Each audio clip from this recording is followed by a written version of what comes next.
Go, go, go.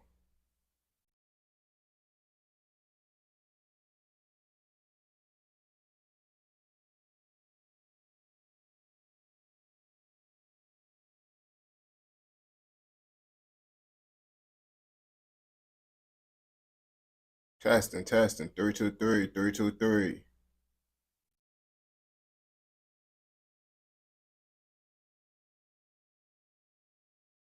Testing.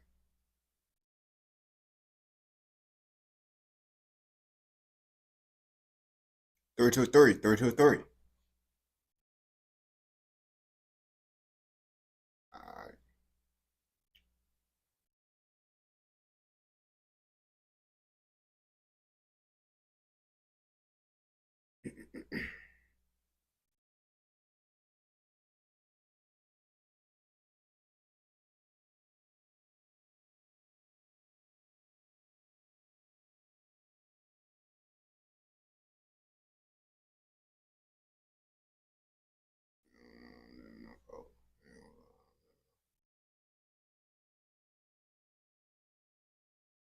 Yo, yo, yo, what's the word, my boys? What's the word? This live stream, I'm finna go crazy. I'm finna down there. I'm finna do like, and then they're gonna try to get like 30 videos, bro. Damn, in like 30 videos. I'm gonna have to post all them bitches too. At least I gotta get like 20 videos.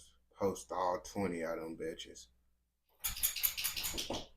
I gotta make sure 15 of those bitches be UK and Canadian content. I ain't gonna lie to you. I haven't been to Miami. I ain't gonna back to you. Yeah, no, I ain't do that. That's why I got my Twitch linked because I'm being on Twitch for actually a hack because I gotta do some content. I gotta react to some content, but I can't react to it on here. But it's some videos that I need to do, like what the fuck? The what's folks' name? It was some dude from Chicago that died, you feel me? And I want to do that, but the page I don't mess with. Appreciate it, my boy. This the page that I'm gonna react to is actually one of the pages that got me suspended. But I know the page ain't gonna give me the video ain't gonna get me suspended if I edit it. It's just it get me suspended if I just post it randomly. So that's why I be like I'm gonna do it. And when I do that dude page, it always end up getting views of Chicago content. So I'll be like, yeah, I'm gonna have to do his, bro. You said watch Sean scary. What's scary? What's scary? I ain't gonna back to you. What's scary? Like what type of content do you even search up for like scary stuff? Doctor Insanity. Mm,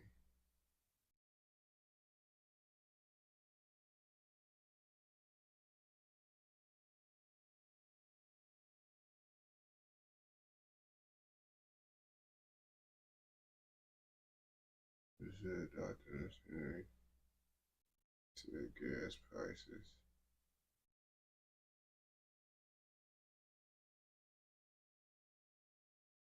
Yeah, I saw that video, but I'm not gonna do that on Twitch. I already looked at that video. I already decided I'm gonna do that video on Twitch. I don't think you remember. I typed in that video. I typed in that video, then I told you. No, I ain't doing that on YouTube. I ain't gonna back. But I am gonna do it though. I'm gonna do it though because I gotta get like 15 UK and Canadian videos done today. Cause what I want to try to do this time, bro, I was doing like documentaries on like on just like YouTubers and stuff. That's what I just been doing on TikTok. I'm gonna be on Twitch in probably about like 2 hours, bro. Yeah. But I was doing documentaries on everybody. And lots of them, bro, they life got like super bad. And then they just had to take that risk, bro, and just go like super crazy, bro. Like, bro, TikTok not sending me my fucking money, bro. It's so fucking crazy, bro. Only I got like an ounce of weed, bro. An ounce of weed. That's how I know my life is bad because I only got an ounce of weed. That's crazy. That's good enough for me to survive, but not good enough because it's like I go through an ounce in like 5 days. It's getting scary, bro. It's getting scary, bro. No, I don't got no smoke. The last time I had some real smoke was last month I was smoking out of peak. That's why I was lit. I was smoking out of peak, gang.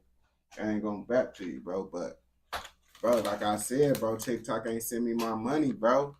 TikTok ain't send me my money, gang. And it's bad out here, bro. Like I said, brother, I'm not even tripping for real because I could get me an apartment and be good. The thing is, I need to get a house for the dogs. The house is more expensive than the apartments.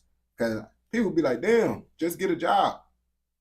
I could just get a fucking apartment if that was the case, bro. But the thing is, I got these fucking 3 big ass dogs.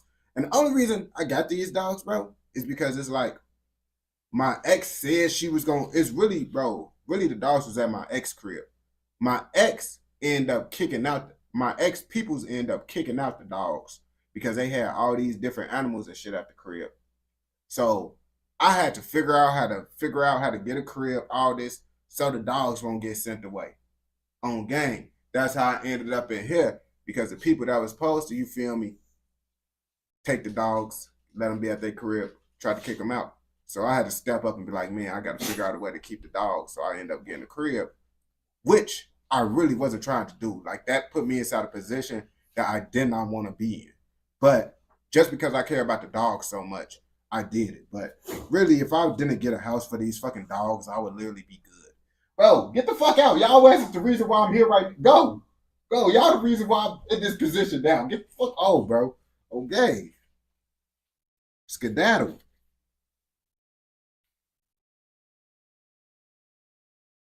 I ain't gonna back to you.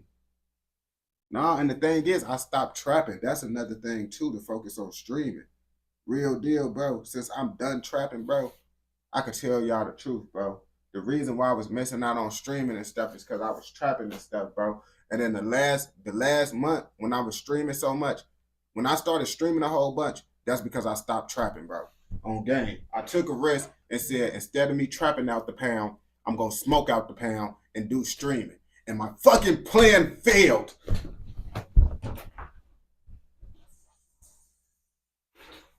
But I tell y'all the truth, bro. I tell y'all the truth. That was a big part of how I was making my living, bro. I was not just a content creator. But I didn't want to say nothing about it because I was trapping at the time. But I'm not trapping no more. I'm done with that shit, bro. I said trapping was stopping me from being a full-time content creator. And I felt like for me to be able to reach the next level, I had to quit trapping. But I don't know if I made that right decision now. Because it's like, bro, if I was trapping still, I want to be inside this position. I promise you, I would not be inside this position right now. But it's like, I was good though, because TikTok was giving me my money. The only reason I quit trapping is because I'd be like, all right, I can make a living off of TikTok. Woo up the bam. But then TikTok got to tripping. So it's like, I stopped trapping, then TikTok got to tripping. And I really was relying on TikTok to be able to pay for my stuff while I focus on streaming full time. And they say, oh, you should try to change your life and do things better. Fuck out of here. When I was trapping, bro, I was trapping for like a good 3 years, bro. Like a 3 year full time, bro, paying my bills from trapping gang. Boom, boom, boom, boom, boom on gang, getting it off. Man, that's some bullshit, gang. I ain't gonna back to you, gang. Now my life, woo up the bam. Bad because I decided to do the right thing in life. Because I tried to do the right thing in life, my life got bad. Think about that shit, bro. Just think about it. Literally. My Telegram, bro. I'm not trying to do no stuff like that, bro. I could get some stuff right now and motherfucking do it, bro. The thing is, bro, trapping. If you really trapping full time, bro, you ain't gonna be able to like unless you El Chapo gang. You gonna be outside all day. Literally, if I went outside, bro, I wasn't gonna be back. A big part of why I was streaming at them weird ass times when I used to come stream at like 2 a.m., 3 a.m. I was outside trapping the full day. I was trapping and shit. And then it's like I'm trying to do TikTok. Then I gotta be outside and trap. I wasn't able to get the TikTok videos done because I was out trapping. So once I got done trapping, I had to woo wop the bam, do TikTok. Yeah, that's the whole point. You gotta have other things too. The thing is, bro, you gotta understand, bro. Social media is enough just for you to be. You gotta understand, bro. Social media is just enough. I make enough money from social media to be able to get approved for a crib, my boy. That's the whole reason why I said, oh yeah, I could just focus on that. And trapping, you can get a career for it off of trapping. It's just ways around it. I never had a father figure that worked a job. Never a day in my life have I seen a man work a job inside my household. Never seen a man clock in. They had a crib. Now is this inside their name? Nah, it's not inside their name, but you can get you a crib. I ain't gonna back to you. My crib is inside my name. This is inside my name. Cause like I said, TikTok, I still, bro. Before the TikTok ban happened, I was making 4 to 5 thousand a month on TikTok, and then on top of the trapping, I was making another extra 4 bands. So I was making around like 8,000 a month, bro. So I was really good, bro. I was really good. Did the TikTok ban started happening? I was trapping more, but the TikTok fucking me up. I was like, all right, cool. But then TikTok, they said they was gonna do the little stitching or whatever. So I'm like, all right, I'm gonna try to focus on TikTok and not trap and focus on TikTok for these last days.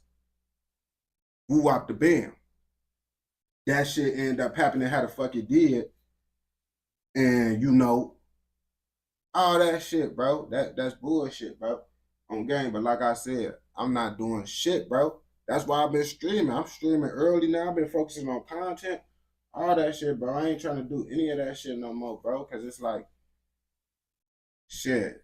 But that's the reason why I lasted so long. Because with TikTok, bro, nah, all this shit is allegedly, bro. But with TikTok, bro, it's like on and off, bro. And that's why lots of these content creators and rappers and stuff, you be like, damn, they getting money and stuff. Why they doing this? Yeah, they get money, but then sometimes it be bad, bro. Like on game, like this how it go for me, bro. I make me, I can make me woo out the bam a couple thousand. You feel me? But then at the same time, it'd be like I end up not making a couple thousand too sometimes, and it's like, man, it's that inconsistency right there, and that's why lots of people still be doing what they do, just because it's like, if you not up there, bro, it's it go up and down until you get to that level. I ain't gonna back to you. YouTube, surprise, bro. Actually, bro, I mean TikTok, I mean YouTube actually pay okay, surprisingly, bro, because I don't get a lot of views and I still make around $1,000 a month from YouTube. But also, I do post like 4 videos every day. Posting 4 videos every day, that's also kind of a lot. And I post more than 4 videos a day. At minimum, I posted 4 videos in a day. But yeah, I make at least $1,000 off of YouTube, though. And on a good month, I can make more than that, depending on how it go. Yeah, bro. What happens if TikTok don't get banned? Well, I really want TikTok to be sold, bro. I honestly want TikTok to get sold to an American company because TikTok, every time you see the thing is, I haven't really cared about the ban before because I was living in an apartment for real. So it's like I didn't really care. I was gonna be able to pay my bills regardless, bro. But now TikTok is tripping, bro. It's like they suspended me from the creativity program. Literally, bro. Like they literally didn't send me my check for this month. They didn't send me my money for this month. And then they suspended me for this month. How you didn't send me? No, they didn't send my check for last month. and then they suspended me for this month. And then I literally just got suspended from YouTube. Y'all know I just got suspended. I just got off suspension and shit. I'm like, damn, why the fuck all this shit steady happening, bro? What the fuck? I shouldn't have left my mama house. But then I've been gone for like 5 years now. And I've been like, shit, my life get bad just for it to get good. I ain't gonna lie to you. That's why I'm just on this bitch streaming every day. Like, I've been dealing with this shit for like a month now. Y'all niggas wouldn't have known that shit though on gang. I just spoke on it now because I be like, shit, I don't even talk to nobody about my problems on gang. So I'm like, I talk to my chat because I don't be talking to no one about what the fuck I got going on. But my people think shit. Oh yeah, shit so good, gang. Hell no, bro. I just make this shit look good. I just make this shit look good. Oh, gang. You see? Yeah, that's how it be though. That's how it be though. The whole thing is I could get an apartment. It's just these fucking dogs, bro. I'm not trying to get rid of my dogs, bro, on game. That's the whole reason. I could afford to be inside an apartment and stuff. And it's like I said, bro, it's not even like I just get the dogs was really just put on upon me, bro. It's like it's either I was just gonna say fuck the dogs and they just be homeless in the streets, or I was gonna have to like get me a crib. And with the type of heart I got, I'm not finna let the dogs just do that shit. I ain't gonna lie to you. So the dogs really put me inside the shit. My dogs is emotional support animals, but apartments still be tripping on. And my animals, bro, apartments still be tripping though, just because it's like. But I don't got to pay no fee just because I got emotional support animals. So I know I should be able to be good in an apartment, but it's still just like just dealing with that. But my dogs is emotional support animals. I ain't gonna lie to you. I got the little certificate in the I got the little not the certificate, the letter. Because it's not even a certificate. It's a letter that your therapist got to give you to be able to so you can have them as emotional support and shit. I ain't gonna lie to you. For what the fuck? My anxiety, bro. On gang, I got my dogs for my anxiety and shit. Cause real life, I tell people, bro, I damn near probably wouldn't even be able to live alone if I didn't have dogs. Like the dogs, the reason why I'm in this position, where it's like, oh yeah, it's fucked up. But then at the same time, the dog's the reason why I grew. Because the only reason why I got my own house, all this shit at a young age, is because I wanted to keep the dogs type shit. If I didn't ever try to keep the dogs, I probably would have been at the same position. So it's like, shit, I just gotta go with the flow type shit and shit, you know how this shit be. Hell yeah, that's what I'm saying. I couldn't live at a crib by myself with my anxiety and shit, bro. So it's like, but with my dogs and shit, I be cool, bro. I don't got really no anxiety problems or none of that shit. Even though I still have them, but it's like it's cool. I be paranoid at night too on gang. I can't even go to sleep without my dogs. I ain't gonna bap to you. I'm in Illinois with it.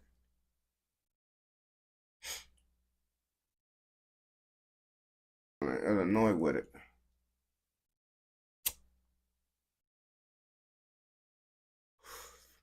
Yeah, but that shit, bro. TikTok on some bullshit, but I'm damn near gonna figure it out, bro.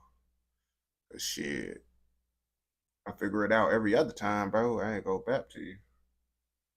But then, really, honestly, bro, really, if I really think about it, bro, I could.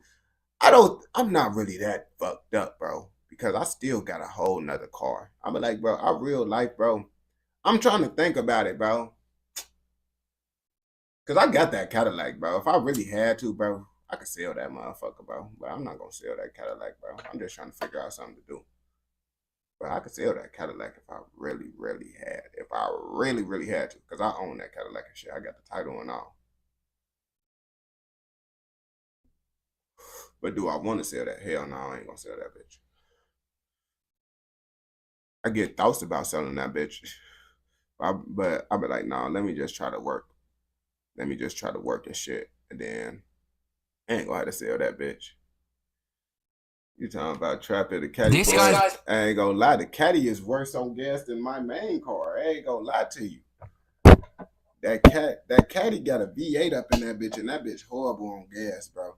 I ain't gonna lie. My main car got a little turbocharged 4-cylinder. So that bitch way better on gas than that motherfucking that Cadillac, bro. And that bitch take that premium gas too, filling that motherfucker up. And gas end up going up, bro. I ain't gonna back to you. I'm damn. Gas go up when I start losing money, bro. What the fuck is this, bro? What the fuck is this, bro?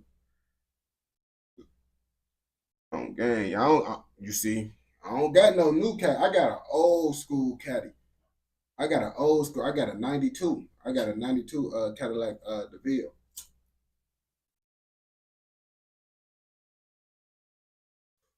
That bitch only got 64,000 miles on that bitch. How much gas? Bitch be down there like $4. Be there at like $4. It depends on where you go. You drive to Indiana, you can get it cheaper.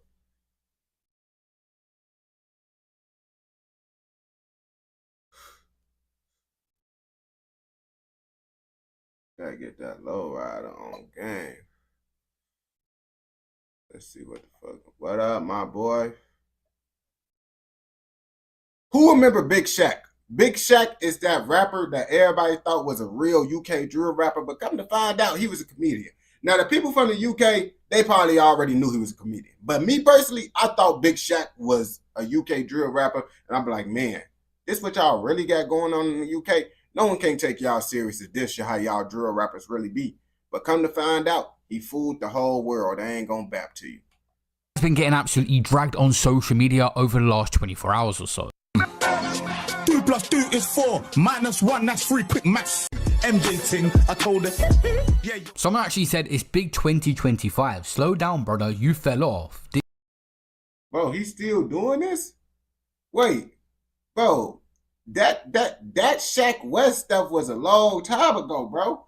Like, I was like in middle school when this happened, bro. He's still doing this type of stuff, bro, in 2025?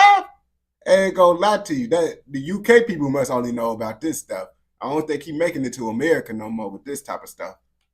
This shit is corny with the heartbreak emojis, and I got 500 likes nearly. Michael Dapper still has the most viewed UK rap song on YouTube. Man's Not Hot beats anything that Dave, Central C, and Stormzy have dropped, sitting on 437 million views. In 7 years, the song changed his life forever. It's been like just a roller coaster. Get me? It's been crazy. It just keeps going up though. Literally, that's what I was going to say. An uphill. I was going to say uphill roller coaster. Before we get into the recent controversy, what has Michael Dapper been up to the last 7 years or so? Basically, he has carried on doing the same things with the same characters and also dropping music videos for Big Shaq as well, which the hype on them has kind of decreased as there's more competition in parodies. To follow up the big moment of Man's Not Hot, he had Man Don't Dance and also that Fire in a Booth, both getting over 30 million views. Stuff like this are always a moment with catchy phrases with a and his name was Roman Shaq.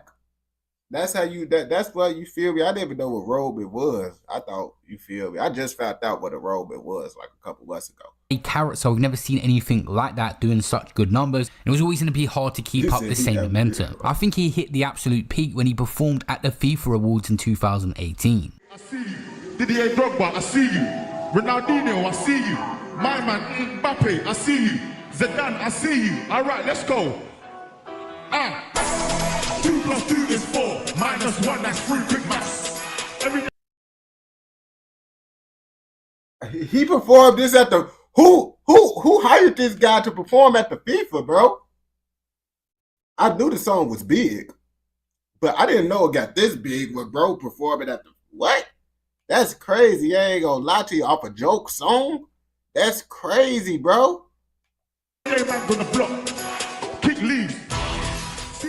He was a comedian that had various characters on the internet, but decided to pursue the Big Shaq music journey more because it was doing so well. He then released Bust It Down, which still done 4.5 million views. The following year, he drops a Chicken Shot freestyle, which only does 1.7 million, and another freestyle as well, which dropped below 1 million, so decides to give this Big Shaq music career a bit of a break. But Michael Dapper himself... Would y'all say the Big Shaq song, would y'all actually say it was a good song? Would y'all say it was a good song that he made?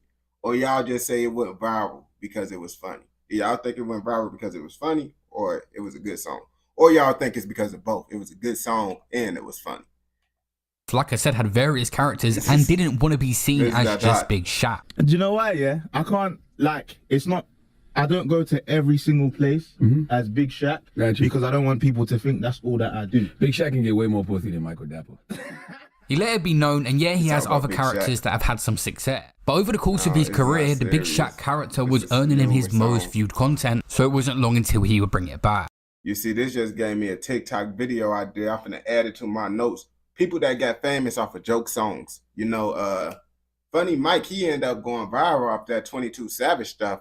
I don't know if it was a joke, but it was kind of serious at the same time. I don't know. And last year had a proper comeback with a Euros song, got 830k, and this was a good angle for Michael Dapper to tap into because concept songs around a moment or something like that happening was clever marketing, and it did pretty well. Probably would have done a lot better if he had won the Euros. Palmer up front freezing like what? Came one shot, quick goal like what?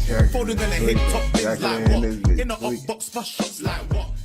And towards the end of last year, he dropped another track 5 months ago called Thriller Type Beat, which only on 150k, so the views have steadily declined. Going from 400 million, which is obviously going to be hard to replicate, to just 100,000, maybe the character Big Shaq need to reinvent himself, and he tried but got backlash. The hottest new viral thing is the morning routine, and Ashton Hall's videos have reached 700 million people across social media. Reels are getting numbers like 252 million and 199 million. So Michael Dapper with his Big Shaq character tried to replicate this like many people have and remake it in their own fashion, and it did not go down well. Me personally, for the Big Shaq character, I thought this was a really good video idea for him.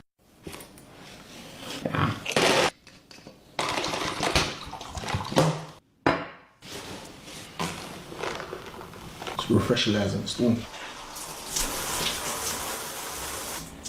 Yeah.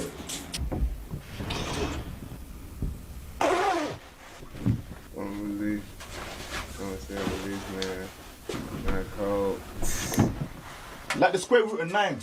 Let the man then be free. Saw your girl. Told her lick me at 3.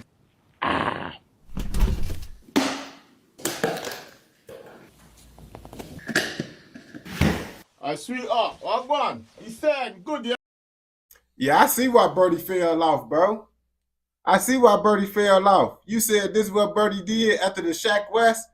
I ain't gonna Big Shaq. Oh, well, yeah, that's crazy, bro. I ain't gonna lie to you, bro. This a big downgrade from Man's Not Hot. I ain't gonna back to you. Yeah? All right, my boy. Like man's in the lamb. No rental. Bro, man he is fix your African. dental.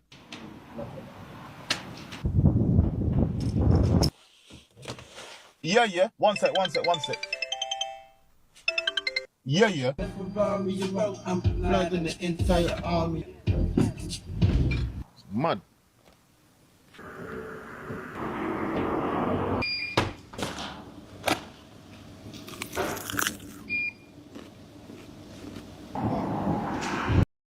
I don't know why it seemed like that chicken might be good, bro. Chat, is this chicken good out there in the UK, bro? Because I don't know. Looking at that spot, I just feel like, bro, if I seen that, I'll probably slide through it just to see what's to it. I ain't gonna lie to you. My mum, yeah? Stopping you under section Are 23. you? I'm recording you, you know. You can record me all you like. Man's got license. It doesn't matter. Man's insured. Man's got license. After this post on X, You see, I already knew just looking at it. I'd be like, oh yeah, I know that chicken is good, bro. I looked at it and be like, yeah, that chicken is good, bro. I want to try that. If I slide to London, bro, I gotta try that chicken. I ain't gonna back to you just off the look. The restaurant looked like it got, you feel me, the look of it. When you look at a restaurant and it don't look super fancy and it got the glass walls and stuff, you know 9 times out of 10 it's gonna be good. many tweets of people mocking him was going viral. Leave the comedy before the comedy leaves you. 1,000 likes stuff on X. Bro, I love the unhealthy, bro. I love the unhealthy stuff, bro. I ain't gonna back to you, gang. Real deal, bro. I don't know if it's just an American thing, but I know lots of people that like the grease on the bag. When you see the extra grease dripping off the bag, bro, when you see all the grease, it's so greasy, the bag is greasy. That's how you know it's gonna be good. I ain't gonna lie to you, bro. When you see them grease stains, the more the grease stains on the bag, bro, the better. You open it up, bro. It's all your hands get all shiny and stuff. I love it when my hands get shiny. I ain't gonna back to you. The US have Dre, Rags and Drusky, and this is what we have. Bro, you're 43, even though he isn't. And someone said, lol, it's enough. Someone else said, tell him. And someone defended him saying, I don't get it. So you can't joke at 43. The way people trying to make their miserable lives everyone else's problem. But many tweets were getting 12,000, 15,000 likes on X of people telling him to give it up. The thing that people don't understand, it's not all just performance and money. Michael Dapper come into this actually enjoying it and having fun and become a millionaire through it. So now he's just going to continue to do what he does. He's made his money. A lot of this content is him enjoying himself. I mean, if bro having fun, if he having fun, it's all about having fun at the end of the day, bro. That's why I did the Barack Obama documentary. Because I had fun doing the Barack Obama documentary. Even though people be like, bro, why you do a video of Barack Obama? No one care. I care. I ain't gonna lie to you. Probably not too concerned now at how he performs because he's set in life. Not just the fans, this guy's dealt with it his whole career. Initially when he first blew up because of how well he was doing and not a proper rapper, the rappers were giving him backlash on his come up. He was literally on the Winners Talking podcast where he explained the situation of getting hate from up and coming rappers saying that they feel like they're being blocked because he's blowing up and getting the attention. I used to see certain tweets like, damn man, we're not popping off because Big Shaq has come and he's just messed it all up for us, man. We've been trying to do music for 7 years. That's not his fault. Y'all just making excuses because y'all ain't blowing up. I ain't gonna lie to you. How you gonna say because someone else blowing up, you not blowing up? He blowed up for making joke music. So if he taking away from your shine, that means you making joke music too. If you making different music, it shouldn't even matter, bro. If you making real music. And we're not popping, bro. You're doing music for 7, you're not popping because you're not good. Yeah. Or maybe it's not your time. Yeah.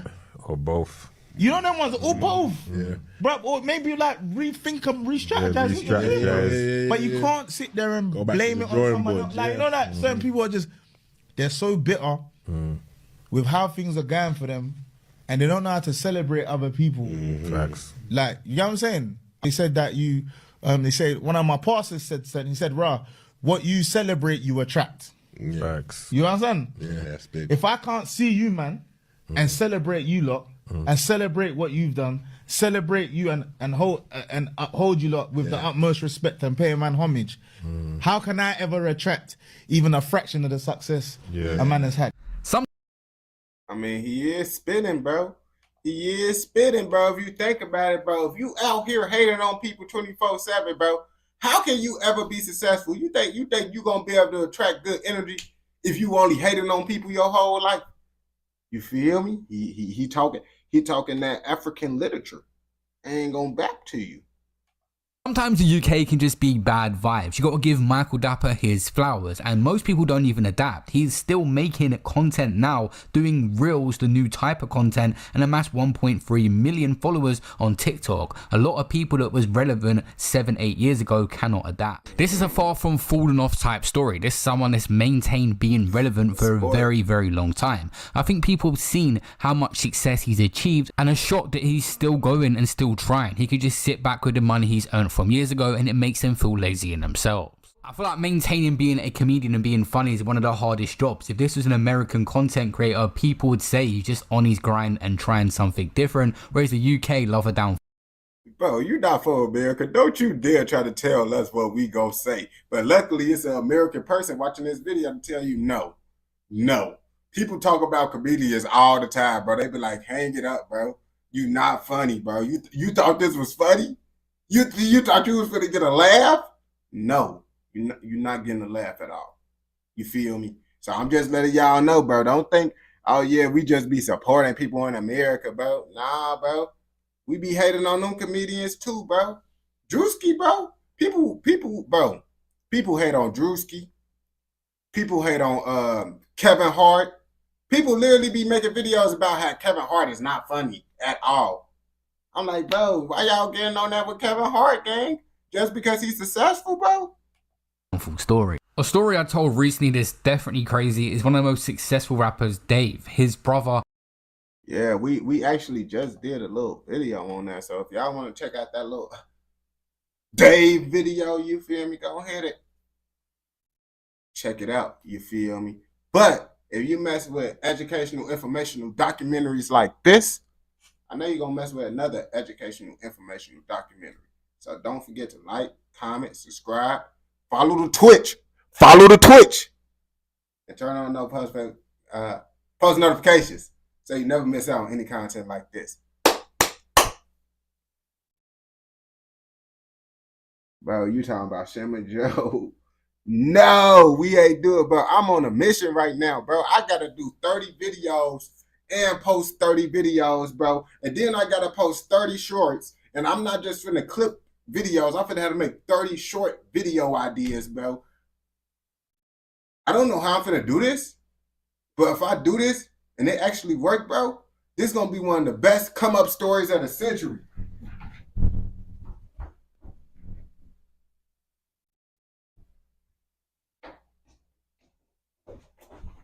I don't know why I ran off. I thought I had to go. I do remember now.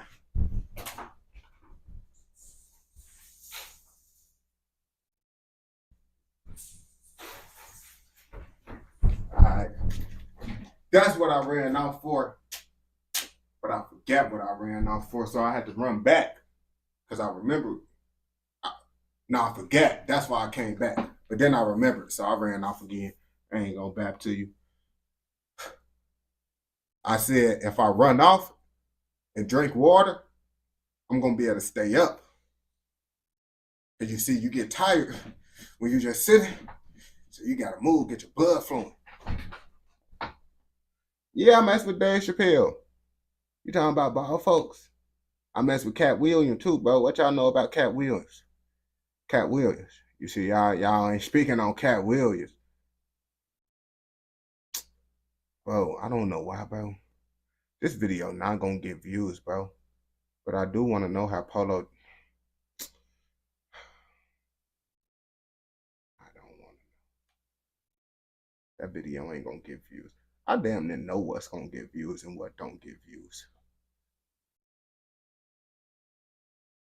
And when I've been watching, and I was watching all them success videos, bro. Every YouTuber, when they see what worked, bro, they just go and do it, bro. They just keep on doing the same thing. I'm not gonna do that. I'm gonna do different reactions. But I realized if I'm gonna do different reactions, that means I gotta post even more content, bro. Because I gotta get more UK content out. I gotta get more Canadian content out. Real life, bro. How I'm feeling right now. Fuck America. Content. American content, bro.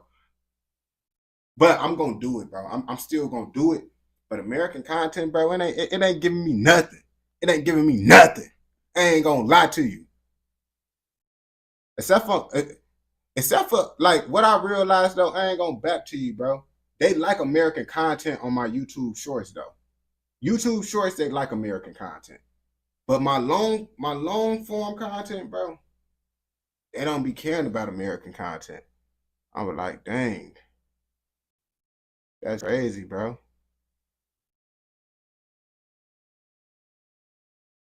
Nah, I don't be drinking nothing. None of that stuff. Yo, my boy, what's the word with it?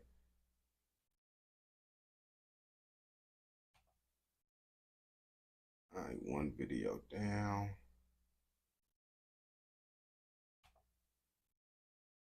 Oh, yeah, let me go to this.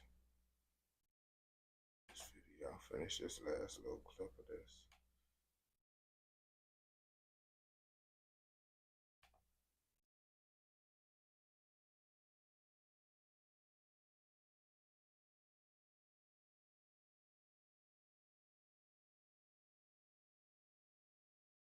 Jack, bro. When did this happen, Jack? Jack! When did this happen? Jack, don't be lying to us now in this chat now. Don't be lying to us now, Jack. Cause you already lied to us about you being Jacqueline. Chat. Jacqueline is Jack. Jacqueline is Jack. I ain't gonna lie to you. Real deal, Jack. Don't be bapping now. Don't be bapping, brother. I ain't gonna bap to you, bro. You see, now Serge asking the factual questions now.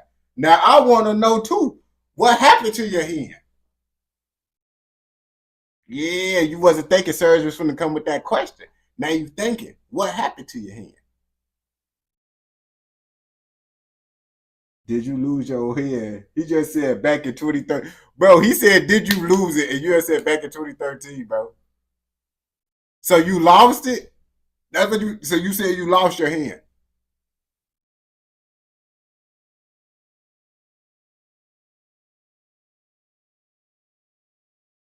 He said, post the injury in the Discord.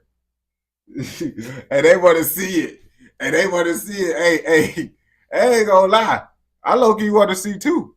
I posted my lip on Instagram when it was ripped off. I ain't gonna bap to you. We low-key want to see. I ain't gonna bap to you. Serge want to see too. Serge just lying. He want to see. You know he want to see. With the older members of the Dixon Bloods either incarcerated, deported, or deceased, a spot opened in the gun. And it's crazy, bro. Y'all know people be nailing that. People be nailing that too, bro. I know a homie, bro, that's nailing that, taking her to the back, bro, and act like he not finna nail that. And drug trade within Toronto's underworld. This is when a new wave of Dixon gang members, known as the Double Up Gang, seized the opportunity. Bro, for some reason, bro, I don't trust Birdie in the middle. I just don't trust Birdie in the middle, bro. The way he looking, I don't trust him. Bro, is his head did it? Bro, all them got overly unique head shapes. Unique head shapes. That's what we gonna call them. To rise to prominence. Between 2013 and 2014, they made significant moves in the streets, even forming unexpected alliances with their old enemies, the Jamestown Crips. This unexpected alliance helped them assert some control over the city's illicit economy. However, by 2015, the situation in Dixon City began to take a dark turn. The Double Up Gang, now considered the older heads in the area, found themselves at odds with an even younger wave of Dixon youths who were eager to make their own mark in the world of crime. This internal power struggle, fueled by growing tensions and shifting alliances, ignited a decade-long war that saw gang members on both sides falling at an alarming rate. One by one, bodies dropped, and what was once a dominant force in Toronto's underworld slowly crumbled from the inside out. Dang.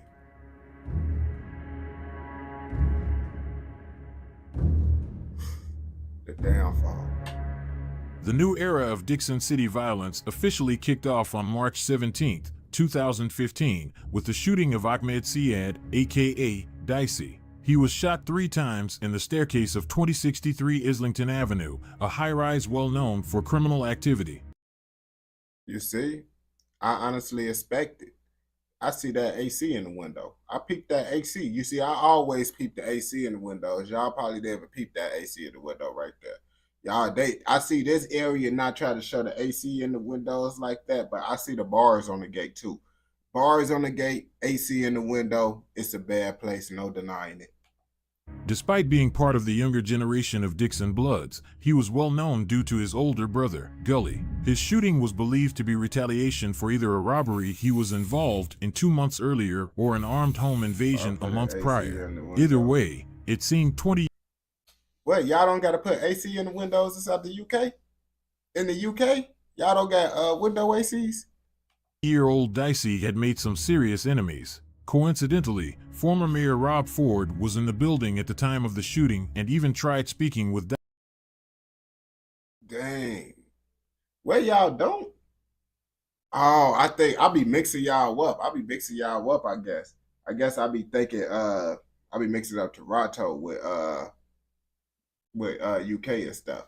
Yeah, window ACs is for like really lots of the like poorer places, the poorer areas and stuff. They don't get central AC and stuff. So we just get heat. Some places only have heat. They only got to provide heat. So if you want AC, you got to slap an AC in your window. I ain't going to bap to you. Dicey, but Dicey refused to acknowledge him. I wonder why. In retaliation for the shooting, several associates of Dicey began enacting a plan of revenge, which they carried out 5 hours later at the same building he was shot at. They gathered 6 members and went back to 2063 Islington Avenue to confront Malcolm Marfo, a man who they suspected was involved in the shooting of Dicey. The confrontation quickly escalated, with one of Dicey's associates pulling out a gun. Malcolm tried to get a hold of the weapon, but amidst the struggle, he was shot fatally. All 6 suspects then fled the scene. Shortly after clearing the first shooting, Toronto police returned back to 2063 Islington Avenue at 8:15 p.m. for reports of more gunfire. When officers arrived, they found 22-year-old Malcolm Marfo dead in a hallway. With the knowledge of the first shooting and who the victim was, it didn't take long for Toronto police to realize this was a gang-related altercation involving the Dixon Bloods. They began collecting footage from around the apartment building and were able to identify multiple people who they believed were involved in the murder of Malcolm. 1 month later, on April 2nd, 2015, with help from the Emergency Task Force, TAVIS, and 23 division officers, the homicide squad executed 8 search warrants in Dixon City. Libin Hussein, Mohammed Omar, Said Haji, Sharmark Farah, Ali Mohammed Issi, and a minor. Folks got a pinhead. I ain't gonna bap to you. We gonna call him Pinhead Larry. Now his name is not even Larry. His name is Saheed. Were arrested and charged with first-degree murder and conspiracy to commit murder. They spent a year in custody until 5 of them had their charges withdrawn after one of the men, Said Haji, took the fall by pleading guilty to manslaughter. He was sentenced to 9 years in prison. As chaos erupted within the Dixon Towers, 3 brothers, born and bred in those very buildings, were carving their own path of destruction. Cam, Monopoly, and Santana. You see, this is what I mean, bro. Why has everybody got the name Muhammad in Canada? Muhammad. 2 Mohammeds, bro. This is crazy. And the crazy part about it, bro, y'all just be spelling the Muhammad differently, bro. If you just gonna spell the Muhammad differently, y'all might as well just think of just making a whole different name, bro, instead of just adding another Muhammad to Toronto. Grew up in Dixon alongside Kabil Abdul Qadir, street name K2. K2 had hung out and played basketball with the Dearys growing up, but their relationship changed drastically after an incident in 2009. The relationship soured after the 2 older Deary brothers broke into K2's car and stole $500. They later beat him so bad, he was forced into hiding with a relative. In January 2010, the older Deary brothers again assaulted K2, this time in jail, calling him a snitch and blaming him for their incarceration. K2's mother said he told her he had armed himself because he feared the Dearys. Some relatives have even said they were approached to deliver threatening messages to K2. On more than one occasion, K2 told relatives that if he were to die, he would be killed by Monopoly. Fast forward to June 28th. I ain't gonna lie, that's snitching, bro. That's snitching, bro. If you telling people, oh yeah, I mean, I guess it's not snitching if you're not telling the police that. If you telling your people that. But if you telling someone that you know gonna snitch if you pass away, then you basically snitching. I ain't gonna lie to you, bro. 2015, Cam and Bevy were killed by a Driftwood Crip named Wasi. I covered his story in detail in a separate video, so be sure to check that out. But shortly after Cam's death, rumors started spreading that K2 had set him up. Fearing for his safety, K2 fled to Somalia and returned 2 months later on August 9th, where he found himself in front of Monopoly inside a nightclub. According to police reports, K2 tried to make amends with Monopoly, but his former Dixon friend wasn't having it. He followed K2 outside of the club and behind the Eaton Center, where he shot him multiple times. K2 was killed at the scene, while Monopoly fled in a getaway car driven by his friend, Ayub Hirsi Ali, a familiar face in Dixon City. Their freedom was short-lived. Bro, I would have a hard time in Canada trying to pronounce people's names, bro. Like, these names is very hard to pronounce. Like, I know Muslim people, bro. But these Muslim people that's doing the names, bro, and it's like, bro, just because you Muslim, you don't got to name your kid Muhammad. I ain't going to bap to you. 9 times out of 10, Muhammad is not going to be a Muhammad. They going to try to be out here messing up the image of Muhammad. I ain't going to lie to you. Both were eventually caught, and 3 years later, Monopoly was sentenced to life in prison for first-degree murder, while Ayub received a 9-year sentence for manslaughter. By 2021, Ayub was back on the streets, but his time was limited. The following year, while attending the funeral of 27-year-old Gidit Muhammad, another Dixon community member tragically gunned down that summer, Ayub himself became a victim of gun violence. Notably, Gidit had no known gang affiliations, proving once again that in Dixon, bullets didn't always have a specific target. And as for Santana, the last remaining Deary brother, well, he was arrested back in 2018 after he was suspected of being one of 3 Dixon Bloods who went into Driftwood Crip territory and pelted 17 shots into a man at point-blank range. Although the man survived, he is still haunted by the fact that Santana was cleared of all Bro, what is they using for them to survive like that? What they using, like a little 380? A little pew pew pow? Like, what's going on, bro? I mean, it is situations, because I did do a video on someone that got shot 35 times that survived. So I guess he just got lucky. I ain't gonna lie to you. charges and is now roaming the streets. The same couldn't be said about these next 2 people. Abdulkadir Bihi, street name Skrilla, is a former member of the Dixon Bloods who was arrested during Project Traveler. After his release, he began turning his life around. He had recently gotten married and was expecting his first child. But no matter how far he tried to distance himself from his past, it eventually caught up to him in the worst way possible. On October 5th, 2017, shortly after 2:40 p.m., he was sitting alone in a Volkswagen Jetta in a parking lot behind 265 Dixon Road when he was approached by 2 people, 19-year-old Zain Chaudhry and 16-year-old Zachariah Ali, aka Shmoney. According to court documents, Chaudhry leaned into the driver's side window of Skrilla's vehicle, exchanged a few words, then shot him multiple times. Man, what? So that's backdoor. That's backdoor. I ain't gonna lie to you, because if someone just leaning in, say something to you, then pop you. Because if you would have had a problem with them, if you would have thought they was gonna get into that with you, bro, you wouldn't have let them say no words to you. You would have sped off. Wait, why is his car crashed though? Despite being severely injured, Skrilla made his way to the entrance of 263 Dixon, trying to find some help, but he didn't get far. He passed away at the entrance of the building. Meanwhile, Chaudhry and Shmoney ran away from the scene and took a taxi to Chaudhry's residence in Oakville. Well, he must have passed away with like his, what, the car and drive? He passed away with the car and drive or something? Because I'm still confused if you said bro was parked. They ended up shooting at him, but it looked like he got into a full-on collision. The 2 thought they were safe, but they were wrong. In what seemed like an attempt to appear innocent, Shmoney showed up to Skrilla's funeral just 3 days later. After the service, he headed to Kingsview Village Junior Public School with 2 men, unaware that danger was lurking. As they arrived, a lone gunman ambushed them, opening fire. All 3 were hit, but only Shmoney didn't make it out alive. That same day, Chaudhry surrendered to police, facing a first-degree murder charge. You'd think that would be the end of it, but it wasn't. Just 4 days later, on October 12th, as Shmoney's family was preparing to lay him to rest, they were also ambushed by a lone gunman who fired up to 5 shots, sending friends and family scrambling for cover. Fortunately, I ain't gonna lie, that's that goofy stuff, bro. That's that goofy stuff, bro. I feel like, bro, once they pass away, let the people do the funeral, bro. That's for the family, bro. Just leave it be. But I ain't gonna lie to you. Some people be using that opportunity to get another one of their ops. But if you just doing that just to mess up the family funeral, bro, you a goofy. I ain't gonna back to you, bro.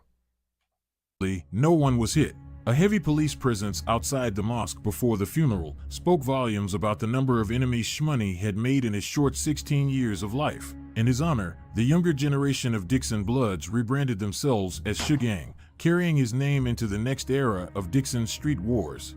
One of the most notorious faces of the Shugang movement was Libin Hussein, better known on the streets as Ice or Chunky. From high-profile kidnappings to getting caught up in Project Traveler. Bro, why do he look like, you know that dude from the Boondocks? Bad folk that be like, I smoke cigarettes. Folks took the grandma car and all that stuff, bro. Y'all know what dude, y'all know folks I'm talking about, bro, that was hanging out with Riley. At just 18, Chunky's life was nothing short of chaotic. I won't go too deep into his full story, but if you're interested, you can check out my video on him linked in the description below. For now, let's focus on his impact on the streets and how his untimely death exposed just how grimy sugargang really is. On March 7th, 2024, at about 8:30 p.m., Toronto police were called to a condominium in the area of West Mall and Eva Road for a shooting. When officers arrived, they found Chunky suffering from gunshot wounds. According to police, multiple suspects approached him and shot him several times while he was sitting in his car in the parking lot of the condo. He was taken to hospital, where he later died. The 29-year-old was Toronto's 13th homicide victim of 2024. Chunky's run in the streets lasted 11 years. Some would argue that was 11 years too long. Over the years, Dang, 11 years too long? That means he was putting work in the streets. If y'all say 11 years too long, I would have been like, man, he actually had a decent little run, bro. I wouldn't say it's too long now, you feel me? Y'all, he was putting in work. he stacked up a long list of enemies, some even from his own crew. When news of his death broke, a few of them wasted no time celebrating on social media. Some posted pictures claiming they were hanging out with the person that killed Chunky, while others straight up mocked his death. Bro kind of looked like Mubu Crump a little bit. Dude that be beefing with Dirk. I'm super hot, that shit you put in the freezer.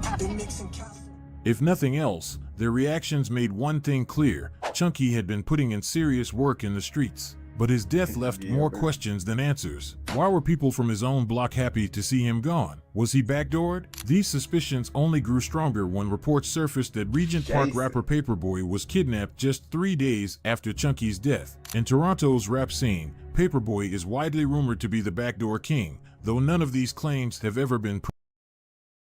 I ain't gonna lie to you, bro. Y'all be blowing me with all that backdoor king stuff, and then y'all be surprised when y'all get backdoor. What? That like, bro, if people is known for backdooring people, bro, that means they will backdoor anyone. I ain't gonna lie to you, because 9 times out of 10, backdoor mean you doing something wrong to someone that trusts you. So obviously, bro, if you trust him, bro, you the perfect example of what a backdoor is. I ain't gonna lie to you. But when news broke that Gully was arrested for a kidnapping on the same day Paperboy was taken, the rumors surrounding Chunky's death only got louder. Could Paperboy have played a role in setting him up? The streets were buzzing, but no concrete answers ever came. Bloodshed in Dixon was far from over. This is Muhammad Abdidwali, better known as Yodi, a well-known figure. I mean, nah, because you can't say that. Because sometimes it'd be a whole misunderstanding. You think, oh yeah, folks doing some grimy stuff, and then people will be going off of other people's words, not knowing and hearing from their side of the story, and then you end up doing something for someone, not even knowing the full story of it, bro. I ain't gonna lie to you. It's like, lots of the times, bro, I feel like, nah, bro, you gotta let them know what it is, bro. I feel like that's what it is, bro. If you plan to backdoor someone, bro, I'm like, there's no reason to backdoor no one. Let them know, boy, I'm not cool with you, gay. When I see you, it's up. I feel that's what a real one would do, bro. Let them know, so at least when they see you, they know, like, oh yeah, they ain't finna be smiling all in your face trying to shake your hand. They know, you feel me, how it's gonna be when they see you.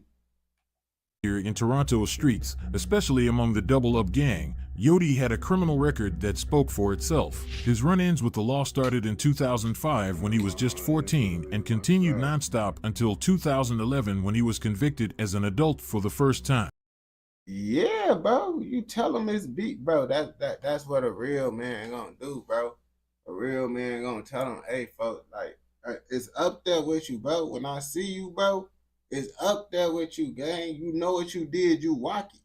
I ain't gonna lie to you. It's like, bro, because an op already know you a op, so it's no reason for you to tell the op you in tour with them.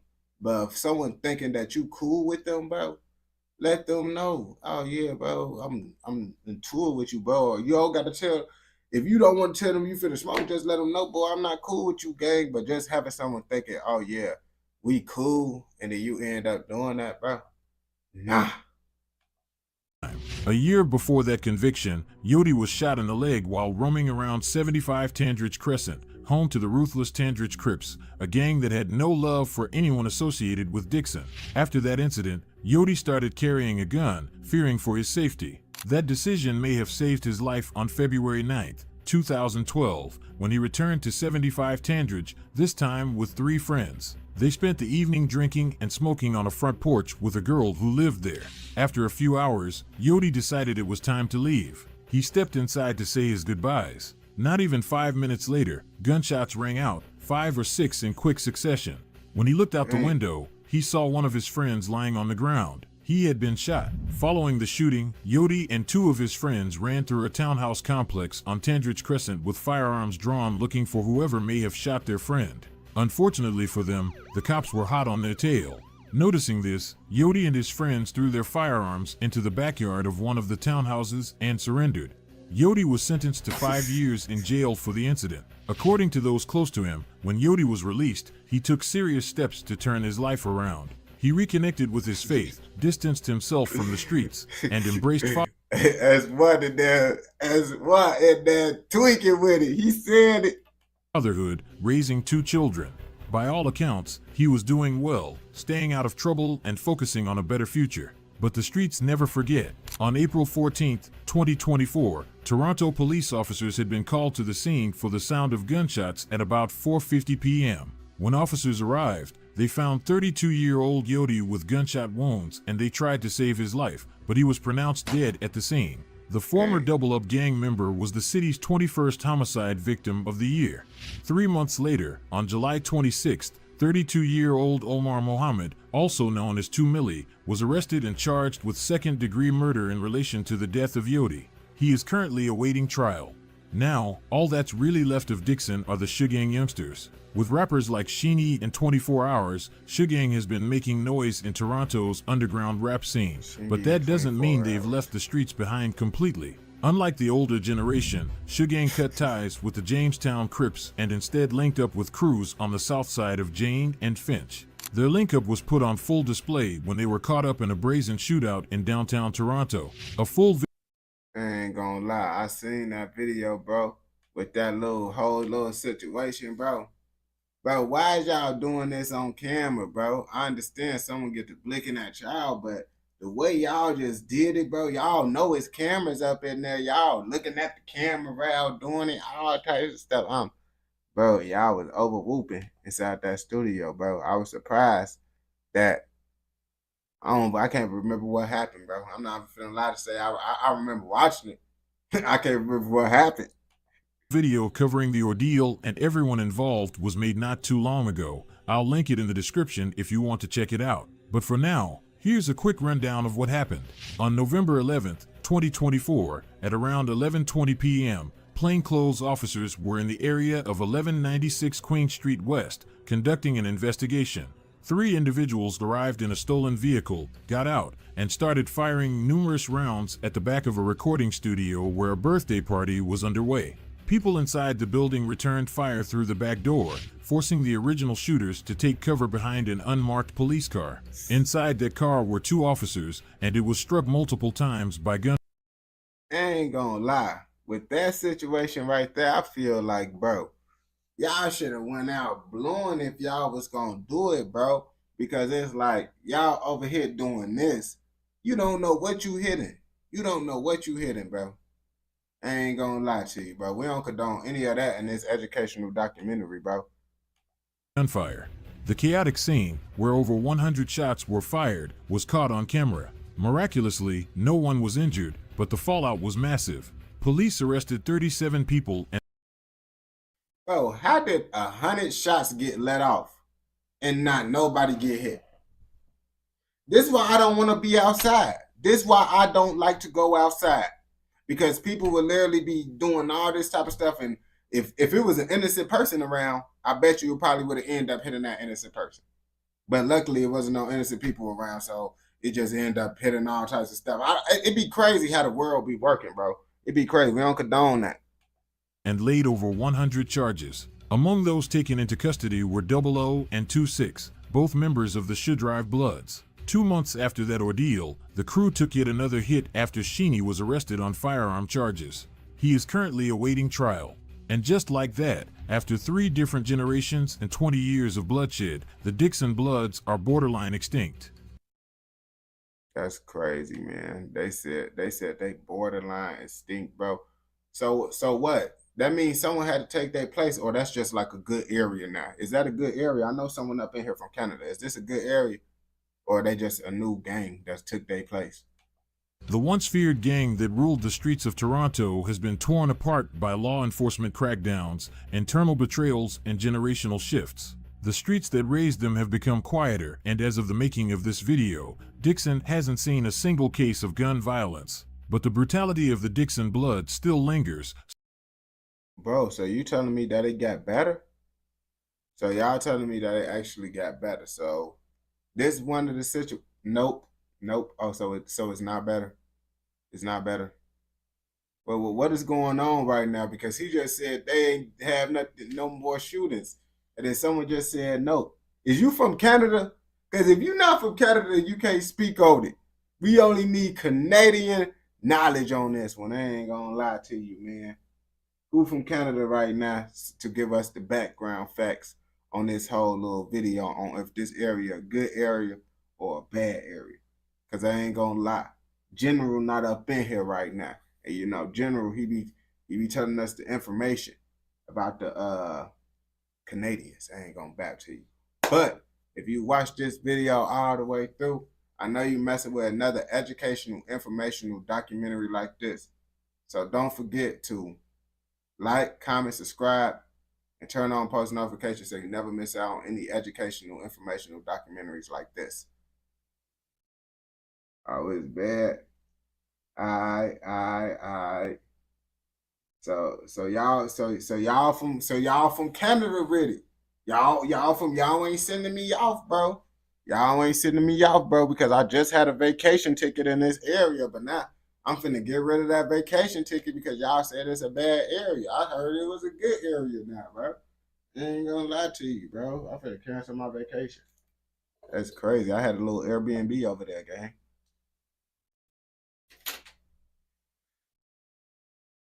See, you talking about the UK?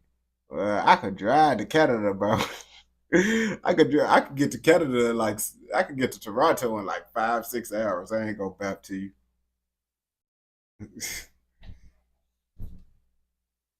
Canada, that's right there.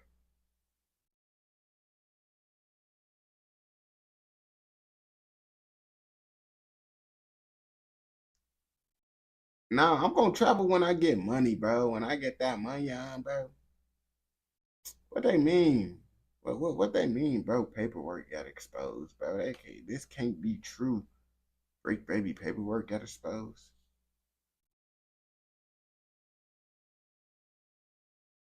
I ain't even no kind of have bloods. Yeah, they got bloods, they got Crips, they got all that in Canada, bro. I ain't gonna back to you, bro. I haven't never owned a 7.62. I mean, 7.62 is the more powerful round, but you feel me? I'd be cool with 5.56. You feel me? Cool. I got a 5.56. And you can shoot 2.23s out of 5.56. So it's like I'd be cool with it. I ain't gonna back to you. I feel like it ain't gonna really make too much of a difference. Like you get hit with a 5.56 or I mean, it's gonna make a difference, but too much of a difference to the person. If the person gonna notice the difference, no. Getting hit with a 5.56 and a 7.62, it ain't gonna to that person. They ain't gonna notice what hitting. It's just gonna be bad for them. I ain't gonna back to you. Yeah, that's why I said 7.62 is a more powerful round, but it's like it's kind of like you feel me. It ain't really too much like that much of a major difference. You feel me? Kind of like how if you compare a 9mm to a 40. You feel me? Like a 40 not that much powerful than a 9. I ain't gonna back to you.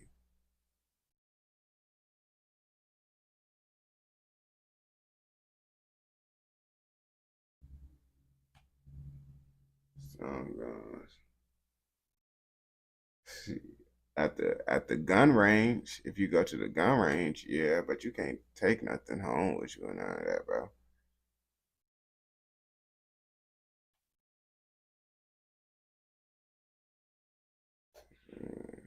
Boy, you can't, boy. In Illinois, bro, bro, you gotta understand in Illinois, bro. All that stuff, bro, bro, boy, you get in trouble with Illinois gang. They be tweaking, bro. I ain't gonna back to you. When I turned 21, everything changed. So I wasn't really able to get nothing for real, bro, because when I turned 21, that's when they start changing all the laws and stuff to where you can't get this, that, and all that. So now, me personally, I don't really get to experience all that stuff. The only thing I'm lucky to even have the chop, and that's because I had the chop before they end up doing that stuff. But I couldn't get no ARPs or none of that until I turned 21, because I would have had me a Drake most definitely if they didn't make all these, these laws and stuff how they did. So I wasn't able to get a Drake. You feel me? That's the whole thing with that, bro. Cause I most definitely would have. The only thing I could get now, is like shotguns and handguns. I ain't gonna back to you. I passed my tests. I passed my test. You gotta take a shooting test. You gotta take a shooting test to get your conceal and carry. So, I passed my test, and I passed it good too on game. So it's like, yeah, you gotta take a little shooting test for your conceal and carry.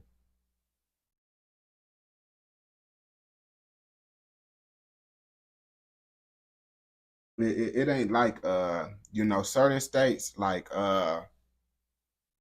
even Indiana, you don't gotta take no test. Like that's why certain people in Indiana don't be knowing. People in Illinois, if you actually got your gun, bro, y'all, it depends. Females that get their stuff, they don't be knowing how to shoot for real. They be scared. They be damn near finna fail they test. But yeah, bro, we gotta take a little test and all, bro. Yeah, you gotta be an Illinois resident to be able to carry in Illinois. Like Illinois, like if I was an Indiana resident, bro, Indiana residents can't carry in Illinois. But Illinois residents could carry in Indiana. I ain't going back to you. I could carry in Indiana, but an Indiana resident can't carry in Illinois just because how the laws is. Illinois don't honor nobody permit but Illinois residents. Indiana is constitutional carry. So since they constitutional carry, as long as you a legal citizen of America with no felonies and you 21, some places be 21, some of them be 18, you could be able to carry. You feel me? Illinois is not like that. You got to get you a Ford. You got to get your concealed and carry so you could be able to carry. What part of Chicago I'm from? I'm from the east side, 90th and Commercial.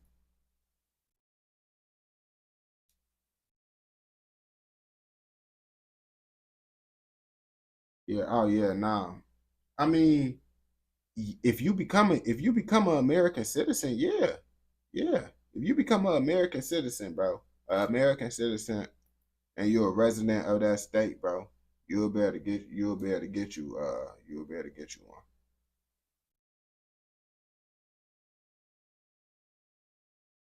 So, yeah.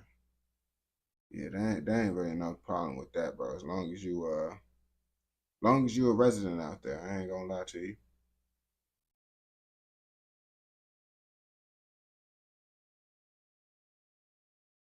I used to stay over 90th and Commercial. Now I've been the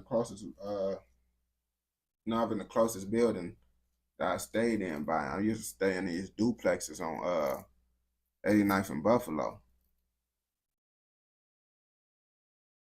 And that was right there. I literally stayed right across the street for Thornton. And, Burley over there, where they was at, that was literally behind the school. And I stayed in front of the school.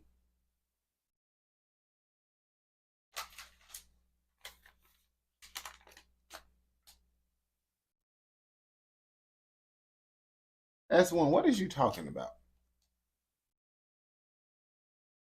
S1, you just saying stuff.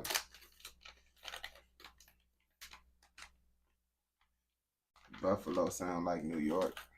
Buffalo, oh, that's just a street. That's just a street over east. Just the street.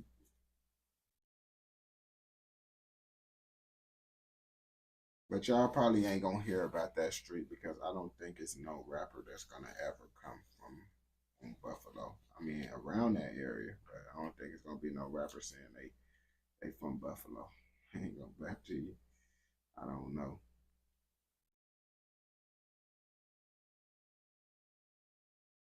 That area don't look like the type to actually have a successful rapper, but I don't know. I could be surprised.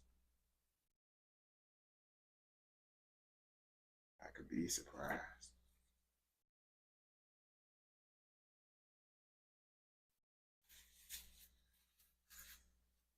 That Glock Dookie. Man, you already know how to that Glock Dookie be. I ain't gonna back to you, bro. Talk about with the Glock Dookie, it's a scary sight. I ain't trying to speak when I pull out that Glock Dookie. I ain't gonna back to you.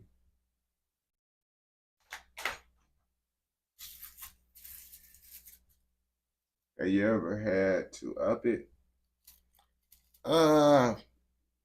Honestly, kinda. Not really, cause it's like I told folks like, bro, I'm finna blow your ass down if you keep on doing it, cause bro, that my dog ended up unaliving bro dog, and he kept on talking crazy or whatever, like he was gonna do something. And then he seen me at the gas station. He kept on just spinning around and around and around. And then I was just letting him, I was just being cool. And then he kept on spinning around. Then I told him, hey gang, I'm gonna pop you, bro, if you keep on doing that. And then he did it again. Then I walked up to him and then I put my hand, then he just sped off. I'm like, all right, bro. Because he don't even know, bro. I was at a gas station in Indiana. So I was trying to tell him, bro, like, if you tweet, bro, I could blow you down. I could blow you down, bro, if you over here trying to say all this stuff, doing all this stuff, bro. We not in Illinois right now, gang. We in Indiana. So it's like, you can't be doing these type of activities and stuff, you feel me? I ain't gonna bap to you. Man, because his dog tried to run into my house. It's really just because his dog tried to run into my house. I ain't gonna bap to you. That's why I still got my dogs, bro, because he was trying to have the police take my dogs and stuff. But then the police been like, bro, your dog ran into his crib, gang. It ain't nothing that we could like, yeah, it's messed up, gang, but control your dog, gang. Like my dogs ain't leaving out the yard, bro. Your dog got unlived on my property, gang. So it's like, you feel me? That's what it be.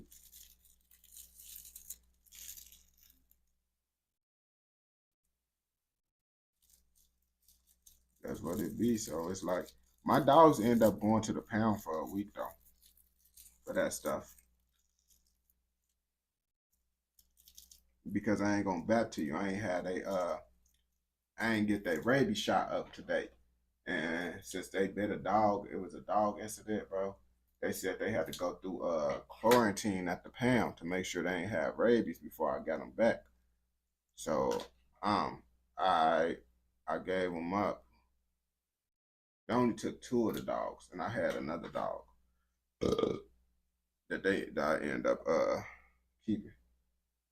And they only took the dogs because Brody wanted to trip and stuff. Brody was doing all that extra stuff, so they been like, "Oh yeah, we'll take them," just because they wasn't even trying to take my dogs. I ain't gonna lie to you, bro. But they just told me to come get the dogs in a week, and that's that.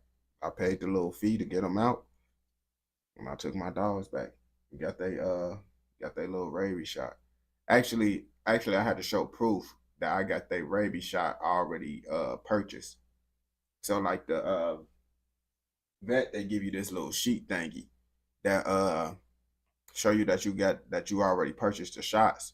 So I had to show the show them that I got the rabies shots purchased before they released them.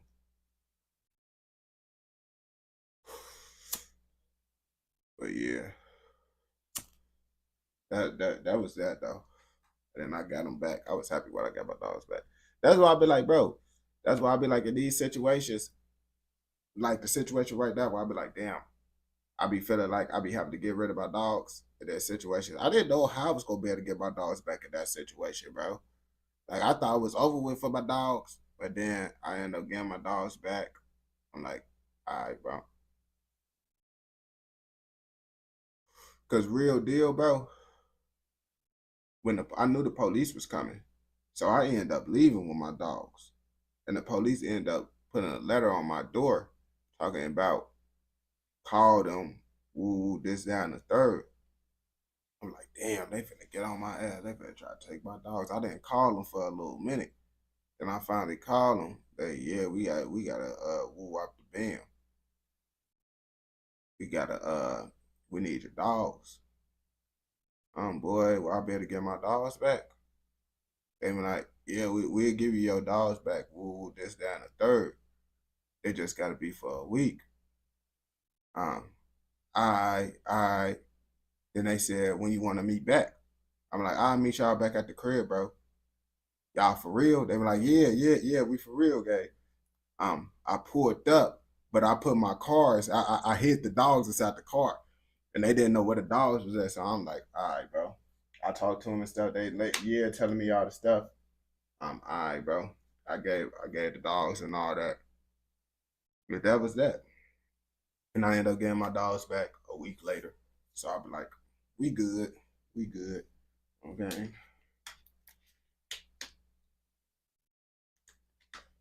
And that whole situation was bad because I was sneaking the dogs and the landlord ended up finding out. So I'll be like, damn, landlord found out. And I thought the landlord was gonna try to kick me out because I was sneaking 3 dogs. But then I told him, I'm like, gang, I pay my rent on time, bro. You really gonna try to kick out the dude? Because he was trying to say this, that, and the third. You broke the lease agreement. I'm gang. I pay the rent every time, though, bro. You better stop playing with me, bro. You gonna kick out the person. First of all, gang, this way the problem was at right there, bro. I was living in Gary. My first spot was in Gary. Before I moved back to Illinois. So I was out there and I'm like, bro, I'm in Gary with it, gang.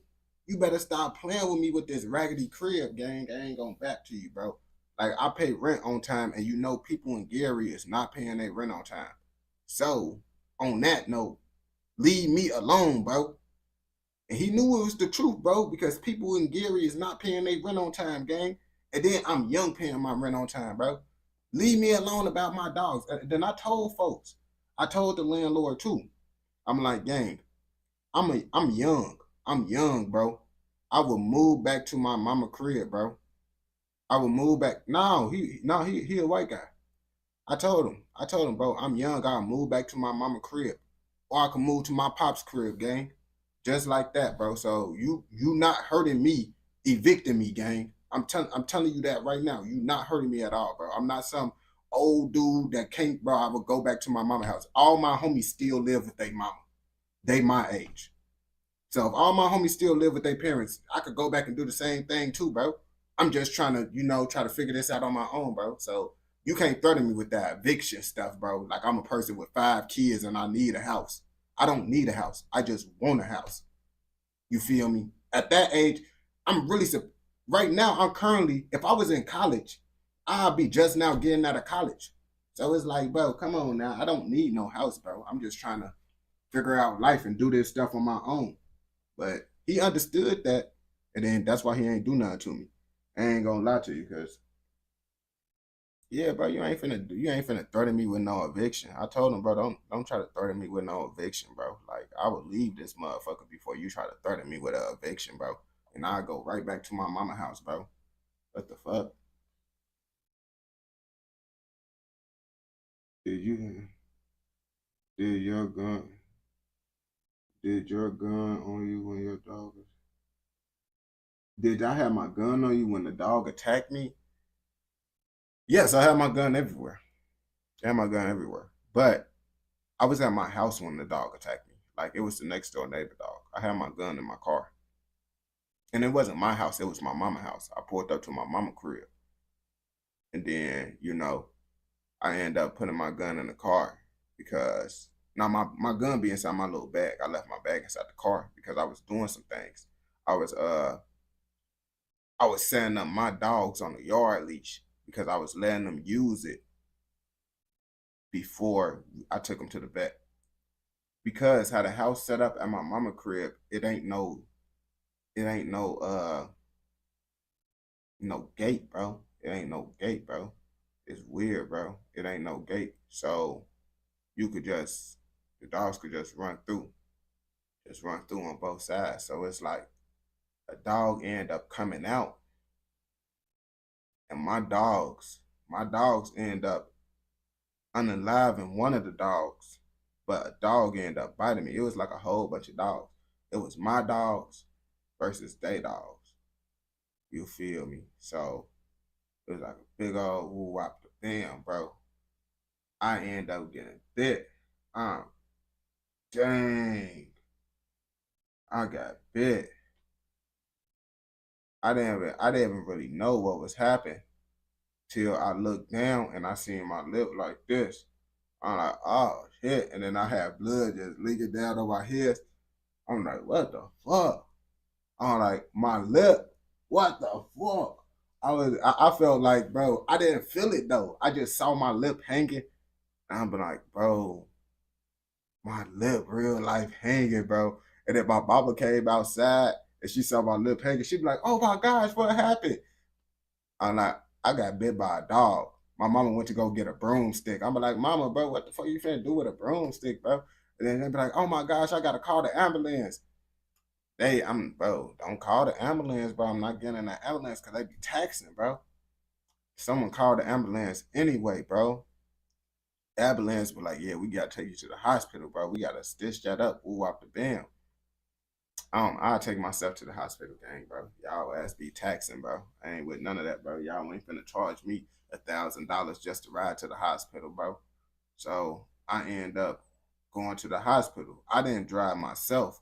My homie parents ended up taking us because my homie got bit as well. He got bit on his arm and stuff, and he had to get stitches. So we both went to the hospital. We got stitches and stuff. I ended up getting stitched up first because my lip was just like hanging. So they had to be like, yeah, we need to do him stuff. He needed stitches, but it was just on his arm. My lip was just fucking hanging. So they've been like, all right, let's get that out the way first. And then I was good. I was good after. That was crazy.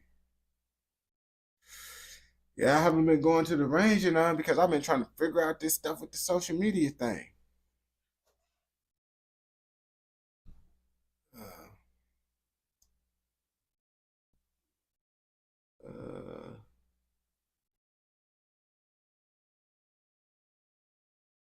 How should I say this video? Y'all want to see the most gangster rapper in the UK? I'm finna show y'all real fast. Y'all see Birdie with the bleach mask? Yeah, the anime mask. Believe it or not, he one of the biggest gangsters in the UK. I ain't gonna lie to you. His name is PR Sad. And I don't know anything about him. I'm just saying he the biggest gangster because I'm going off the title. And that's what the title said, so let's see what's going on. If you had one wish, tell me which brethren you bring back. The demons are back, angels fly when we leave our flats. Catfish gang don't believe in snap. Free got shit to they fee for the bad. Search and show they can't tweak on gang. Free last year definition of sad. God have mercy upon us. Bro, what did Birdie just say? Hi, yo, what? Oh, that must be a UK personality. I ain't gonna lie to you. That's the UK personality, bro. Like one of y'all TV stars out there. In this video, we're going to be looking at one of the most violent and dangerous drill rappers in the UK scene, who goes by the name PR Sad and is part of the well-known gang 6-7. Not a lot of people know about PR Sad outside of the music scene because he's very to himself and doesn't really post on social media other than to promote his songs. So finding information on him is quite difficult. Bro, he need to get him a new mask, bro. Because I know the mask ain't come like that. He real life feeling like Ichigo. I ain't gonna bap to you. He been inside battles and stuff. That mask look like it break easy, though. I ain't gonna bap to you. But like always, I'm going to try to keep this video brief and not go too in-depth into everything, but go through the crazy history of PR Sad and why he's one of the most feared gang members in the UK. The PR...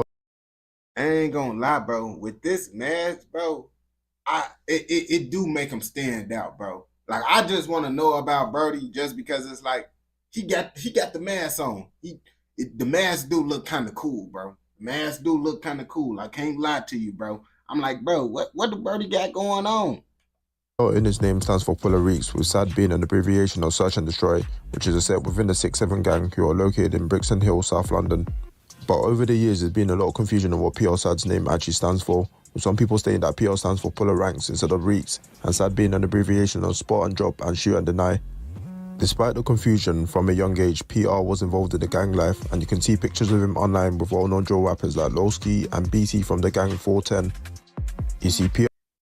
Also, so people know who he is under the mask. It ain't like no secret, bro.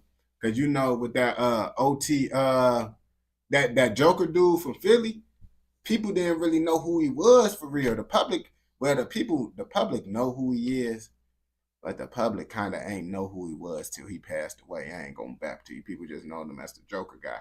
But it seemed like his identity is already exposed. PR was originally part of the 150 gang, which explains the previous picture with BT. But once the 150 and 6-7 beef started getting heavy, PR switched sides and will now be part of the 6-7 gang from Lower Tulse Hill and beef 150 on the Upper Tulse Hill. PR was a very active younger in the group and would often go on ride-outs with other 6-7 members like ST, R6 and Itch. As a younger, PR would mostly hang around with the older lots, and it was at this time he got really close to the well-known 6-7 member LD. Oh, bro. And this why he wear a mask because of LD. Because I know we did a video on LD and I see he wear the generic Dr. Doom mask. You feel me? His mask look way better. I ain't gonna lie to you.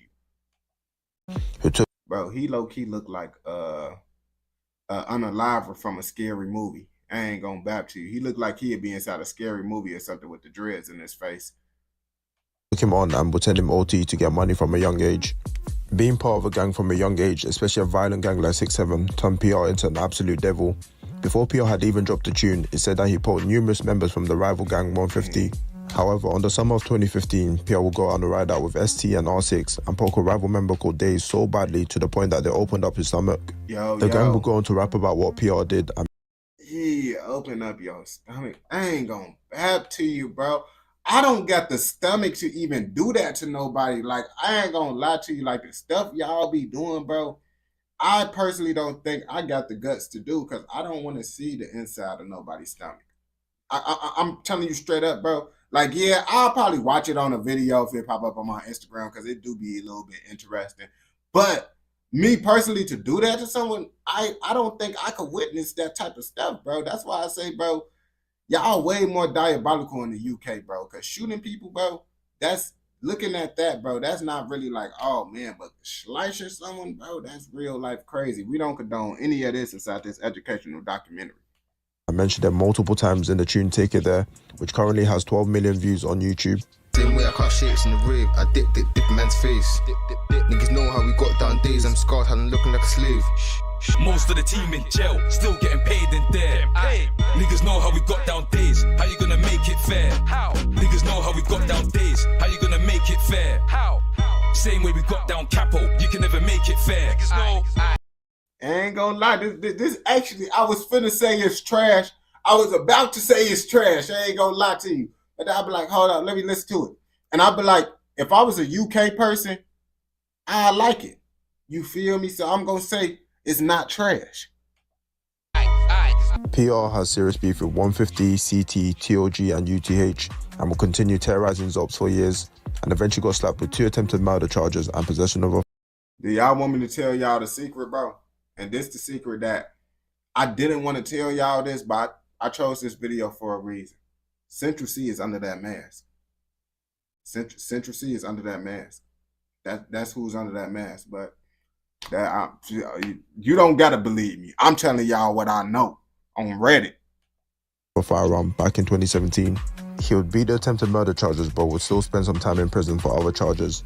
When PR got released, he wasted no time before going out and shooting his op TD in the bum, then proceeding to poke him in the mouth and back, almost killing him. He did all this while still on tag. PR has done a lot of serious crimes. I'm not going to cover all the different things he's done in this video, otherwise the video will be 1 hour long, but let's just say he's not someone you want problems with.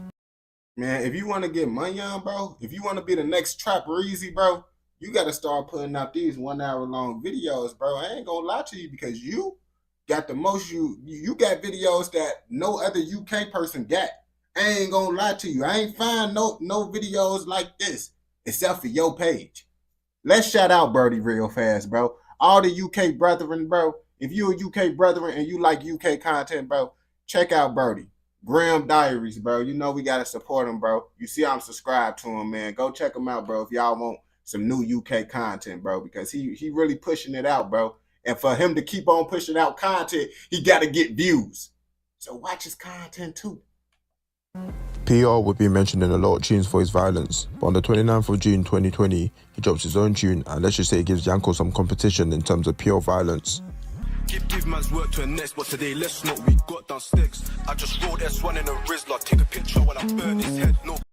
He took a picture when he burned his head. I ain't gonna lie to you, bro. I don't think he could really top Yanko, bro. Because Yanko, when I heard that lyric where he said, slice someone in the testicle, no, bro. No, bro. When I heard that lyric right there, I'm like, the UK is a crazy place, bro.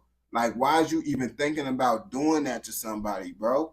Like, why would you say that to somebody, bro? Why would you even, like, as a man, bro, you know that's the absolute ultimate pain, bro.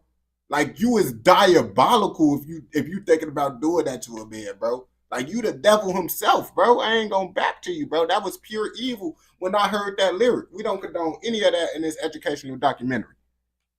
Son got dead for get back, they ain't got back since my man passed. Storm's got sat on his arse, forensics, putting up tents on the grass.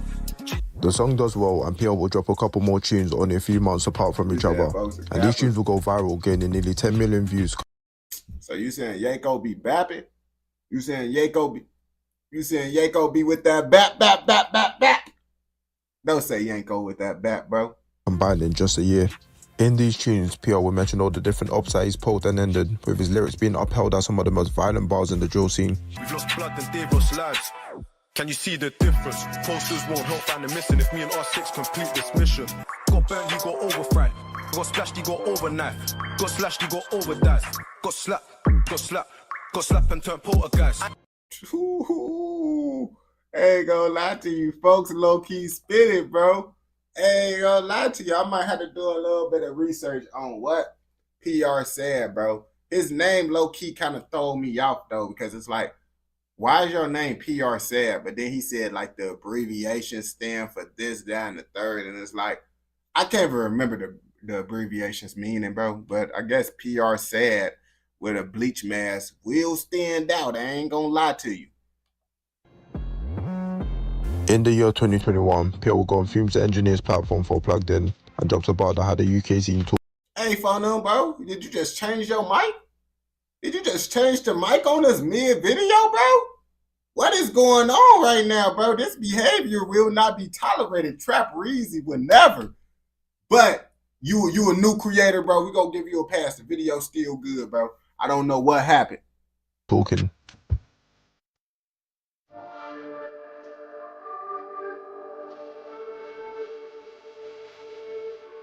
In this bar, PR mentioned someone called Rex and how he poked him in his back.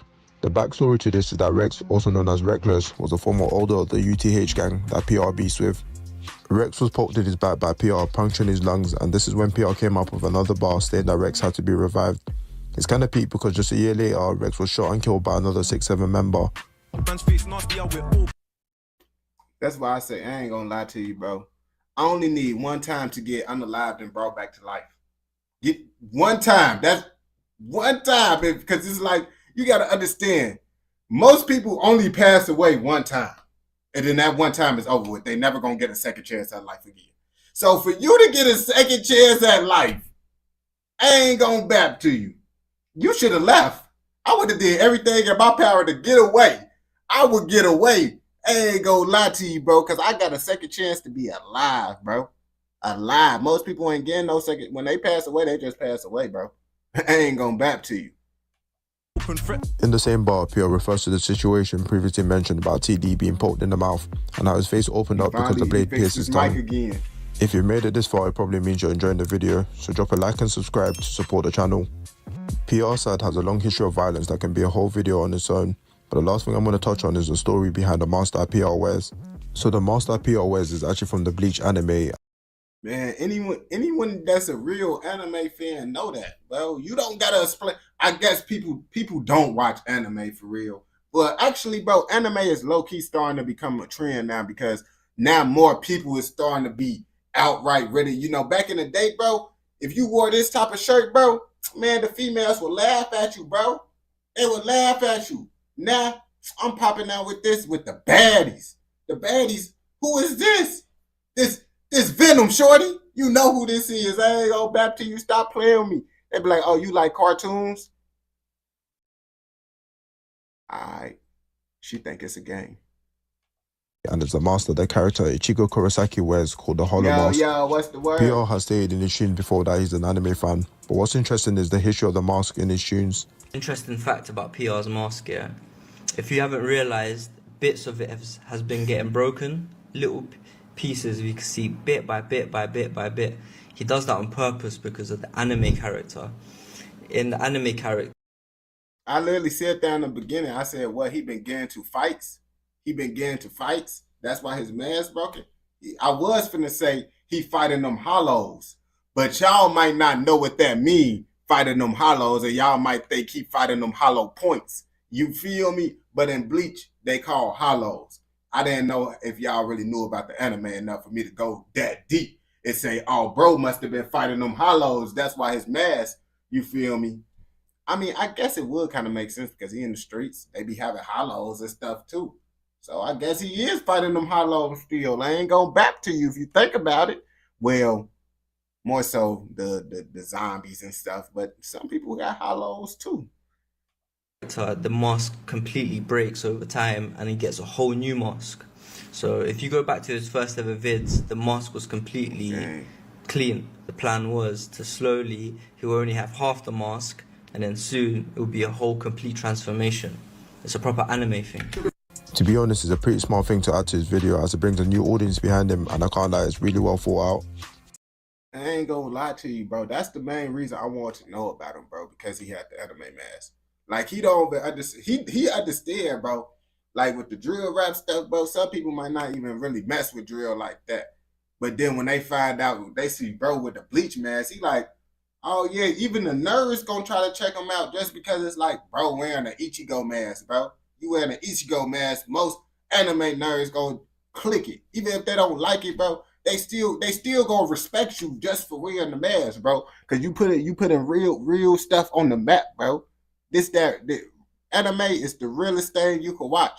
Anime can teach you real life lessons. People think it's cartoons and stuff, but it can teach you real life lessons in life. I ain't go back to you, bro. The only thing is, as of 2024, no one has really heard from PR, with people online asking questions like, what happened to PR Sad? There's a lot of speculations online with some people saying that he's locked up, but to be honest, PR is a very low-key person and he's been on the roads for over a decade. I doubt he'll stop the violence anytime soon, but it's probably best to lock your doors just to be safe. With all that being... He said just lock your doors just to be safe. I mean, he probably just went on a little... You know how rappers be, bro. Rappers just like to disappear, then they just come back again. He said PR Sad is still regarded as one of the most violent rappers in the UK drill scene and is believed to have multiple bodies on his name. So anyway, drop a comment if I missed anything in this video or if there's a... Yeah, you missed some, bro. You and like I said, I brought it up in the middle of the video, bro. But I'm gonna let you know again, that's Central C under the mask. You feel me? That's Central C. And I can make a deep dive in the video on how I know it's Central C, but I'm not even gonna do all that, bro. If you don't believe me, yes, don't believe me. I ain't gonna lie to you. That's all it is. But if you watch this video all the way through, I know you're messing with another educational, informational documentary like this. So don't forget to like, comment, subscribe, and turn on post notifications so you never miss out on any documentaries like this. You said you be messing with manga. I ain't gonna back to you. I never really got into manga for real, bro. And I only watch subtitle if I really, really like the anime. If I really, really like the anime, I'll watch subtitle. I ain't gonna back to you. But if I don't care about the anime too much, I just wait until the dub come out. And then I just watch that. You feel me? And it's easier to do anyway. I don't gotta really read and watch it. But I do it like I finished Naruto in sub. My Hero I was watching in sub. Black Clover I was watching in sub.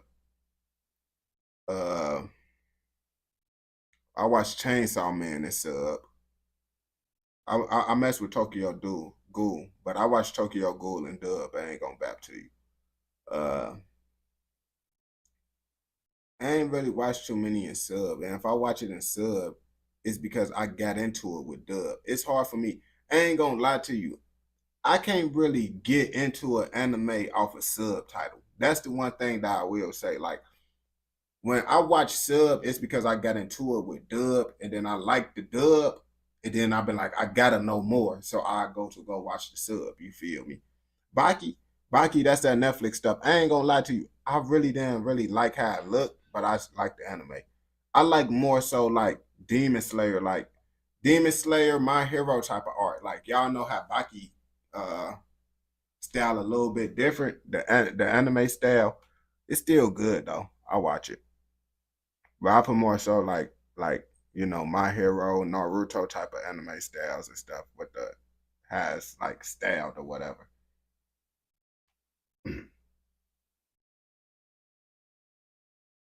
Yeah, you got it, bro. You gotta mess with the anime. Anime be decent, bro. I ain't gonna bap to you, bro. It be decent. Check out V9 Mask. Alright, bet most definitely. Yeah, I be needing new anime to watch because it's like, bro, people don't be really be getting to it. What? I haven't watched anime, bro. Anime, bro, is like, bro, I love anime, gang. I ain't gonna bap to you. That's why you could tell just by me having an anime tattoo, but this is an anime tattoo, bro. On game. I got a whole Ouroboros around it. I got the Ouroboros because Meliodas. I ain't gonna bap to you. And I got guard kanji in the middle. Bro, it's only boring because you ain't watching the right animes. If you ain't watching the right animes, it's gonna be boring, bro. I ain't gonna bap to you, bro, because certain animes, bro, you gotta what the fuck? You gotta real life like anime to get into. You feel me? And certain animes gonna be good for you to watch off the rip. I ain't gonna bap to you.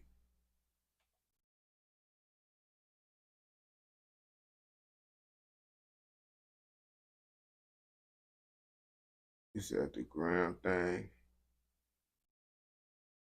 I might look over because that seemed like that might be a little too bad of a video. The title of it. Anime females be the best on game. I ain't trying to tell you females, bro. Like, I always mess with anime, bro. Females, they used to say something, but it's like, it ain't really stopped me from getting females. They cartoons, though.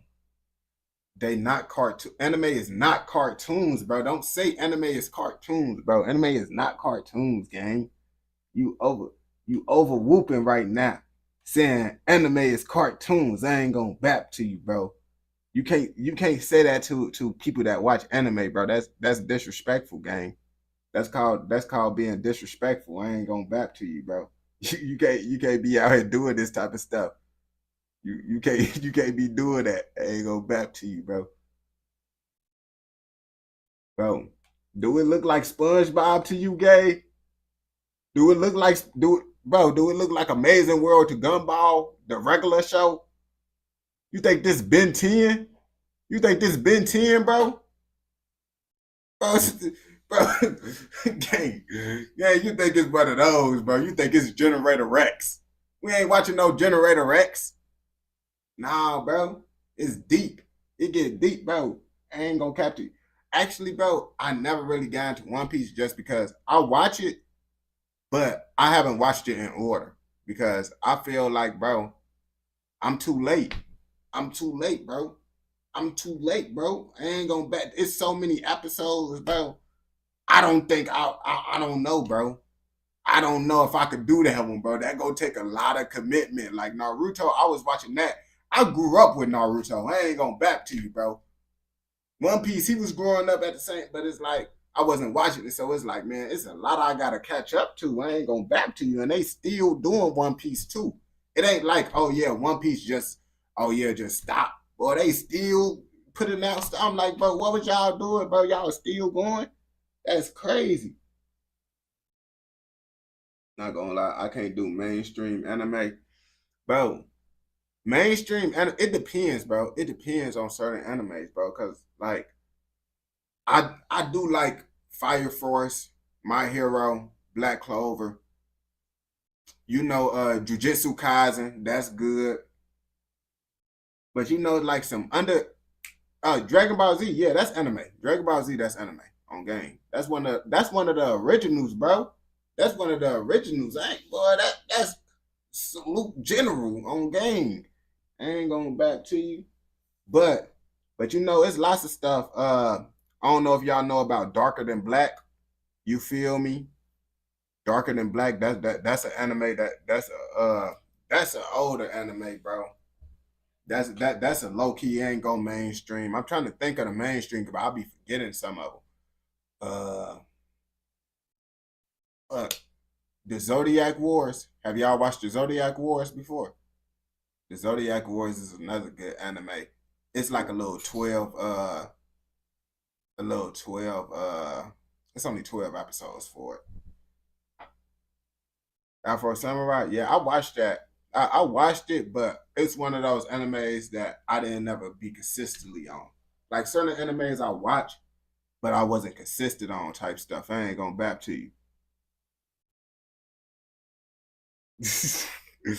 Nah, bro, cause I ain't gonna bap because anime, bro, it don't be too many people liking the anime, bro. Cause I be telling people, bro, I be wanting to do anime content, bro, but it's like I already know that's be cooked, gang. That be cooked, bro. I ain't gonna back to you, bro. People don't resonate with it. The reason why I don't even try to do anime content because I know people around me don't even like anime. So it's like I already know, bro.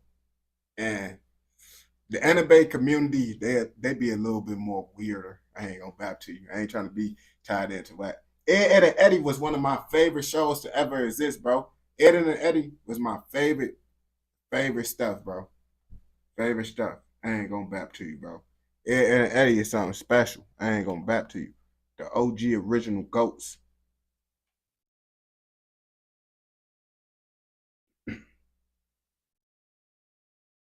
A storyline was a storyline.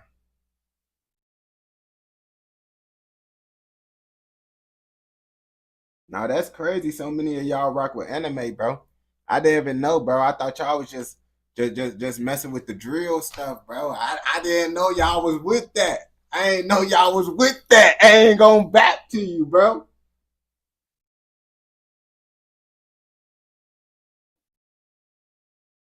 Oh, you talking about anime stuff, bro? The only reason with that, bro, I ain't gonna back to you. The anime creators, bro, they be so nerdy, bro. They be trying to take people videos down. I don't be knowing about them, bro. The anime community, bro, they be on some. You know how they be, bro. I ain't gonna back to you. You know how they be getting with they stuff. Hunter x Hunter, I mess with Hunter x Hunter. I finished it too. I ain't gonna back to you. I ain't get into the new stuff. I heard they doing some new stuff, but I finished Hunter x Hunter. I ain't gonna back to you. Yeah. Now the people that you don't know like anime be the cool anime people, bro.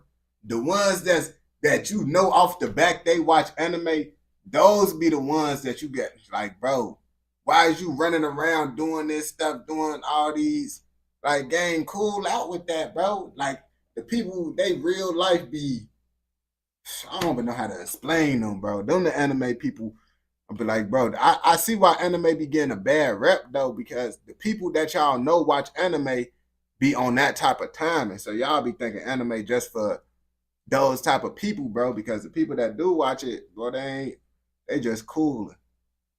And then it's the other anime people. Yeah, that was crazy. Running around doing the Naruto stuff, bro. Like all that stuff, bro. Now that's what's gonna get the females to not like you, bro. You doing that type of stuff, bro. But females don't even care.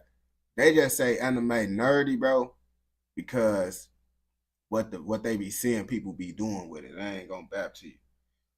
Bro, my ex watch anime, bro. My ex watch anime, bro, on game. Literally, she used to get mad when I used to watch animes without her and stuff, bro. But it's like, if I want to watch my anime, bro, and I'm doing my videos, bro, and you over here sleeping, bro, I'm finna watch my anime game. What you talking about, shorty? What you talking about? Catch up with a gangster.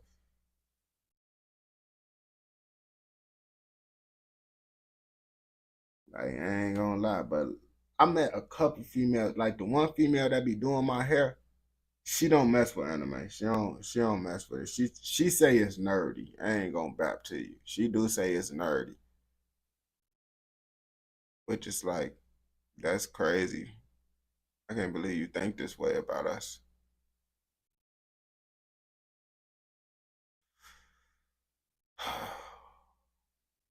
Is anime, is Dead Space anime?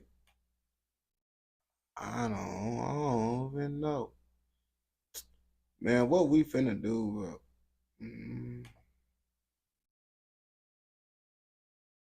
Just be.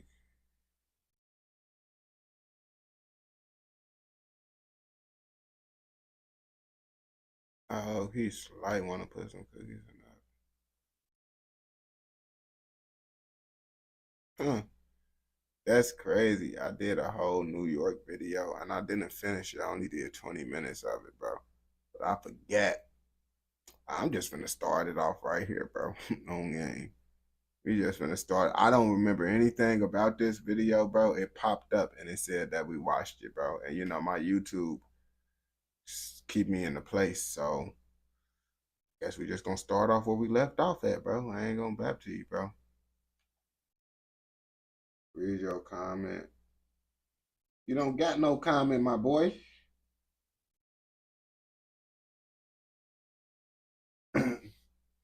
Yeah, I forget that we did this New York one.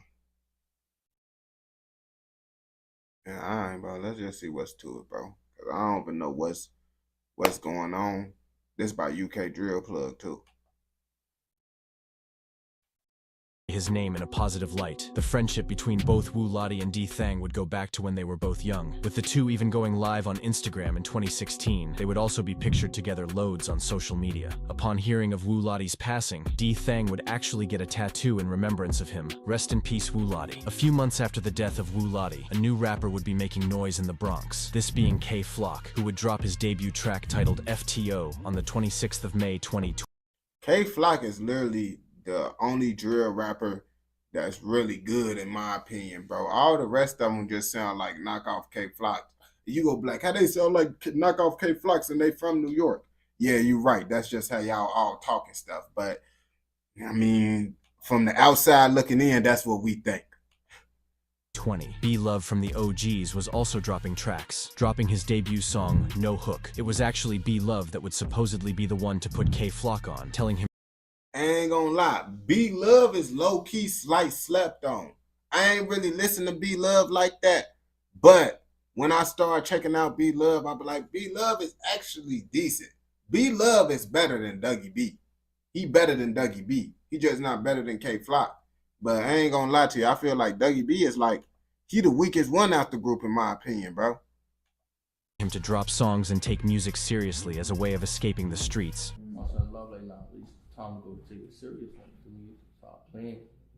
From there, I started playing, for me. Started going up. Obviously, I could take it far, for me, opening doors, for me, like, my man's rapper, so I'm like, wait till you come on, you gonna see what I'm booked. However, K Flock's frequent and past run-ins with the law would take him off the streets for a few months, with it being alleged he had committed a shooting on a rival only months after dropping his first track, FTO. On the 20th of June 2020, at around 5 a.m., police would be called to Mapes Avenue in East Tremont. Upon arrival on the scene, 3 people would be suffering gunshot wounds. One of these people shot would be a supposed YG's member known locally as Eli. It's believed that members of I ain't gonna lie, bro. The crimes even happen in New York anymore, bro? Because it's like, bro, it's like when the New York drill era was happening, I was hearing about people getting unalived. And then it's like, I don't hear about no one getting unalived in New York. Like, I be hearing about rappers getting unalived, but think about it, bro. You don't be hearing about New York rappers getting unalived like that, bro. The last situation I heard about a rapper getting shot from New York was Lil TJ. And in that time, almost every other rapper from each state, bro, that had someone that got shot, all that. Like Chicago, definitely, bro. Couple rappers got popped. Philly, all that. Florida, all that. New York, you ain't here. I mean, that's a good thing that the rappers ain't getting unalived though. But it's like, you think about it, bro. You ain't really hearing no rappers getting unalived from New York.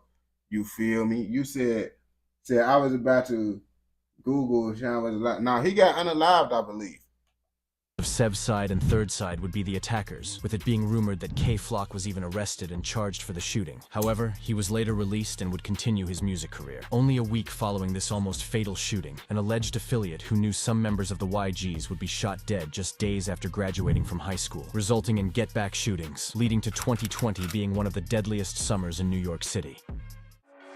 On June the 28th, 2020, 17-year-old Brandon Hendricks, or Diddy, would be fatally shot in the neck, killing him only 1 week before his 18th birthday. Diddy wasn't actually involved with any gangs, and was a well-known basketballer. It was known that he knew a few OGs members, but wasn't involved. He was planning on attending St. John's University following his high school graduation. In an interview with the Bronx drill rapper Shimi, he would go on to explain that Diddy wasn't in fact in the streets, and was strictly a baller. I'm like, yo, I ain't gonna lie to you, bro. With these, hey, bro, if he was still alive, bro, I'm pretty sure he would have changed his name, bro. Because it's like, bro, having the nickname Diddy with all the Diddy allegations going on is pretty crazy. I know he would have to deal with jokes almost every day with his name being Diddy until he ended up changing his name to what?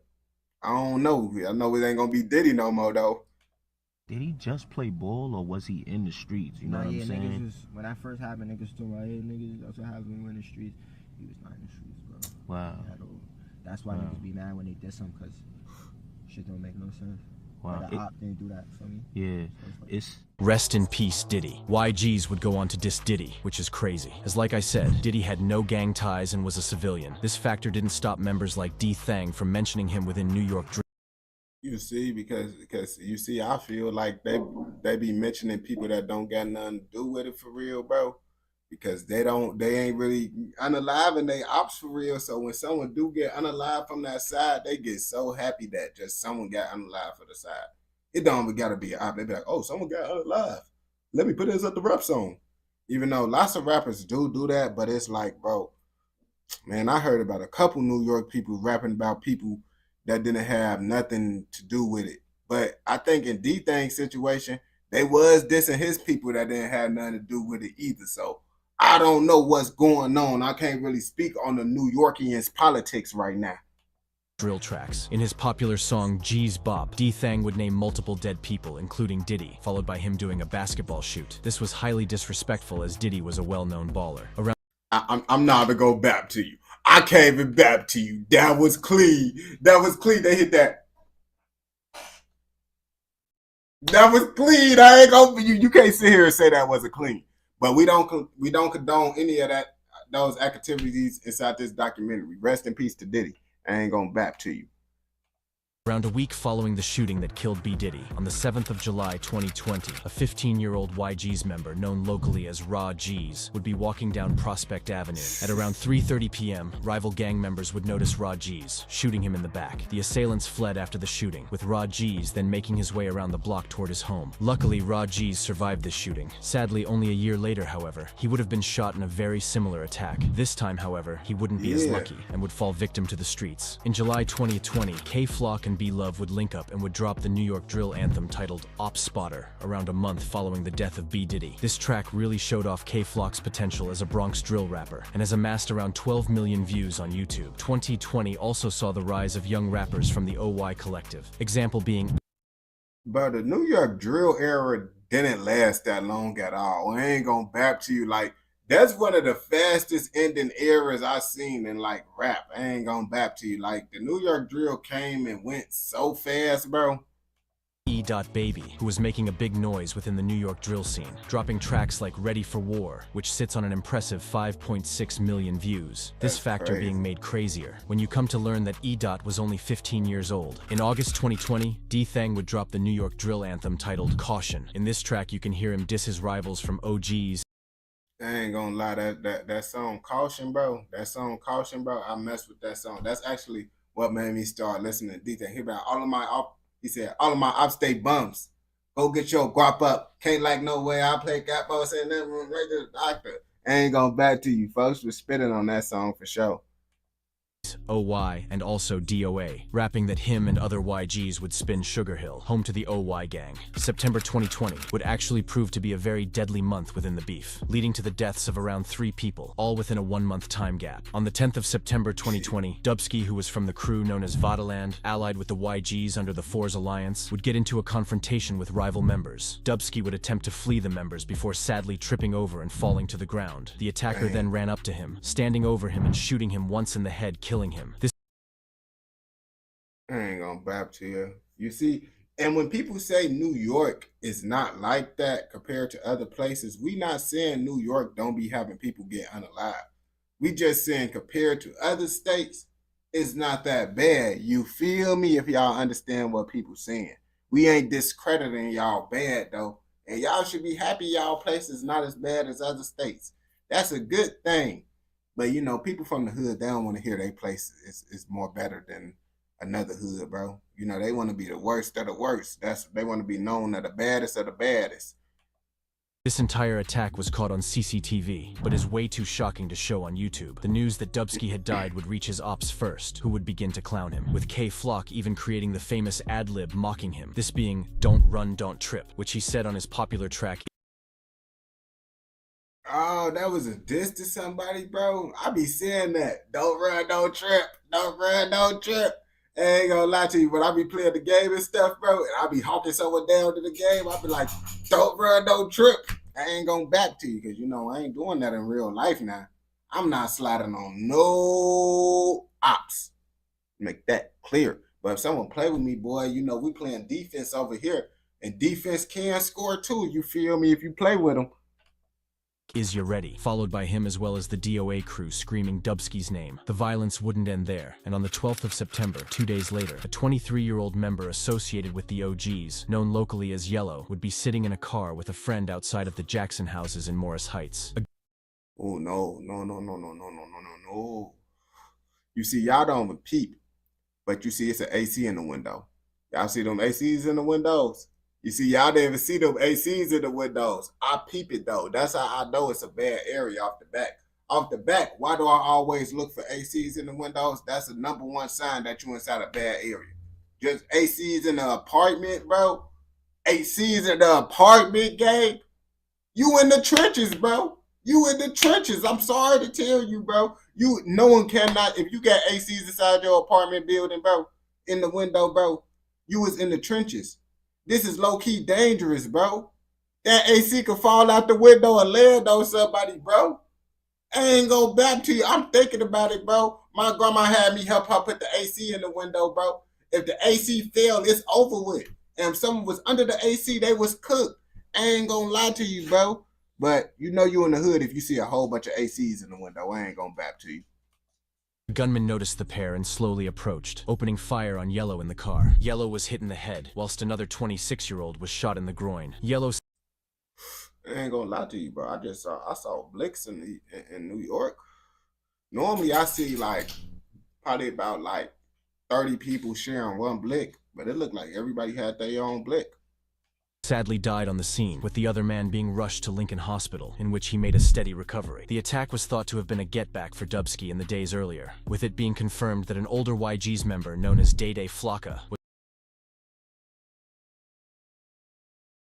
Dubsky in the days earlier, with it being confirmed that an older YG's member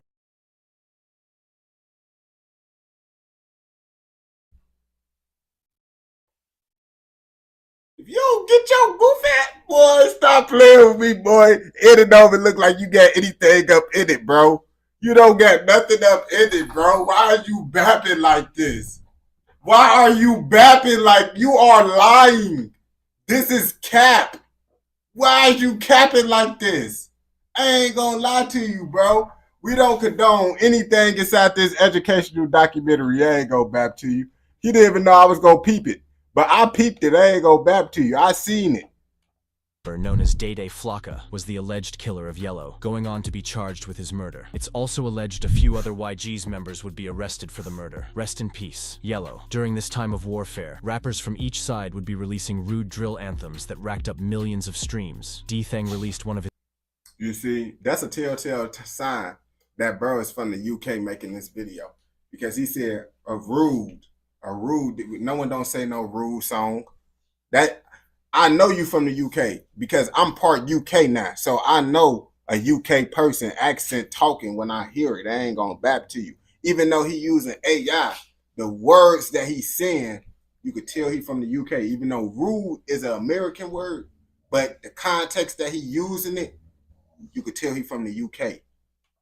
His biggest tracks, titled Bunny Hop, on the 1st of November 2020. This track currently sitting on 4.7 million views. At the end of 2020, K-Flock, Dougie B, and Shaw EK would drop a track titled No More Free Dougie B. This gained millions of views. When looking back, it looks quite crazy having K-Flock and Shaw EK on the same track, as only months following this, K-Flock would begin to have a rivalry with both Shaw EK and E.Baby from OY. This was supposedly due to the fact E. was hanging with K-Flock's ops, and Shaw EK was then forced into picking a side. His decision was obviously to side with E. From OY, beginning to beef K-Flock. It would actually be around 2 weeks following the release of this No More Free Dougie B track that a member of DOA close with K-Flock would be shot dead outside of a deli, this then heavily affecting K-Flock.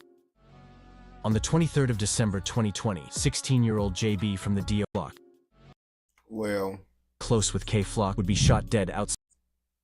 In their defense, it do look like if you standing in front of that place, like you supposed to be like shot. Like that look like the type of area that like, yeah, you standing there, you asking to be shot. In my opinion, that's the type of area to look like, yeah, we finna get him for standing right here in front of it. This look like this someone's store. And you know, people, I feel like this is a store that dudes don't want you to stand in front of. If you stand in front of this store or in this store for too long, someone gonna get you. I don't know why. This just seemed like you got negative energy. We don't condone anything in this documentary. Side of a deli, this then heavily affecting K-Flock. On the 23rd of December 2020, 16-year-old JB from the DOA crew would be standing outside of a deli within the Bronx. In a moment captured on CCTV, a man would slowly approach JB, and whilst it looked as if the two men were friends, the man would go on to get out a gun, and in a shocking turn of events, shot JB in the head. You see, I ain't gonna lie to you, bro. So that had to be some backdoor stuff. He had to be somewhat cool with him to be just, or he just was a random person talking to him. But if it's like it was a random person talking to him, why would he just do that? Rivals would be quick to start dissing JB, with a question as to who killed JB also flying around the internet, with it being rumored that the death of JB wasn't work of a rival, but instead a man with severe mental illness, with it being thought it was a random act of violence. Rest in peace, JB. And you see, this is why I tell people too, bro. Like, people be like, oh, if you don't got no ops, you don't need a blick. You find out that, you feel me, if you think about it, bro, you don't gotta have an op to get unalive, bro. You can make an op the day you get unalive. Like, literally, the day you get unalive, it's the day that you get an op. You feel me? So, if you think about it like that, you need to always carry you a blick because you never know when you're gonna get you a new op. You could get you an op for you accidentally stepping on someone's shoes. She get too emotional about it, taking it as disrespect. And now he trying to tweak with you, trying to blow you down. You got an op now if someone trying to blow you down. You feel me? So it's like, bro, you never know when you going to get you a new op. So just make sure that you be prepared. We don't condone anything in this documentary. This some New York stuff. JB. Now, remember I said K-Flock dropped a track titled No More Free Dougie B. Well, this was actually because Dougie B had just been released from prison and was beginning to get active within the Bronx scene. In March 2021, the rapping trio Dougie B, K-Flock, and B Love would drop the extremely popular track Brotherly Love, which sits on a whopping 40 million views. In the third verse on the track, K-Flock rapped the lyric, "And forever JB we gon' go dumb. Me and Doug's rapping. I hope that we blow up." This line showing love to his dead friend JB. It's also as if K-Flock knew that that he was going to be successful within the Bronx drill scene, as only months after this, his career would explode into the mainstream, cementing him as one of the most well-known Bronx drill rappers. However, due to his gang ties, he would end up committing a broad daylight murder in a $4,000 outfit, wearing unreleased Jordans, this then subsequently ending in his arrest. A name that is often disrespected within the Bronx drill scene is that of Delilah. Delilah Vasquez was a 20-year-old girl who was supposedly... Now, I got a question for y'all, chat. Do y'all think if he wasn't wearing that designer, would he still be locked up? Or y'all think the designer is the main reason they know it's him? Or y'all think they would have knew it was him, whether he had on the unreleased designer or not? What do y'all think on that situation? Y'all think they wouldn't have been able to find him if he ain't had a designer on? Y'all think that's the main reason? close with Drilly members. On the 17th of March 2021, she was shot in the head in an apartment on Hull Avenue. The attackers then fled the scene, with it being reported they were Blood Gang members. However, in an indictment on the Drilly Gang, it would come out that members of the Drilly Gang would be charged with the murder, which is crazy as Drilly members and Delilah were close. It's rumored that a gun accidentally went off and killed her. Rest in peace, Delilah. Delilah was actually dissed in a Lil TJ preview, which is crazy as he has escaped the hood and is making millions of dollars from the music industry. In April 20... I mean, it's not that crazy because Lil TJ, he loved to try to portray this street image so much. Like, Lil TJ want to be known as this street gangster so bad, bro. That's why that whole, Black Boy Max situation happened. Because Lil TJ said he's a gangster. He been to jail at a young age or whatever. We don't condone that. 2021, police would be called to 174th Street in Crotona. Upon arriving on the scene, 18-year-old Taco Guns from the YG's gang was suffering multiple... You can't be a Hispanic named Taco Guns. I'm not gonna lie to you. Like, that name, bro, I feel like, nah, bro. That just don't sit right calling you that, bro. In my opinion, I ain't gonna back to you, bro. Gunshot wounds to his arm. He would be rushed to hospital and luckily would make a steady recovery. It's believed the shooting was carried out by rival gang members. This came out in a 2023 indictment, which targeted 12 members of a Bronx gang. The members would be charged with 110 charges, ranging from attempted murder, and violent robberies. One of the charges would be the shooting of Taco Guns in April 2021. Now, the shooting of Taco Guns would be one of many incidents that would lead to summer 2021, being one of the bloodiest and most dangerous summers, resulting in the gun violence within the Bronx, soaring to heights not seen since 1996. This all following the tragic shooting of a 19-year-old, known locally as Ty Swish. Yo. On the 7th of July 2021, Tyquil Doherty, known locally as Ty Swish, would be standing outside of his apartment building within the Bronx. It's important to note that Ty Swish wasn't directly a member of any gangs, but was known to be friends with a few members of the YGs. Anyways, just before... I ain't gonna lie to you, bro. How I be, bro? If people can't find the actual opposite that they looking for, and you cool with them 9 times out of 10, they just gonna be like, all right, he good enough, you feel me? So if you cool with people that's in the streets, just always remember, if they can't find your homies, you might just be their replacement. I ain't gonna lie to you, and that's the truth. So always be on your P's and Q's, even if you're not in the streets, but you cool with people in the streets. Just remember that, because you can be a replacement. Before midnight, members believed to have been from the Rayway DOA gang would pull up, shooting Ty Swish multiple times, killing him on the scene. It's also believed that a 13-year-old DOA member known locally as J-Rip was present when Ty Swish was shot dead. Upon hearing the news about Ty Swish's passing, members associated with the YGs would be planning a get-back, and only around 4 days later, the 13-year-old DOA member J-Rip that was present at the killing of Ty Swish would be shot dead. On the 11th of July 2021, just 4 days after the shooting of Ty Swish, 13-year-old J-Rip from the DOA Rayway gang would be standing outside of Angel's Cafe on East 187th Street. It's believed he was standing with FBN Bobby, who was associated with Third Side. At around 3:15 p.m., a black vehicle approached J-Rip. A gunman then stepped out of the car and began shooting toward J-Rip, who was hit multiple times. FBN Bobby then began to run, with J-Rip then crawling into the Angel's Cafe before dying on the scene. A murder investigation would be launched following this, and would see the arrests of Taco Guns, that same teen that was shot in his arm, as well as another YG's member known as Jaw Squeeze. It was even alleged that a YG's member known as... I see why people be like, oh yeah, don't play with New York like it's sweet. I mean, it is getting kind of wild in New York. I ain't gonna lie to you. Like, y'all do got some stuff going on, but that was just for that little, you feel me, New York drill. Like, New York don't play around. They locking y'all up. That's the whole thing right there. It's not like, oh yeah, y'all can't get wild. It's just y'all can't get wild because y'all gonna get locked up. Y'all gonna be in jail for a very long time. I ain't gonna bap to you. That's why I be like, bro, it's safe out there, bro. Cause y'all gonna be in jail for sure. I ain't gonna lie to you. Raw G's was present when J-Rip was shot dead and would be one of the first rivals beginning to disrespect J-Rip and would start to go live on Instagram dissing him. Sadly, however, under 9 hours later, Raw G's would have been shot once again. However, sadly, this time he wouldn't be as lucky as the first time and would sadly fall victim to the streets. Around 8 hours following the deadly shooting that claimed the life of J-Rip, at 11:30 p.m., YG's member Raw G's would be in the back of a taxi on the way to a music studio. In a moment captured on CCTV, 2 men on scooters would pull up next to the car window and began shooting into the car. Rajiz was hit multiple times and died on the scene. Rest in peace, Rajiz. Since the death of Rajiz, he has become one of the most disrespected names within the Bronx. Before his death, he had even had a back and forth with the popular DOA rapper K Flock. In K Oh, so Rajiz is Rah Rah. Yeah, I didn't know who Rah Rah was. I ain't gonna bap to you.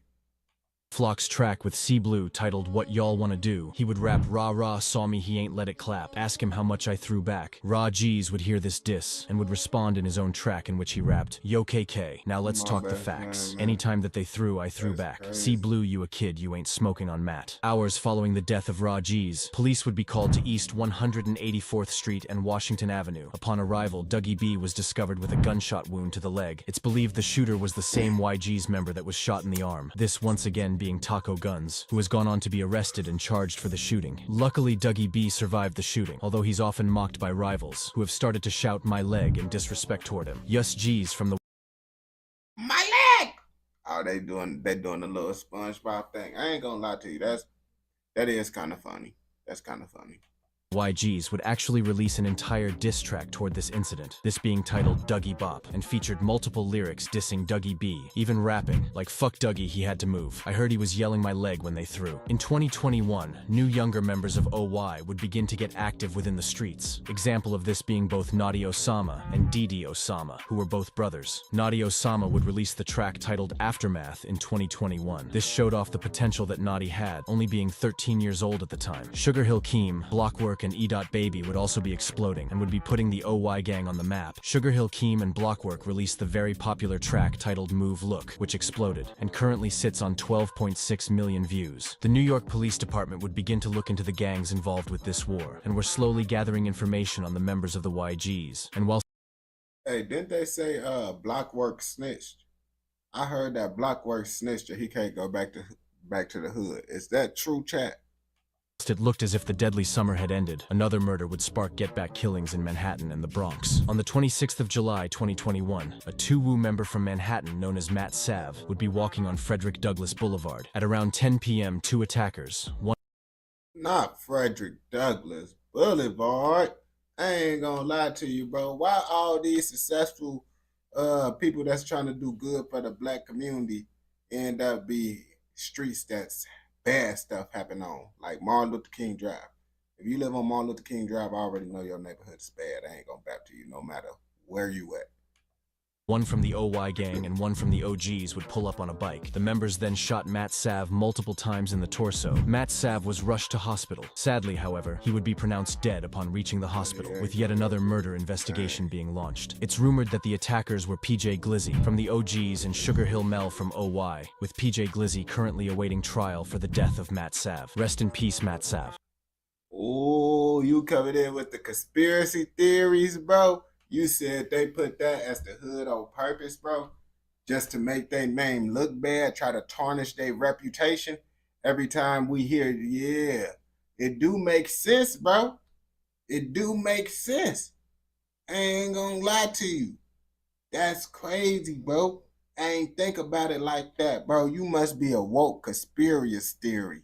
I ain't gonna lie to you. Yo, what's the word? Now, PJ Glizzy was actually a well-known Bronx drill rapper who gained millions of views on his songs like Muddy, which was a track directed at opposing YGs, as well as COE with B Love and Shaw EK. It was actually this track in which PJ Glizzy would seemingly rap about the murder of Matt Sav. You remember, I guess people stopped doing that, but y'all remember at one point, like, you can't say Glizzy like Glizzy. Y'all know what a Glizzy mean. like a glizzy. Yeah, bro. And glizzy used to mean something different, and then everything just changed naturally. Like, bro, if you talking about a glizzy, bro, that's crazy, bro. You out here eating glizzies. Months before it happened. In the song, he rapped, "I might just slide to his block with a dirt bike. I'm gonna keep clicking until he drops." What makes this crazy, however, was that it was reported that the attackers drove around on a dirt bike before killing Matt Sav. Following the death of Matt Sav, K-Flock would release the highlight. You see, that's the most New York stuff ever, bro. The only time I be hearing about people doing that type of stuff is like New York, UK, you feel me? They be doing that type of stuff.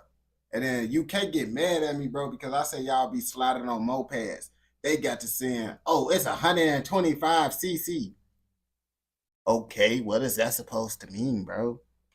Highly anticipated track titled "Is Ya Ready?" This song went insanely viral and featured extremely rude disses toward rival enemies from the OYs and YGs. "Is Ya Ready" currently sits on an impressive 87 million views, blowing K-Flock up, leading to him becoming the face of the Bronx drill scene. However, K-Flock wouldn't be the only rapper making huge noise, and on the 28th of September 2021, D-Thang, Bando, and T-Dot would release the track titled "Talk Facts." This song also went viral, currently sitting on 46 million views, which is crazy. In 2021 and 22, Sugar Hill Keem was on the drill run of a lifetime, dropping songs like DOAK with J-Star Baller, Been Ready, and Stop Dissing, all three of these tracks gaining hundreds of thousands of views. It would also be around this time that an incident would occur between OY members and rivals that would lead to some in-house beef within the OY gang. At the end of 2021, Sugar Hill Keem and another OY member known by the street name Blockwork would be walking within Harlem. The two members noticed a car full of rivals that had tried to pull up on the pair. Upon discovering this, Sugar Hill Keem would begin to let off shots towards the rivals, whilst Blockwork hid behind a car. Luckily, no one was injured, although both Sugar... Oh, that, you see, I ain't gonna lie to you, bro. If y'all ain't know, when I be making my little thumbnails, bro, I get like little default little pictures off of Google, bro, about what's happening in the video. So it's not cap, because the picture that I'm showing in the video is what's happening in the video, but it's just not the people in the video. Because I didn't even know, someone commented, bro, why you showing Blockwork inside your thumbnail? Who is, well, not whatever his name was, bro. I'm like, bro, I didn't know. I didn't know who it was, bro. I just said, hey, go with the video, bro. Sugar Hill Keem and Blockwork would quickly be arrested for this shooting, which was caught on a nearby CCTV. During the time that both Keem and Blockwork were in prison, Sugar Hill Keem would begin to claim that Blockwork had snitched on him. Both the OY gang as well as the OGs would then decide to side with Sugar Hill Keem, turning on their old friend Blockwork. This information will become a lot more relevant as the story goes on, however. Only 2 days after the release of the YG's anthem, Chad, I thought y'all said he ain't snitched. On the 30th of September 2021, 16-year-old Naz Rolla, or Nazi from the Rayway gang, would be standing outside of a deli, only feet away from where J-Rip was shot dead months earlier. Anyways, rival YG's members would notice Naz Rolla and began shooting towards him. Sadly, Naz Rolla was gunned down and killed on the scene. Rest in peace. Naz Rolla. It's believed that Naz actually had a daughter, which makes the entire situation worse, as his daughter will now have to grow up without a dad due to the endless gang violence that has claimed so many. But you know, New York, they slide with all them, bro. They be sliding with the electric scooters, bikes, all types of stuff, bro. Skateboards. Young lives. Toward the end of 2021, K-Flock would drop his first album, titled The DOA Tape. This featured 8 tracks, including a remix to his popular track, Being Honest. This remix featured the popular rapper G Herbo, whilst it looked as if K-Flock was taking over the New York drill scene. In December 2021, he would commit an act of crime in a $4,000 outfit, wearing unreleased Jordans that he was seen promoting days earlier. I ain't gonna bap to you, bro. You was promoting the stuff days, or you see, that's what I didn't know. I didn't know that he was promoting these exact shoes earlier.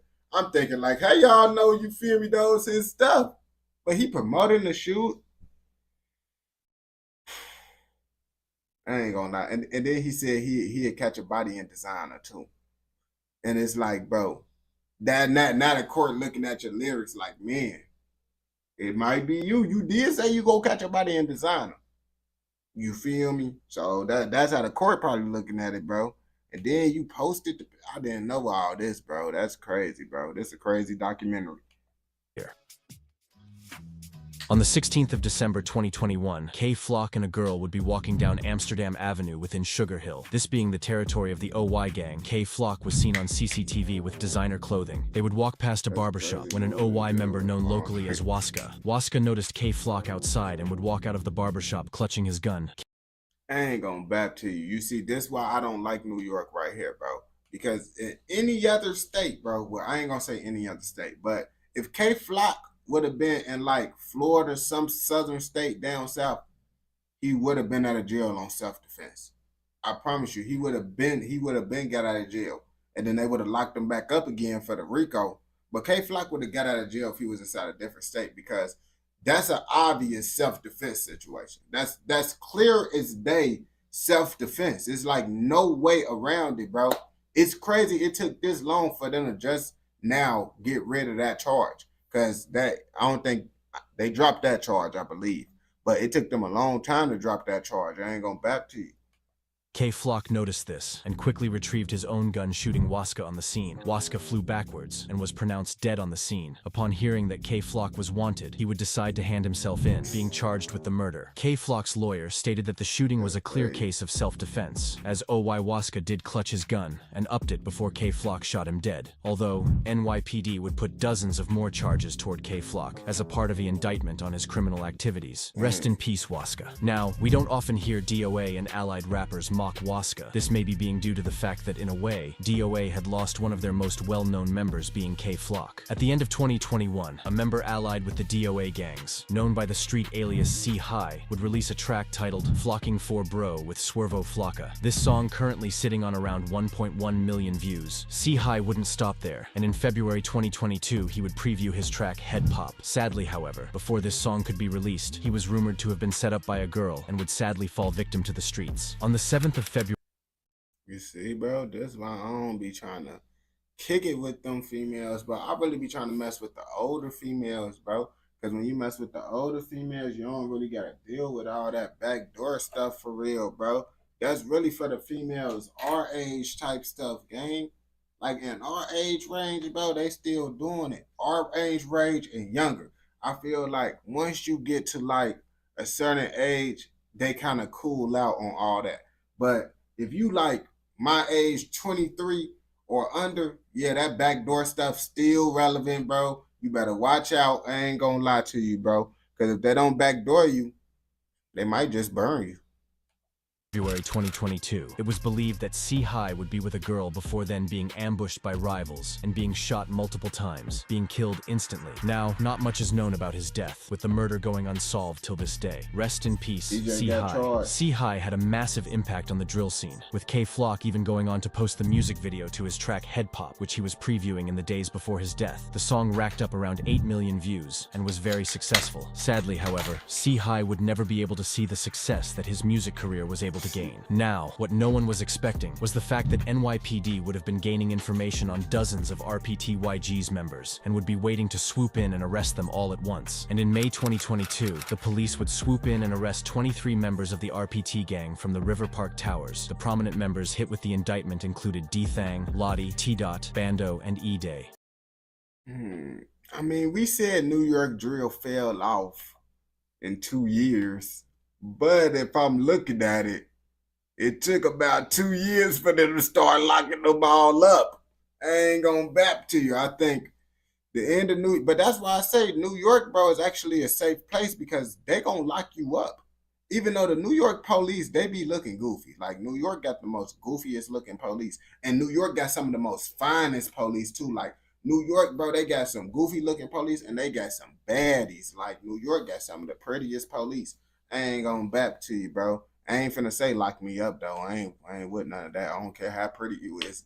Don't lock me up. D-Thang would be wrapped up with a conspiracy case and would even be hit with an animal abuse charge, as they would stream themselves killing a pigeon upon reaching a certain number of viewers on the stream. D-Thang would be...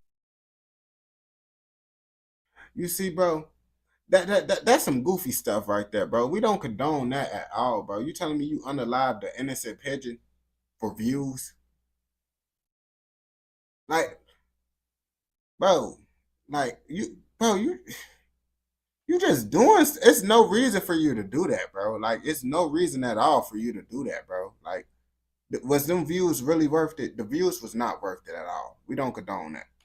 Be a massive loss to the Bronx drill scene and would be in prison from May 2022 until the start of 2024, in which he was released, dodging the charges. Similarly to the YG's indictment, a massive drilly takedown occurred a month before in April 2022. The indictment included the arrests of 20 drilly gang members, with all of them being charged with crimes like murder, non-fatal shootings, as well as stabbings. It was revealed in this indictment that the members of the drillies committed around 32 acts of violence between September 2018 and March 2022. The crimes included within the indictment included in January 2019 when drilly members attempted to rob someone but would end up stabbing and attacking the man. A year later, in July 2020, a group of drillies allegedly shot dead James Rivera after chasing him in a car. A month following this, 2 teen drilly members fired shots at a busy subway station. It was later revealed in this indictment that the drilly members would be charged with the death of Delilah Vasquez, who I ain't gonna lie, the Drillies, the only rapper I really listened to from the Drillies was Lee Drilly, and it took me a minute to understand him. Like, after I figured out how to understand him, bro, he actually was good. But I didn't listen to Lee Drilly for a little minute because he raps so fast. And if I can't understand you, I ain't gonna bap to you. It's hard for me to even listen to you. was shot dead in March 2021. It's rumored that she was accidentally shot by a man playing with a gun. The Drilly gang was linked to around 4 other shootings in the months following March 2021, before then being indicted in April 2022. During 2022, the kids that repped the OY gang would begin to drop New York drill tracks. Examples of these would be Didi Osama, Nadi Osama, and Sugar Hill D. with Sugar Hill D. originally being a background dancer within OY music. Dang, you call him a background dancer? I ain't gonna cap to you, UK drill plug. I mess with you, bro. Why you doing Birdie like that? I ain't gonna bap to you. That's pretty crazy. But what I was, you know what's even more crazy, bro? I was actually supposed to link up with Birdie, bro. I was supposed to do a little event with him, bro. And I end up going late to the event because my homies, bro. You feel me? I end up trying to bring my homies with me to the event. And we end up getting late. But I didn't care just because I still had a good time out there. But it's like, bro, I just missed the whole event, bro, because of y'all, bro. I still hung out with some of the people, bro. Like, I linked up with my manager and all that out there. But my manager was calling me and stuff, and I fell asleep. But I fell asleep because I was tired, bro. I ain't gonna lie, I was tired because they set me back on schedule, bro. We were supposed to been out there, bro. And they was tripping and stuff, talking about, I tried to get my clothes, gang, give me a second. Music videos. However, after seeing his friends like Didi Osama and Nadi Osama beginning to drop tracks, he would do the same, dropping the song We Are Young in the start of 2022. This song currently sitting on around 1.5 million views. 1.5. Didi Osama and Nadi Osama would drop one of their first. Oh yeah, then I did hear that Didi Osama and Nadia Osama is like the biggest, like they like the most realest gangsters in New York. And that's what I heard. I don't know if it's true or not. That's just what I heard, that they the most gangster people in New York. You feel me? These two right there. I honestly don't understand how y'all let these two become the biggest gangsters in New York, but that's just what I heard. I ain't gonna lie to you. We don't condone letting these people do that.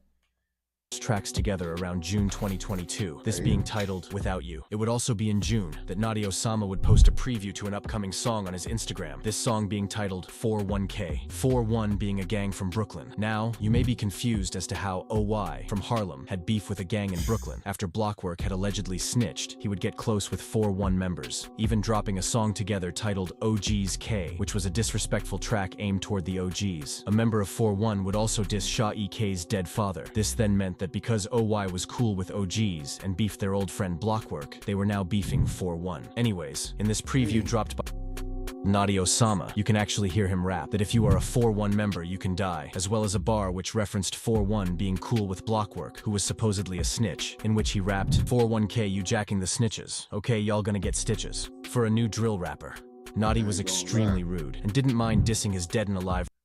That was kind of a bar. That was low kind of a bar that he did, bro. But I ain't gonna bap to you. I feel like, bro, Nadi Osama and Didi Osama, bro, they was kind of weak, bro. I ain't gonna back to you, bro. Like Nadia Osama, I ain't gonna lie, he got a little.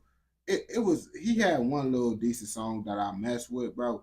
But for the most part, bro, that was pretty trash. I ain't gonna back to you. Did y'all listen to Nadia and Didi Osama, bro? Cause I ain't really listened to them. Rivals. Sadly, however, Nadi would end up being stabbed to death, resulting in his name becoming the front of a rival dance move, in which he was mocked for how he died. His death also then blew his brother Didi Osama into the spotlight, resulting in Didi becoming a somewhat mainstream rapper nowadays.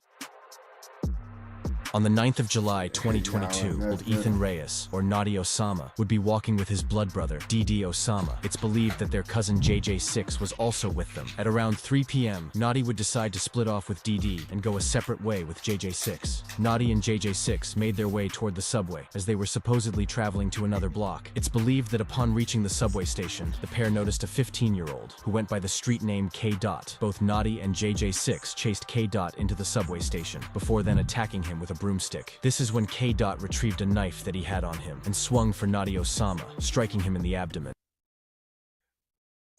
Why would you hit someone with a broomstick? You see, that's why I say New York and UK, they like one and the same thing, just because it's like that's what they be doing in the UK too. Like, why would you do something like that, bro? Like, I ain't gonna lie to you. I understand why they did what they did, bro. You just not finna hit me with no broomstick, gang. Nah, bro. I just can't just let that happen. I ain't gonna cap to you. It's rumored that following the stabbing, JJ6 would flee, leaving Nadi to die. Emergency services would be called to the scene and would transport Nadi up the stairs out of the subway to the hospital. However, sadly, Nadi was pronounced dead in the hospital hours later. Police would arrive on the scene and discovered the broomstick as well as the knife, which then led them to arrest 15-year-old K. hours later. K. was charged with second-degree murder. However, that charge I ain't gonna lie to you, bro. If me personally, bro, if I was they ops, bro, I probably would have started dissing them with like a broomstick. Like I start waving the broomstick around and stuff, bro. Like me personally, if I was an op, that's what I probably would have did, bro. Just because it's like, bro, he hit me with a broomstick, and it's like now we just gonna wave the broomstick around and stuff, bro. I don't know why. charge was dropped, and he was charged with criminal possession as well as first-degree manslaughter. Later in 2022, however, K. would be let free after all charges were dropped against him, as it was a clear case of self-defense. Rest in peace, Nadi. Only 10 days following the tragic passing of Nadi, OY members Didi Osama, Nadi's blood brother, J-Star Baller, Nadi. How they get out for self-defense, but K. Flock didn't get out for self-defense? I ain't gonna lie to you, bro. That's pretty crazy if you ask me. I ain't gonna bap to you. And Didi's older brother, as well as E. Baby, Sugar Hill D. Roscoe G, and Duty Low, released the tribute track titled E4N, which stood for Everything for Nadi. Didi Osama would even rap a heartfelt lyric in which he said, "Yo J-Star, I told Nadi stay out the streets. Wish I was there so it would have been me." This just showing how much of a loss Nadi was to the OYs. Now, remember how I said Nadi had previewed the 4-1K track, which featured very disrespectful lyrics toward the 4-1 gang? Well, it would be this exact 4-1 gang that would release one of the rudest diss tracks towards Nadi Osama, this song even going viral on TikTok, and inspiring random people that were unaware of what had happened to do a dance which imitated how Nadi Osama was killed. This track was the Nadi Bop. We have new developments tonight after a teenager was stabbed to death. A 15-year-old boy has been charged with killing another teen on a subway platform yesterday. As the young... I ain't gonna lie, TikTok, bro, that's for every TikTok song, bro. Like, if it go viral on TikTok, people is gonna dance to it and stuff. I ain't gonna bap to you. That's normal. Victim's family mourns his death. Commuters tell CBS 2's Elise... On the 7th of October 2023, 3 rappers from the 4-1 collective, being Kyle Rich, Jen Carter, and Ta, uploaded the music video to their track titled Nadi Bop. The music video opened with knives being visible on the floor, but what some people didn't notice was that the knives spelt out an N, most likely for Nadi. At the start of the track, Nadi Osama's previewed song titled 4-1K would be heard, with Nadi rapping the lyrics like 4-1K y'all jacking the snitches, okay y'all gonna get stitches. Kyle Rich would directly respond to this lyric later on in the song, where he rapped, "Brody said we was gonna get stitches. One day was dissing, the next in the ditches." This just being one of the multiple direct disses towards... Hey, I ain't gonna lie to you. That was a nice little comeback. That was a nice little comeback for the diss.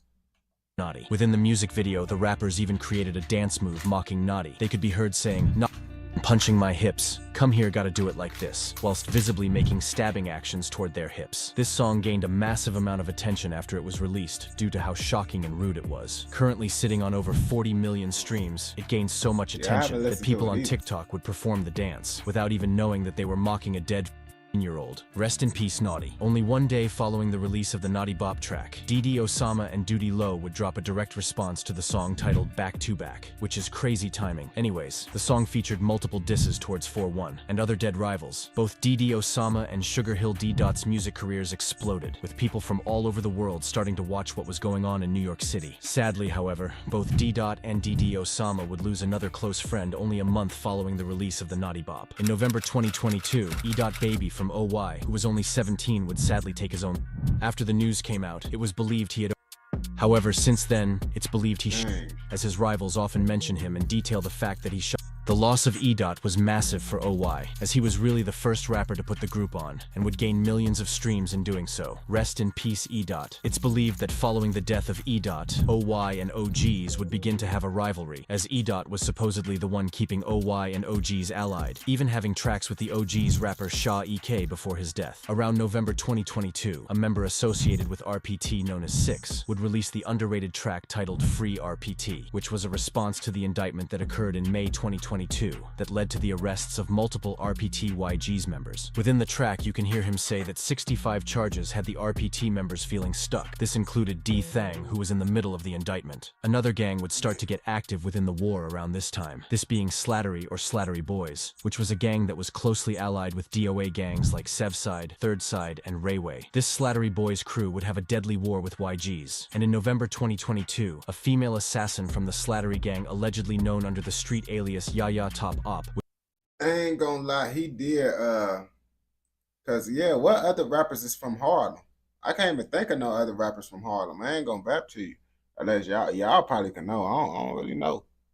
Would kill a member allied with the YGs. At around 9:15 p.m. on the 30th of November 2022, a 14-year-old member associated with the YGs, known by the street name Prince, was walking down Morris Avenue with his 15-year-old brother. Two shooters would run up on them and began shooting toward Prince, who was hit multiple times. Prince was taken to hospital, but sadly died only hours later, whilst his brother escaped not injured. A few weeks following the murder, a 17-year-old female was arrested for the murder. She is thought to have been a part of the Slattery gang, and is to be charged with the killing, and either found guilty or not guilty once a full trial has taken place. Rest in peace, Prince. At the start, I ain't gonna lie to you. They be giving females as like more of like they be more lenient on the females. If it was a dude, I feel they would have got more time. We don't condone anything in this educational documentary. Start of 2023, the Sevside and Third Side gang would see 8 of their members being arrested and charged with multiple crimes. This included K Flock, who was already fighting a murder charge. Another prominent member charged was that of Zay Munna. The document that showed the indictment information also showed a timeline of events that were linked to the DOA members. K Flock was linked with the murder of OY Waska, as well as shooting at rival members in June 2020, and also shooting at rivals in November 2021. Some of the charges put toward K Flock include use of a firearm resulting in death, attempted murder, and assault with a dangerous weapon in aid of racketeering. And if found guilty, he is facing either mandatory life in prison or death. Around the start of 2023, Sugar... Yeah, he no longer facing life in prison no more. He no longer. He gonna be out of jail, but it's gonna be like I don't know how long, but he gonna be out of jail before he 40 for sure, or like around 40 at the latest. Like I know he gonna be out of jail before he 45. Sugar Hill Keem was home from prison and would begin to drop music. Keem dropped Been Ready in February 2023. Keem wouldn't stop there and dropped a deluxe album in 2023, this being titled King of Drill Deluxe. It featured around 11 songs that currently all sit on over 1 million streams. If anything, these numbers that Keem was pulling showed everyone that he was the most promising New York drill rapper out at the time. Now, at the end of 2022, a rapper from the crew Grizzly Gang, which was allied with the YGs. This rapper was known under the street name M.EBK, and would drop a track with JB Sleaze and Eddie G's. This track gained a massive... Cause ain't they gonna give him time served too? Ain't they gonna give him time served for all the time he be served since that other charge was dropped and stuff?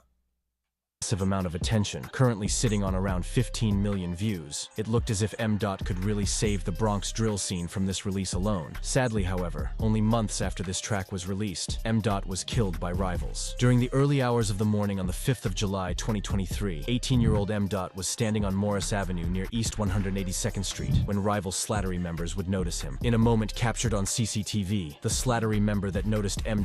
began shooting toward him, hitting him in the leg. The NYPD would respond to the shooting immediately. Arriving on the scene shortly after the attack, another 19-year-old was also hit in the shooting, but went on to luckily survive. Sadly, however, M. wouldn't survive. Despite the attempts of medical professionals, he was pronounced dead on the scene. After the news that M. had died reached the internet, dozens of tributes to him poured in on social media like Twitter, Instagram, and YouTube, which just shows how much of an impact he was on the Bronx drill scene. Rest in peace, M.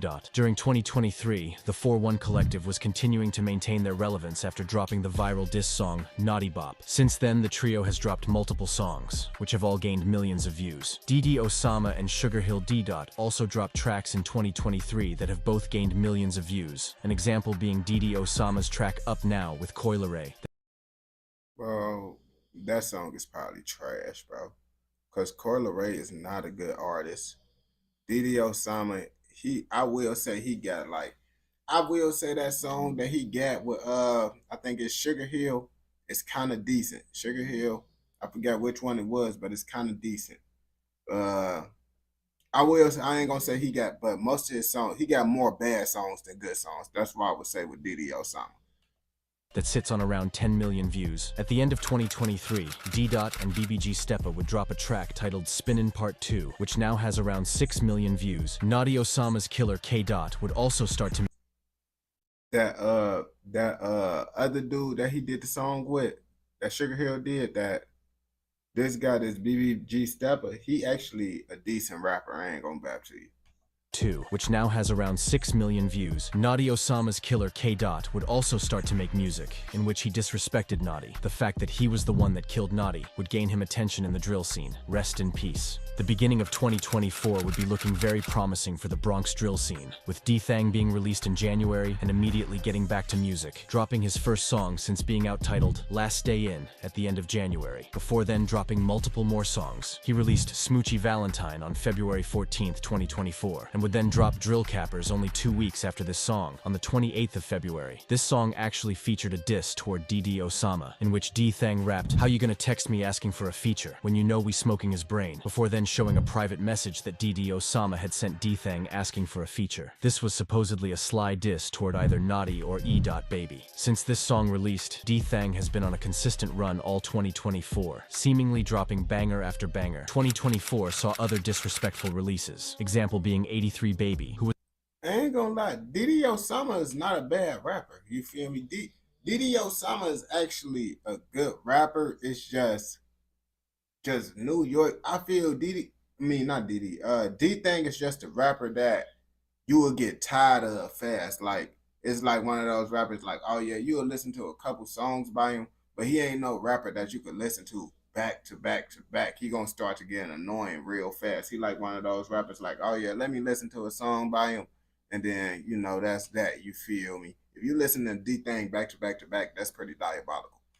was associated with the OY gang releasing a music video titled Lottie Bop. Similarly to the Naughty Bop, this music video mocked the way in which Wu Lottie was killed, and mocked him and other dead rivals. DD Osama, Bloody, and other OY members then linked up and dropped a very disrespectful music video titled Stop Running. At the beginning of the music video, they actually had Wu Lottie's killer on FaceTime and would sample Wu Lottie's last moments before he was stabbed to death. Something that's crazy is that in D-Dot's verse, he actually raps that he was only when Wu Lottie died. This Stop Running track was made in order to defend Naughty Osama's name from rivals, whilst the rappers dissed dead rivals. Rest in peace, Wu Lottie. In 2024, Shaw G's from the YGs dropped a track titled Get Back, and was once again a direct diss track aimed toward OY and Naughty Osama. Now, since the death of M.EBK, no other incidents have really occurred between the gangs mentioned. If you have learned anything from this video, make sure to stay away from the gang life, as this life only ever leads to jail or death, and rarely anything.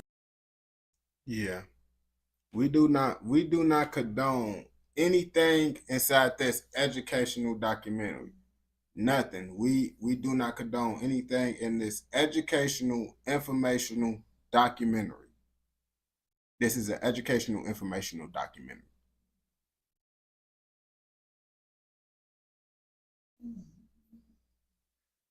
Yeah, I had to end it off like that, bro. Just because all the stuff that was going on in that video, you just had to make sure that everybody know it's an educational, informational documentary. I ain't going back to you.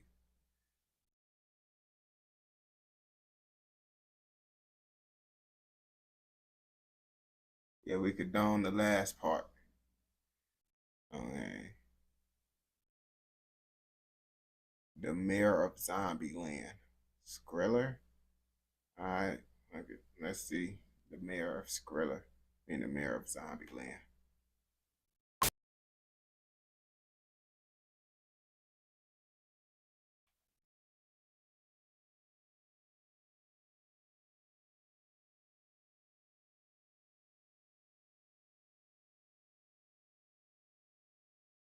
No, we don't say that in the videos. YouTube pick up on y'all words too. That's why chats, they be blocking. I realize why they be blocking out the chat. Cause I guess YouTube be picking up on the chat too. But I was like, bro, how do y'all let words go through? Yeah, no, not really, but it depends on like what part, bro. It depends on what part that's going on. Skrilla is not real. You said, bro, it's not real.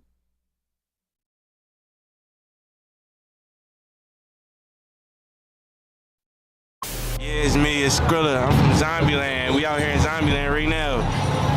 I describe. Bro, I never met someone, well, seen someone that's just so cool with want to be around people that's homeless. Like, who? I never met nobody that want to chill with homeless people. I'm not gonna lie to you. That's pretty crazy. Especially like only time when I see people out there willingly being out there is because they got to be out there. They ain't just being out there because they want to be out there, bro. I ain't gonna bap to you, but that's a good marketing tool though. I ain't gonna lie. Growing up in this area. Zombieland is Zombieland. Red carpet, this the trenches. Underworld, this the underworld. Cops out here, bro. I really shut this down. This really my hood. Oh, right there. I run this shit. Where the cops at? You know you my girlfriend. I know. What you want me to do? What you want me to do? I need you to take 5 somewhere. Where's your house at? Image too, bro. Like, I ain't even gonna fraud. I ain't even all fried up right now, bro. I'm gonna keep it a bean. I'm gonna give you a real interview right now, bro. This shit could be changed for real, bro. It's just they don't give a about this shit, bro. My pop really wants me to be like a lawyer and type shit though. Like my pop a real good pop. Like he really like on my ass to, you know what I'm saying? You still got hope that you can just. You know, you are what you hang around. And then I was hanging around. Okay, he said you are who you hang around. So basically he admitting that he on the same type of timing as what they on. I mean, it is understandable because he do be like overly fried. And I'm like, bro, like, are you sure this is okay? Like, bro, he real life being a zombie for sure. We don't condone any of that in this documentary. And I wanted money. Yeah, I wanted a life. I wanted a different type of lifestyle. That's reality. Like that's the way we live it. We from Zombieland. People ain't taking like that, bro. Not from where It's in all my music, all my videos, all my videos. That's your thing, but is that what Philly is right now? For real. That nice. Slow me down a little bit. Hey, yo, squad, what's the drill? Back with another video, man. Straight out of Kensington, where everybody calls Zombieland, Skrilla been making noise different. Young Bull went from trapping on them blocks to becoming one of the realest voices out, documenting that raw street life while building his name up. Turned out by the... Bro, do people actually listen to Skrilla? Because I ain't gonna bap to you, bro. I don't really listen to him. This is not even DJ Academics, bro. It sounds like DJ Academics, but it's not DJ Academics. the streets early in his life, he quickly became adjusted to how things go in the trap. He's been on both sides of the fence, not only in the sense of being a good kid and being a hoodlum, but also being a dealer and a user. This adds a more dynamic perspective to his music, and that's why he talks about it in his interviews. Having recently survived getting popped in Chicago, Skrilla is more focused than ever and ready to tell his story with no filter. I listened to that one song by him, bro. He was like, rada, rada, rada, rada, rada, rada, rada, rada. I was like, yeah, bro. He go hard, but he be like, rada, rada, rada, rada, rada. That was my favorite part of the song. I ain't gonna bap to you. So just who is Skrilla? What is Zombieland? Is he really the king of it? Will he eventually defeat his addictions? We're gonna find out. So without further ado, let's skip the play and get down to business. Skrilla-born Jamal Edwards came up in Philly's Kensington area, what will become Zombie. It looked like bro be lying. It looked like he one of those kids that just lie for no reason. I ain't gonna lie to you. He put on that suit and said his dad is a lawyer. That's why he wearing it. Zombieland. Despite what you think for somebody repping that area, bro had a different foundation. His pops, black, his mom's straight Mexican from Texas. They linked up in college. Truth is, Skrilla had some solid parents though. Most people wouldn't guess it from his image. His pops was extra heavy on making sure that he stayed straight. Had him playing every sport out there. Back then, young Bull was deep into basketball, playing AAU and traveling around the world. Man was so nice with it, every trophy he touched was an MVP. Traveled around the world playing basketball when I was younger. Oh, wow. Yeah, every trophy I ever got is an MVP trophy. Like, I was really good in basketball. But I was really good at basketball. Why did he do that, bro? Is he having a hard time breathing, bro? I ain't gonna lie to you. somehow, though, like, the streets just got to me, though, at an early age. Being the oldest of his siblings, he got a brother and a sister, Skrilla had both parents in his life even though they wasn't together. His pops had different dreams for him though. Wanted him to be something like a lawyer, stayed on his case about it too.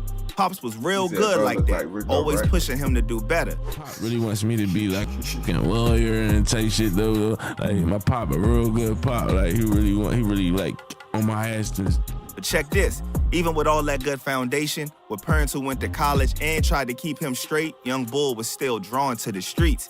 He was rocking Abercrombie back then, had a regular life at home, and that once he hit them blocks, it was a different story. Before he was Skrilla the...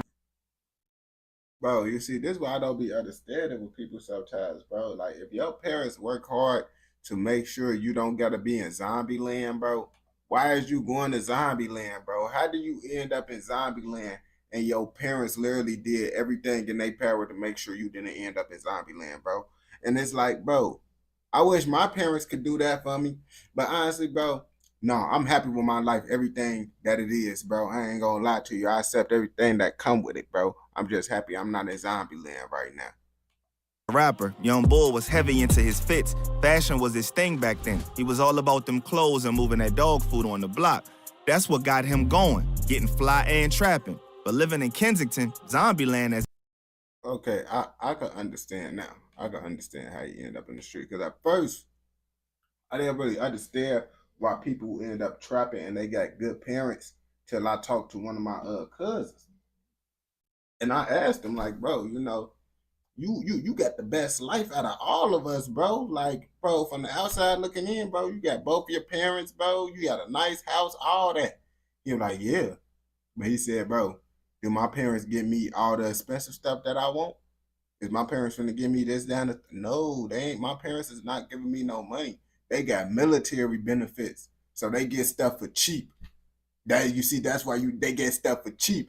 I was like, dang, bro. So you telling me, yeah, they provide a house and all that for me, good food, but they ain't giving me no money on. I'm like, dang, if they ain't giving you no money on, I would understand why you end up trying to do it. You're like, right. And he ain't trying to get a job because he said he worked at Popeyes and Popeyes wasn't treating him right. I ain't gonna bap to you. As he calls it, Ish is different. Even with all them trophies and that stable home life, the streets was right there. The way it worked in Kensington was simple. You step outside, either just telling your mom you headed to the park, you was gonna end up trapping. Yo, I'm about to go to the park.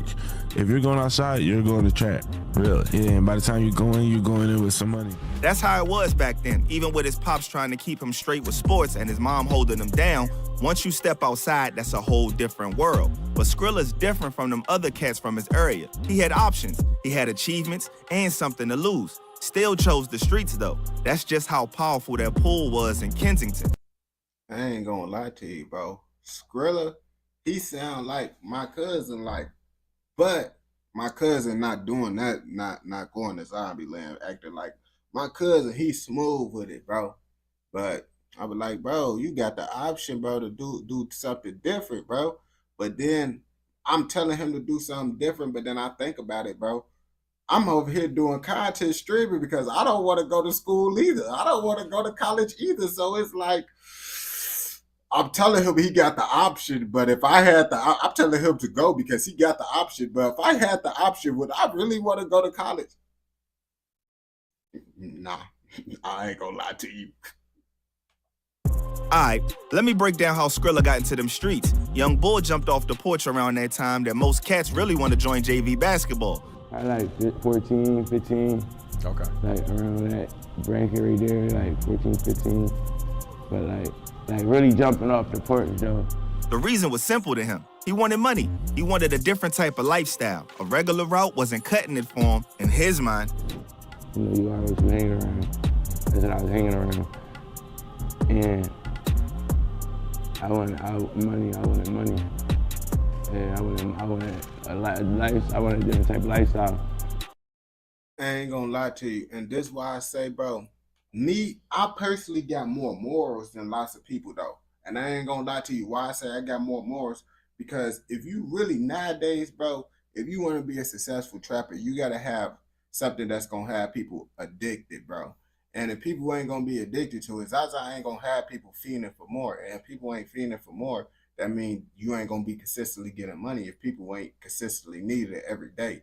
You feel me? So I just personally didn't want to do that because I know, like, me personally, I was taking that stuff and okay.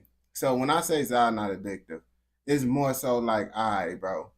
You know, Zai's more so like how you want to eat every day, bro. And if you don't eat, you get grumpy, but you're not having like a whole bunch of like withdrawals and all that stuff, bro. I ain't gonna bap to you. I just get a little bit of moody or whatever if I don't flame up. But when I was taking that other stuff, bro, when I was taking them jigaboos, you feel me? I was actually going through real bad withdrawals when I stopped. I ain't gonna lie to you. Like, it was bad, bro. This, I haven't, because you feel me? I take road trips and stuff, and then I'll be in a state where I can't get nothing. Yes, I'll be a little bit, man, I can't get nothing. But it's not something where I'll be like, oh, man, my head hurting and this, that, and the third, all that. You get what I'm saying? I ain't gonna bap to you, bro. Well, in my opinion. Down in Kensington, that trap life was like a sport to them young bulls. Money was flowing different, way more than it is now. Every block was open back then. Everybody had their own block, and that's just how things were. Even with good folks at the crib, that street pool was different for Skrilla. It came down to not having the stuff he really wanted, knowing there was a way to get it. By 18, Young Bull was so deep in that life, he got dog food tatted on his face. That wasn't just some random tat either. It represented everything he was about at the time. I got dope tatted on my face, dog food tatted on my face. For real, he said. Yeah, that's where I come from, though, bro. Right. Like, that's all I know. That's where I come from. Look, I got dope tatted on my face, dog food tatted on my face. Oh, shit. Yeah, I got dog food tatted on my hand and everything. Oh. What's wild is how Skrilla talks about them days. You said you got dog food tatted, bro. You got paws tatted on you. It's literally paws. Literally. Bro. These is paws and a dog bone. And you say you got dog food tatted up on you. That's not dog food, bro. I ain't gonna bap to you, bro. You bapping right now, bro. Yeah, I got dog food tatted on my hand and everything. Oh. What's wild is how Skrilla talks about them days. He says they were fun, the best time of his life when he was young. Back then, if you told your mom you was going to the park, by the time you came back in, Man, the dog bone is a dog treat. I looked at the dog bone as a dog treat. I ain't gonna back to you. You got dog treats and paws. That's what it looked like. When I looked at that tattoo, I seen dog treats and paws. He was coming in with some bread. That's just how it was in Kensington. Wasn't no avoiding it. And check this. Them days was different from how Kensington is now. Back then, the fiends wasn't like they are today. Yes. They was actually clean, holding down jobs. Me personally, if I wanted something to represent dog food, I would get a tattoo. If I didn't just get dog, I would get a bowl with dog food up in it, so it could look like dog food. Or I get like a dog food bag, cause like that stuff is like literally paws and treats. I ain't gonna bap to you, bro. Driving nice whips. Sometimes they'd even rent cars off the fiends, give them a bundle for their ride and keep it for a day or two. Sometimes just keep it and never give it back. But the street life, it came with his own price tag. While Skrilla was getting his bread and living how he wanted, Ish started changing. When you deep in them trenches of Kensington, sometimes you end up playing both sides, from serving also to catching habits. Skrilla ain't holding back nothing about the Zombieland lifestyle and what was going down. He explained that it's really, really raw. When they ask him about being high in interviews, he straight up says, I'm a zombie too. No cap, just facts. Down in Kensington, what everybody calling Zombieland is different from everywhere else. When Skrilla talks to people from other places, they all say the same thing. Nothing compares to what's going down there. It's on a whole nother level. What's wild is about 60% of them zombies out there ain't even from Philly. They come from all over to see how crazy it is, just from the internet. When it comes down to his situation, Skrilla keeps it 100 about his struggle. It is. She a zombie? I ain't gonna lie to you. She's like decent. She a slight little decent zombie. I ain't gonna bap to you. She from Zombie Land?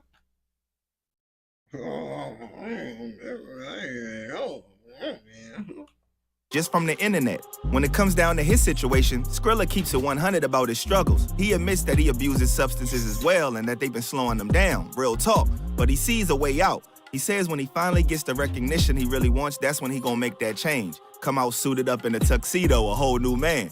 You feel like you'll ever quit then? Hell yeah. Hell yeah. I just waiting on that moment though, when I like get the recognition I really want. Then I'm like, boom. She feel like she yeah, though, suited, whole, you know what I'm saying, tuxedo. Change though, damn, even like damn. In Kensington though, I didn't understand what he said. Like real deal, bro. I heard That's literally what I heard. They ain't gonna bap to you. they got new problems like elephant tranquilizers, crocodile tranquilizers, and all of that. Skrilla says that the stuff be eating people's skin up, having them sleeping all day. But check this. Even while he dealing with his own stuff, he's still holding down others. Rico Havoc shouted him out for helping his addiction issues, and that's the realness. Even while fighting his own demons, he tried to help other people with theirs. Right now, Skrilla says he's functioning, but he also real about how that mess is expensive and dangerous. To him, it's personal, just something slowing down the life that he really wants to live. That's the real thing about Skrilla's whole situation and the substances. Both the selling and the using side. He ain't sugarcoating nothing, just telling it like it is about his life in Zombieland and how it's affecting everything, even while he trying to make it in the rap game. After all the chaos he been through, he stepped in the rap game heavy in 2022. He came through and switched the whole game up, bringing that Philly drill wave, taking that regular drill sound and flipping it with a raw Philly flavor, a more darker flavor. When he first touched down in the rap game, he dropped Thriller in 2022, letting everybody know he wasn't playing. But check this, 2023 was when he really started cooking. He dropped 2 whole tapes back to back, Gemini Season and Santos, even one showing how he was leveling up his sound. 2024, man, bruh been going crazy. He dropped Zombie Love, Kensington Paradise, and Underworld through Priority Records. But them singles though, Blotta Dida Die and Goddamn, had the streets on lock, showing everybody with that real. What was the name that he just said? Blotta Dida Die. What? Though, Blotta Dida Die and Goddamn, had the streets on lock.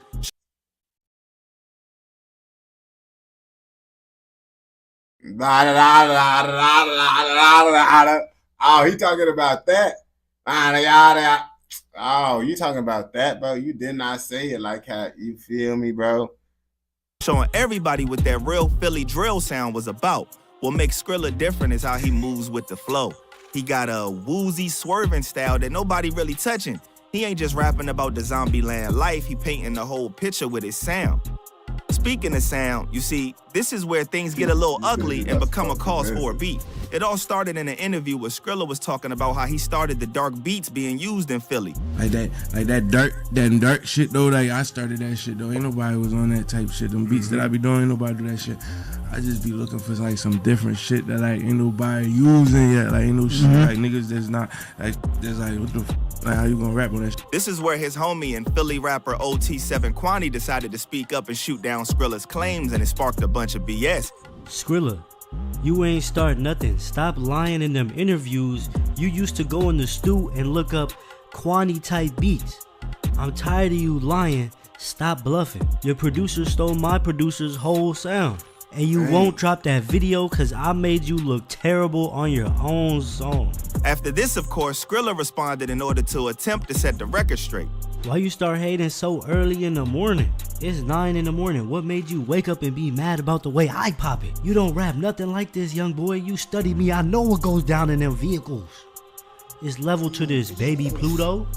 Fortunately enough, after months of going back and forth, it has been confirmed by Skrilla that they are in fact cool and everything is squashed. The current days of constant rap beef has caused many listeners and fans to not take the squashing of beef seriously. But at the moment, we just gotta take the man at his word. Me and Kwani cool. Me and Kwani, that shit. You squashed it? They not well, cool. that's good. That's good for the future of Philly right there. Yeah. You might be trolling me, but you know. No, we cool. You squashed it? How did that happen? We just talk. We cool though. And there you have it, huh, man? Hopefully they get back in the booth and get it popping.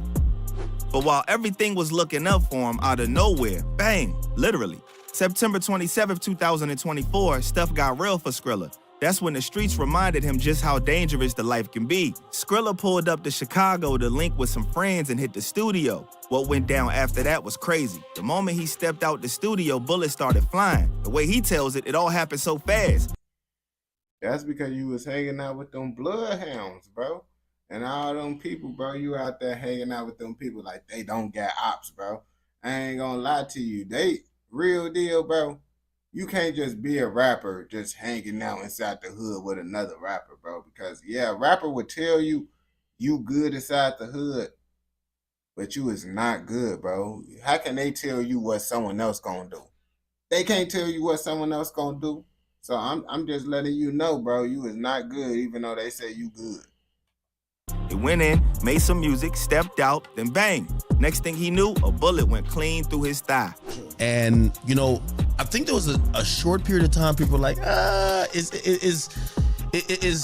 are we gonna, number one, return back to the streets? Because Philly's a little rugged. The situation was no joke. About 60 shots rang out, hitting like 4 or 5 people. His whip got hit up too. Both front tires was flat. And what make things even crazier is when they tried to get to the hospital, the first spot they hit, it was abandoned, straight up closed down. Had to GPS another spot like 15 minutes away while he bleeding out. Legs stuck straight, he couldn't even bend it.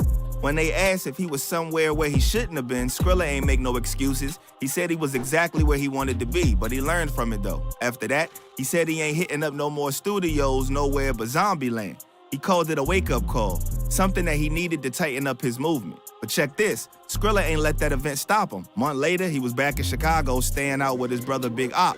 He got family out there, aunts, uncles, cousins, cribs to go to and everything. Yo. When the police tried to press him up about who did it, he kept it simple. He told them he ain't know nothing. He ain't even from there. Now, if you're asking what's happening recently, Young Bull been going crazy still. He hit Morris College and had the joint turned up stupid. He even touched down in Atlanta and them folks was trying to show mad love. Had Skrilla shook how they was turned up for him out there.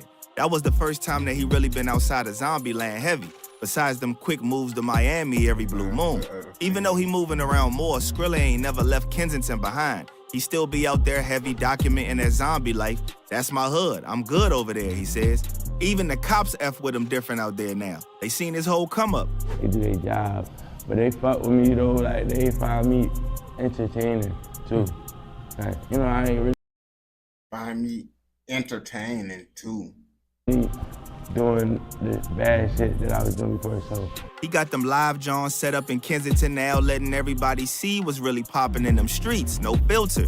This dropped a big ass vlog showing the real deal about what's going on out there and had the mayor and them trying to clean everything up for the cameras. But Skrilla making sure everybody can see what's really good in them streets. When people start running their mouth about him moving to Beverly Hills or some bougie part of Atlanta or Houston, Skrilla shut that down quick. He said he ain't even on that type of time yet. He ain't out there serving no work no more, but he's still in them trenches, still posted up with his people, keeping that same energy.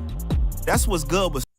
I ain't gonna lie to you, but that be the problem with rappers right there.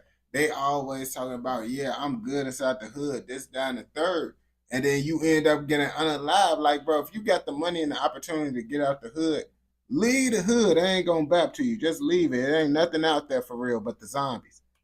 Skrilla right now. He taking his rap career to the next level, but ain't never fronting on his roots in Zombieland. He's showing them you can get the bag without switching up. You can make it without acting brand new. Ain't gotta change up who you are or nothing, or forget about your people just cause you got some bread. I mean, look, all you gotta do, stay smart, stay alert. Yeah, no. We do not condone anything inside this educational, informational documentary. But now, Skrilla, man, he's a very unique case for sure. I ain't gonna lie to you. He's a very unique case, and that's why he actually got a very solid fan base, because how unique he is, you feel me? But if you like this educational, informational documentary, then like, comment, subscribe, and turn on post notifications so you never miss out on any educational, informational documentaries like this.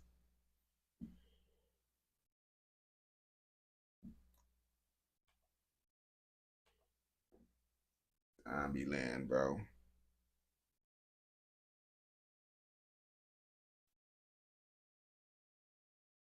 Yo.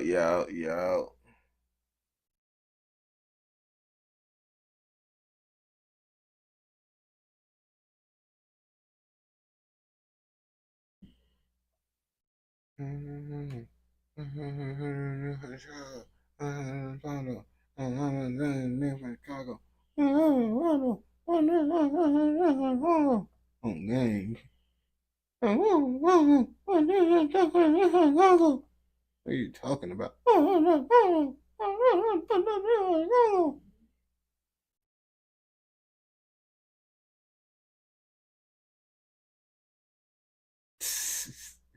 No, we ain't listening to Diabolical, bro.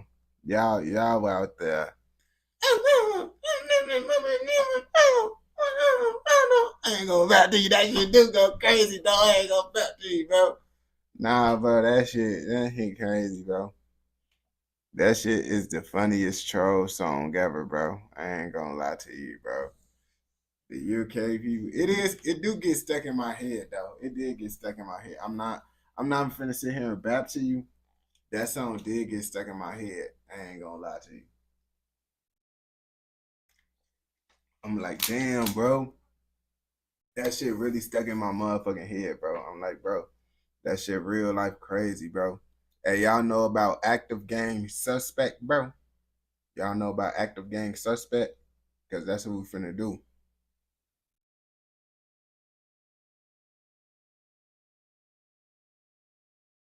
Y'all know about it. Alright. You know, we finna see what's to about it, bro. What's with him?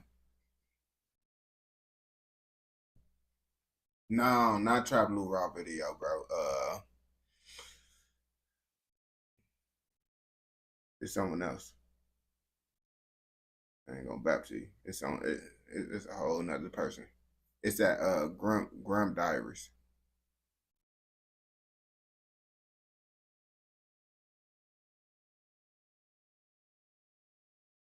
You said Trap Blue Raw stuff good. Trap Blue Raw got the full video though. Trap Blue Raw got a little full video of it, don't he? Like an hour long. Trap Blue Raw. Yeah. You talking about Trap Blue Raw? I ain't gonna bap to you. You know about him. Y'all know about him. Yeah, would you ever watch it? Yeah, I'd do that. I'd do that too. I ain't gonna lie to you, bro. I watched the full video too. I ain't gonna bap to you. I'll watch his. Actually, bro, let me check out another dude. And I'll check out his because I know he got the long video. But I'm gonna do another person from his page.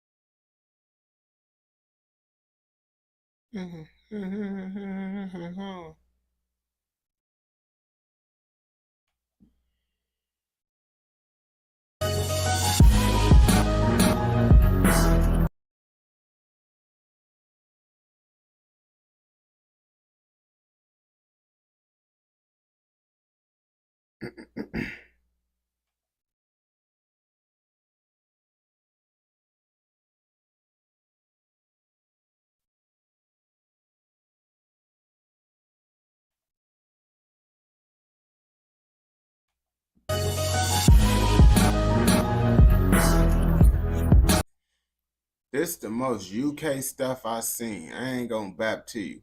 And I know these is grown men riding around on the bicycle sliding on the ops, bro.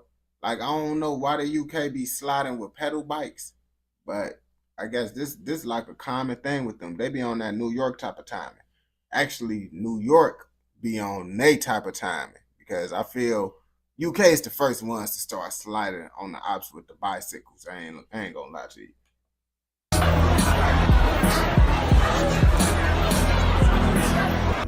Welcome back now. Police have arrested more than 1,600 people in a week-long crackdown on so-called 250 gang members operate amongst 12 gangs in Walthamstow. But the Marley boys sit very much at the top of that pile. Whoa, is this the UK? Is this the UK, bro? Cause I ain't gonna bap to you, bro. They got BMW police cars, bro. Hold up, bro. This can't be the UK right now, bro. Because all the police cars I see in the UK be ugly. I ain't gonna bap to you, bro. This crazy. One of the most notorious of these is called the Marley Boys, who operate in East London.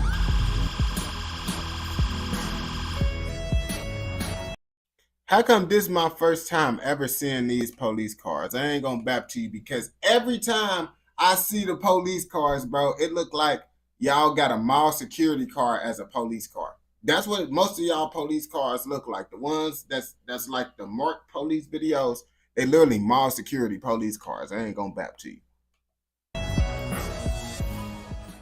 In this video, we're going to be briefly looking at the history of Somali gangs in London and why they've blown up and become some of the most active gangs in the UK, despite being new to the road life compared to the Caribbeans, West Africans, etc. In order to do this, we have to go back into the history of Somali migration into the UK. Somalis first came into the UK in the late 19th century, settling in cities like Cardiff and Liverpool.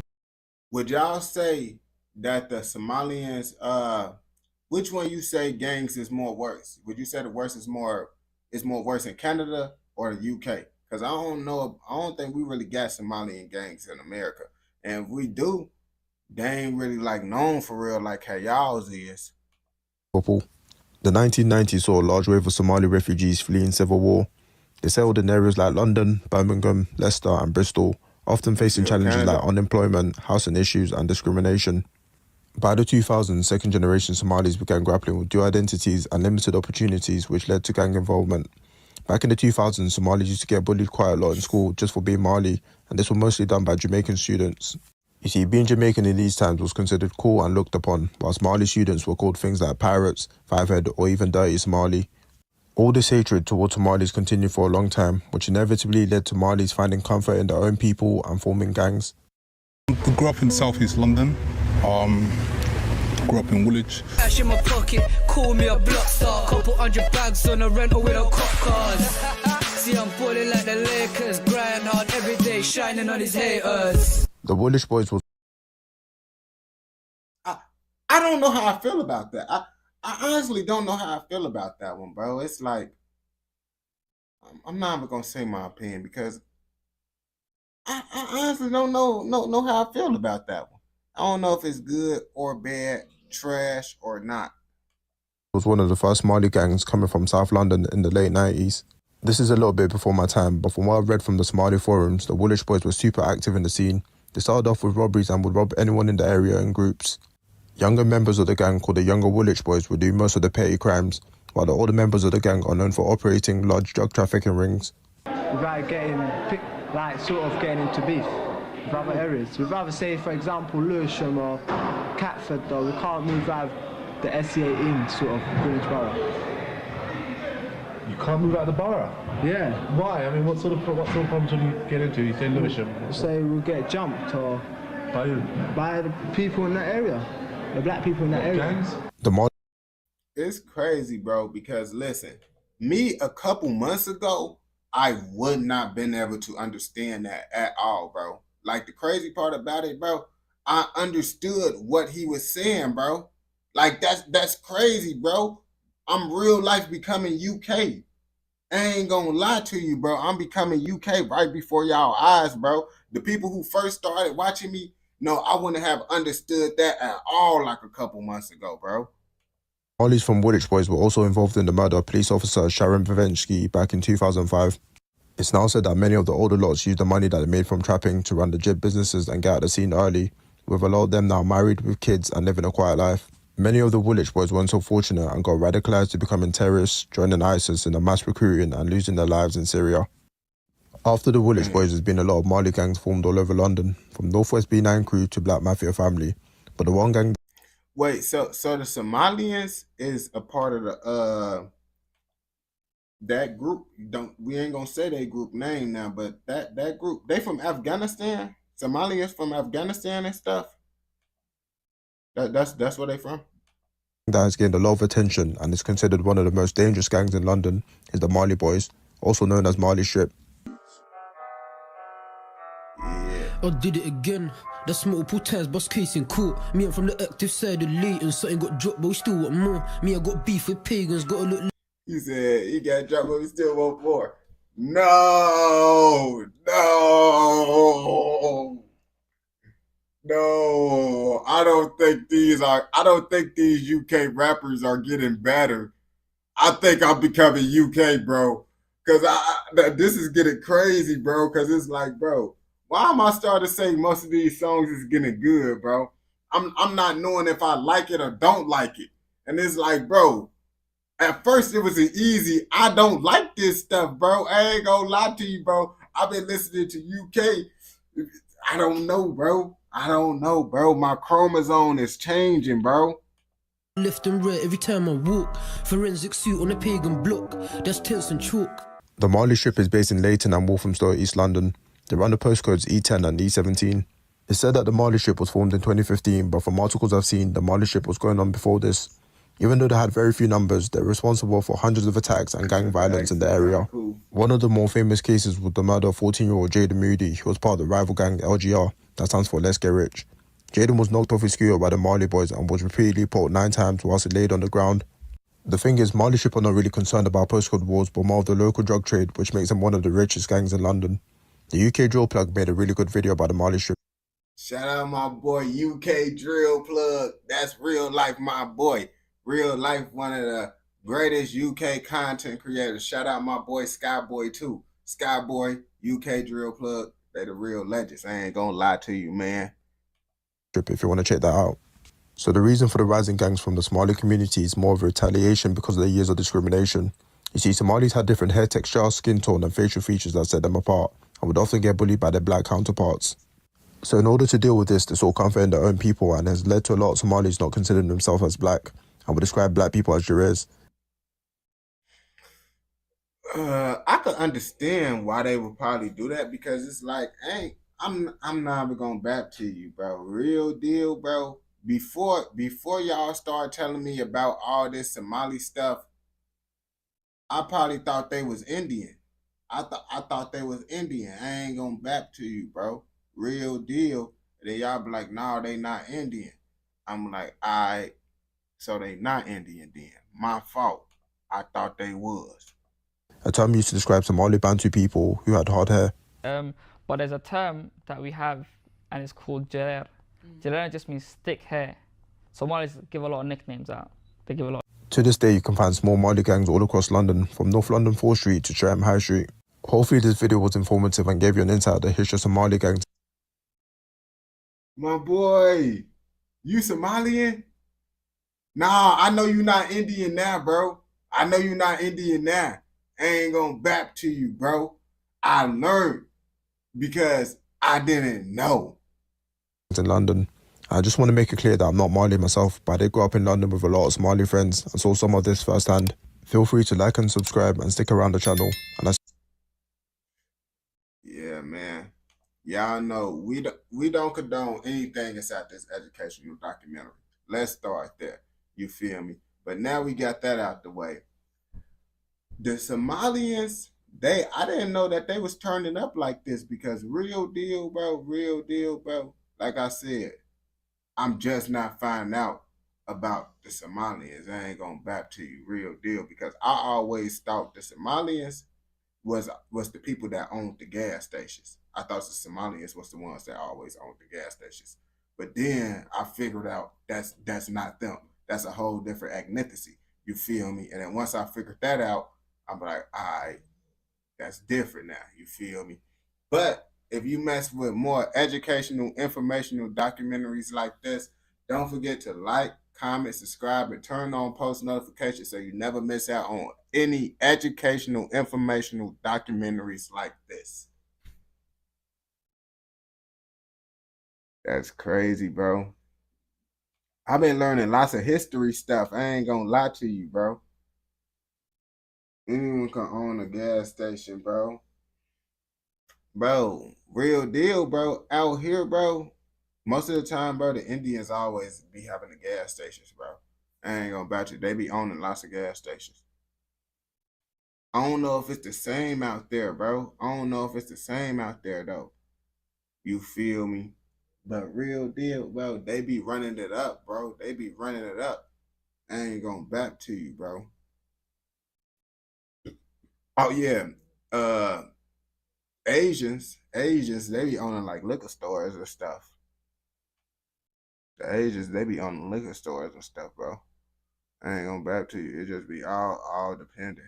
It just all depends, bro. I ain't gonna back to you. I feel like every race got their own store that they own, bro. Check the Discord. Let me see what's going on.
I don't check. I'm just checking. I gotta skim through. I'm doing a skim test. I'm not watching it.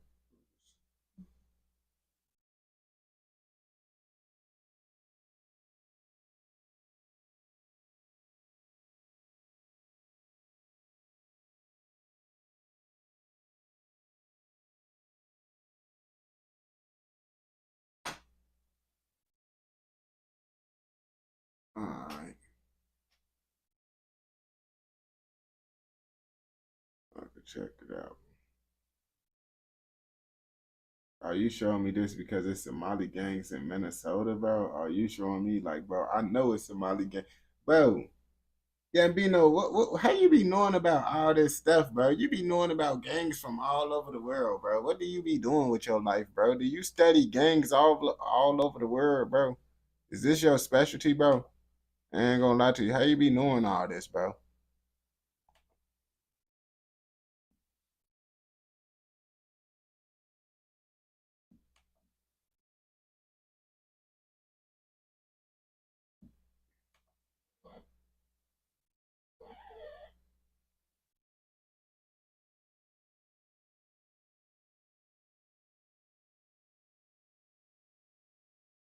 Yeah, gang. Because I didn't even know, bro. And the crazy part about it, what making me want to watch this, bro, is because I literally went to Minnesota a couple months ago, bro. And I said it was like Minnesota was one of the most boring states I went to, like literally ever. Real deal. No cap. So that's why I'm surprised that Gambino even showing me this type of stuff in Minnesota. This got me interested because I like to know about the states that I've been into now. I ain't going back to you.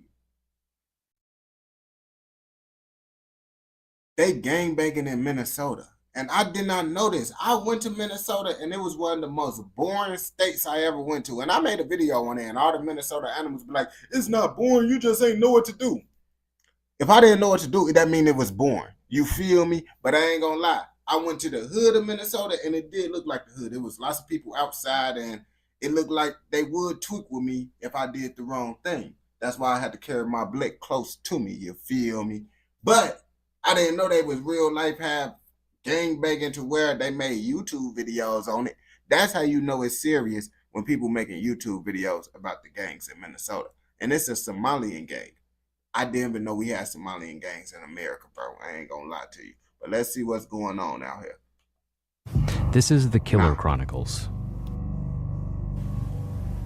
On March 30th, 2021, the owner of Arcade Auto Body Shop in St. Paul, Minnesota, was viciously gunned down inside his shop in broad daylight. Oh, I was in St. Paul. I literally was in St. Paul and I went to Minneapolis. By an assailant who stood just a few feet away and fired round after round with a semi-automatic pistol until the gun was empty while the victim raised his hands in the air. When police investigated, there was no apparent reason why anyone would want to kill 36-year-old Mohammed Jama Samatar, a teacher and business owner who had worked at a local mosque and who was married with 2 daughters. But when they identified a suspect, 31-year-old Mohammed Farah, the authorities discovered a motive. You see, I didn't even know. I thought this was just a Toronto and UK thing with everybody having the name Mohammed, but I guess everybody just Mohammed. I ain't gonna lie to you. It's a lot of Mohammeds. I think that's one of the most common names in the world, I guess. Motive that traced back 13 years. In his youth, Samatar had been linked to a Somali-American gang known as the Hot Boys, a group that reportedly originated as a band of singers before it turned to crime. In 2007, as a 22-year-old, he'd survived a shooting that put him into a coma, and a year later he was a person of interest in a homicide, but never charged. In 2009, Farah had told police that Samatar, quote, put a hit out on Farah's brother amid a gang conflict. Now, more than a decade later, Farah had gotten his revenge. Farah and Samatar had similar backgrounds. They'd both come to Minnesota from Somalia in their youth, fleeing violence and civil war. And yet in America they'd found themselves on opposite sides of a conflict that had nothing to do with their native country, but rather stemmed from gangs that originated in the Twin Cities. In the end, Farah received 27 years in prison. Quote, you left my kids fatherless and took away their happiness, Samatar's wife told him the day he was sentenced. Samatar's murder is one of the latest homicides tied to a relatively small but notorious cropping of gangs in Minnesota that have slowly grown over the past 25 years. On the national stage, Minnesota is perhaps best known for producing some of the biggest recent police controversies in the nation, like the murders of George Floyd and Justine Damond. I ain't gonna lie to you, bro. Dang, George Floyd did happen in Minnesota, bro. Crazy, bro. Real deal. I forgot that happened in Minnesota, bro. I didn't even know all this was going on. I don't know why I took a trip to Minnesota, bro. But I already decided I'm never going to Minnesota again, so it's okay. The killing of Philando Castile by a cop later acquitted of manslaughter and promptly fired. And most recently, the killing of Dante Wright and subsequent manslaughter conviction of ex-officer Kim Potter. Though the state is hardly known as a hotbed for gang activity, the FBI recognizes only around 24 different criminal street gangs in Minnesota, mostly well-known groups, infamous outlaw biker gangs such as the Hells Angels, or traditional street gangs like the Vice Lords or Gangster Disciples. But Minnesota is also home to a rare phenomenon. It is one of the only states in the U.S. with dominant Somali American gangs. Oh, so that's why I didn't know about the Somalis. And what they got the Hells Angels out in Minnesota. Oh, it's a lot more going on in Minnesota than I knew. That's crazy, man. I could have got messed up, bro. Why didn't y'all tell me what was going on in Minnesota before y'all let me go to Minnesota, bro? I had Blick on me, but I had my Taurus with me because I didn't think nothing was going on, bro. I would have brought something different if I would have knew all this was going on. But that's the reason I don't know about the Somalian gangs, because it's in Minnesota mostly and it's not anywhere else. Most of which are situated in the Twin Cities. Some of them have aligned with the Bloods or the Crips. Some have successfully broken into the rap game, and a few are locked in violent rivalries that spanned decades and show no sign of stopping. This is their story. Minnesota's Somali American population was virtually non-existent until the 1990s, when Somalia's former leader, Mohammed Siad Barre, was ejected from what had essentially been dictatorial rule, leading to widespread violence and civil war across the country. Massive amounts of starvation that affected adults and children alike, and ultimately displaced. Nah, the reason why, because my Taurus only hold 10.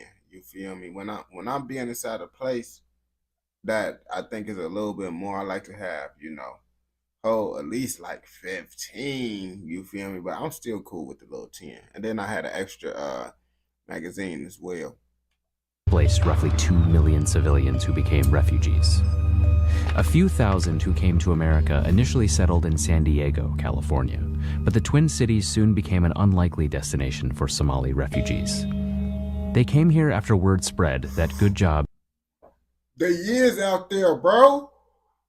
They is out there, bro. I didn't realize, bro. I always thought they was Indians, bro. I seen a whole bunch of people with the hijabs and stuff, bro. I swear to God, bro. Some of them was super thick. I'm like, man, I'm trying to see what's under that hijab. I'm trying to see what's, man, what? Merchant, though, Somalians. I seen Somalians before. I ain't gonna back to you when I went to Minnesota. I ain't gonna cap to you, bro. I know about them now, real deal, bro. Good thing I didn't say they was Indian, bro. They would have got mad at me, bro. I ain't gonna back to you. They would have got mad at me. Jobs were to be found, and that due to Minnesota's history of welcoming refugees dating back to World War II. But not everyone was so welcoming.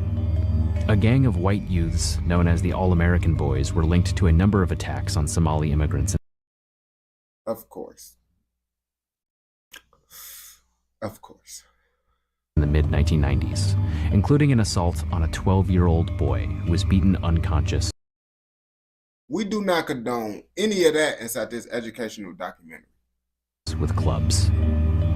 In the face of this violence, and caught between American society and parents who tended to be conservative Muslims, many second-generation Somali immigrants began banding together, and a fraction of them would go on to form gangs that exist to this day.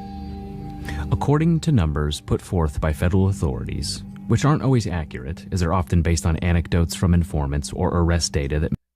Man, they would have got on that with me, bro. I ain't gonna lie to you. I would have, because my homies and them, they be like, bro, you can go ahead and try to talk, bro. They ain't gonna try to get on that with you, bro. The Indians be cool. Oh, these not the Indians, though. That's what they didn't know. They was trying to send me off, bro. They was trying to send me clean off, bro. Cause I've been like, yeah, bro, they is looking good, bro. Let me go ahead and see.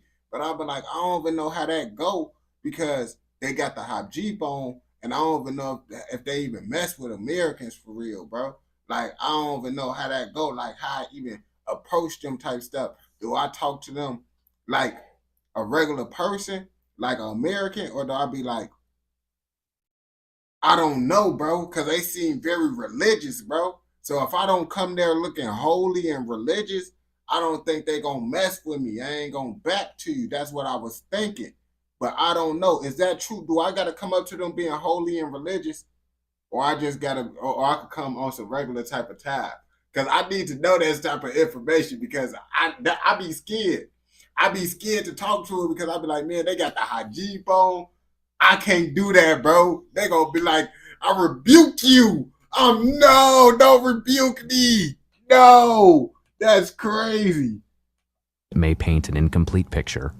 The number of Somali American gang members is a tiny portion of the estimated 80 to 120,000 Somali American population in Minnesota, but which has grown over the years. Oh yeah, thank y'all for letting me know, chat. I'm finna shoot, boy. I'm finna shoot my shot. Y'all don't even know I'm happy now because I've been was trying to talk. I just was scared. I ain't gonna lie to you. But now, since y'all told me it could be one of those, I'm most definitely gonna shoot my shot, bro. If you see me with a Somalian, you already know, bro. You already know. I ain't gonna bet to you. In the 1990s, it was estimated that all the Somali American gangs in the Twin Cities comprised a few dozen people. By the early 2000s, that number had grown to about 200, and it is now estimated to be several hundred. Still, the gangs are considered a significant public safety threat. Here's the former Hennepin County Sheriff Rich Stanek testifying about them before Congress in 2012. Somali gangs are unique in that they are not necessarily... No. You see, bro, that's the one thing, bro. I used to be scared that when I got old, I was going to be bald because I didn't know if my dad was bald because I didn't end up seeing my dad again till I was like 16. So I'm like, man, well, my dad bald, bro. But I saw my dad had a full set of dreads. I ain't going to bap to you. I'll be like, I'm cool. But my homie, my cousin, my other cousin, all they dads is bald head. And I be trying to tell them, bro, if your dad is bald head, 9 times out of 10, bro, you're going to be bald head. My homies get mad when I tell them this, but I just be trying to let them know your head might, if your dad head looking like this, your head might look like this. I ain't going back to you. Don't think it's just finna skip a generation, bro. Like you just lucky. Based on the narcotics trade, as are other traditional gangs. Somali gang criminal activities are not based on a certain geographical area or turf. Recently, Somali gangs have committed a high volume of credit cards. My fault. Listen, if y'all pops bald, bro, my bad, bro, because my homies be getting mad when I be telling them that too. They be like, bro, what you said, bro? I be like, bro, you might, if you cut off your dreads, bro, they might not come back. I be trying to tell him that, bro. My homie that came inside the live stream, bro, his pop's bald head, bro. I be telling him, bro, don't cut off your dreads, my brother. Skimming and credit card fraud and witness tampering and intimidation. In July of 2008, a gun store in Minnetonka, Minnesota was burglarized. The guns were taken by members of the Somali outlaws. They're growing in influence and violence and practice certain cultural behaviors that render some traditional U.S. Bro, he can't be looking down, bro. Like, he can't do this, bro. He got to look up, bro. Because it's like looking down like this with your head. Like, I can't do it, bro. I can't do it, bro. He can't be looking down with this type of haircut, bro. He just need to let it go. He just needs to let it go, bro. I ain't going to lie to you. But it's looking like he can't grow a beard for real. So it's like, if you can't grow a beard, I try to keep my hair too if I can't get a beard. If I could grow a beard and I'm going bald, I'll cut off my hair just because I got a beard, you feel me? I got to have a beard, though, to cut off my hair. Like, I can't be bald-headed with no beard. Like, that's one thing that's not finna happen. You feel me? If I got facial hair like this and I don't got no hair, imagine me having facial hair like this. Dang, duty low. I think duty low. That's crazy. Criminal justice tools less effective. The gangs go by many names, like the Hot Boys, the Rough Tough Somali, the Madhiban with Attitude, the St. Paul Pistol Boys, and the Somali Mafia. But the two groups that have stood out the most are the Somali Outlaws and their rivals, the 1627 Boys. also known as the Six Rings. Yo. The Somali outlaws generally hail from a part of Minnesota around the nation's first Somali shopping center, known as the Carmel Mall, while 1627 stems from the Cedar Riverside area. In fact, 1627's origination can be traced back to one apartment building at 1627 6th Street South, which rests a short distance from the Mississippi River. The rivalry between the two gangs has been blamed for dozens of shootings, including strings of murders and attempted murders, some of which occurred within hours of one another. Only a small handful have been solved and successfully prosecuted, but many more appear to be related. One such sequence of shootings between 1627 and the Somali outlaws occurred throughout 2019 and included the murder of... So there's some recent stuff that's going...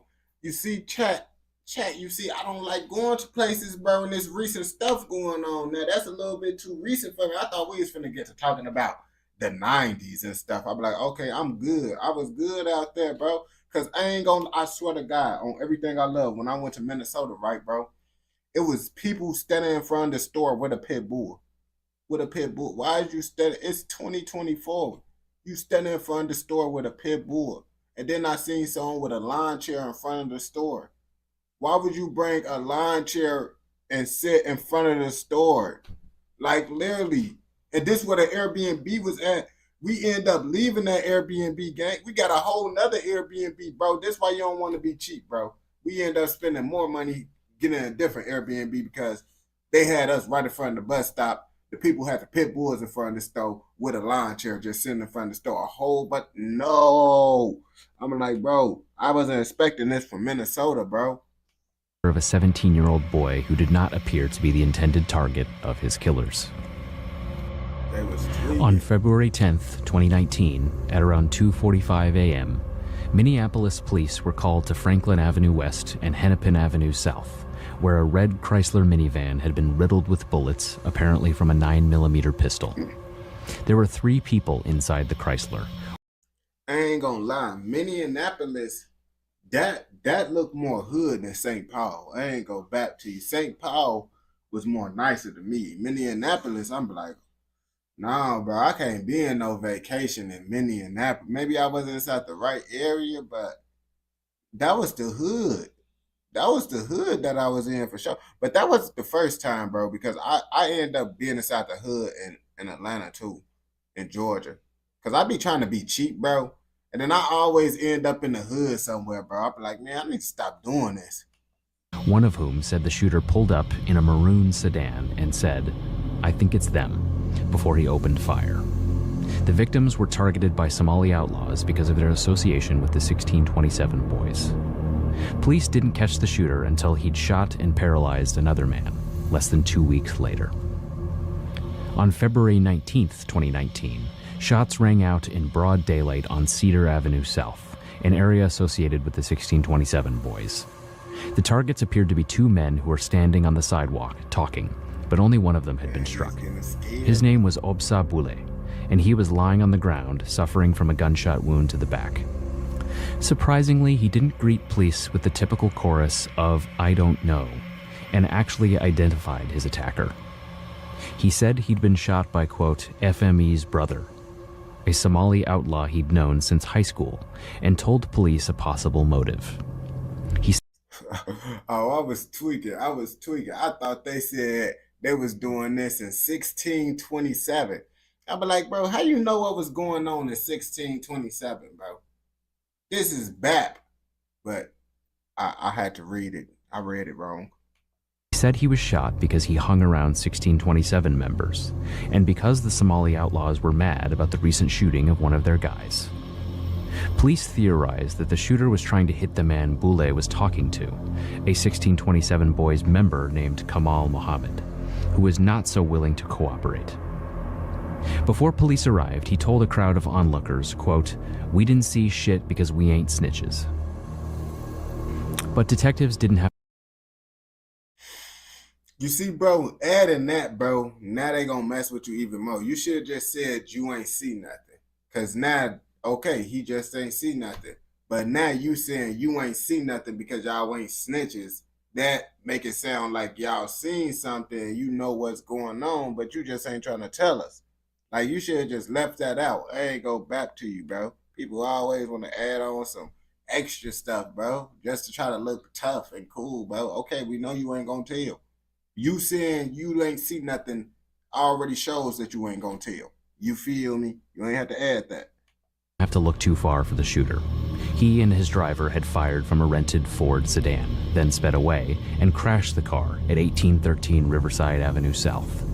They fled the scene, but inside the Ford, police found a Fanta soda bottle with DNA on it. The profile matched the same man Boulay had identified as the shooter, Farhan Mousse Ibrahim, aka Crazy 8.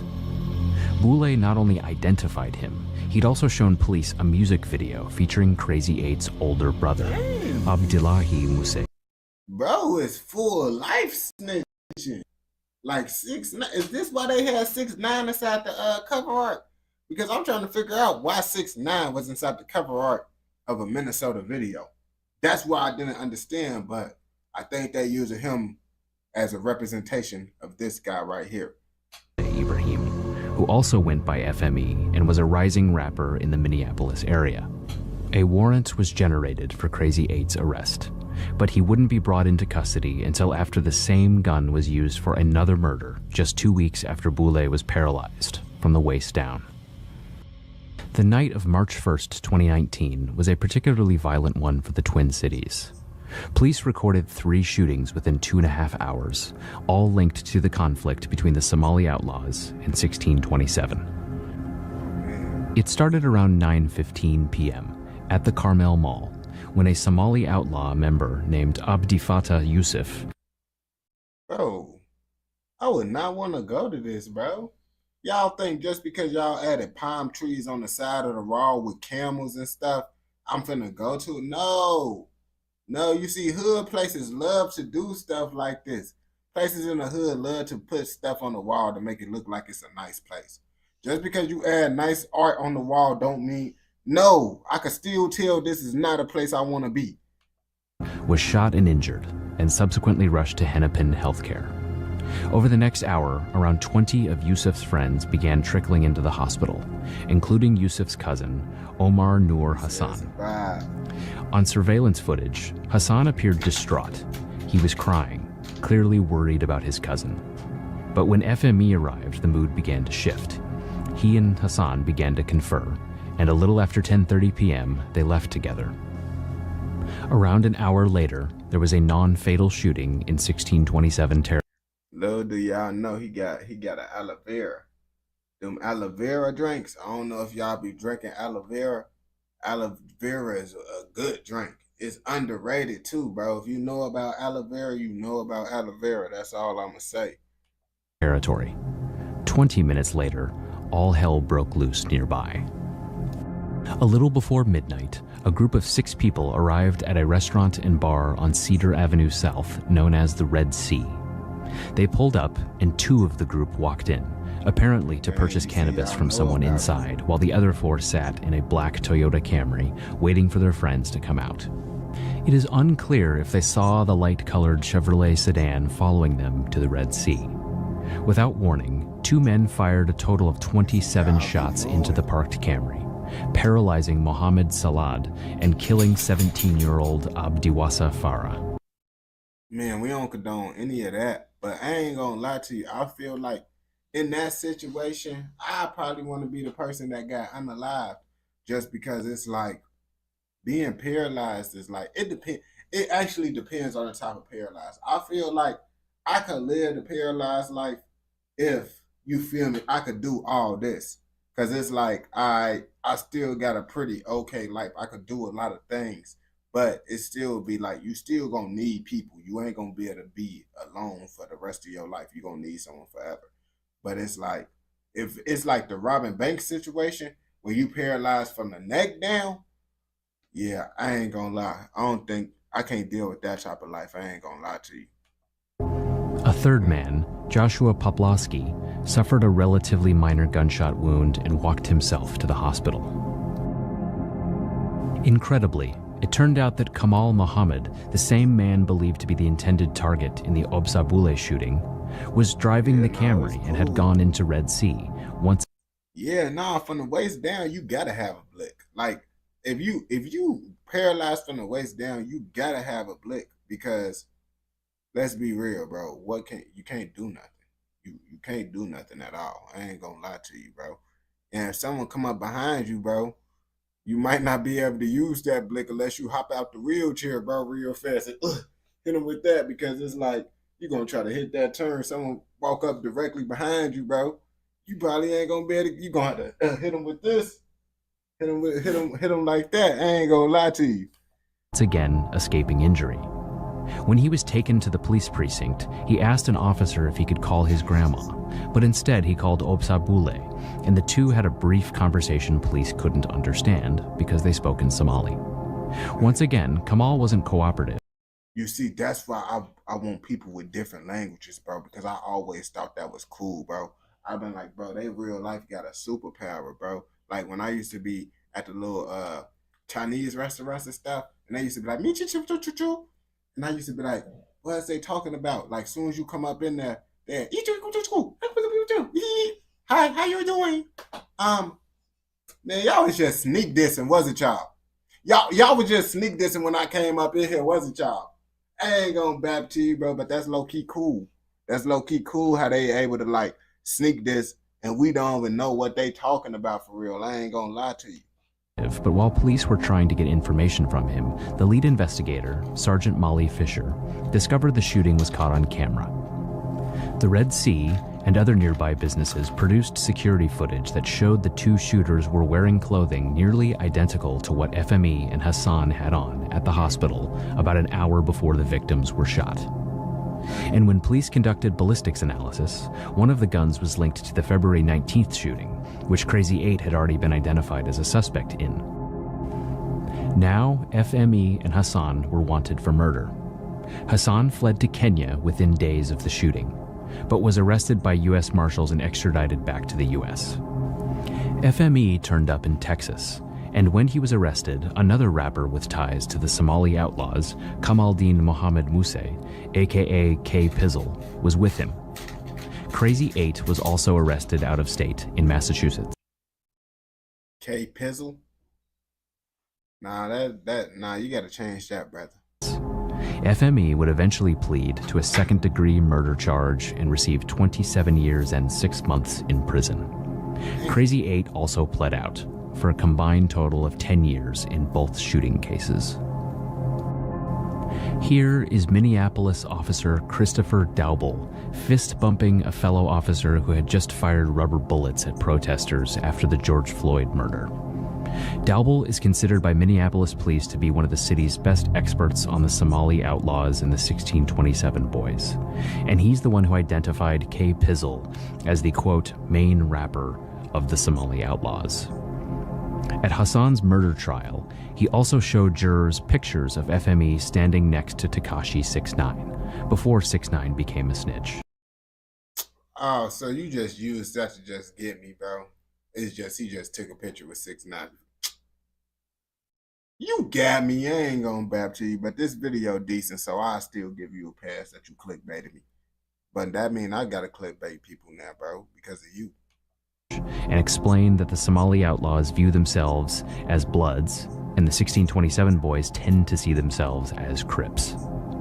At the end of the trial, Hennepin County prosecutors said Hassan, quote, stalked and killed a 17-year-old boy, and, quote, rained gunfire on the car, while the defense denied Hassan was a gang member and said the police had jumped to conclusions. Quote, Sergeant Fisher's assumptions quickly led her to the conclusion she leapt to, that Omar Hassan is a murderer. With arrogance, she declared sitting there that any more investigation was unnecessary, end quote. Jurors convicted Hassan of murder and gave him 20 years.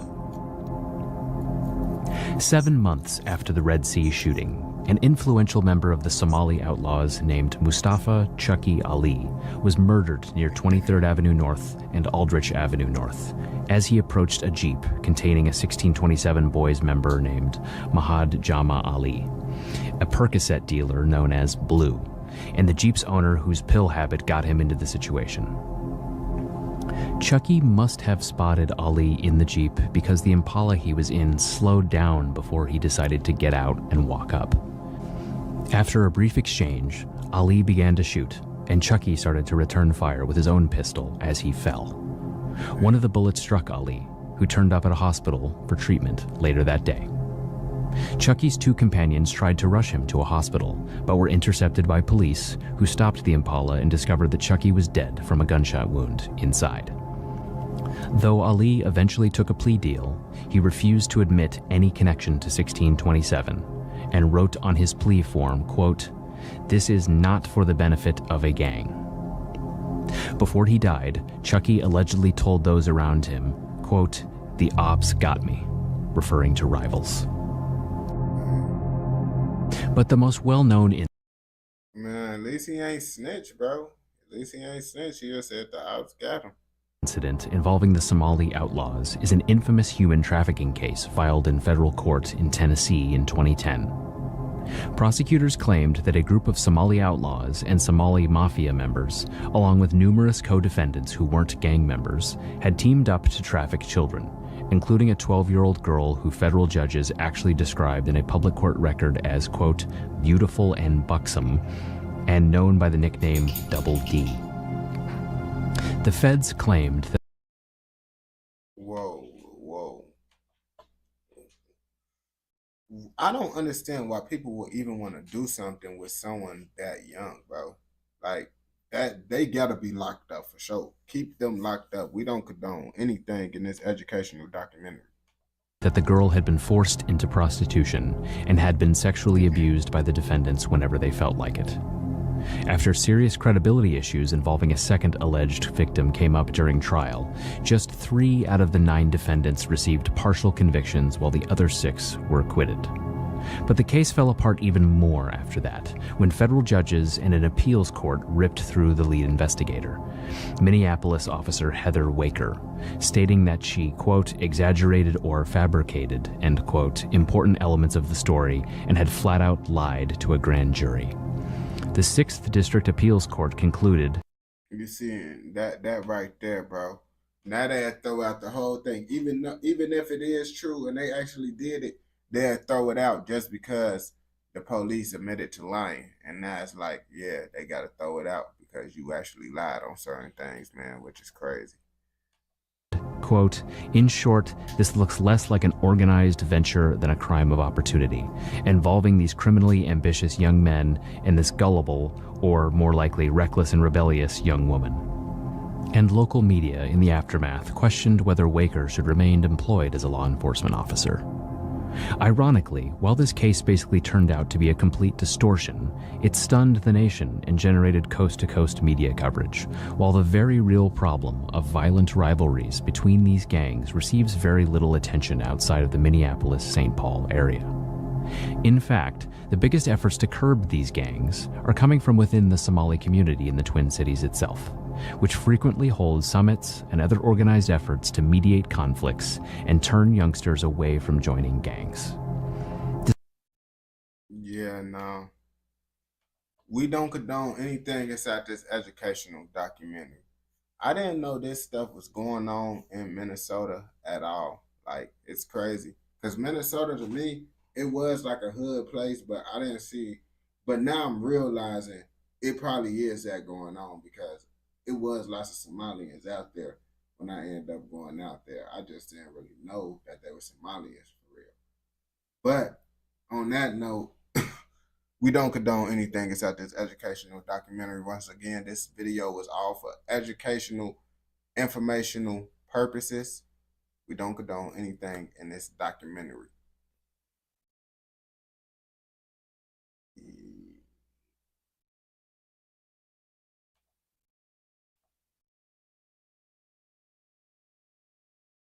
Yeah, because they tweak with me with the ending of that one video. That's why I really be cool in that. And I like throw it in every here and there and stuff, bro. I ain't gonna bap to you. Throw it in every here and there.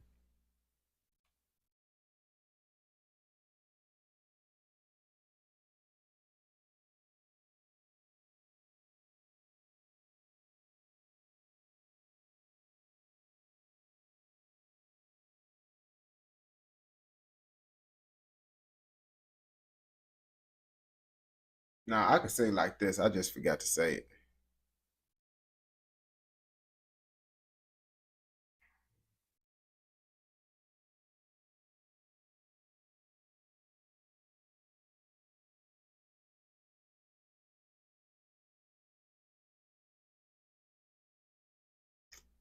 Hold on, chat. I'm finna put these cookies in the oven real fast. Cookies only gonna take me 3 seconds to put inside the oven. I ain't gonna back to you.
Set a timer for 17 minutes.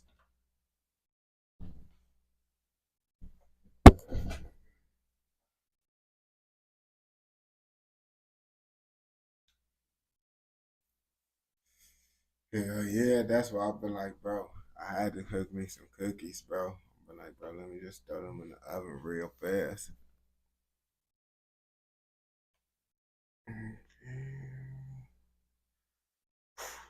What country y'all think we should do next? Y'all think we should watch Toronto or UK or Netherlands? Which one y'all think we should do? Toronto, UK, or Netherlands?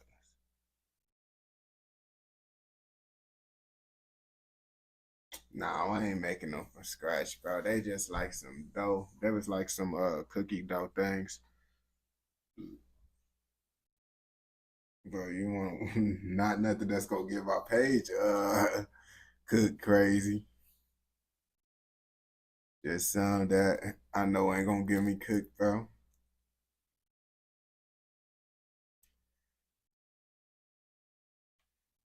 Ain't gonna bad. It depends on what it is.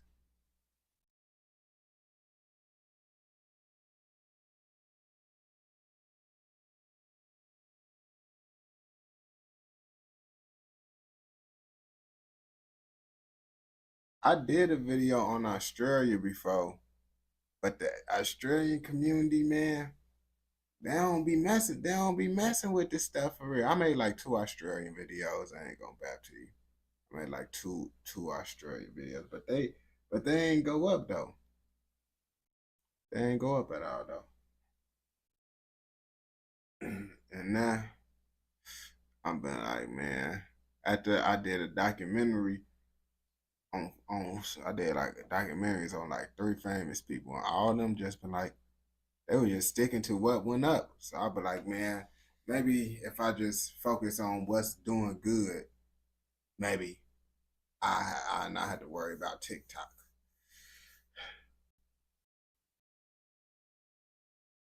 Yeah, oh yeah, I did that Alaskan Hood vlog before, but I did that before I like had any views.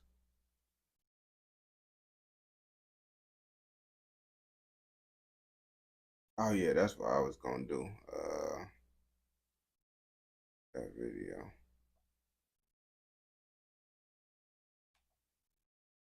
You said do some UK. I do that trap easy. That trap easy. I ain't gonna bap to you. That active gang.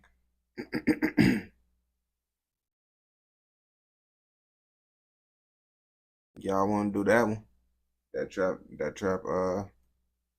Blue Raw active gang one.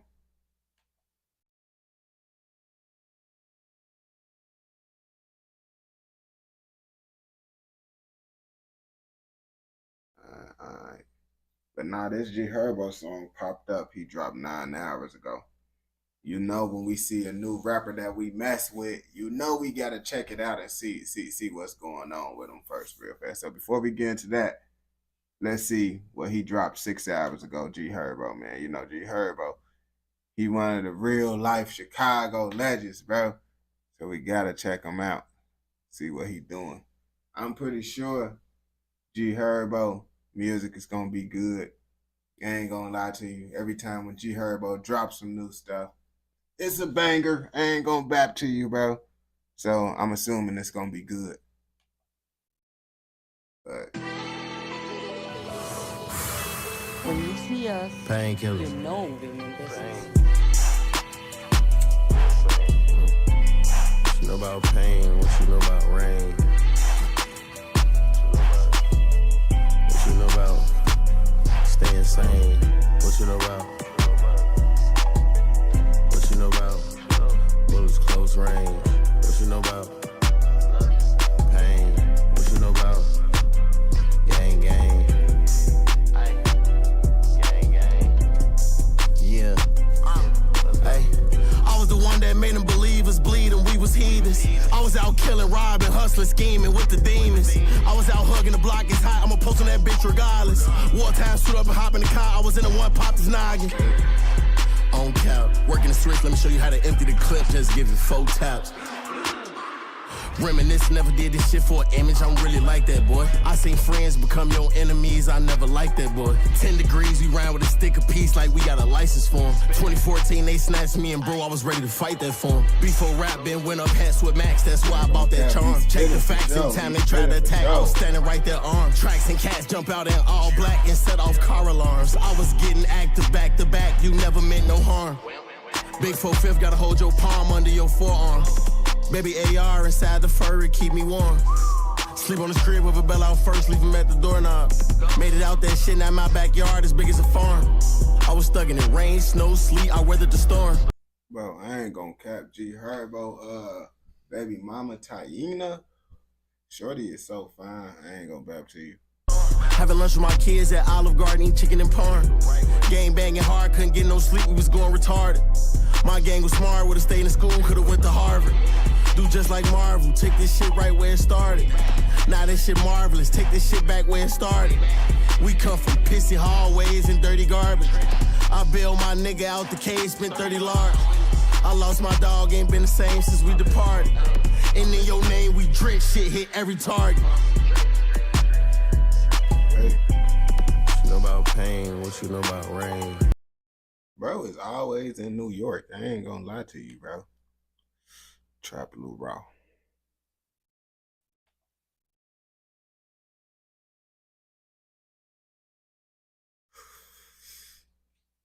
he in New York all the time, bro. Bro, love New York. New York, I feel like New York is cool if you got money to like move around how you want.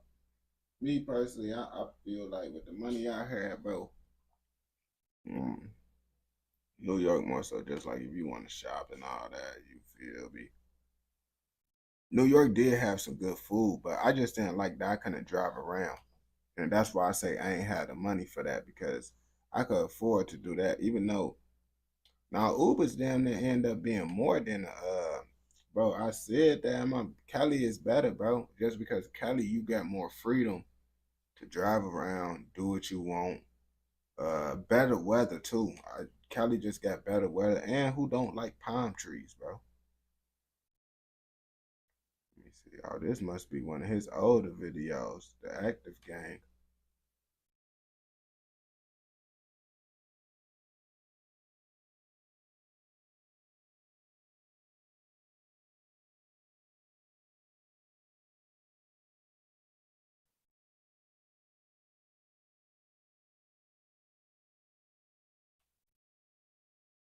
And just type in London on game.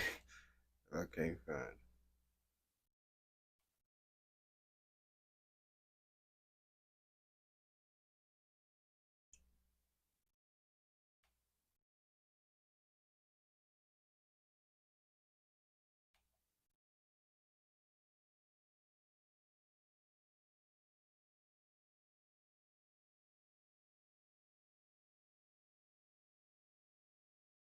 The rapper who nearly got away.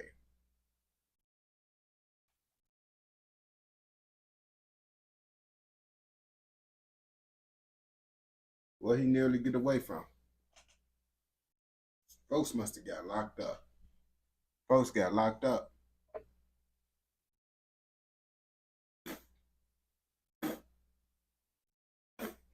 He got locked up, bro.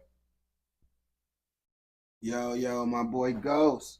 We finna do this London video. I'm finna put on my slides, though. I'm finna get my slides, because I got these boots on, gang. These boots about beefy as hell, bro. Beefy boots. They ain't gonna back cheese, bro. Gotta take them off.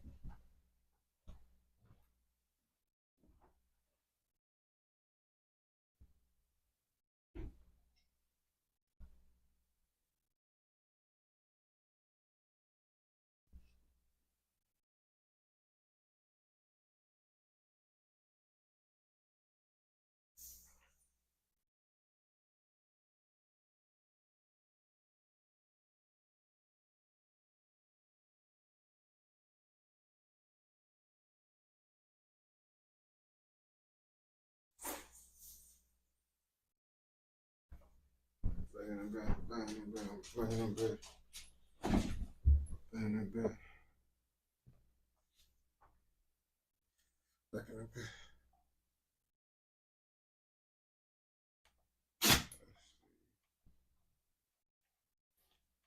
Warning, this video contains themes of violence, death, and gang activity. This video is an educational documentary. It does not intend to glorify, incite, or encourage illegal behavior. All of the information is taken from public sources and is shown on the basis of fair use. I've made every effort to ensure accuracy of the sources, but I am not responsible for any content third parties have published. Every effort has been made to censor this video in accordance with YouTube's community guidelines, but if you want to see an uncut 4.5-hour version of this video, you can do so.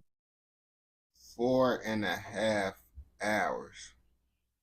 It's diabolical. How can you turn a 2-hour video into a 4-hour long video? You got 2 hours extra information that you couldn't put in this video?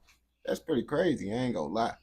On patreon.com/traplawross. But if you're not interested in that, just hit the subscribe button and prepare to hear one of the craziest stories ever told. Today, I'm here in Agar Grove, birthplace of one of London's most notorious and dangerous street gangs, Active Gang. You see, Trap Lou Route, he could go anywhere, any hood. You see, as y'all can see, Brody, he's showing y'all that he put feet on land, feet on ground. Trap Lou Route could go anywhere he want in the UK, London, wherever. And you might recognize the building behind me from the cover art of the album Suspicious Activity by Active Gang member Suspect, recorded whilst he was on the run from 2 murder charges. He was eventually caught in Kenya and extradited back to the UK to face justice. But today, I'll be telling you the full story of Suspect, Active Gang, and one of the bloodiest gang wars ever to touch the streets of London. Feet on land. I've been covering the most famous and dangerous stories from hip-hop history for years now. From the gang-controlled blocks of Chicago's South Side to the bullet-riddled palm trees of Jacksonville in northern Florida. And it seems that no matter the city, if you look hard enough, there's always a crew of hardened gangsters that control the streets and are willing to kill to protect what's theirs. But ever since the 2010s, when Chicago drill emerged, it seems that behind every gang, there soon emerges a gangster rapper. One of those people who had lived the dangerous gang lifestyle and eventually found a way of telling their story through music. Since the emergence of a teenage gang member named Chief Keef from Chicago's O Block, gangster rappers have emerged from all around the world, turning their pain into art and forging a path out of the dangerous lifestyle that so often ends in tragedy. Since Chief Keef, countless names have emerged. Lil Durk, Young Thug, Pop Smoke, just to name a few, artists who made their mark on the music. Hey bro, Trap Reezy, you don't gotta do all this. You could just cut to the chase. He's a drill rapper for London. You gotta get to naming all these other drill rappers just to say, but it's one that come out of London too. Okay bro, we know he's a drill rapper like all the other drill rappers. World with their stories of gang life coming out of their respective cities. Each of them has a different sound, style, and cadence, but underneath is the same formula. The DNA of drill music has spread around the world and mutated, with each city establishing its own unique style. I love drill music, from Chirac to Sydney, but there's one question I constantly get asked. Is there anywhere in the UK that gets as active as Chicago? You don't know the half of it. Because when it comes to gangster rappers, You don't know the half of it, bro. You thought you was so cool with that. He knew he had to add that, bro. He thought he was so smooth doing that. You lose points now. In UK drill, or the UK's capital city, London specifically, there's a whole bunch of hoods and a whole bunch of demons raising hell and waging war on their respective ops. But when it comes to the most dangerous and demonic rappers in London, one name stands above them all. Come on, suspect. And that's Suspect. Hailing from the infamous London borough of Camden, Suspect and his affiliates in the legendary street crew turned rap collective, Active Gang, have brought years of carnage to the streets of North London, with deadly knife battles taking place just minutes away from some of London's busiest tourist hotspots. Active Gang and their enemies turned up the violence to 11, and quite literally single-handedly raised the crime rate in their community, with multiple murders taking place on both sides of the war, and innocent victims, women and children, frequently being caught in the crossfire. Often with the people doing the shooting or stabbing, doing it without leaving a trace, leaving local police and politicians completely incapable of stopping them. But when Suspect and his affiliates seemingly murdered 2 rivals in the space of only a few months, with the police hot on their trail, members of Active Gang would have to flee the city. Wait, so you telling me Suspect got culprit? That's crazy, man. Of London and hide out as long as they could, sparking an international game of cat and mouse, with British bobbies desperately trying to use social media to track down Camden. Game of cat and mouse, with British bobbies desperately. Who is Shorty? Who is Shorty? Let me get your number. What's your name? I ain't gonna bap to you. Trying to use social media to track down Camden's most notorious killers. All the while, Suspect himself was recording and releasing some of the most shocking and violent drill songs the UK rap game had ever seen, bragging about the murders that he committed openly in his music, even referring to himself with the menacing title, The Grim Reaper of Agar Grove, and all while using body doubles and diversion tactics to trick the authorities and rap fans into believing that he was still active and lurking on the streets of London. Bro, so y'all telling me, bro, it's the Riddler?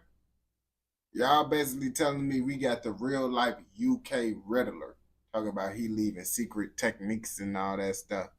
The story of Suspect, Active Gang, their rivals, and their victims is one of the most wild and tragic stories ever to have been told on the streets of London. But that story has never truly been told in detail from start to finish until now. So prepare yourself to learn once and for all the whole shocking and true story behind London's most gruesome gangster rapper. Agar Grove, if it ain't the A, then you're getting popped, boy. You're live with BBC News, just some breaking.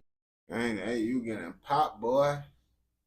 That's crazy. News. Breaking news. 2 men have been stabbed to death. No, I be 6 people were injured. Nobody outside. No. There must have been some beef. Hey, bro, you saw how he just pulled out that stick, though? Nobody outside. Birdie, right there. Yep, this, bro. Put that stick out. You was not intimidating with that, bro. Leave it to the people that don't got the sticks. I ain't gonna lie to you. No. There must have been some beef and someone called Calvin died. C-Miz and his cousin split up, but unfortunately the men who jumped out of the car locked onto C-Miz, and C-Miz ended up dropping to the ground when the 71st member started to stab him repeatedly with machetes and then run from the scene. Get back inside. And then whoever was in the Repeatedly with some machete. You see, I ain't gonna lie to you, bro. All that Michael Myers stuff y'all got going on, we do not condone. Like, I ain't gonna lie to you. If you out here using machetes and stuff in America, bro, we need to send you inside the what's that called? The hospital that Joker be going to. I ain't gonna bap to you, bro. The car pulled out a shotgun and sprayed pellets into the crowd. I've always said we should toughen up our gun laws. In 2 separate attacks in Kentish Town in North London last night. Tragic incidents. Nobody done anything for that guy, for that brother who passed away, and we ask Allah to have mercy upon him. Culprit was running for his life and literally screaming for help, banging on neighbours' doors to let him in so that he could escape his attackers. Jeffrey Wegby was pursued and fatally shot inside his home address in Brent. And we used to fight against these African British guys, mixed race guys. They are going to go out and kill any Somali. That a music video shoot had been shot up, and it was none other than active gangs. Active gang. Where do you get your name suspect from? Do you catch bodies? Got a few man under his belt. You see this rapping thing, obviously, that we don't do this rapping thing without like the proof in the pudding. Nah, I'm not even about that life. 71st members made a song called Congo. Oh, it's that time. Who's in there though? Bugsy, who's in there? And the reason why they called it Congo is because C-Miz was actually a refugee from Congo after him and his family fled the war from over there. And members repeatedly in their songs say that they get their from Congo, not Cali. This one here, yeah, you know who that one is. Yeah. This one, that's like 3 of them. That's a combo. 3 in 1. That one's a combo. Suspect AGB sentencing is today, I believe. 2 of the men that were standing trial fled the country. He's in another country, a free man. Wait. I can't even give out location. No, I gotta stay low. All them funny comments. That's all that matters.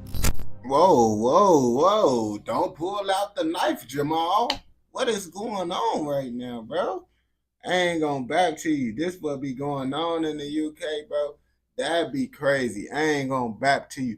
If I seen someone in America get to pulling out, oh, that was a glicky? Oh, my fault, bro.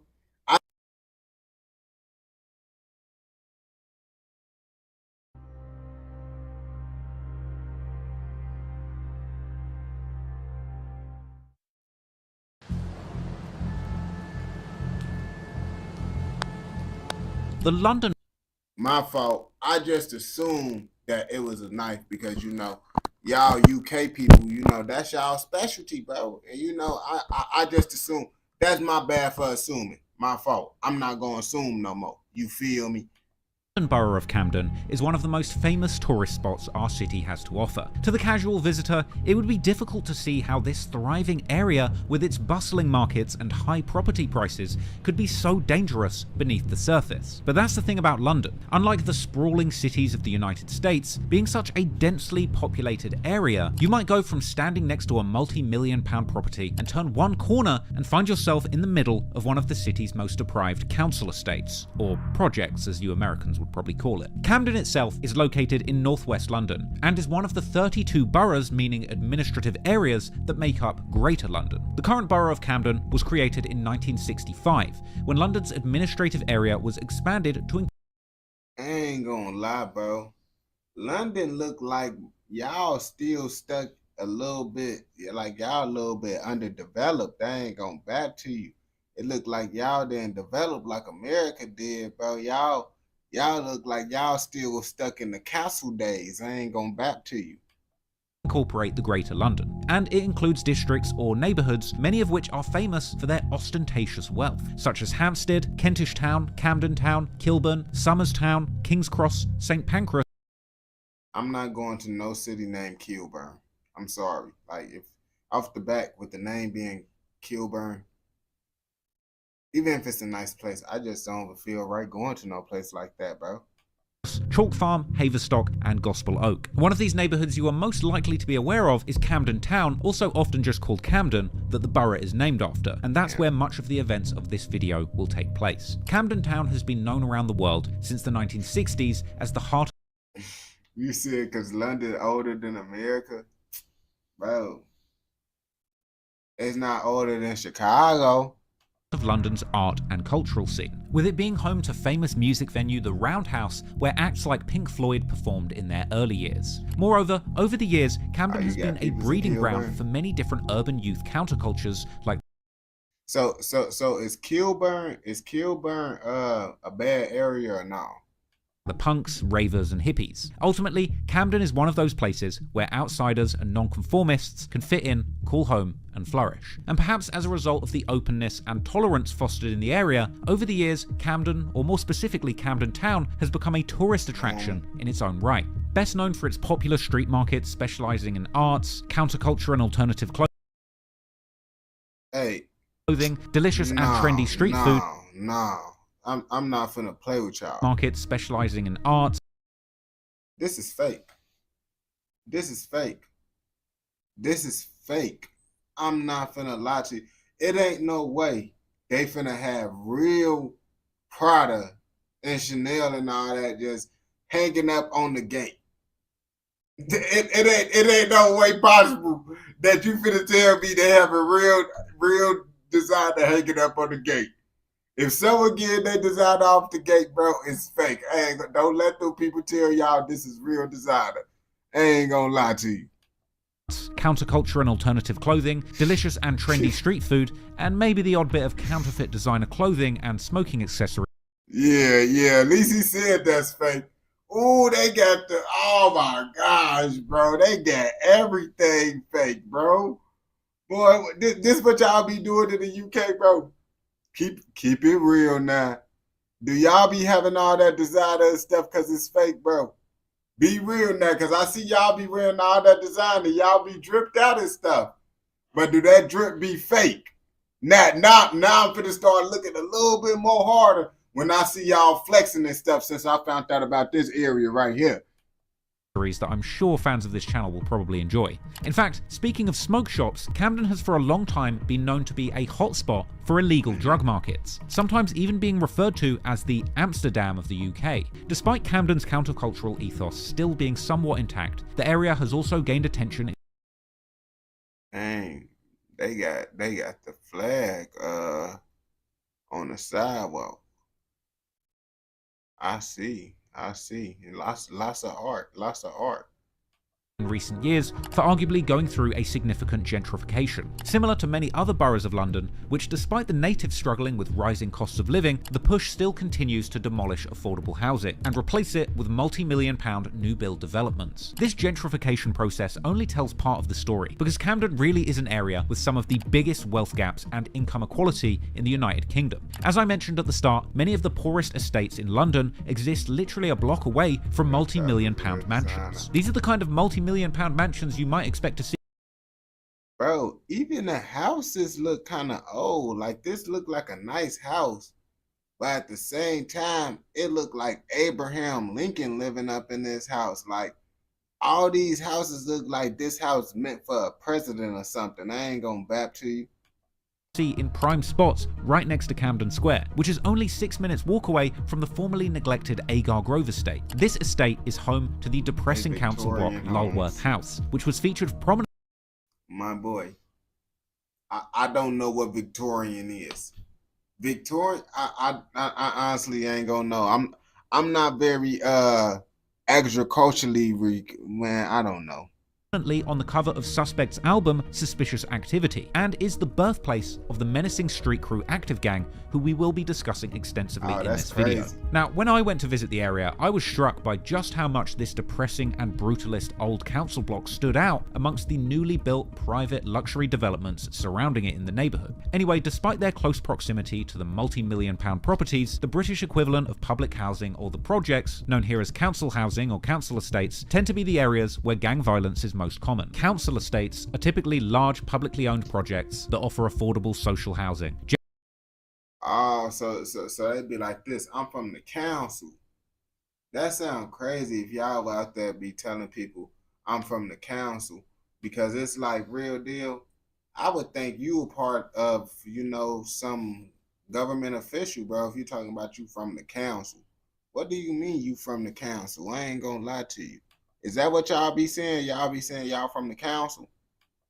Generally cramming as many families on low pay into cramped apartment buildings. However, nowadays, many of the old council estates are being torn down and to a lesser extent replaced by private housing associations run for profit. Part of the reason this has been allowed to happen is because of the bad reputation that council estates have fostered, becoming notorious hotspots for criminal activity and antisocial behaviour. The social unrest in Camden's poor communities and social housing has led Camden to become increasingly dangerous over the years, with particularly brutal murders taking place right on the streets, sometimes even in broad daylight. But before getting more in depth on the gangs in the area that are driving this violent crime, on a more positive note, Camden also has a rich history when it comes to UK rap music. For example, one of the first real breakthrough UK rap groups hails from Camden, the infamous and divisive rap trio Endorse. Yeah, I never heard of them. I never heard of these people a day in my life. And I'm not going to sit here and say that. Honestly, bro, I can't take the guy with the hat serious, bro. Like the guy with the hat, bro, I can't really take him serious. Like why does he, I don't know. Who were among the first British rap groups to gain popularity when UK rap went from underground to the national mainstream during the 2000s. In the late noughties, a new wave of British gangster rap emerged called road rap. This saw artists such as South London's own Giggs gaining national popularity by showing an authentic look at Britain and especially London's gang underworld. In many ways, the British road rap wave predates and foreshadowed the gritty and raw visual aesthetics that Chicago drill. So that's why Giggs so big. He the first person that put UK drill. So is Giggs the first person that put UK drill on the map, or someone else put UK drill on the map? You feel me? Like, I don't even know who put it. I don't even know, because did someone say MF Doom? Did MF Doom put it, or he was or he not even a street dude for real? Who did it then? Music videos would end up popularizing globally years later. Some young gang-affiliated rappers from Camden would also start dropping songs, including artists like Ambush, Prospect, and Rowdy, who repped the Queen's Crescent gang located in the... You said Giggs never made drill songs. So what type of music did he make? He was just out the hood doing this and that. What? How you mean he ain't doing drill songs, bro? Postcode NW5 in the Kentish Town neighbourhood. In fact, Queen's Crescent, or QC, has been considered as one of the most notorious hoods in Camden for some time. Bro, what are you talking about, road rap, bro? Bro, you see, this what I mean, bro. You drill rap ain't drill rap. Y'all said the road is the streets, right? So that's drill rap, right? Ain't gonna back to you. Or am I wrong? Due to extensive gang activity. And while Ambush made a considerable name for himself in the British rap scene since then, unfortunately in 2012, Rowdy, real name Sean Ferdinand, bro, it looked like he mad and he want to cry, but he don't want to cry at the same time. You know how that be. and ended up receiving a life sentence for allegedly stabbing and killing a young man and attempting to kill another. By mid-2010s, many of Camden's gangs were actually united under one banner called Cracktown, or CT, and in 2015, Cracktown affiliates YD and JP would release their song Man Down. You is right. Drill did come okay. I guess you got me on that one, Serge. Which is arguably one of the first UK drill songs recorded in North London to gain prominence. Sadly, the music video for Man Down also seems to mark one of the last times that these different Camden gang sets known as Cracktown came together on good terms whilst pursuing more positive goals like music. Because soon after this video released, the music side of Camden gang life would slow down as members would focus on a deadly war that was brewing in the streets. And sadly, in the years that followed that music video, many of the young men depicted in it would find themselves being forced to pick a side in what would end up becoming one of the most violent street feuds London had ever seen.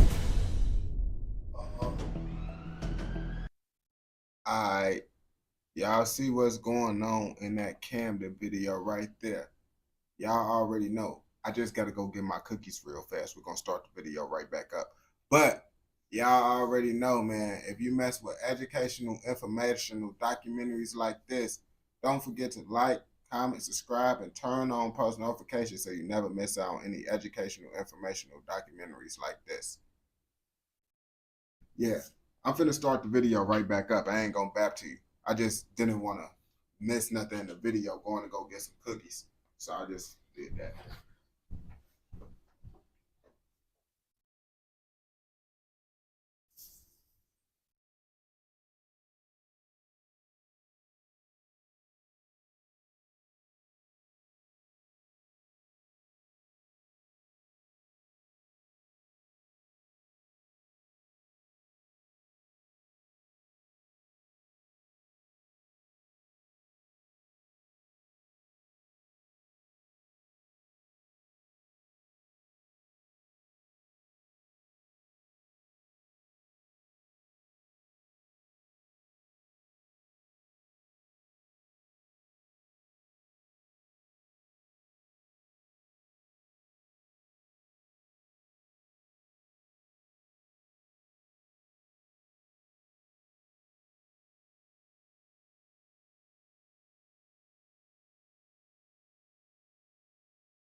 I'm back in it. Back in it a bit, man. Had to get a plate of cookies real fast. I ain't gonna bap to you. And I switched the mic. I want to test the mic too. Testing. 3, 2, 3. Oh yeah, it's working. Yeah, because I switched the mic over. Well, I didn't switch it to a different mic. My other mic did. I had to change over to that.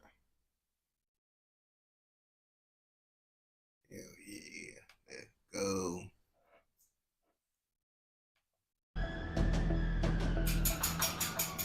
Camden, like other boroughs of London that have significant populations struggling with poverty, has for a long time been affected by gangs. For example, notorious former gangster Marvin Herbert grew up in Camden. He was suspected of up to 24 murders with his Yardie Hit Squad gang, one of many Jamaican Caribbean gangs that operated in London during that period. In the 90s, the Camden neighbourhood of Somerstown saw many Caucasian families moving out, with many migrant families of particularly Asian backgrounds migrating to the area and calling it home. Unfortunately, due to racial tensions in the area. So they moved out just because, I mean, that's what they do be doing. I ain't gonna bap to you.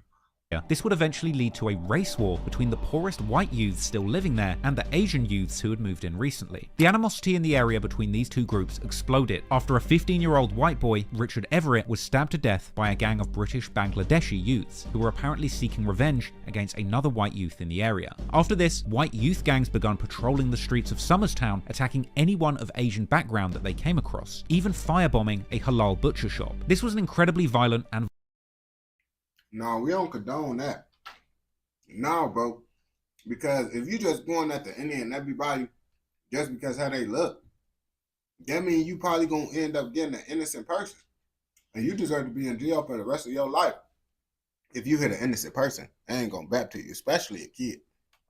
Volatile time in Camden. Gangs in London around this time were also generally much larger than they are now, with as many as 100 members in each gang. In 2007, a document by Scotland Yard's Special Crime Directorate that was seemingly leaked to news outlets and online listed a whopping 257 gangs allegedly operating in Greater London boroughs. In Camden, the document, which was at the time argued to already be a little bit outdated, listed. So London, out of all the cities in the UK, would you say London got the most gangs? Because honestly, bro, someone from the UK, I don't know what part of the UK he from. When I said London was the most dangerous city, they be like, no, it's not. It's the most hyped city. And I be like, is it overhyped or no? a total of 8 gangs active in the area. This included the Born Sick Crew, Centric Gang, the Cromer Street Massive, the Denton Boys, the Drummond Street Posse, the NW1 Boys, aka Cumbo Gang, the Peckwater Gang, and WC1. The Drummond Street Posse hailed from around the busy Euston train station and were thought to have been involved in that 1994 killing of Richard Everett. The group was also allegedly involved in a violent clash with another gang, the Cromer Street Massive, from around King's Cross Station in 2003. In 2006, the Centric Gang received media attention after one of their alleged... So would you say that it's more dangerous in London? Is London the most dangerous city in the UK? members, a young student named Mahir Osman, also known as Smiley, was brutally stabbed by alleged rival gang members from Tottenham. According to the news article, Centric Gang hailed from the Chalk Farm neighbourhood where the famous music venue The Roundhouse is. But according to a childhood friend of Smiley, journalist Ismail Inarshe, Centric Gang were a Somali-based gang that had members all over the Camden borough. In 2007, another gang, the Denton Boys, who were from the Denton estate in the Kentish Town neighbourhood, were allegedly terrorising the neighbourhood, committing daily robberies and other violent crimes. In 2008, local news and blogs were reporting of another gang called the Money Squad, or TMS, reportedly another largely Somalian origin gang, who were allegedly selling large amounts of drugs around the Camden street markets. That same year, newspapers would also report of an alleged member of... Yeah, bro said one of them places. I don't know if he said Wolverhampton. He said one of those places, bro. But he said it wasn't London, bro. I ain't gonna lie to you, because people be getting mad when I be saying London the most dangerous. Of the Money Squad, Sharmak Hassan, being shot to death in what seemed like a gang-related incident. Years later, a reformed gang member and popular Muslim motivational speaker and social media influencer Abu Taymiyyah Jailani would talk about his time in Camden gangs, describing it as postcode wars, but also mentioning how his gang was mostly Somalians and Yemenis from Kentish Town, whereas their ops were African-British guys of a mixed-race heritage. Those who I used to hang around with are mostly like Somalis and Yemenis. Okay, he was more situated in Kentish Town, but used to come to Camden a lot because the other elders were there. We was trying to, at that time, rep this postcode called NW1, and we used to fight against these African British guys, mixed race guys, all because of a postcode. I have all these scars on my head, on my body. A friend of mine was shot, and this was in Camden, and it was the reason as to why I left the streets. Another example of how race and ethnicity have for the longest time been central in igniting Camden's gang conflicts is a 2009 local news report identifying so-called no-go zones in certain Camden neighbourhoods, including the Peckwater estate, home of the Peckwater gang in Kentish Town. In these no-go zones... It's Peckwater and Peckham, because I ain't gonna lie to you. If Peckwater not in Peckham, I'm gonna be like, bro, I'm confused now. Patrolling officers were reportedly commonly attacked. Bro, so it's like Peck, like a special meaning or something out there? I ain't gonna lie to you, bro. Because why is it a Peckwater than Peckham, and why y'all like the word Peck? With rocks by gangs when they tried to enter the estate. Moving into the 2010s, a special task force was set up by the Camden police in an attempt to tackle gang-related violence. This led to numerous arrests of alleged drug gangs in Camden, including in the Queen's Crescent area. By 2011, tensions boiled over between minority youth. So I don't got no special meaning? Like how that thing said Queens. I know it's Queens because the Queen of England, I ain't gonna back to you. Many of whom were affiliated with local gangs and the London police. In the wake of the fatal shooting of alleged gang member Mark Duggan by the police in nearby Tottenham, this brutal use of force on London streets, followed by the Met Police attempting to avoid accountability for the killing, led to days of major protests which escalated into riots all over London, including Camden. Despite the unrest, violent crime in London fell significantly during the first half of the 2010s, bottoming out in 2014 when the homicide rate actually fell below 100 per 100,000 inhabitants, which was largely attributed to the London police's fight against gangs. However, already the following year in 2015, the homicides begun increasing again significantly, with this actually coinciding with the emergence of UK drill music in mainstream London youth culture, as artists such as the 6-7 Crew and Harlem Spartans begun to gain popularity throughout the city, giving the whole world a window into life as a young gang member on one of London's many dangerous estates. These early pioneers of the UK drill genre and the beatmakers who brought these lyrics to life eventually led to the distinctive sound of UK drill being born, with the sliding 808s, wavy percussive patterns, and creative snare placements that made it a unique sound and eventually a global movement. Also in 2015, You see, 6'7" Monkey, I don't feel right calling an African American 6'7" Monkey, even though that's his rap name. Y'all don't see no problem in that? Y'all don't see no problem in that? Okay. 15, many news outlets begun reporting on maps published online showing the alleged territories of different gangs in London. Sir. One of these maps is still available and appears to list gangs in do? Camden such as the QC blocks, Camden Marleys, Somerstown, Cumbo blocks, Drummond Street Posse, Cromer Street Massive, and Agar Grove. Interestingly, many of these same... I'm not going to go back, but I think he just said Cumbo Street. I hope he ain't say Cumbo Street, because that's a diabolical name. gangs are mentioned in a 2019 Guardian article about knife gangs in London. It's around this time that the gangs involved in the events of this video begin truly getting active in the streets of Camden, as young men and teenage boys from the area would get sucked into the local gang politics and their deadly conflicts. In this story, there will be many names of many young men who played a role in the war playing out on the streets, as well as in the recording studios where those battling for dominance on the streets of Camden would boast and brag about their activities on the roads. However, there's one name that stands above all of them when it comes to brutality and notoriety. That's a young man by the name of Tariq Kennedy Mangal Monteiro, who you might know I better. got a face for London. No, I don't got a face for London. London, I was just doing Toronto, all types of stuff, bro. It's just, I've been doing more London content now. I ain't gonna lie to you, bro. London, they support you, bro. They support you, bro. I ain't gonna lie to you, bro. Well, the algorithms support London, bro.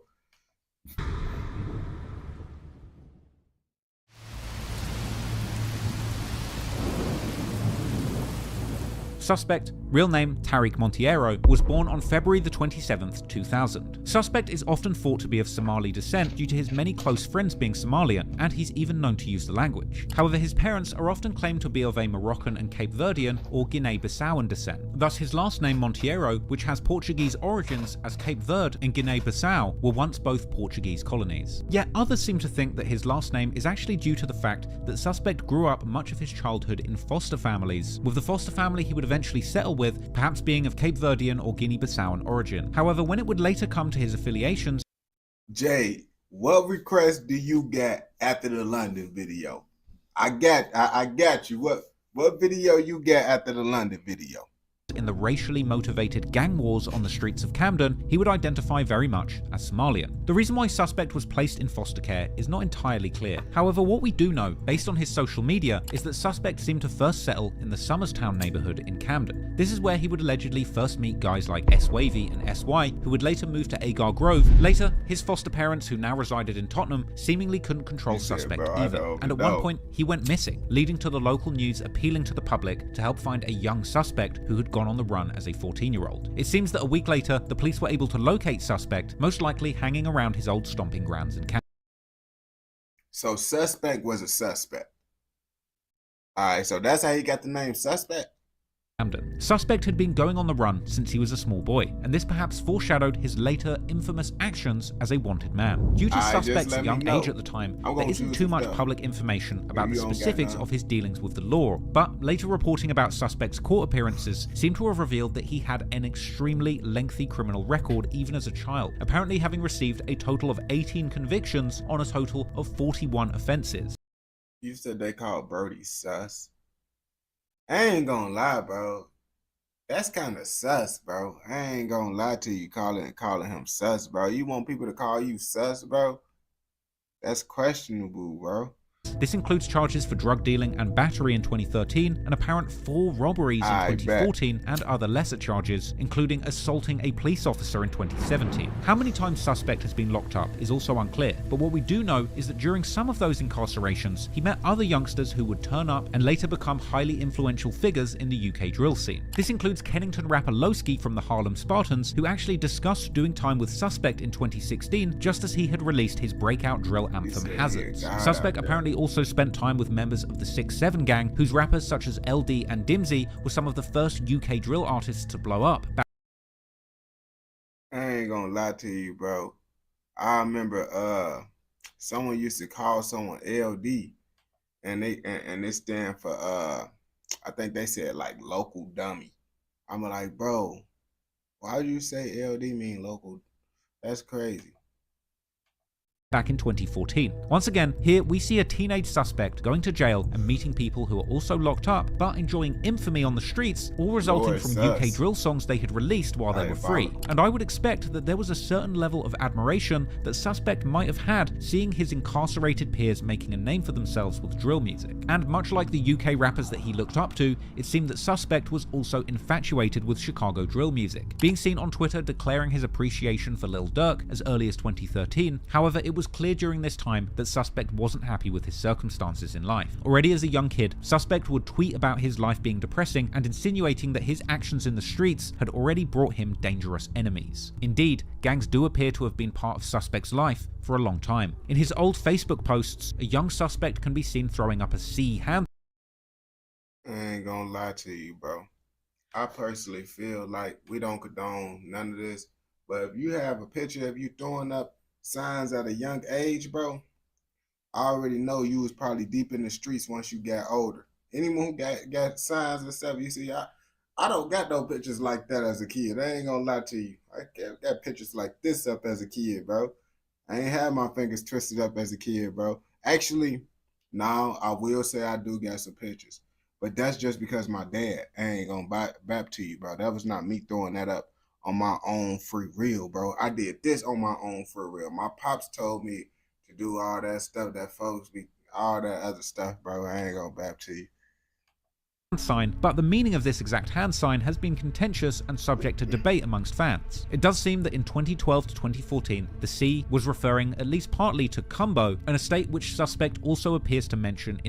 You see, I told y'all I heard the word Cumbo. Y'all do, what is Cumbo, bro? Cumbo is a block, bro.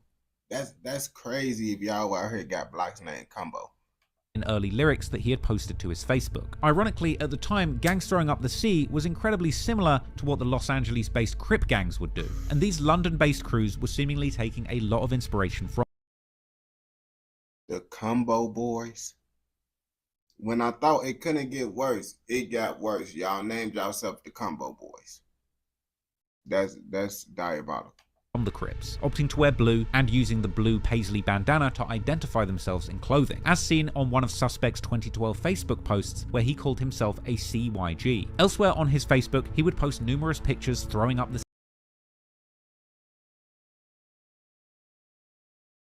That's just a funny picture, just to see your hand, just see a C just throwing up. That's just a funny picture.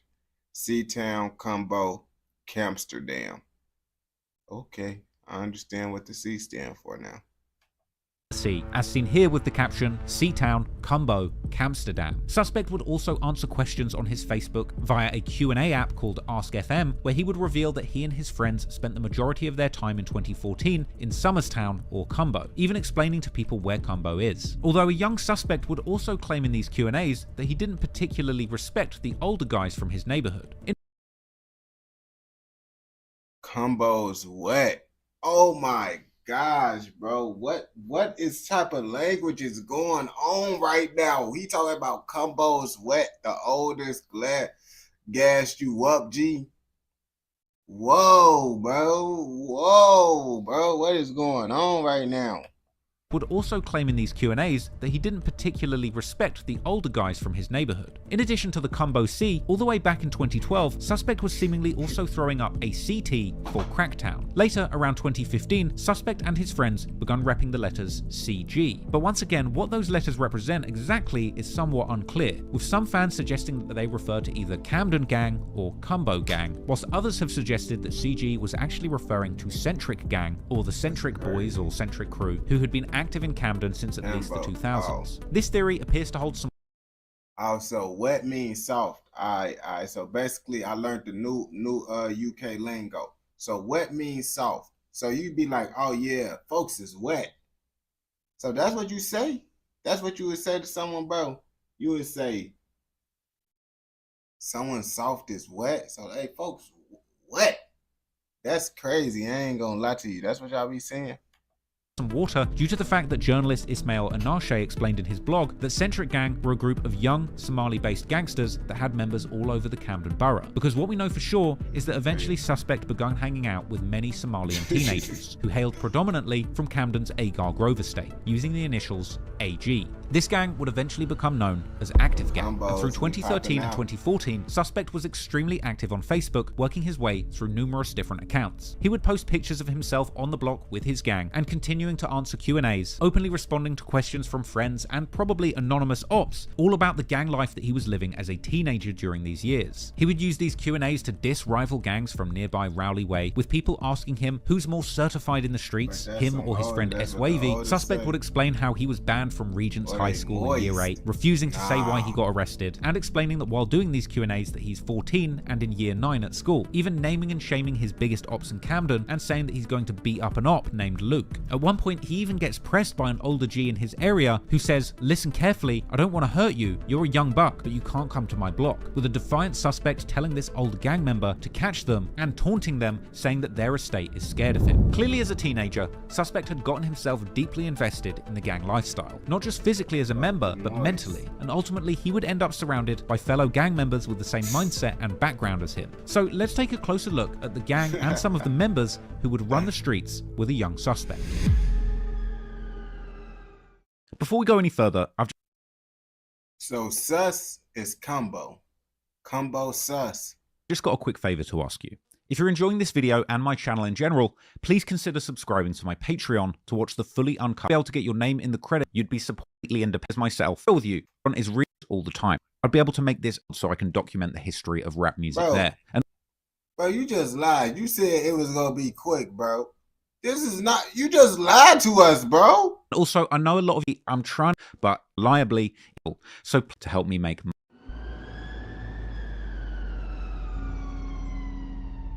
Over the years, Suspect would build a network of young gang affiliates that he would run with in the streets of Camden. Part of this lifestyle was drug dealing, or trapping, as it's more commonly referred to in music. Suspect and his friends were deeply involved in the drug trade, and they didn't care who knew it. As the story goes, Active Gang, the most recent and famous incarnation of the Camden gang set that Suspect claimed. Bro, why is y'all streets like this, bro? Why is the, what is going, bro? I would not know how to drive on this, bro. If someone just would have said, all right, bro, gave me a car and be like, there you go. I would not know what I'm doing on the UK streets. I'm not gonna bap to you, bro. I might be going inside the wrong lane. I ain't gonna capture you. I'll probably go into incoming traffic and all. This stuff look overly confusing. Was created around 2017 by local youths of predominantly Somalian backgrounds. The founding members came from around Agar Grove Road, not more than half a mile from Camden Town's most popular tourist attractions. Most had previously repped the older Camden sets like Centric Gang, Cracktown or CT1, much like Suspect. However, Suspect was not one of the original members in Active Gang, and he seemingly never actually lived around the Agar Grove estate. Now, Active Gang is commonly referred. Bro, do the UK got a whole bunch of traffic? Because with those type of streets, I know y'all got a whole bunch of traffic like 24/7, bro. Referred to with the initials AGB, with the full name, according to the fans, supposedly being the Active Gang Boys, Active Gang Bandits, or Active Gang Bloods. But regardless, there's a lot of names and faces that are going to be relevant when it comes to discussing Suspect's side of the war in Camden. One important name in the history of Camden gang beef is Mitch. He's often considered to be the founding father of the street crew that would eventually go by the name Active Gang, with some claiming that Active Gang was Merchant, he don't look like Robin Banks. Merchant, he don't look like Robin Banks from Toronto. Yeah, bro. Yeah. Oh, you just now finding out about the UK lingo. Yeah. They call me a Betty man because I said folks was buff. I said folks was buff. And they said in the UK you call someone buff, that's Betty man behavior. Actually started in his honor after he passed away. Then there's his cousin, S45. You also have AK, and then there's SY, aka Stain, Striker, Hitman, and his brother Blitz, Broad Day, aka Broad Day Assassin or BA, S-Wavy, AR, aka Arm. What did bro take? Bro is off. He off that triple stack. I'm not gonna back to you, bro. He off something for sure. I ain't gonna back to you, bro. I know he gonna be going through withdrawals while he locked up. Armed response, there's Reeks, and also Too Smoky. Now, Active Gang members from Agar Grove would also link up with other sets from the nearby neighborhoods, building alliances against their common enemies. Another street crew. This what I mean by the UK, bro. What you mean buff me? That's just diabolical for it to mean that though, bro.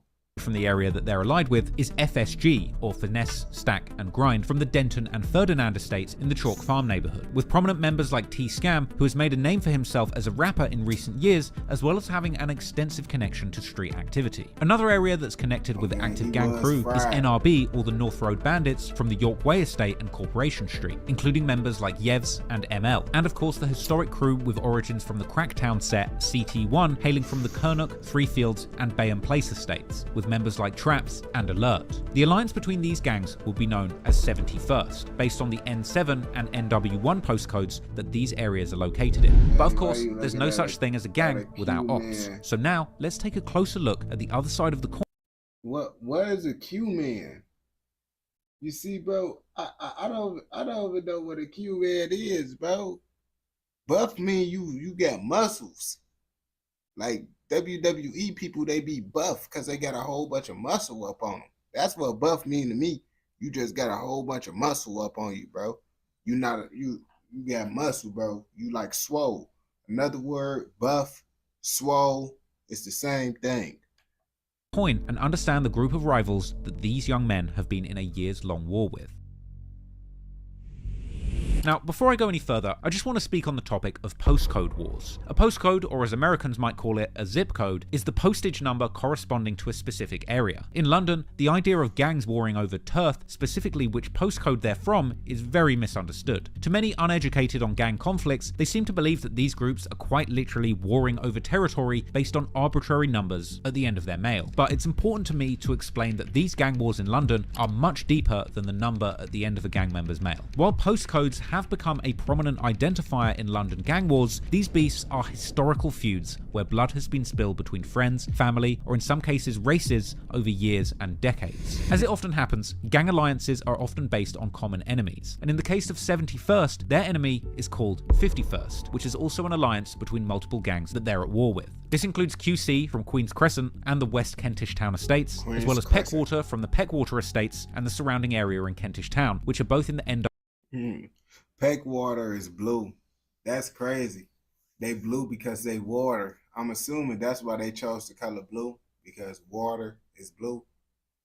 Well, water is actually not blue. Water is transparent, but the sky is blue, so the ocean is blue. You feel me?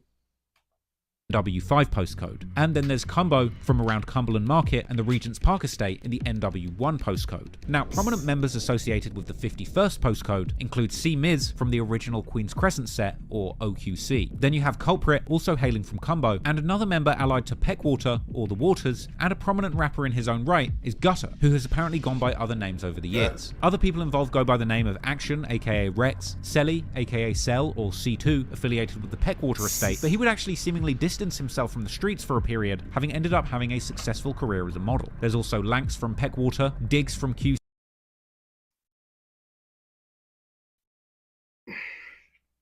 I know he the direct descendants of the evolution. You know how they said we evolved from apes on to up. He like he like very close with the evolution. I ain't gonna lie to you. Very close on the on the end, on that end, you know. Alright, so the humans this end, and you know the monkeys this end. He more so like on this end type stuff. I ain't gonna bap to you. He look like a direct descendant of Caesar from Planet of the Apes. I ain't gonna bap to you, bro. QC, Gambino, Frosty, Stings, Flips from Peckwater, JJ, Drills from QC, Lebs, Wanda, Creeps, Cons, RO, Goose, and R1. Now, that's not every single person from every single gang in Camden. That would be nearly impossible to find out, even if people do think I'm the FBI. But what it is really is a list of people who have been mentioned prominently in songs, the news, or in the local community. So now you know the history and the people involved, let's dive in and begin to unravel the origins of this bitter and years-long beef. The war. It's often the case in some of the most vicious gang wars that many of the members on each side actually started out as childhood friends. The war in Camden is no exception, and in this case, some actually started out as Bro just stand out, bro. For some reason, it just seemed like bro is just not supposed to be here right now. I ain't gonna lie to you. Do y'all? I don't know. Is it just me or feel like bro was just not supposed to be here for real? As childhood friends. The war in Camden is no exception, and in this case, some of these guys who ended up wanting to kill each other actually started life playing together on the playground. This is something that Suspect actually refers to in very menacing terms in lyrics to his song Dugout, where he raps, "It's crazy how everything played out, because the parks and streets he used to run around and play with his friends in are now the same places where he would be plunging a knife into the chest of one of his friends," and saying that the same streets that he would knock and ask his friends to come and play out on ended up being the same place where he would be hunting for those friends turned ops and asking them to come out so that he could kill them. It's a sad state of affairs, and the self-awareness that Suspect had about these childhood friendships turned deadly beefs is chilling. However, as has happened many times before in these stories, from Chicago to Camden, once the youngsters from impoverished backgrounds get older and fall more heavily into the gang lifestyle, former friendships slowly break down until something happens that forces everybody to choose their side for good. Moreover, many of these youngsters had become used to the violence from a young age. For example, Mitch and S45 from AGB would experience the loss of their cousin Lefty, real name Mohammed Abdullahi, as early as 2013 when he was brutally stabbed to death. According to this story,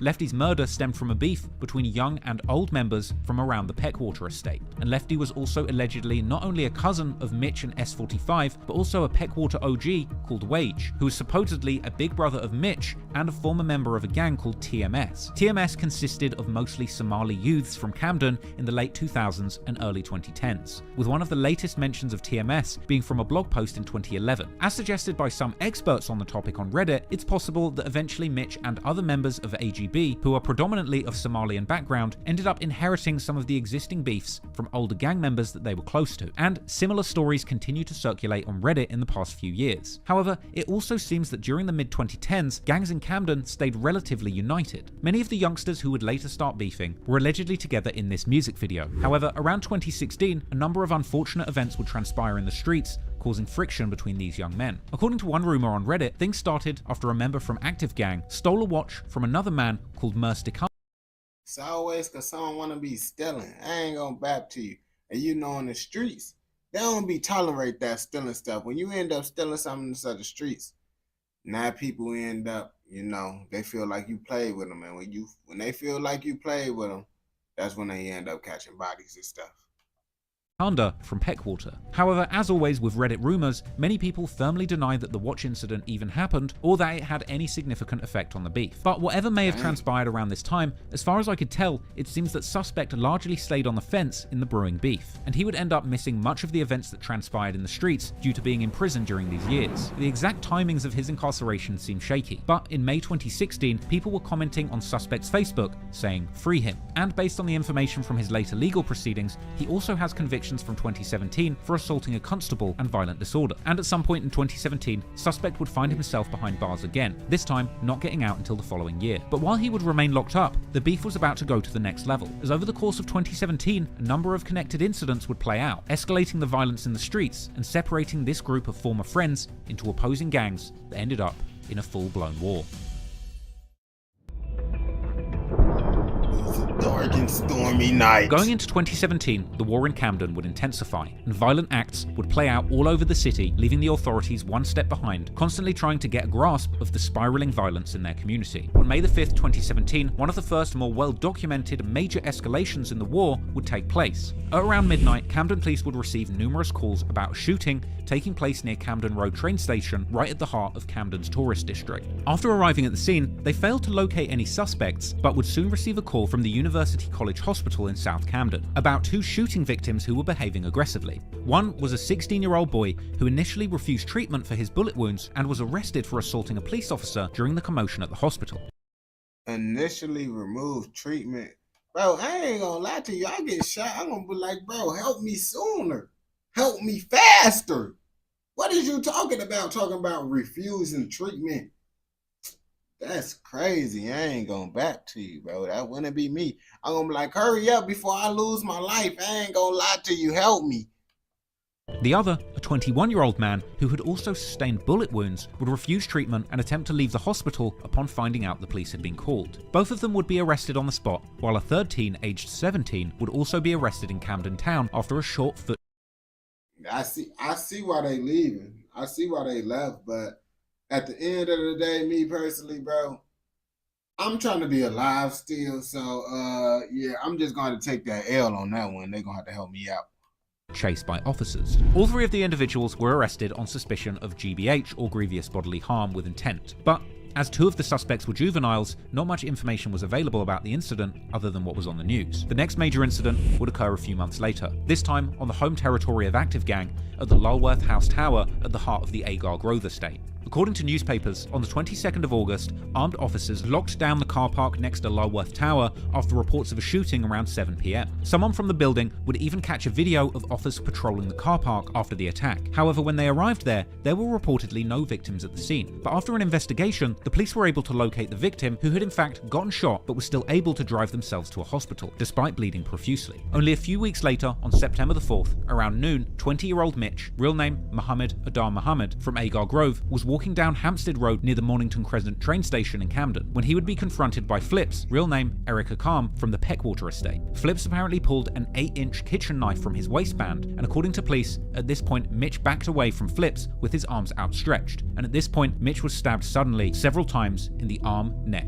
and back. After being stabbed, Mitch ran across Hampstead Road before collapsing in the street. These events all unfolded right in front of a plainclothes police officer who at this point begun to chase Flips along Hampstead Road. Whilst running from the police, Flips threw the knife onto I ain't gonna lie to you, bro.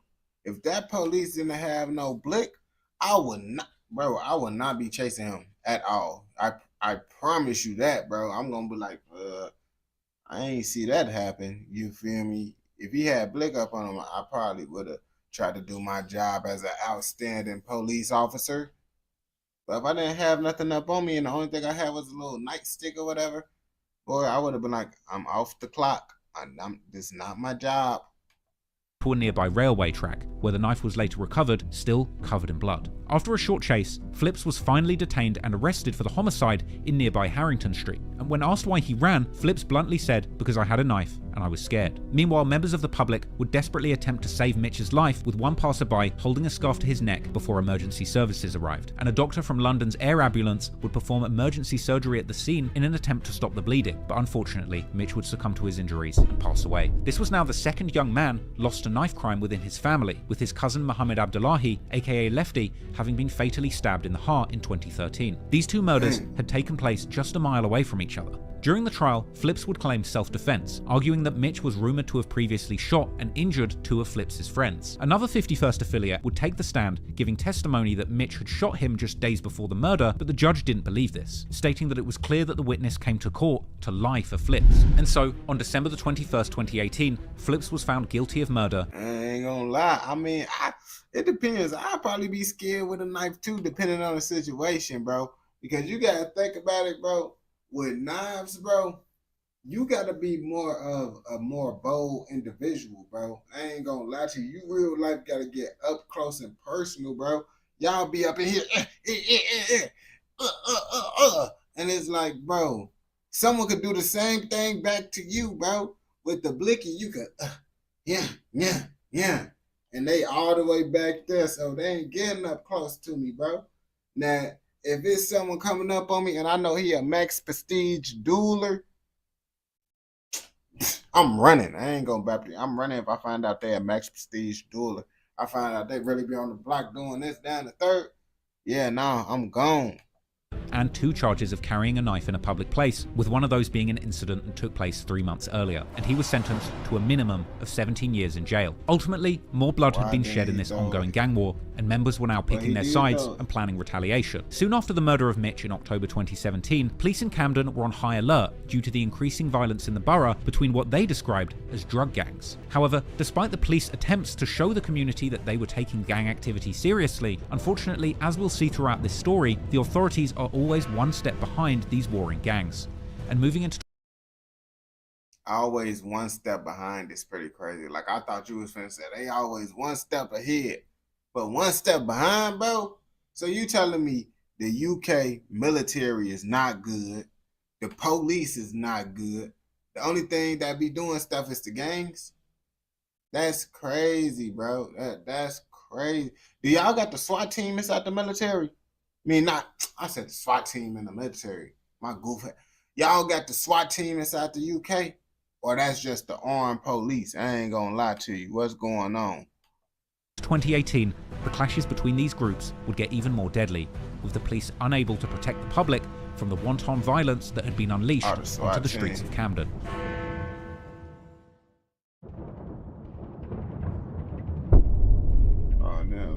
Nah, bro, you tripping. Moving into 2018, the Camden streets were hot. Since the murder of Mitch, which followed back-to-back shootings, it's safe to say that the police were unable to get a grip on the violence. And in February, over the course of just a few days, 3 men would lose their lives in a series of loosely connected attacks. On the night between the 17th and the 18th...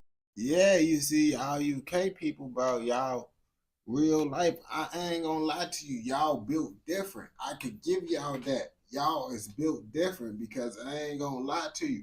For you to be on that type of timing with a knife, bro, it's crazy, bro. We don't condone those type of activities in America, bro. I ain't gonna lie to you, bro. That y'all just built different. I ain't gonna lie.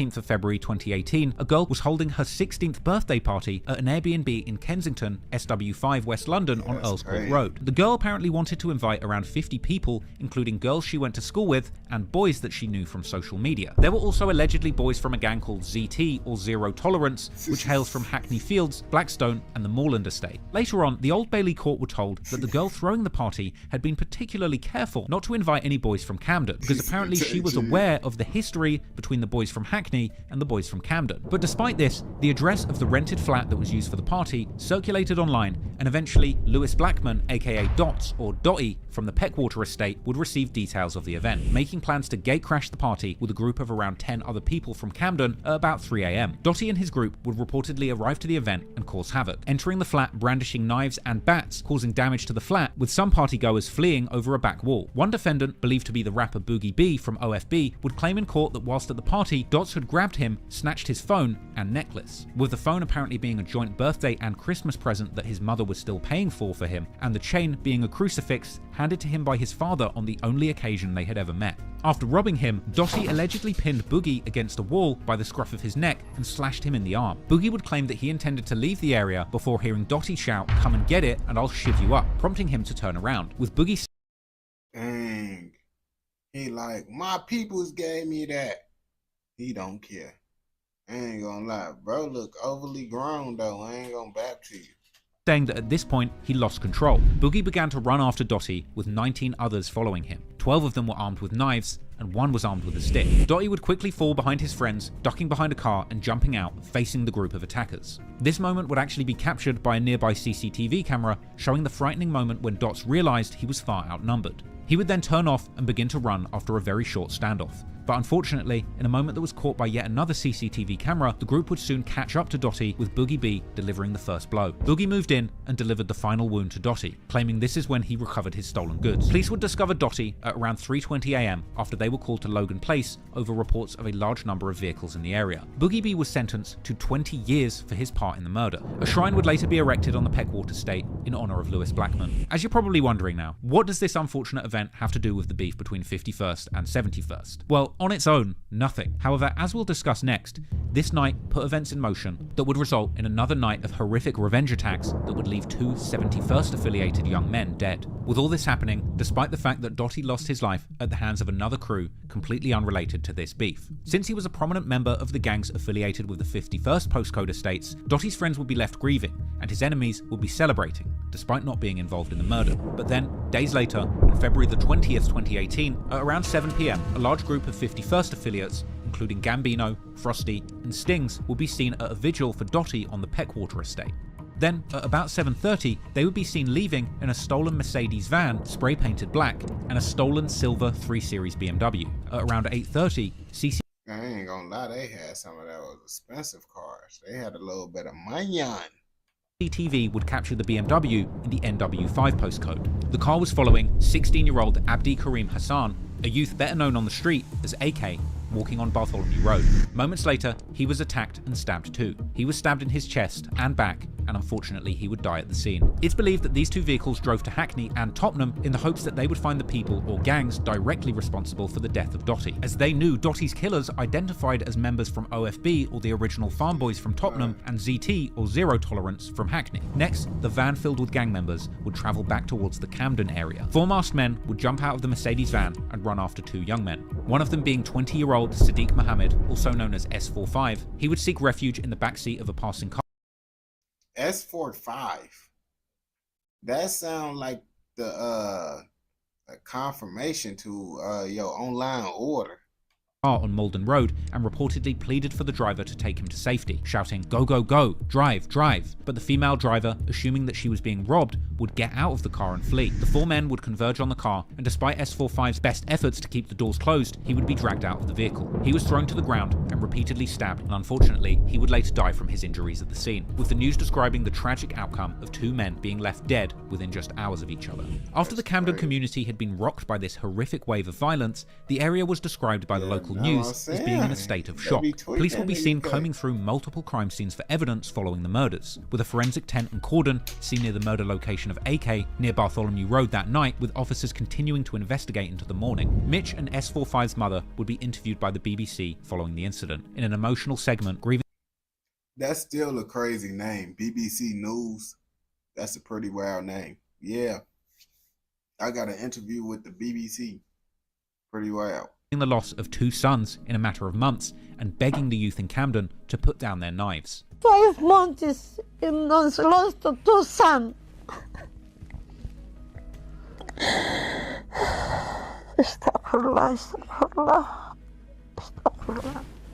I beg you, people that go to knife children, say stop please. Please and please. Later that month, 1,000 concerned citizens... I ain't gonna lie, these people be so diabolical with it. These rappers will literally use that clip and put it at the beginning of their diss song. Literally. Like they don't be caring about none of that stuff. We don't condone any of that inside this educational documentary. Took to the streets of Camden for a march against violence, demanding action on knife crime. The mother of Mitch and S45, who was leading the charge and the procession, even stopped at the location of the murder, before coming to its end at the location of Mitch's murder. The Member of Parliament for the area, Keir Starmer, would attend the march and speak to the crowd. And despite the apparent cuts to police funding in the area, while the community were marching, the underfunded police were working to try and find the perpetrators. Sting's real name, Isaiah Papula, was arrested just after the night of violence, caught on February the 22nd, 2018, after attempting to discard the car key for the BMW used in the crimes, which was found parked in the local area. On the 9th of July 2019, Stings was sentenced to life in prison with a minimum of 28 years for the murder of S45, and he would also get life with a minimum of 9 years for the manslaughter of AK. A mobile phone attributed to Frosty, real name Ben Drummond, was also found in the console of that searched BMW, and he was ultimately also jailed for life with a minimum of 23 years served. Gambino, real name Godwin Lungi, would successfully flee the country to France. Why do they say life in prison, but they only got to serve 20 years? Like, I don't be understanding that, because the UK, bro, every time I be hearing the video, they be like, oh, he got life in prison, but he gonna get out in 20-some years. Then he don't got life in prison then. France, but ultimately he didn't get far enough out of Europe to evade the authorities, and he was ultimately arrested and brought back to the UK to face trial, and Gambino would be convicted of the murder of S45 and violent disorder on the 2nd of March 2020. On the 18th of July, he would be sentenced to life in prison with a minimum of 21 years, as well as a 3-year sentence for violent disorder to be served concurrently. At least 3 people were held responsible for the taking of 2 young men's lives before their time. It's believed that these incidents of mass violence is what actually caused the police to start investigating the gang war in Camden more closely. Clearly, the police and authorities were trying to get a grip on the spiraling violence in their community, and now it was time for the politicians to step in and try and do something too. Later that year, in September the 21st, 2018, oh yeah, that's Big Ben right there. Yeah, I know about London. That's Big Ben for sure.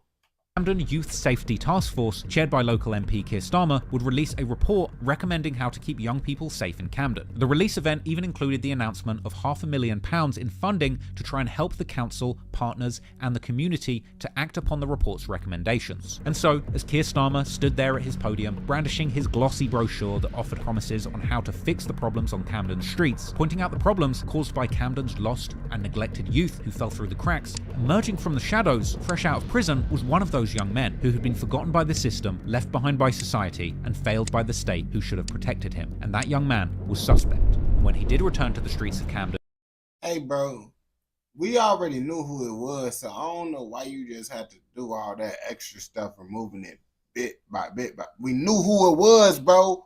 The person, come on, bro. He did so with a bitter grudge, grieving the loss of his friends who had lost their lives in back-to-back murders that the city had failed to prevent in 2018, and ultimately ready to unleash pain, death, and destruction on the very streets that made him.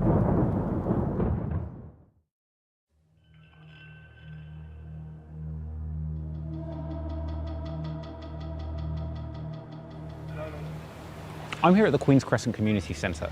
This is the hub for the local community, but also where you'll find the local MP Keir Starmer paying his respects to the community in the midst of any kind of serious knife crime attack. Its association with the ongoing knife crime epidemic is made even more clear by the mural to Calvin Bangisa, aka C Miz. Bro, Trap Reezy is the only UK content creator that's real life posting up in the hood, bro. I haven't seen no UK content creator actually post up in the hood.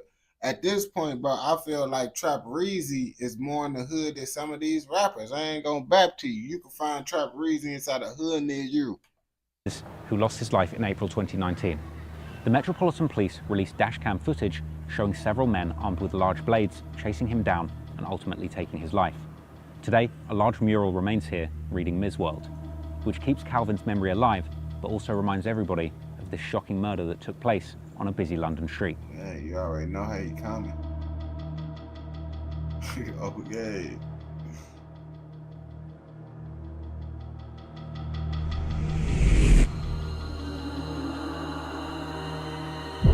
Bro, Trap Reezy had so much aura, bro. I felt the aura from the screen, bro. When I seen that clip of him walking past that graffiti, bro. I ain't gonna lie to you.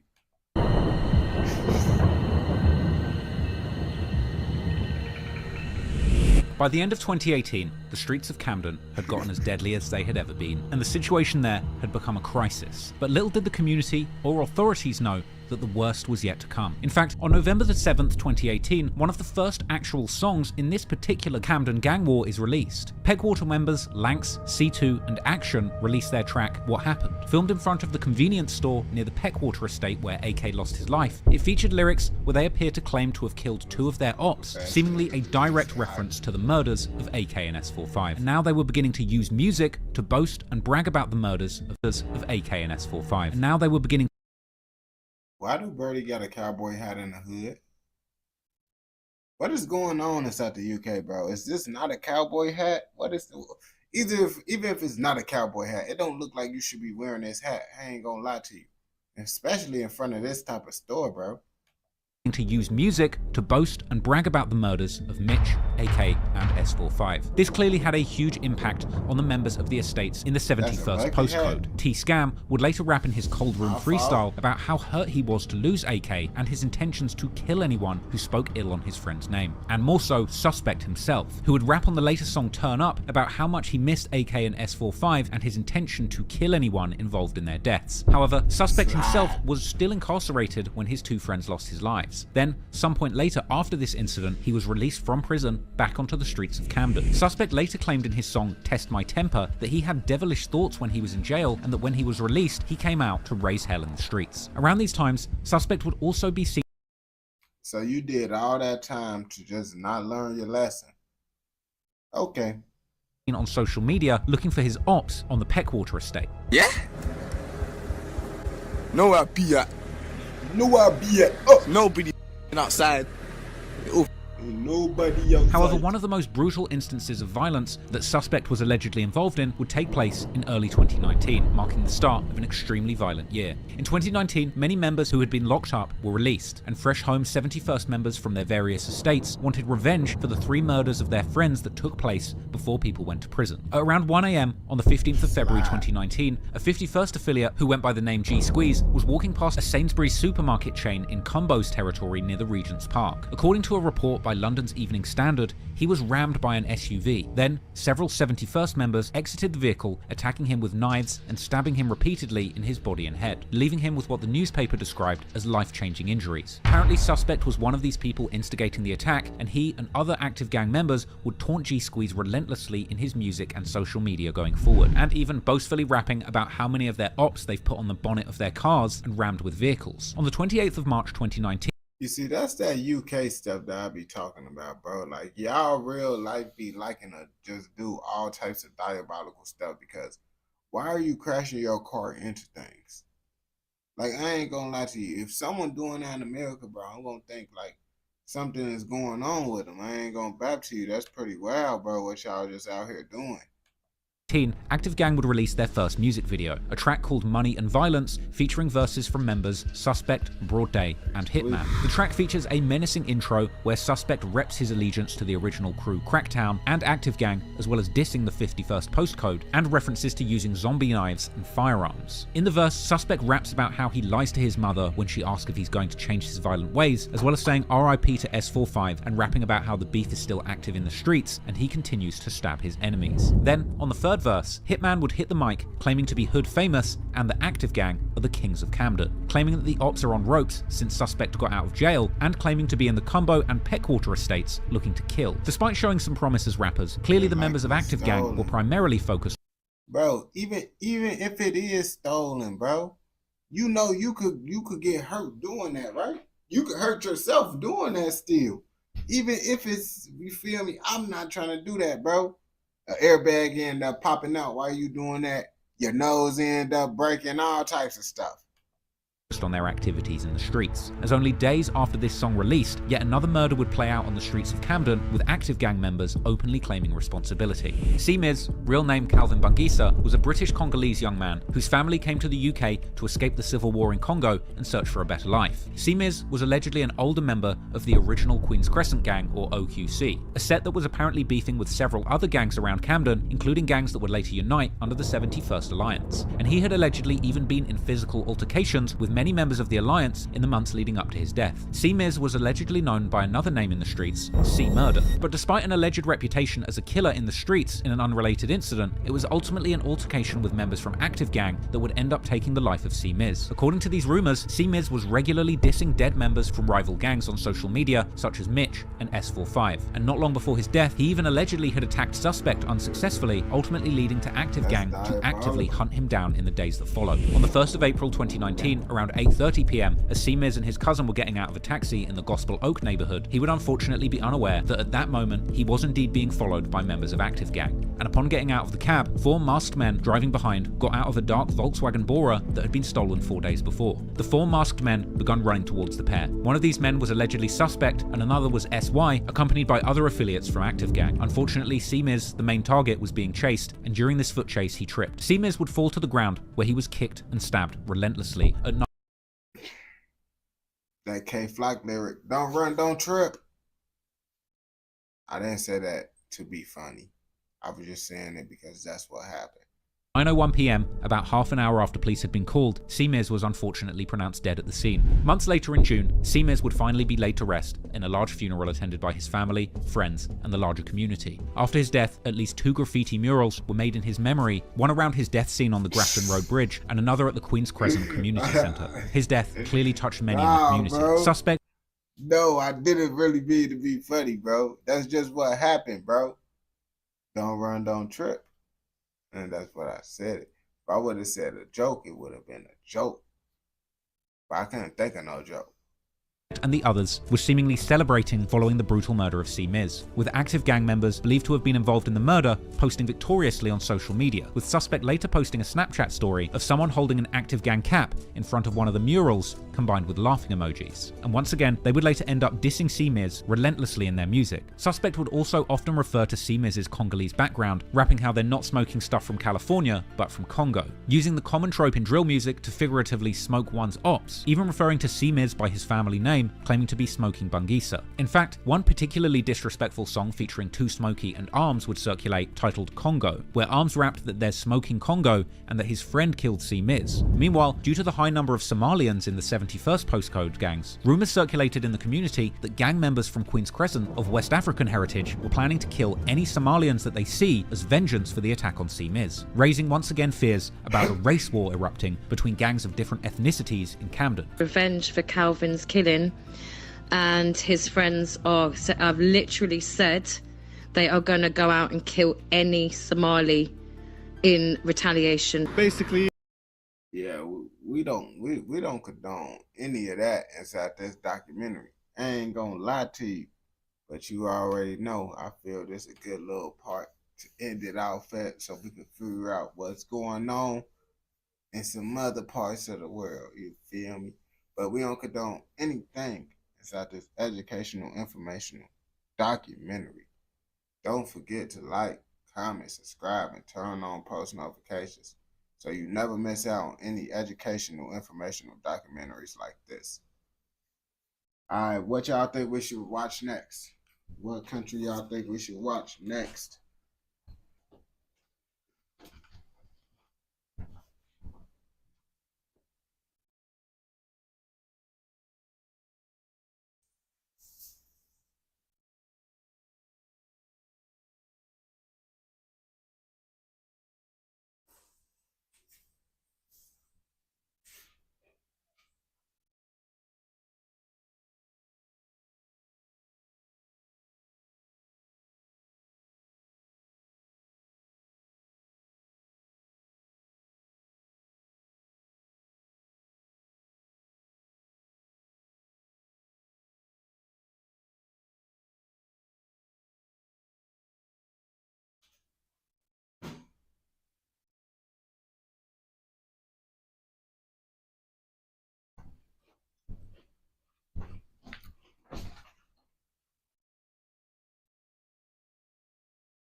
St. Louis. I think I did the Caribbean. That's Trinidad, right? Ain't the Caribbean Trinidad?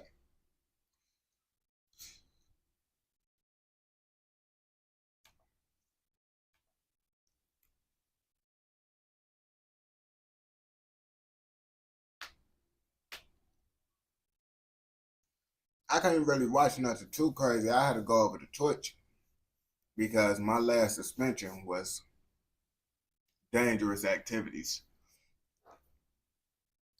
I ain't gonna lie to you.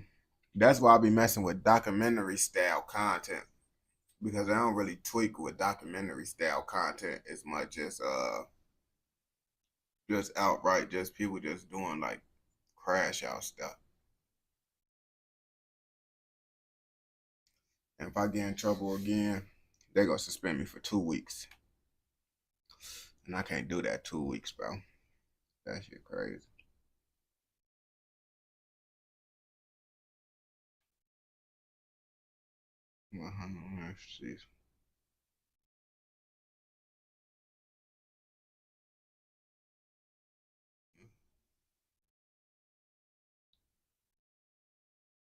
I don't really be doing nothing that specifically got to do with anyone that's underage either on this, because I be having to make sure I could block out and do everything because YouTube hit you for minor safety too. That's why anytime when someone say anything, even with the videos when they bring it up, like as long as they showing like pictures talking about it is good, but if they actually show like them doing it and they a teenager and stuff, that's against the YouTube rules too. If they think I'm promoting it, like that's why with the reactions it be tweaking, because with me reacting to it, they say I'm promoting it more so than it's just reacting to it. So yeah, that's why I be doing it on Twitch, because there's some videos I want to do that I gotta do on Twitch. because I gotta edit it before I post it on YouTube and stuff. Cause some videos I could do, but I just gotta make sure I edit it. And if I say something inside a video, I gotta make sure I ain't saying nothing where they could see some bad shit going on, whatever the fuck they should be. YouTube live stream rules is more strict. I used to think just because a video was on YouTube, you was able to react to it. That's what I used to think. Till I started getting guideline strikes. Then I realized that shit, real life just be different.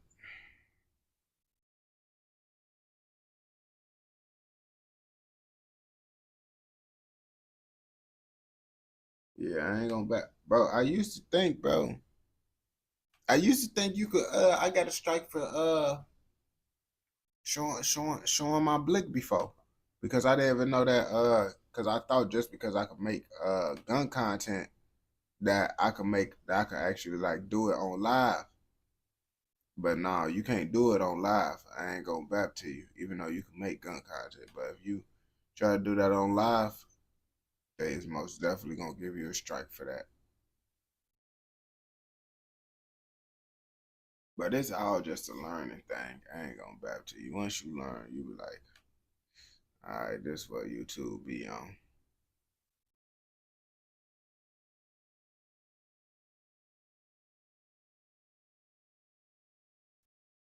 Cameras crashing out.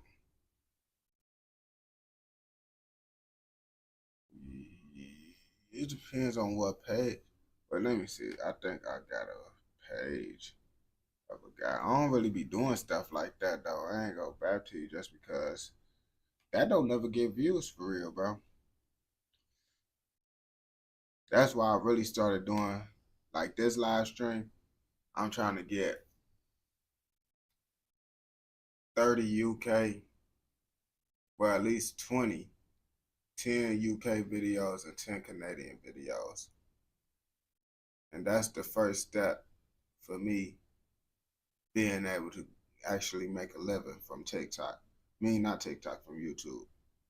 Because after doing all the little videos, all the research on all the videos, because on TikTok, I make videos, but I got suspended on TikTok, so I'm not getting paid for none of my videos. I'm getting like 1 million+ views every week, but I'm not getting paid for none of that shit. But I've been doing like little documentaries and shit, and everybody who been going up, they've been like, they just saw, once they found something that was going up, they just literally just stuck with that, and then they end up going up real fast. I'm like, maybe that's what I need to do, because I did all types of content. I did Karens, I did body cams, I did everything, you feel me? And then the only thing that actually got me views and traction was UK and Toronto content. And of course, Chicago content too. But outside of that, no other content give me views for real. Like, even if I do Mexican cartels, I try to do the Mexican cartels, they don't care about that shit.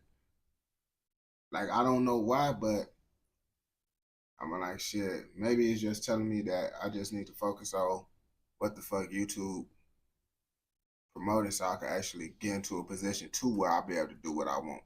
You feel me?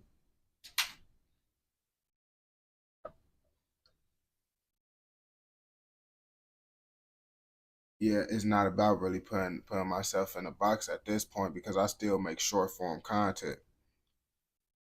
It's about real life, because I still make other videos too, but it's about going up, because everyone that did it, because I literally just made a video.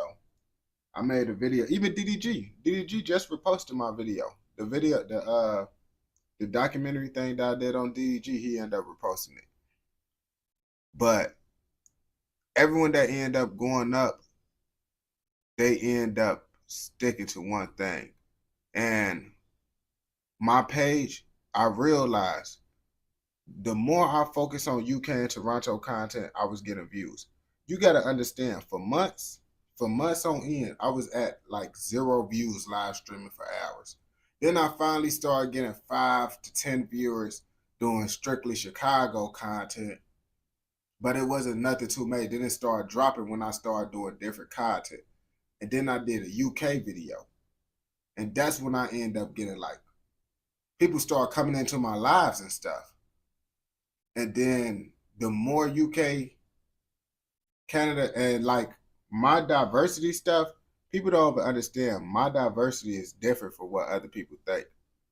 My diversity is, my biggest videos is Netherlands, Sweden, Canada, UK.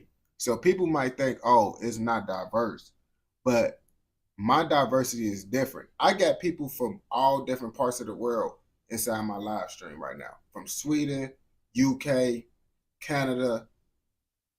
Lots of people, they say diverse content, but it's not really that diverse because they still only got Americans in their videos for the most part. You feel me? Their main audience is Americans.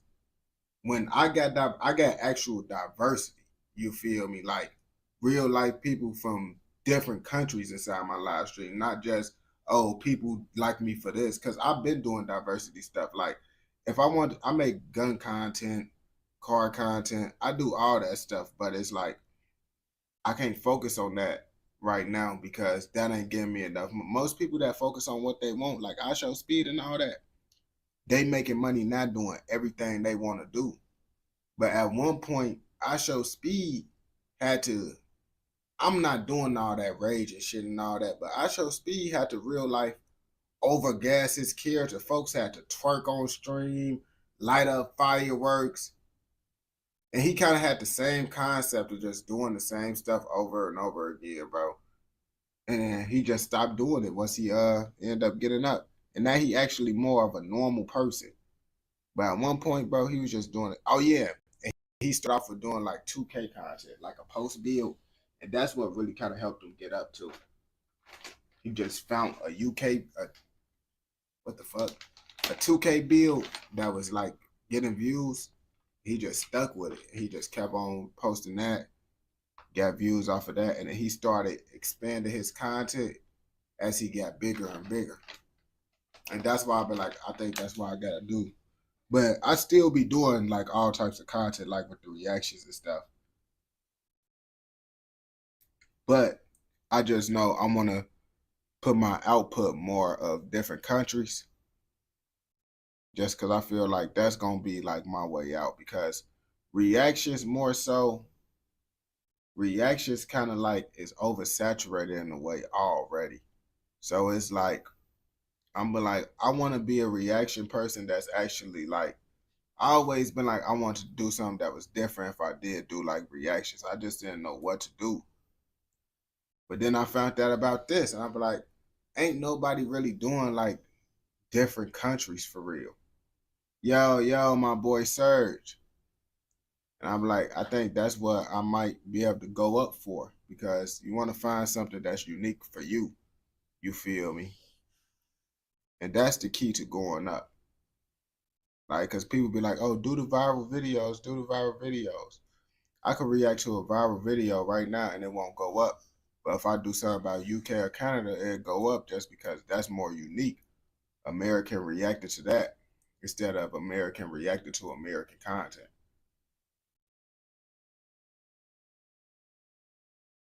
But they always like Chicago or New York.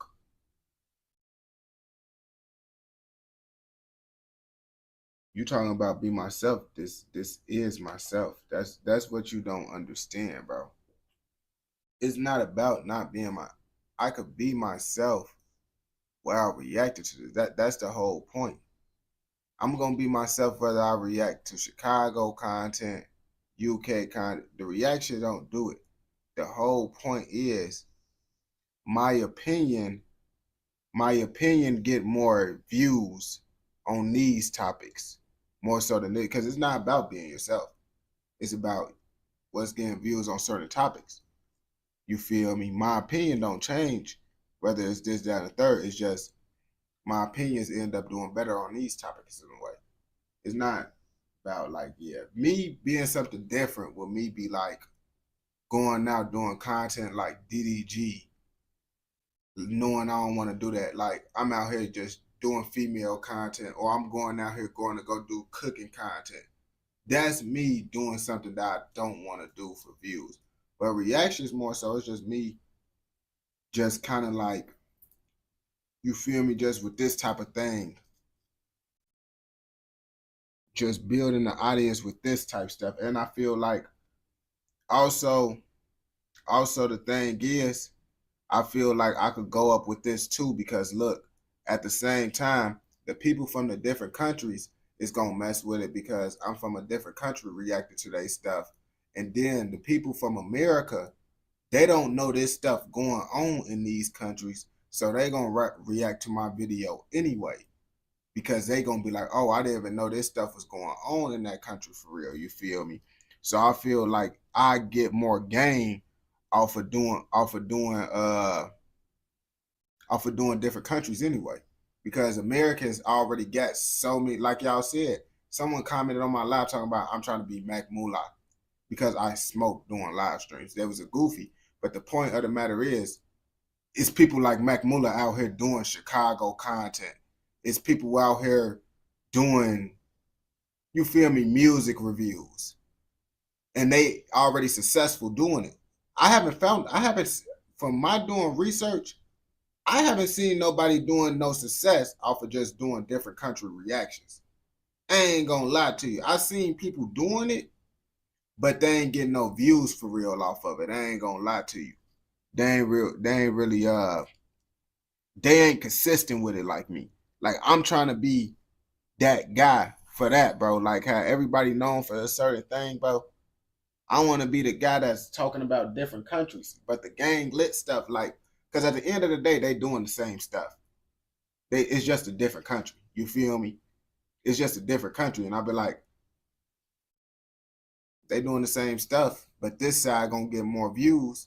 Why not go over to this side? Because the Chicago people gonna be doing the same stuff, but that's gonna get less views. Or I could do New York doing the same shit, but it's getting less views. You feel me? Because I ain't gonna back to you. I just realized this shit today because I was going, look, like I said, bro, I just got suspended from TikTok, bro. I need to figure out a way to be able to make a living from YouTube. And then I was just sitting down thinking, I'd be like, what am I doing wrong? I'd be like, I gotta be doing something wrong because I'm gaining growth, but I'm doing something wrong. And then when I did that video on I Show Speed and DDG, I'd be like, I'm not focusing on on the thing that's gonna give me the growth. I'm trying to focus on doing everything, and doing everything is making me not be good at one thing, which is hard to explain. I ain't gonna lie to you. But I plan to make, like, what I'm gonna do is I'm gonna make a page for different things. Like, I want to make a music reaction page. I'm gonna make a live stream page. I'm gonna do all that stuff right now. Well, once I be able to get it, but I want to build my name up first, and then I'm gonna do all that stuff where I'm gonna have a specific page for all this type of content, where I ain't gonna have it to where all this is just gonna be, you feel me? That's the plan that I plan to do. I ain't gonna stop doing none of the content. I'm just trying to get my name up there so I can be able to focus on everything. And it's easier to focus on everything when you actually got money. And I actually like doing UK content. I ain't gonna lie. I like it. At first, I didn't like it because I couldn't understand it. I couldn't understand what they were saying, bro. But once I became part UK and started understanding it, bro, I actually started liking the content, bro.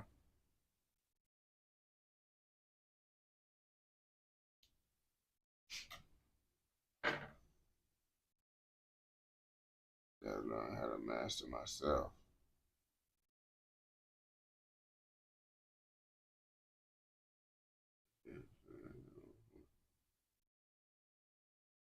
Yeah. Yeah, I see that's the thing. I'll be like, and I like doing it. That's the whole thing too. Cause lots of people will think, oh yeah, the reason why I'm able to stream on live for this long, bro, and not getting paid, bro, is because I honestly like doing this, bro. I honestly do, bro. I honestly like the only reason why I like UK content though and Canadian content is because I got y'all on live with me.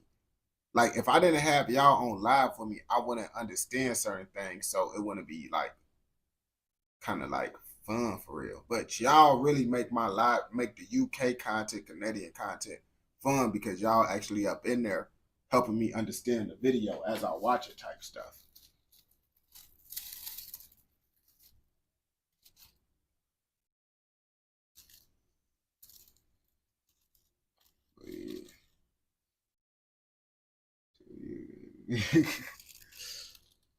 Yeah, nah, with the UK stuff, it was crazy, bro.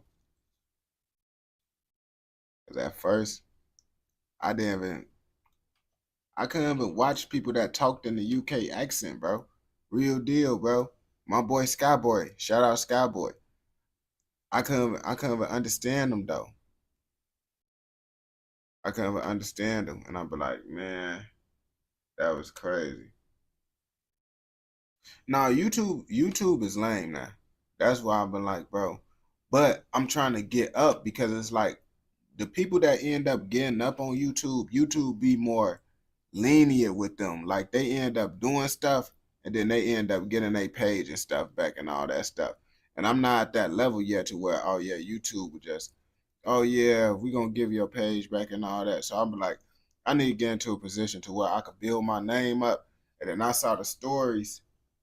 Just the thing with just everybody just going up once they found up that thing. I Show Speed literally got went from 100K to 1 million within a month.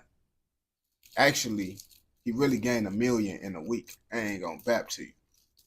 I'm not even trying to gain that much. Real deal. I just want enough so I could be able to afford to take care of my dogs. That I just want to be able to afford to take care of my dogs because I'm okay. With this right now, I'm cool. Honestly, I wish I could live stream all day, every day. It's just I gotta focus on TikTok and stuff, and that's really why I can't live stream how I want to live stream and stuff. But I'll be like, if I focus on the content that can make me money, if I got money, I could live stream more. And if I live stream more, you feel me? I don't want to focus on TikTok. I don't want to do TikTok. I don't. Like, I really don't, bro. That's why I be like, I just want to focus on something. If I could get my page up on YouTube, I ain't gonna have to do TikTok no more. I hate TikTok, bro. I hate TikTok with a passion, bro. I ain't gonna lie to you. It was cool while it's last year. I Show Speed, all them. Everybody different in their own thing, bro. You gotta look at people. The problem is with people, they look at people's success stories and then they try to do what those people doing inside their success stories. And that be the problem right there. That's not the thing. You gotta do your own thing to make your own success story. You feel me? I use that to show like multiple, because DDG, he grew fast too. DDG, he grew fast. Lots of people, they grew pretty fast once they found they niche. You feel me? The whole thing that took long, from what I'm seeing inside the videos, was them trying to find themselves. Once they found their content and stuff, they little niche, that's when they end up growing. You feel me? From Casanet, I Show Speed, DDG, once they found their niche, that's when they started growing. The hard part was figuring out what's going to work for you. I ain't going to lie.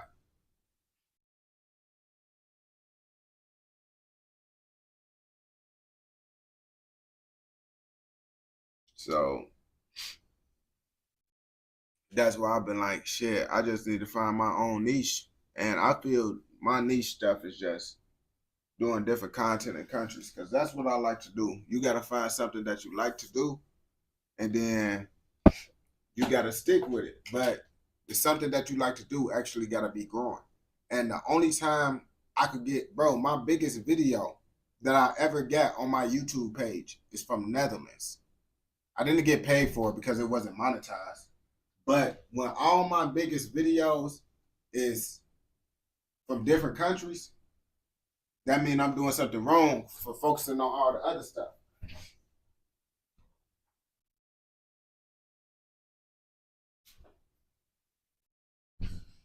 And I gotta focus on shorts too. That's the thing. My whole plan, bro. My whole plan, bro, is real life. This the plan that I'm gonna do for the day, bro. So first, we gotta get 10 UK videos, 10 Canadian videos. Then I want to get 5 videos of just like American content. You feel me? And then I want to get some Sweden videos up in there too, and Netherlands videos. After that, I need to post like at least 20 shorts. And I'm doing all this today. Sound crazy. It sounds very crazy to do. To get 25 videos and post 30 shorts in a day. And it's not just gonna be clip content. I'm not just clipping content. I'm gonna make actual videos on shorts. Real life, this, that, and the third, bro. So y'all finna actually try to do it, bro. It's finna be crazy, and we finna see what's gonna happen, bro. Because I know you can't just go up with reactions. That's not the thing. But what's good for me is I'm very good at short form content. The reason why I don't get views on shorts is because I get lazy with my short form content. But I've been making a living for short form content for 5 years now. And I'll be like, that's the advantage I got over other creators. I could do short form content and do the UK content because UK Canadian content don't work on my shorts. Most of my following is from shorts. You feel me? And then all my supporters that watch my long form content is people from different countries. So I got like a split from people that like shorts and people that like my long form. People that like long form content don't really care about my American content. And the people that watch my shorts don't care about the other country content. And I'm starting to realize what I gotta do now. You feel me? After all this time, I realize, okay, I can't mix it up. Because one side don't like the other side. I ain't gonna lie to you. One side don't like the other side. That's what I'm realizing. Just looking at the analytics. Dang, I got a Bleezy right here. So I'm going to like the shorts. All the shorts is going to be all American content. And I only can make American content anyway because that's what I know. It's going to be kind of hard for me to do other content. Yo, Prime was 21 to 23. Man, I'm going to get a new Prime, bro. I'm going to get a new Prime, bro. Watch. My new Prime is going to be the YouTube Prime, bro. I ain't going to lie to you. You see how DDG getting his new Prime right now, bro?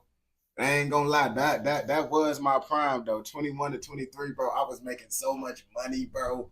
Oh, my gosh, bro. That was like social media. That's what's the TikTok days when TikTok was so busting, bro. Like, man, that was crazy, bro. I ain't gonna lie to you. That was lazy, bro. And it's crazy, bro. And I maintained TikTok for the whole time, though, too. Lots of people didn't make it through the whole time, bro. I made it through the whole time of TikTok actually getting views. That's one thing y'all can say, because I'm still getting views right now, bro. That's crazy, bro. I still made it through after all this time, bro.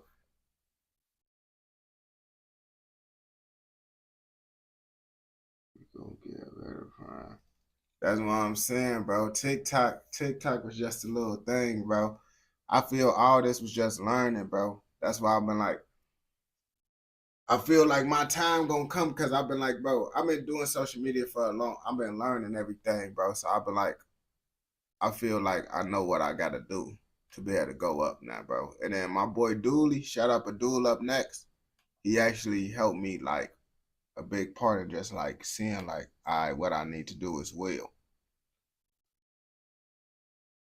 Brody helped me out big time. That's how I got a shout out, bro. And his reaction content totally different from mine. But it's like, I understand. I be seeing I be taking notes off of him and I just be asking him stuff.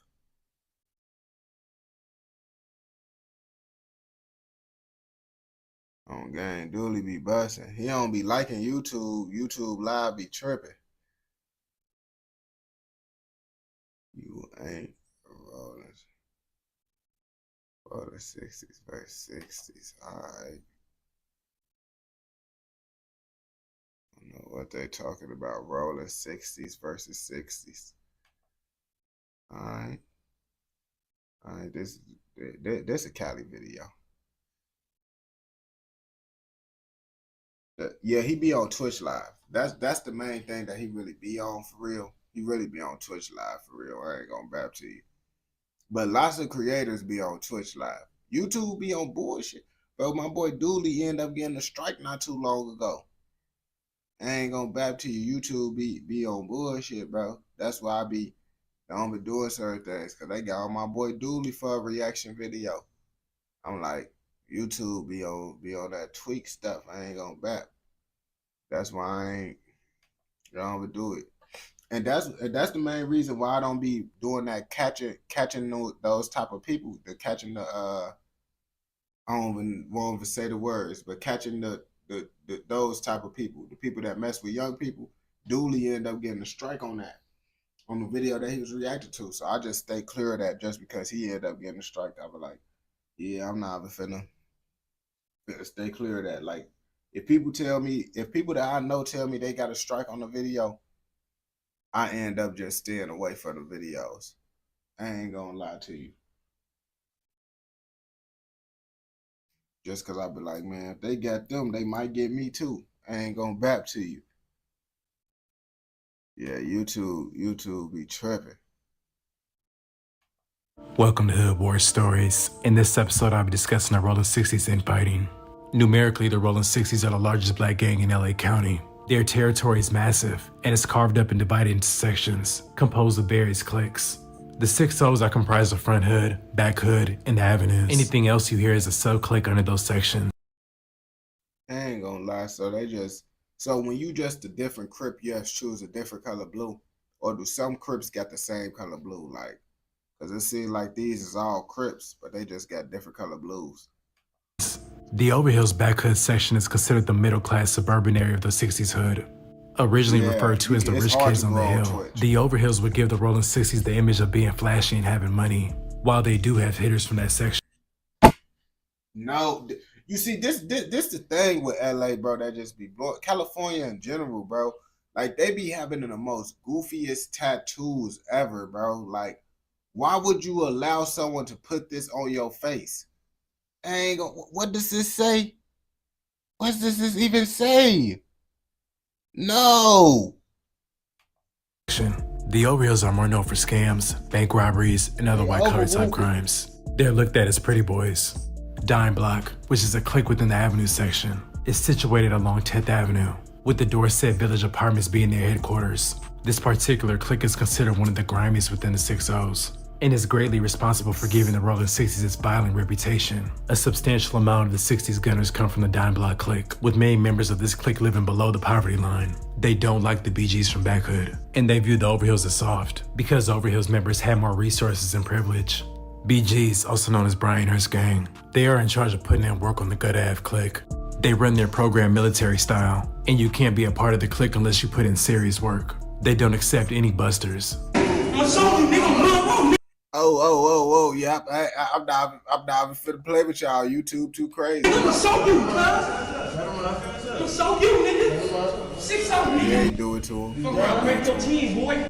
And it's one of the most violent side of the 6 O's, to the point they call it Murderhurst. The Gut Ave clique is in the Front Hood section of the 6 O's, and they are known to beef with the Brian Hurst Gang. They are essentially based on 11th Ave. They are big hustlers, and are known. I ain't gonna lie to you. California, bro. Them females, bro, I feel like California and the West Coast females is super grimy, bro. I ain't gonna bap to you. If y'all ain't know, I lived in the West Coast for a little minute, bro. And tell me why, bro. One of my exes I used to talk to, I seen Shorty on the news, bro. She caught a body. Why did my ex catch a body? She set up a tourist gang. Shorty shut up a tourist and unalive for but I kind of already got that vibe from Shorty when I was even met her. Like she was one of those females that wanted to be involved with that street stuff. I'm like, oh yeah, I already knew I couldn't talk to her for too long. And look, years later, she ended up catching the body. I dodged the bullet not talking to Shorty. To trap out those apartments because of their enormous size and numbers and stark differences among its cliques. The Rolling 60s have an extensive history of... I'm not gonna put her name out there. I ain't gonna go out to you. But if you put out there, you know the case. But I'm not gonna put her name out there. Killing their own and are almost proud of it.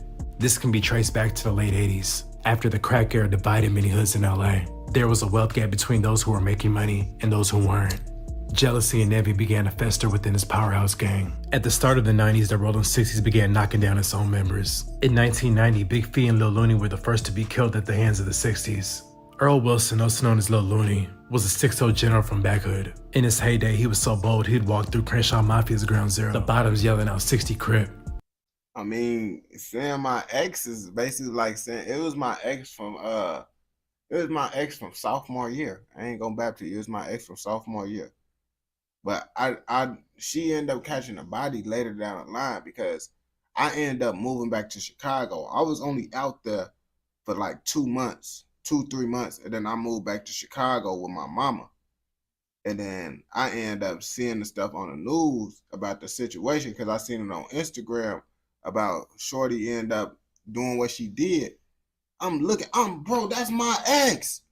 Oh my gosh, I knew she was on that type of time, and I ain't gonna back to you. I look on her Facebook and all that stuff. That is her. Crazy, bro. She out here over tweaking. Sadly, on November 28, 1990, he would be gunned down allegedly by a fellow gang member and friend. Lil Looney's death would kick off a war between Front Hood and Overhills, and both sides were blitzing each other for a hot 2-3 month period. A few years later in 1994, another big name from the 60s would be murdered at the hands of another 60. OG Banker T was a well-loved and respected member from the 60s. What happened to those, bro? I ain't gonna lie to you, bro. That's kind of crazy. They talk about our generation for like being like feminine, but then they literally walk around with the little curly hair, the perms up in their hair and stuff, and it's like, bro, you talk about us, but I haven't seen these in a long time. My grandma used to put those inside her head. He was dark-skinned with a greased-up jerry curl and known to be a ladies' man. It was said he came up with the word tramp, and that was his creation. One day in 1994, he was in the Avenue side of the 60s. He had got into an argument with his girlfriend. Shortly after, allegedly 60s drove by and fired shots at Banker T, killing him on the spot. The murder allegedly stemmed from jealousy over a woman. With such a large hood as the Rolling 60s, at times it's difficult to keep infighting to a minimum. Bodies began dropping again in the late 2000s. In September 2008. Oh, no.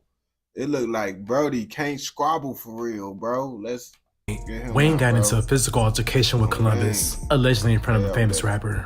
Both men were from the Rolling 60s, with Wayne being from the Diamond. I ain't gonna lie, bro. Vegas people, Cali people, West Coast people, bro, they fight the weirdest, bro. I literally seen them fight like this, bro.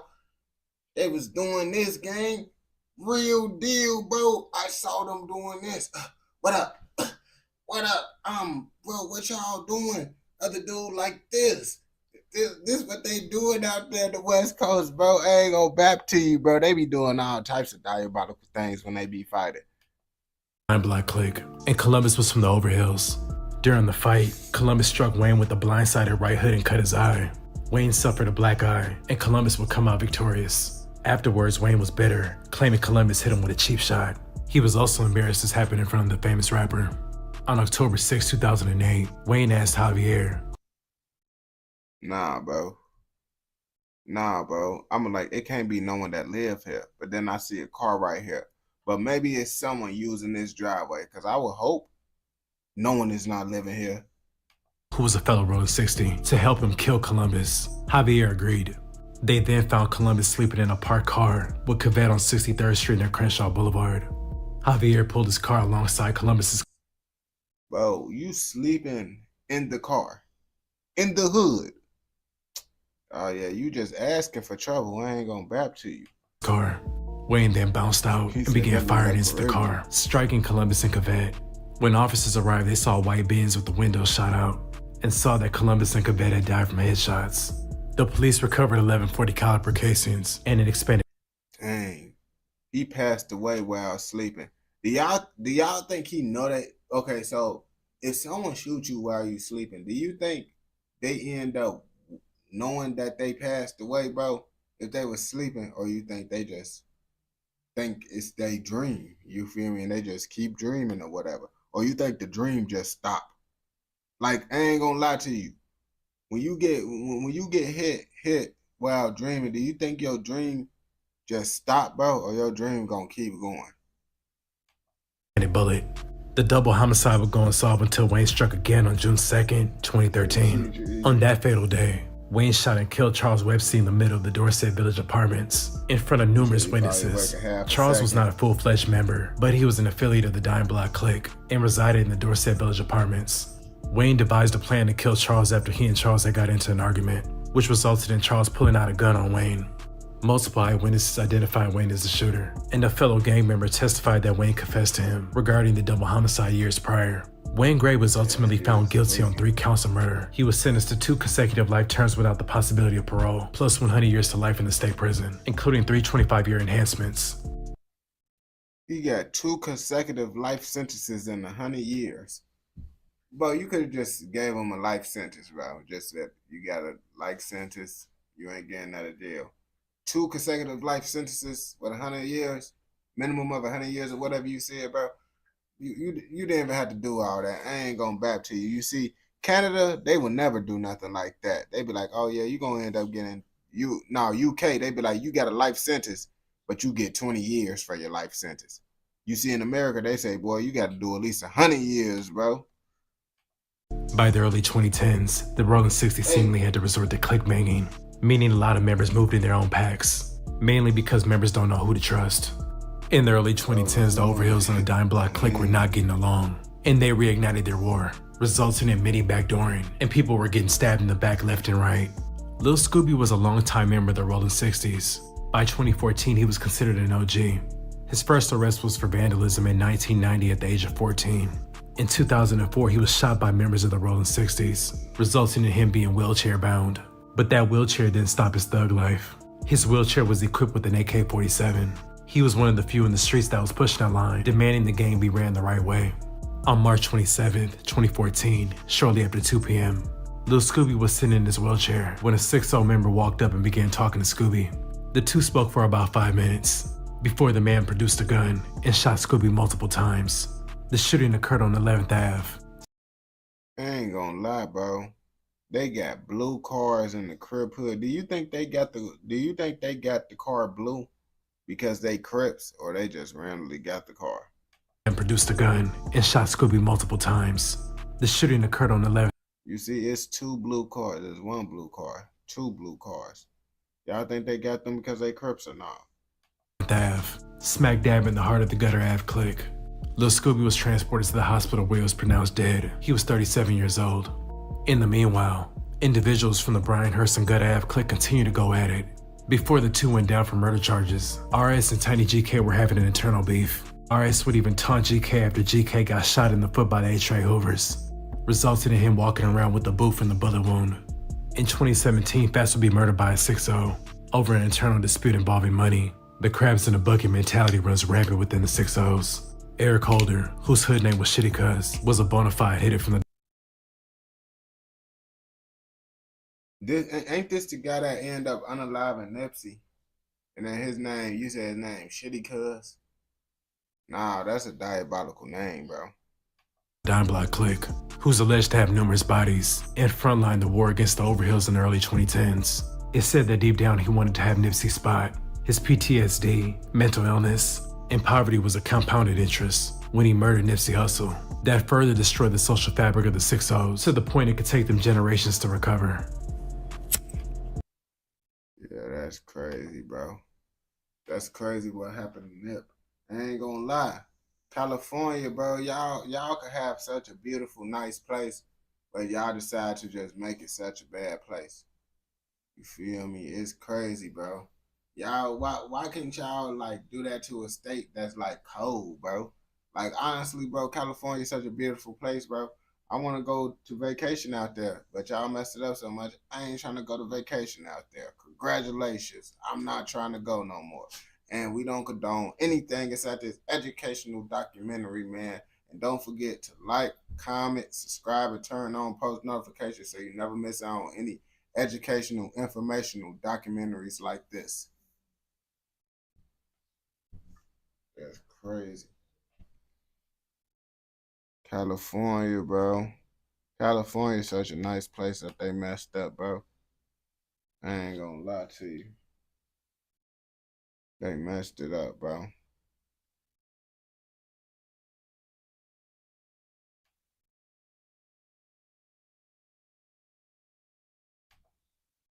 Oh, man.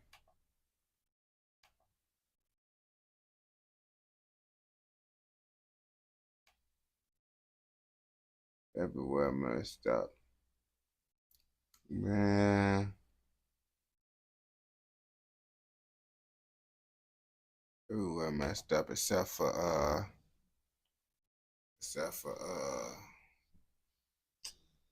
what they say. I think what's that place called again, gang? I think Venezuela, bro.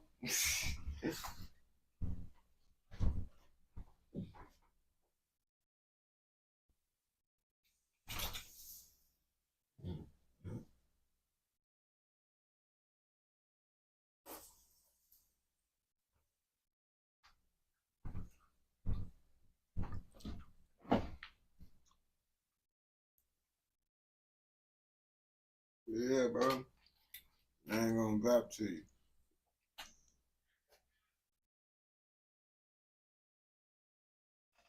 So they be tweaking out there. My fault, my fault. My fault then. I know Spain. I know Spain nice for sure. Y'all can't say Spain not bad.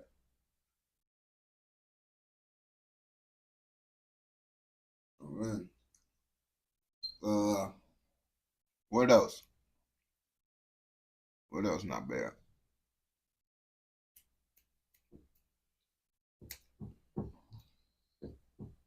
Spain,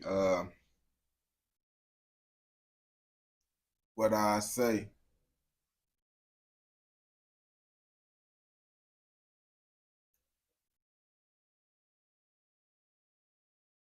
Greenland. Greenland. Greenland. Okay. Norway. Norway.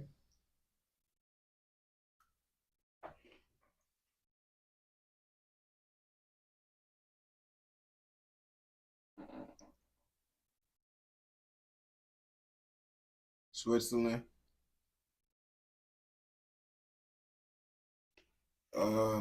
Yeah, Switzerland sound nice.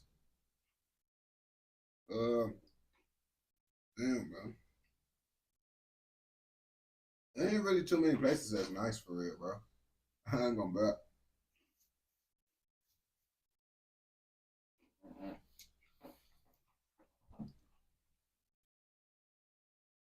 Jamaica? I ain't gonna bet. I'm scared.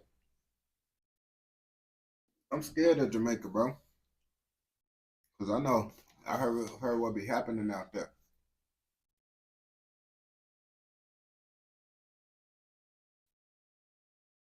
China? I ain't gonna lie. I was scared of China up until I saw Speed. I ain't gonna lie to you, bro. Seeing them I saw Speed clips, it made me look at China differently. Cause it's like, I thought they would have locked I Show Speed up. I ain't gonna lie to you, bro. I was like, yeah, I Show Speed is not the type of person that need to go to China.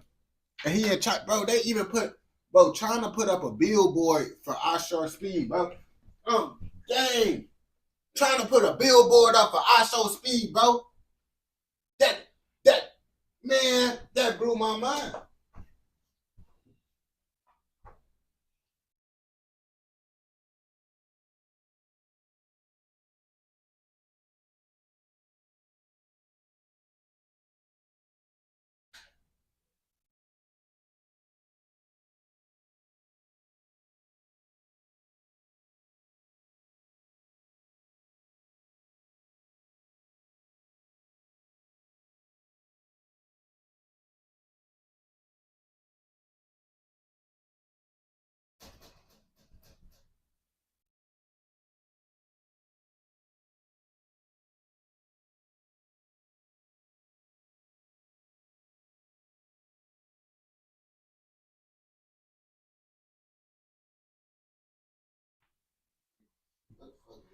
Get out. Out. Out. I'm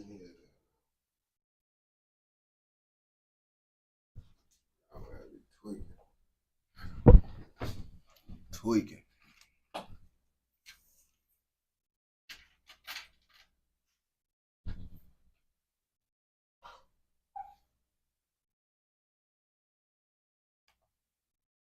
I be in Jamaica. For years, Jos Bolijos Leidekkers has been one of Europe's most wanted fugitives, a key figure in international cocaine trafficking and money laundering. His name is now synonymous with wealth, power, and law enforcement's frustration. Little is known about his early life. I ain't gonna lie, bro. He looked like he just a little special. That's all. But by his 20s he had cemented himself as a major player in the drug trade, operating primarily through the ports of Rotterdam and Antwerp. Unlike traditional cartel bosses, Leidekkers wasn't just a trafficker, he was a logistics expert. His operations focused on moving massive shipments of cocaine through key European entry points while staying in the shadows.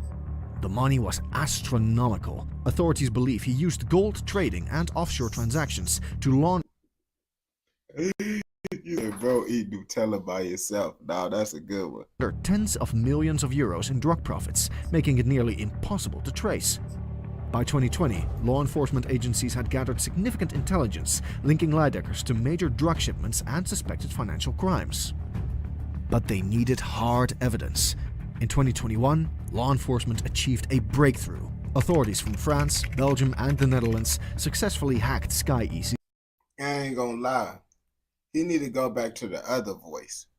I ain't gonna lie, I don't know if this is an older video or a newer video, but this voice is different from all the other voices he normally uses. The encrypted messaging system used by traffickers worldwide. It was a goldmine of intelligence. Investigators uncovered thousands of messages linking Bolijos to large-scale drug trafficking and money laundering. Among the revelations were coordinated orders for multi-ton cocaine shipments, encrypted discussions about high-level financial transactions, and proof that Leidekkers' organization was laundering drug money through gold trade. With concrete evidence in hand, Dutch prosecutors issued a warrant for his arrest in 2022, placing him on the Netherlands' most wanted list and offering $75,000 reward. I ain't gonna lie to you, bro. Yeah, it looked like he just the guy that be gaming inside his mama basement. I ain't gonna lie to you. I would not expect he out here doing this type of stuff.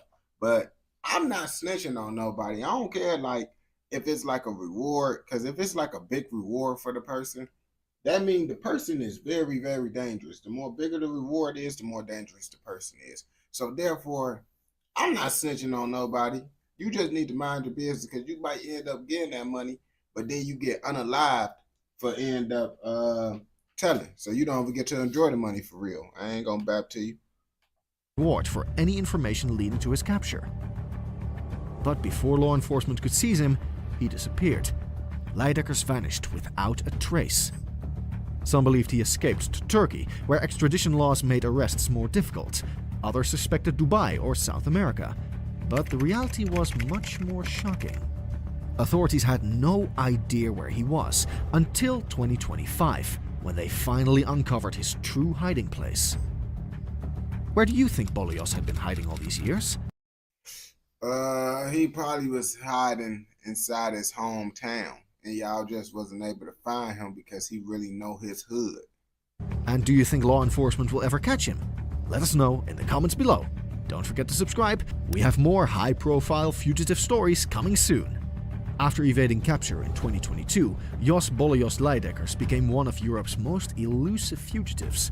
Law enforcement froze millions of euros linked to his drug network. That police car is ugly. That's equivalent to the UK cars. The UK police cars is ugly too. And Dutch authorities issued an Interpol Red Notice, making him one of the most wanted criminals in Europe. For years, investigators believed he was hiding in Turkey, a country known for its complex extradition policies, making it a common destination for European fugitives. However, in early 2025, new intelligence shattered that assumption. That is a UK card? That's crazy. Reports surfaced that Leidekkers had been in Sierra Leone since at least early 2023. It turned out that while authorities had been searching for him in Turkey, he had already moved to West Africa, staying under the radar in a country with weak law enforcement. I ain't gonna lie to you, I was not suspecting him to go to West Africa. I ain't gonna lie, that is a corrupt place. And you know, corrupt places, you can not get caught if you got enough money. But if you don't got enough money, you don't want to go to no place like that. Oversight on international fugitives. But what really shocked investigators was how he was finally exposed. January 1st, 2025, a bombshell revelation put Leidekkers in the spotlight once again. Photos and videos surfaced from a church service in Tihun, Sierra Leone, showing Jos Bolyos Leidekkers sitting just 2 rows behind President Julius Maada Bio. So praising the Lord literally what got him caught. It's crazy, bro. That's crazy, bro. That's the Lord telling you, bro, you gotta atone for your sins, my brother. I ain't gonna back to you. The images, verified using facial recognition tools, confirmed that he had been in Sierra Leone for at least 2 years. What made this even more suspicious? In the photos, Leidekkers was seated next to a woman identified by sources as Agnes Bio, the daughter of the president. Some sources claimed they were married, though this has not been officially confirmed.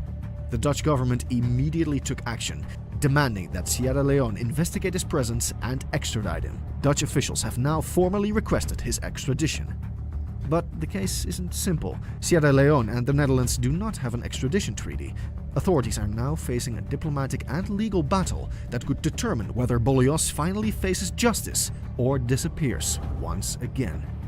Early February 2025, the Dutch government formally submitted an extradition request to Sierra Leone for Jos Bolyos Leidekkers after verified photos and videos showed him at a New Year's Day church service in Tihun, Sierra Leone, sitting just 2 rows behind the president. The biggest challenge? The Netherlands and Sierra Leone do not have an extradition treaty. Dutch Justice Minister David van Wil addressed the situation.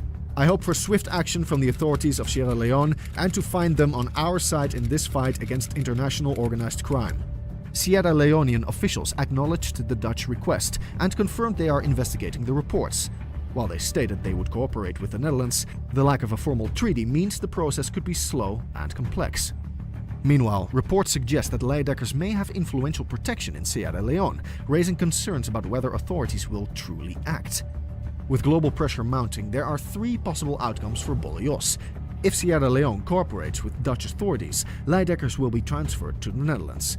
He will face trial for drug trafficking and money laundering, with a potential life sentence. He disappears again. If extradition drags on too long, there's a real risk that he could escape Sierra Leone. He could flee to another country with weak extradition laws, making his capture even harder. A long legal and diplomatic battle. Without a treaty, Dutch authorities must negotiate directly with Sierra Leone, which could take months or even years. If Leidekkers has local protection, the process could be delayed indefinitely.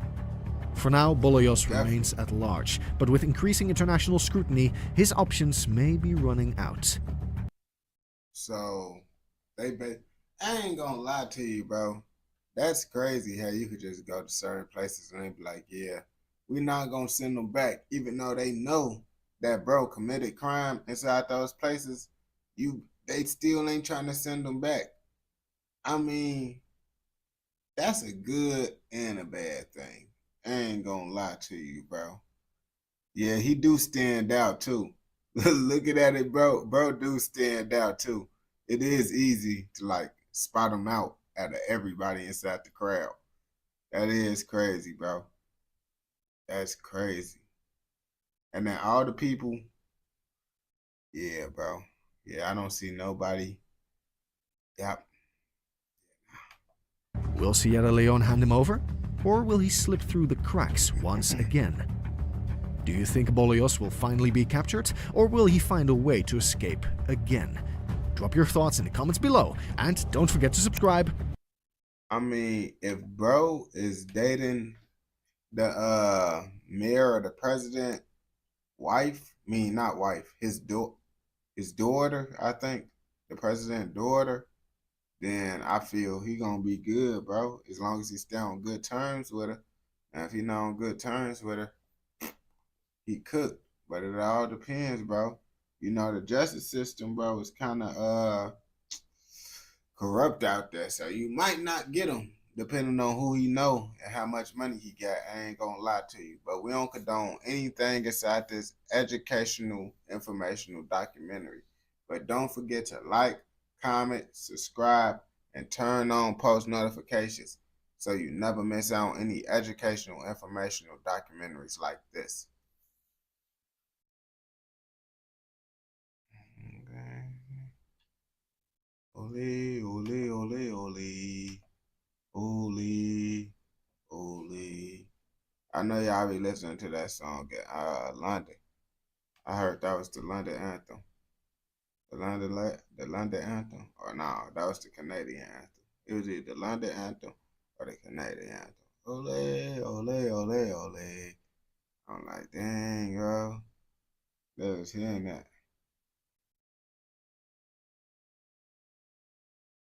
Ole, ole, ole, ole. Ole. Ole.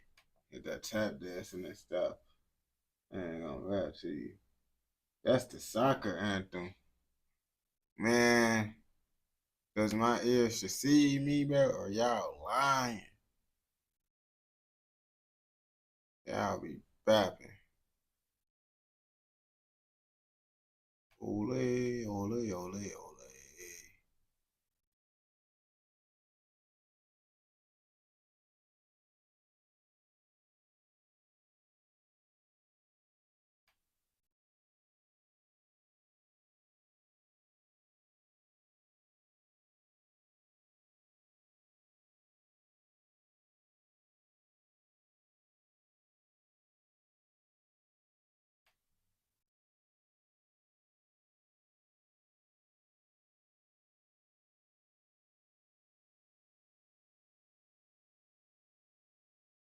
You said what?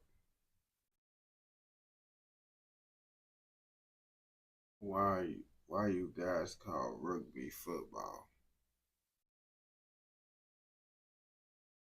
Cause it's football. What are you talking about, bro?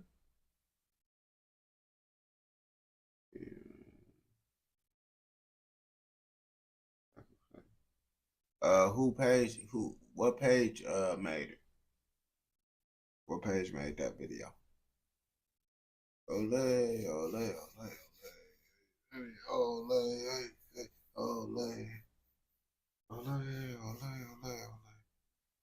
ole, ole.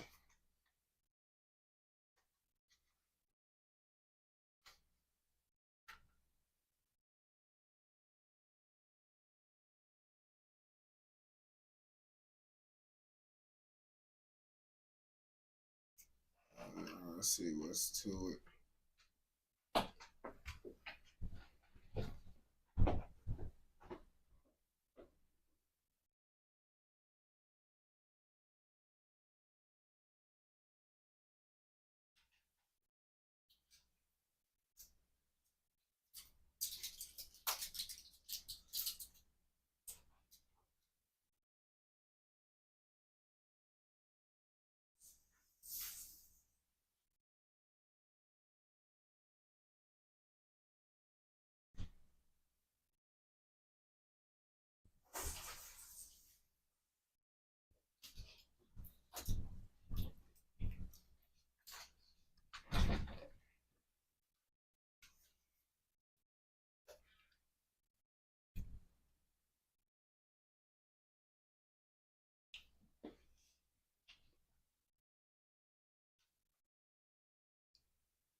You said in football you have armor.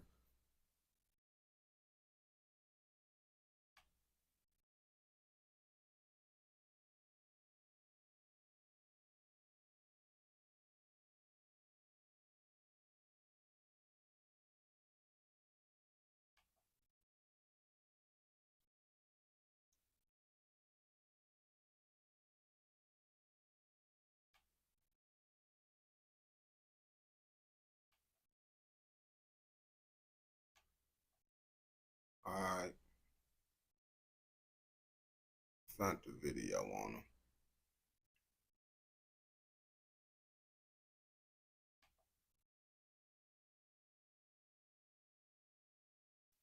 Yeah, I don't think they got it. In today's video, we are not going to cover your typical criminal that has never known better than a life in the underworld or was forced into criminality due to poverty.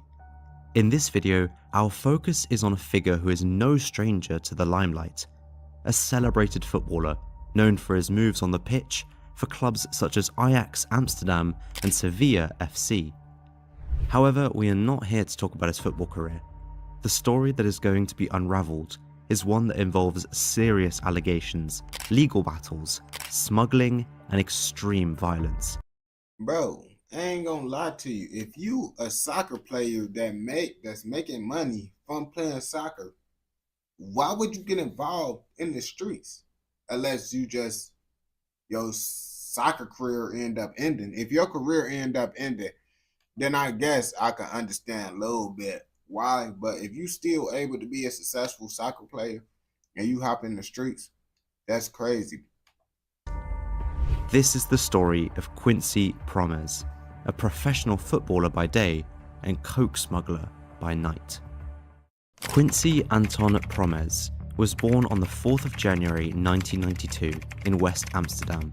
As a young kid, he played for the Ajax Youth Academy until he was sent off at age 16. In 2009, he signed with FC Twente's Youth Academy, and just 3 years later, on the 12th of April 2012, he made his debut in the Eredivisie, the highest level of professional football in the Netherlands. As a forward or attacking midfielder, he showed great talent. To gain more experience, Quincy was sent on a loan to Go Ahead Eagles, a club that played a division lower than FC Twente. The year went great, and under coach Erik ten Hag, Quincy had a successful season. He was brought back for another season at FC Twente and had another incredible year. That year put him in the spotlights, and soon enough he received an interesting offer to join Spartak Moscow. In 2014, he signed. What is Spot? I ain't gonna lie to you. I don't know any of these teams that he's seeing, so it's like they sound like they like a porting. I don't know if they're a G League, a professional league. I don't really know for real. I ain't gonna lie to you. Signed a 4-year deal, while also being recruited for the Dutch national team. Promes' years with Spartak Moscow were marked by a series of successes. In 2017, he celebrated his first major triumph as Spartak. Oh no, he playing real life. You see that stadium? Bro, I know he making money. I know he is making money.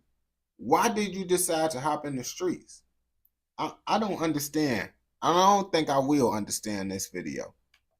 Won the Russian Premier League championship. His individual performances did not go unnoticed either. He received the title of Footballer of the Year in Russia in 2017 and ended the 2017-18 season as the top scorer in the Russian league. His career was not all positive though. In 2018, Promes signed with Spanish club Sevilla FC for a staggering €20 million, only to struggle with form. However, he did not let this setback define him. In the summer of 2019, he returned to the Netherlands. Bro got signed for 20 million. I ain't gonna lie, 20 million, I feel like you straight for life, bro. You ain't gotta do nothing no more. You can sit back and chill, I ain't gonna lie. Signing with his childhood club, Ajax. He regained his form and once again became a key player. Promes then represented the Netherlands at the UEFA Euro 2020, showcasing his talent on the grand stage. But then, he suddenly returned to Spartak at the end of February 2021. Why? On the 24th of July 2020 in Apkoude, the Netherlands, Quincy attended a family party. Quincy, who is also a rapper besides being a footballer, gave a performance with a live band. Past midnight, he got in a heated argument with a cousin of his. Quincy alleged that this cousin had stolen money from his aunt. Things remained heated, and all of a sudden, Quincy came at his cousin wielding a knife. The cousin tried to retreat, walking backwards, but fell when his heel hit a sidewalk. Yeah, yes. So basically, they said bro was a famous soccer player that was rapping, trapping, and catching bodies. Yeah, he had a lot going on. I ain't gonna lie to you. We don't condone anything that he doing except for the soccer. Right as he fell down, Quincy lunged with the knife.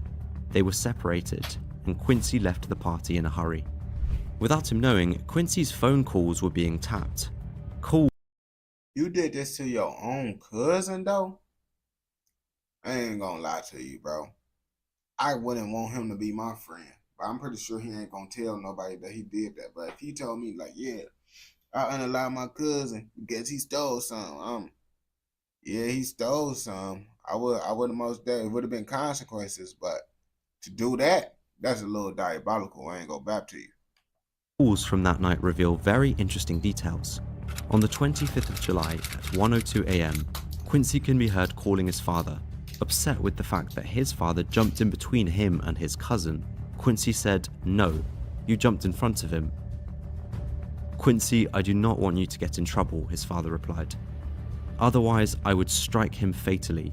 You understand that, right?" Quincy replied. Shortly after, his mother called him too. "Everybody is gone. He is going to the AMC," she told him. The AMC is a hospital in Amsterdam. Quincy asked, "Where did I hit him?" To which his mother replied, "In his leg." "Well, he had a lot of luck then," Quincy replied. Bro, how you don't know where you stabbed someone at? Nah, bro. What is going on, bro? Bro got something going on with him, because it's like, if it was a shooting, then I understand if you said, oh yeah, where he got hit at in the shooting. But you should know where you stabbed someone at, unless you like blacked out or something. I ain't gonna lie, Brody got something going on. Around 20 minutes later, at 1:21 a.m., Quincy called his mother again, but gets his brother on the phone. "You know this is light," he said. To which his brother responded, "This is our right, bro. Nah, it should have been neck. Yes, it is light. Next time, he will get bullets," Quincy responded. In multiple other messages and phone calls, he seemed proud of himself, and according to his own words, he was a soldier and restored the family honor. I can hear you think, why was Quincy being tapped in the first place?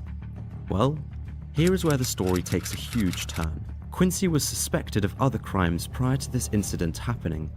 He was being tapped by a special unit called TCI, Team Criminal Intelligence, a team of police officers that focus on organized criminality in the Netherlands. Now I can hear you think, organized criminality? Where does that come from? Isn't this guy a footballer? Well, I will explain it all. Stay with me. Mind you, while all this was happening, Quincy was still playing for Ajax every weekend. In the background, however, he tried to salvage things. In October 2020, he sent 2 of his friends to his cousins with an offer of 20,000 euros in cash. All the cousin has to do was sign a declaration in which he promised that he would revoke his police report.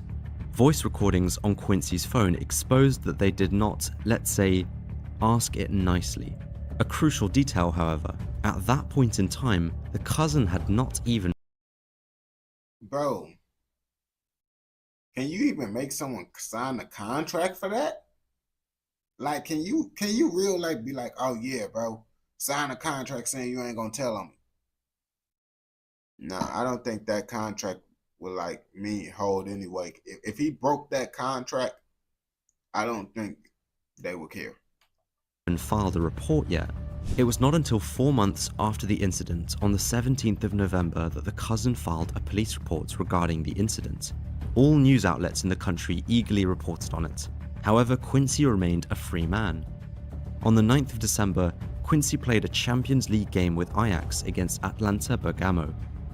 Police reports show that police wanted to arrest Quincy for what took place at the family party, yet decided not to. A day after the Champions League game on the 10th of December, police authorities created an entire communication plan. They came up with potential questions the media were going to ask and already had their answers ready. One of the potential questions they were prepared for was, did you take into account the group matches of the Champions League? The formulated answer, yes we did, but also with the severity of the incident and the time between the event and the filing of the police report. This is interesting to note, because does this mean that since he is a football player, police waited with his arrest? Well, on the 12th of December, Quincy played yet another game. A day later, he was finally arrested. During the interrogation, he admitted that he was at the party and got into an argument with someone. Together they walked outside the building, where he was pushed away from his cousin, got in his car and left. It was not until later that night that he heard someone got stabbed. On the 14th, Quincy was once again interrogated. Bro, if his cousin must have took back his statement or not tell, because it's like, how you gonna say that happened when someone literally telling that you did that to him? I just don't understand. And said that he knew who did it, but did not want to say who it was. Fascinating is that a brother-in-law of Quincy went to the police station on the 14th and told the police that he was actually the one who did it. Upon further questioning, police told him to leave as he did not know any crucial details about the incident and could not be the suspect. After spending just Bro was trying to have him take the charge, bro. I ain't gonna lie, I wouldn't have not did that, bro. I would have been like, I don't care how much money you giving me, how much you said you gonna put on my books. I'm not going to jail for you, bro. You shouldn't have crashed out on your own cousin. We don't condone anything in this documentary. 2 nights in jail, Quincy was released. What followed was a long silence, until the end of February 2021. As a total surprise, he made a transfer from Ajax back to Spartak Moscow, the club he already played for earlier in his career. Ajax initially bought him for 16 million euros and now sold him for 8.5 million euros. Definitely not a good deal, and especially when you read the tiny letters of the contract. If Quincy were to be prosecuted, Spartak would not incur any loss or damages. In an interview, he said that all the turmoil happening in the Netherlands undoubtedly affected his decision not to stay there. However, did he anticipate on what was about to come? Did he know more than we knew at the time? Well, despite the turmoil, accusations, and the fact that there was a complete file on him ready to be taken to court, Quincy joined the Dutch national squad for the European Championship. The Department of Justice shelved the file for over a month and once again seemed to think that his football career was more important than prosecuting him for what he was accused of. On the 18th of November 2021, he was looking at an attempted homicide charge. However, after hearing the phone conversations, it changed into an attempted hit. Fast forward to May 2023, the prosecutors sentenced him to 1.5 years in prison, as they could only prove that it was aggravated assault and nothing more than that. Quincy was not in court, as he remained in Moscow. I have promised to explain why he was being tapped by the Team Criminal Intelligence that mainly focuses on organised crime. Quincy was being tapped because, besides his altercation with his cousin, he was also suspected of being involved in the drug trade and being part of a criminal organisation. Police in Amsterdam had already warned Ajax and Quincy himself 2 times, alerted them that he was being surrounded by the wrong kind of people. He was seen and moving with notorious criminals in the Dutch underworld and was Bro, they trying to give him a chance because he is celebrity, bro. They trying to be like, hey, bro, like, hey, we ain't trying to, we know you got a lot going for yourself, bro. We ain't trying to do this to you. Change your crowd. He want to keep on doing it, bro. I don't understand people like him, though, because it's like, bro, you getting signed for millions of dollars. You don't got to do this. It's no reason you doing this. I ain't going to lie to you. advised not to. Well, that did not really have any effect. You would think that if you made millions kicking a ball, you do not necessarily need to get involved in smuggling coke, right? After being tapped for years, prosecutors finally decided to prosecute him for his involvement in 2 shipments. Intercepted PGP messages showed that Quincy talked freely about his shipments and was heavily involved in one shipment of 650 kilos and one of 712 kilos. The first shipment, hidden in bags of salt, was successful. The second shipment was not and got partly seized in Belgium. Messages show Quincy asking when his accomplices wanted to receive his $75K buy-in fee. He also discussed where the first container in January 2020 was on the boat, and in what warehouse the container needed to be emptied. Even more interestingly are the messages he sent on the 25th of February 2020. I will let you know, my previous berth was only half successful. It came in 2 containers. One hit and the other got seized, so my entire profit was cut in half, part of the business. Nah, bro. I ain't gonna lie to you, bro. Once you making that type of money, bro, you shouldn't be trying to flip your money that type of way. You got enough money to be able to get into almost any business venture you want. In the seized container, the bricks had an image of a tiger. In the PGP messages, they are referring to the black tiger, giving further evidence for the case. This case would get the codename Porto. Quincy was heavily involved in orchestrating the shipments. Messages allegedly sent by Quincy also read, "My boys are on their way to Antwerp. Let's get to work, boys. Keep me up to date." Photos were sent to him showing the door of the containers, the contents of the containers, and more. He was not some sort of bystander. He was the leader. Further investigation shows that as early as 2018, police already received tips about Quincy being fully immersed in the coke trade. He communicated with a PGP phone and allegedly invested €200,000 once in a transport of well-known smuggler Pete Fortel. The hack of the PGP databases around the world had given prosecutors hard evidence in their cases against Quincy. For now, he has always remained in Russia and has not set foot in Europe, and more specifically, the Netherlands. He knows he is in serious trouble and will be arrested as soon as he would leave Russia. He is officially prosecuted to serve a 1.5-year sentence for what he did to his cousin. For his alleged life as a smuggler, only a 1.5-year sentence for his cousin. That ain't nothing. I ain't gonna lie, 1 year is something, but that ain't really nothing. I ain't gonna lie to you. the next court date is set for the 11th of August 2023. His lawyer has said that Quincy will attend this court hearing despite denying all allegations. We'll have to see whether that really happens. For now, he remains in Russia focused on his football and rap career, all while trying to secure himself a Russian passport. It is unclear whether he will be granted one or not. Getting one could be of great interest for him. As always, thanks for watching. Yeah. People like him be making me mad, bro, because it's like, bro, you don't got to do this. You don't got to do this at all. You can live a perfectly legal life, but instead you want to try to be El Chapo. I don't understand people, bro. We don't condone anything inside this educational, informational documentary. And don't forget to like, comment, subscribe, and turn on post notifications so you don't miss out on any documentaries like this.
Well, I got two headphones in. I got one headphone to monitor the live stream, like hear what y'all hear. This headphone hear what y'all hear. And this headphone hear the audio. So I can hear my own voice in this headphone. And this one only playing the audio for the YouTube.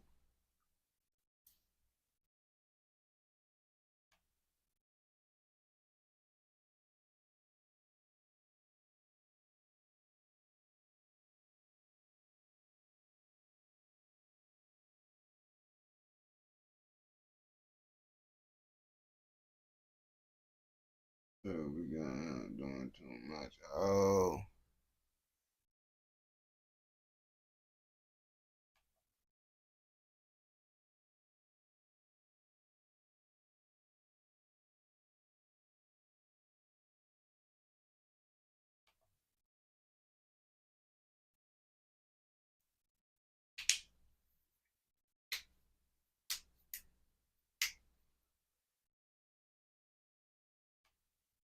I guess I could do another part of this. I'm gonna do a Toronto video.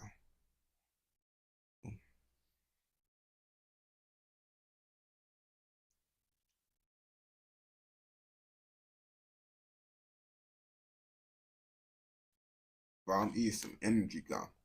This is energy gum.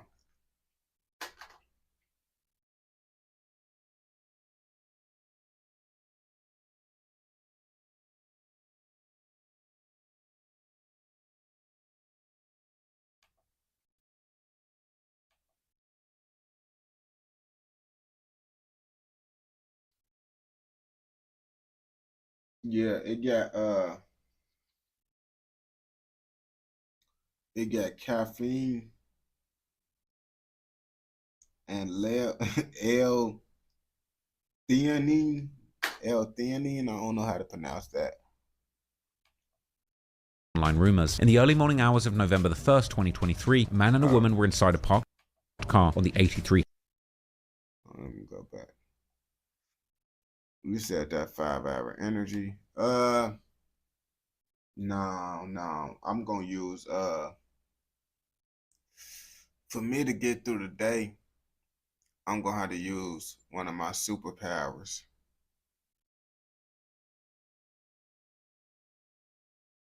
All right, yeah, the gum. Yeah, this caffeine gum. I'll be going through these.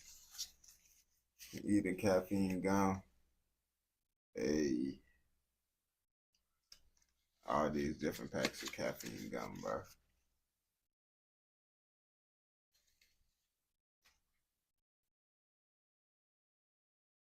Yeah, it's gum. One of my superpowers. Yeah. My superpower, I said I was gonna take that once I feel my body is completely at its end. And that stuff is gonna give me a good it should give me like a good 12 hours. A good 12 hours of energy. No.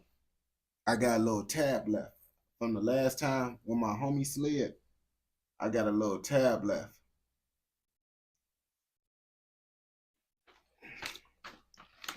I'm gonna have to get me some more smoke. But I got enough smoke to survive.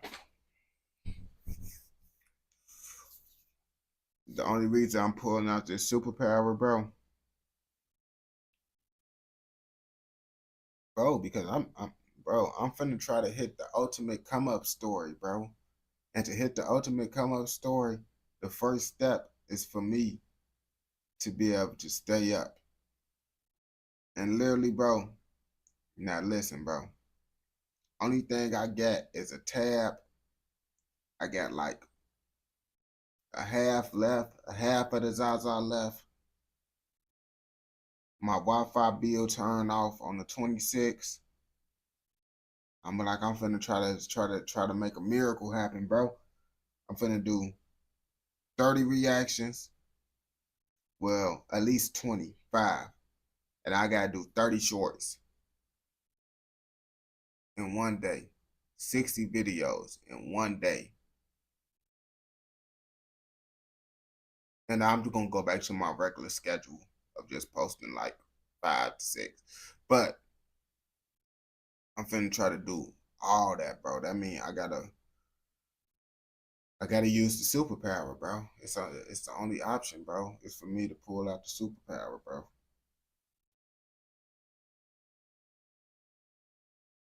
I didn't want to have to use the superpower, but it's the only option. So when I get tired, I'm gonna end up taking a tab And that's gonna boost my energy exponentially. And I'm gonna be up. Okay. No 5-hour energy this time. But I'm trying to be able to before I take that, I'm trying to just stay up as long as I can naturally, because really the key is good morning, my boy. The plan is if I'm be able to stay up long without taking it, when I do take it, I'm gonna be able to get a longer time of doing it in a way. Like, because last time I took it earlier and I stayed up for like a full day. So if I take it around like 5, 6 a.m., I'm gonna be up. I'm gonna easily be able to get through the day. I take it at 6 a.m. Hopefully, if everything goes planned, I can easily get through the day. I ain't gonna bap to you. Hopefully the plan work, but it doesn't hurt to try. Doesn't hurt to try. I ain't gonna bap to you. In the early morning hours of November the 1st, 2023, a man and a woman were inside a parked car on the 8300 block of South Dorchester Avenue, which is in Mixed Mob's Hood. These two were known in the streets as Lil Deuce, real name Donardo Buford, allegedly from a set called Foster Park, located in the Auburn Gresham neighborhood, located in the far south side. And he was with an infamous female gangster known as D-Money, real name Desiree McGee, who was allegedly affiliated with numerous sets, including the infamous Woodlawn sets like STL EBT, Jaro City, and Taekwondo World. No. When I see females that's hanging around a whole bunch of dudes that's in the streets, no go. You out of there, sweetheart. We is not. Go ahead and go. I don't trust them. Any female that's throwing up a gang sign, I don't trust them. I ain't gonna lie to you. World, as well as the E-Block Hardyway set from the east side that Wooski's brother Lowski was part of. While the two were sitting in the vehicle, the car was reportedly approached by two suspects who would open fire on D-Money and Lil Deuce, shooting D-Money once whilst hitting Deuce multiple times in the chest, with both of them being transported to the University of Chicago Medical Center, where they would unfortunately both be pronounced dead. We're told it was around 12:39 Wednesday morning when a 19-year-old man and a 25-year-old woman were sitting inside of a parked vehicle. Police are saying the two suspects fired shots, hitting the 19-year-old man multiple times in his chest. The 25-year-old woman was shot once in her torso. Both were taken to UFC emergency room where they were pronounced dead. As of right now, no one is in custody, but Area 3 detectives are now investigating this. If you have any information that could lead to an arrest, police would like you to contact them immediately. For now, we're here in the Mary Nook neighborhood. I'm Glenn Marshall, WGN News. This is another one of the rumors regarding Jeff's alleged body count that seems to have very little proof going for it, and many drill fans on places like Reddit and Chiracology have seemed either confused about this rumor or So where do y'all get this information that Lil Jeff got all these bodies from? Because this whole video that we've been watching, he been like, yeah, they say he got this body, but it's little confirmed evidence of it. If it's little confirmed evidence of it, how do y'all, why is y'all saying this stuff, bro? Because I ain't gonna lie. The only one that I think is confirmed is the one that happened at that little, you feel me, situation downtown. You feel me? All the other stuff, I don't know why y'all saying this, bro. Where y'all get this information from? straight up denied it, with one of the few pieces of evidence used to justify this claim being a post made by Jeff on April 2024 when he would quote an unreleased King Von song whilst adding 10 emojis after the lyrics, with many fans considering this as Jeff literally listing all 10 of his supposed victims. With number 7 of the emojis being a so-called woman's hat emoji, this emoji then supposedly being a reference to D-Money. Interestingly, Jeff would actually seemingly go back and edit this caption, switching the hat emoji to a princess emoji, making it even more obvious that he was indeed seemingly referring to a female victim. The so-called rescue worker's helmet emoji next to it, on the other hand, is much more open for interpretation, with one possible option being that the emoji's red color actually refers to the Black P Stones, who were known to rep the color red. Or just hear me out. Hear me out. It could be crazy. It's crazy what I'm finna say. What if he just wanted to put multiple different hats? Because he got a hat. And since he got a hat, he put multiple different hats. Well, if all those hats represent one hat? You don't know. With Foster Park, where Lil Deuce was from, actually being a black P Stone stronghold. Or alternatively, Deuce could be symbolized by the crown emoji on either side of the princess emoji, crown being one of the symbols used by the People's Nation gang alliance that the Black P Stones belongs to. In fact, in a tribute video for Lil Deuce posted on his Instagram story after his death, his family can be seen putting crown decorations on top of a cake for his 20th birthday. Following the death of D-Money, Jeff would also boast on social media how the Bloodhounds were killing everyone, including women and kids. Hey, lil' Fredo, what you on, look, cuz I still love you, folk, but it's like my little brother feel how he feel, and I'm around with him right or wrong or dead wrong. You know that. Right, if my little brother feel how he feel, guess what? I'm riding with him till the end of time, bro. But I'm not going to jail. I'm not going to jail. I ain't gonna lie to you. My little brother trying to yeah, brother. I ain't gonna lie to you, bro. You on your own. So it is what it is, folk. I wish y'all the best of luck, but we do spank ass, and you know this person. For real. We really kill kids. If it Yeah, we don't condone any of this stuff that he's talking about in this video. Like I said, my brother called me talking about, yeah, let's go crash out. You on your own, brother. I'm gonna tell you no. I'm not coming with you. I ain't riding with you on that situation. If it get to that point, it'll make me mad enough. Mamas will start getting all type of my shit on right. My shit really up and purse fuck with my head, face ass, neck ass, back ass. It's also worth noting that D-Money. No, that was the truth. Them yerks really be messing up their head. At least he acknowledged it. Y'all probably think he was just playing, but he was telling the truth. Them yerks really messing up their heads. Was seemingly close with numerous members of Trap City and would do stuff like promote their music and wish them a happy birthday on their social media. Moreover, some people close to D-Money, such as the rapper Flame, who is also from the SDL, EBT, Jaro City and Taekwon World areas, would seemingly diss Lil Jeff following his death. There was also seemingly some kind of connection between Jeff and Lil Deuce, as the two were actually following each other on Instagram. But while these two victims seem like wild rumors at best, the next two are commonly believed to be the work of Jeff and the other Bloodhounds, with these two victims in many ways launching Jeff into the spotlight and helping him rise to become one of the most infamous names in modern Chicago drill, as well as being one of the most ruthless shootings the west side of Chicago had ever seen. I don't know what that be. The unalivers of Jeff. To understand the events that would take place in early 2024, we likely have to go all the way back to the early days of the Young Bloodhounds. As I mentioned before, out of the three main rappers associated.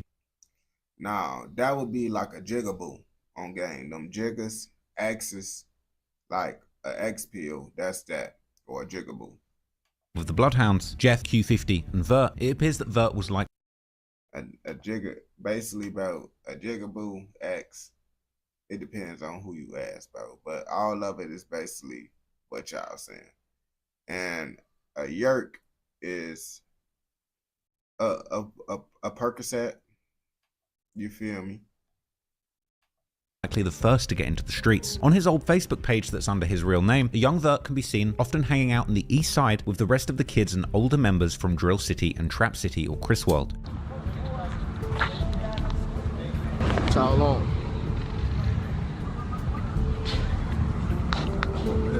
No, I asked him something. My head. Yeah, my head.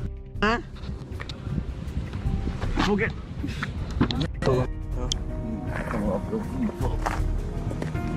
Here we go.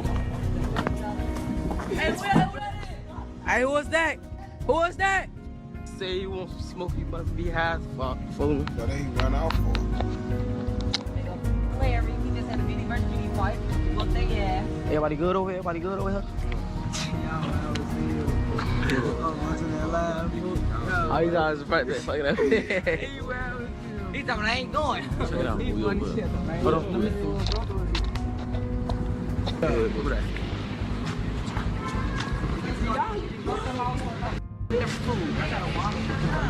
What that is? I'm gonna give me some. I need ants. Phone them. I need. But Vert. I was gonna say, bro, what do you got us watching right now? You don't gotta add this. This is why your videos be so long, because you be adding unnecessary stuff that we don't need to see. had also made friends from outside his close neighborhood, with at least one of these friends being all the way out in the west side of Chicago, more specifically a hood known as The Jungle, which is located in the near west side neighborhood close to the United Center, which is home to both the Chicago Bulls NBA team and the Chicago Blackhawks NHL team. The relationship between Vert and his friend from Jungle would continue into their adult years, with Vert seemingly taking trips with the members from Jungle as recently as 2021. There's also a vlog from 2022 by YouTuber J Global Visuals, where Vert can be seen hanging out in the Jungle's hood with them. Real stuff, man. Yeah. Man. No, man. Jungle life, man. We was never known to never. Ever. Jungle life, man. Father, that man. Turn the camera. Dude, bro got a rainbow on his shirt, bro. Bro got a rainbow on his shirt. That's pretty sus. Real live right now. You know, I'm from the East, but got killers from West. CDK, same K, TVMK, whatever they say. K. West Side thing, what up? Gang, you ain't Jungle. The members from the Jungle, on the other hand, are known to be closely affiliated with another close by set called BKN, also known as Nitty Block, named after a Jungle member called Frank Nitty, or Sosa Nitty, real name Frank Looney Jr., who was killed in 2019. It appears that eventually Jeff too would get close with the Jungle and BKN, with some videos still existing online showing him hanging out with them on their block. Unfortunately, as the rumor goes, the relationship between the Bloodhounds and BKN or Jungle would eventually go sour, after members of the BKN would allegedly turn on them and rob Jeff for some watches, with BKN then, according to Chiracologists, hopping on Instagram Live to gleefully show their alleged $50,000 bounty and the 2 guns that were used to take them. Yeah.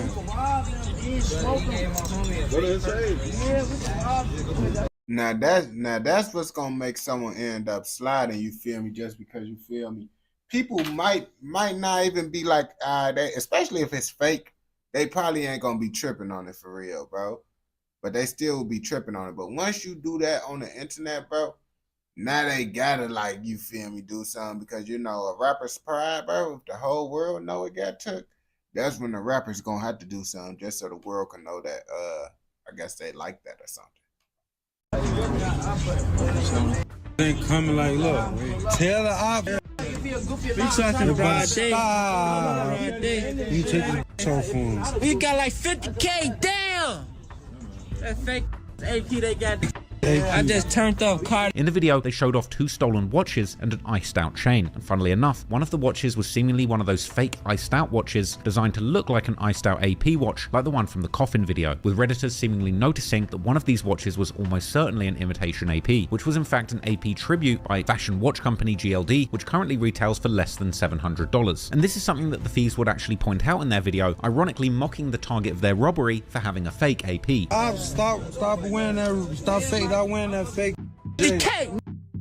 Tell her I'll start wearing that fake. Fake AP they got down there, man. Y'all ain't fake. I just turned. While the other watch was just a plain Jane Cartier Santos, which if real would be worth as little as $3,000, along with a matching chain that reads Bartier, which I guess would make sense for the Bloodhounds if they were swapping the C's with B's like old school Bloods when they were buying a chain to match the Cartier watch. But clearly, this was no 50 grand lick, and arguably such a small taking that the robbery would certainly not end up being worth the consequences that would come. So this why Trenches News said, bro, these people is real life unaliving people over fake watches. They sliding over fake watches. I'm like, dang, people real life crashing out over fake watches. I ain't gonna lie, if someone took a fake watch, I mean, it is also about the principle. Like, bro, you just took some from me, bro. You think it's sweet, but at the same time, catching a body over some fake watches though, that's kind of crazy too. I ain't gonna lie to you. We don't condone anything in this documentary. Come soon after, as despite the low value of the items taken, it would be the damage to the ego of the person the items were taken from that would escalate the situation severely. Jeff too would seemingly later open up about these events, saying that nobody took anything from him by force, but rather they ran off with them when he wasn't paying attention. Public service announcement. On my dead grandmother's head, if I'm lying, I'm down. God could come pull me out this car right now. I never took a dollar from nothing. A nigga said, let me take a picture, this, that, and that. I look up, the nigga then ran down. We all the way at the top of the staircase first off. The nigga then ran, I look up, the nigga taking off down the stairs with 5 more extra. And I'm like, I ain't gonna lie. If that is true, bro, yeah, bro, they down bad for sure. Cause it's like, bro, if you ran off, bro, like that and then act like you took it, bro, you bogus, bro. You shouldn't have even did that. But you know, that means he was just doing it just to get attention. Well, that's the whole reason why he posted on the internet, to get attention. That was his whole goal from the start. Damn, I thought it was gangster. The whole time I'm right there still working with him. I'm telling them we could keep this gangster and be gangster, and I respect it's gonna be what it's gonna be to keep this gangster. There's one gangster. Then, on January the 20th, a Chicago-based YouTuber, Word from the Trenches, would upload a vlog where he hangs out with the BKN members in their hood, with this vlog also including a member called Monty, who also goes by the name Drench, or Czar, and who would allegedly be one of the people involved in Lil Jeff's robbery. Who that?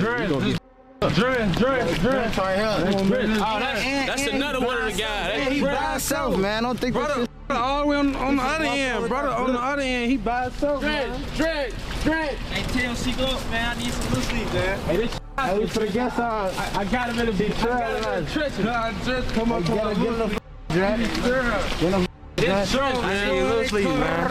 Hey, y'all already know I ain't gonna my name, Drench. Zah, they call me Zah. Smoke your dumb like some Zah.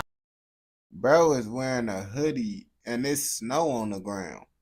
Everybody else got these big jackets, and bro got a hoodie on. That's crazy, yo. This Chicago. They said I don't stop Later, in the same vlog, BKN members can be seen hanging out inside a hallway of one of their buildings when Monty gets a FaceTime call from none other than Lil Jeff, with the energy between the two seeming tense, as Monty begins by asking Jeff where that J at, meaning jewelry, before showing off a watch on his wrist to the camera and saying again, let me see the J's, whilst also telling Jeff that they're all right here while showing his posse, as well as someone asking either Jeff or someone else how much their watch is costing, with the main member of the vlog, rapper Puda, seemingly wholly uninterested in including Jeff in their vlog. Shit on my big cousin show. 2 feet B-no, really the whole 4L, gang. Like, I with the whole 4L. Shout out Young Nudie and my cousin too. All my folk down there in the 8. Shit going on for real. You ain't got nobody in mind like you like industry-wise like shit. Really, like, I ain't gonna lie, twin. Like, Good, man. We got JL, man. Hold on, y'all. Hold on. I ain't gonna lie. Put that J in there. Look, only artist I really wanna with right now, probably Big 30, goddamn. How much that is on y'all wrist right there, man? Hold on, y'all. Hold on. Only 6 days after the release of this vlog, Bro, this is my interview, bro. Y'all taking my shine, bro. Everybody trying to show Lil Jeff. It's about me. What about me? That's what he feeling like right now. I ain't gonna lie to you, bro. That's crazy, bro. Lil Jeff taking his clout through the phone. How is he taking your clout and he not over there, bro? He not over there and he taking your clout. That's crazy.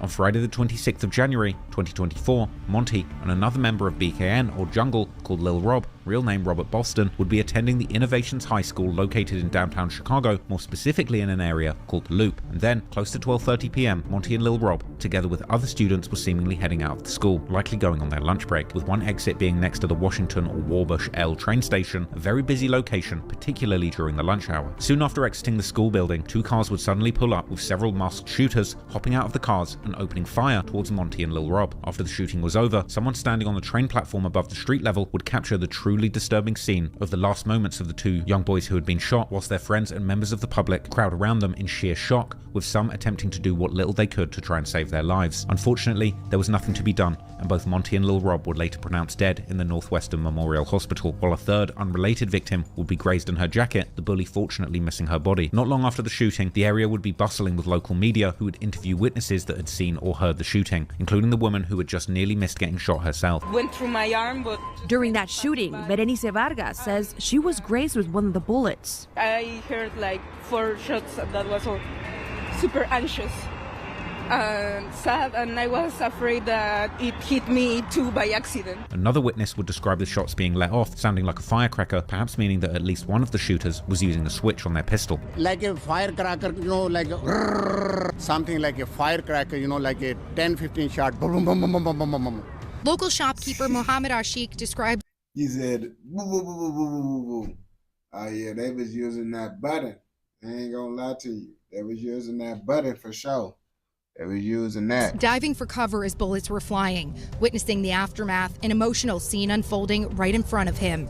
Everybody looking right and left, over there has a people crying, kids crying, All of this happening near Innovations High School, where the two boys were students. Crisis responder Andrew Holmes speaking with the boys' families Friday night.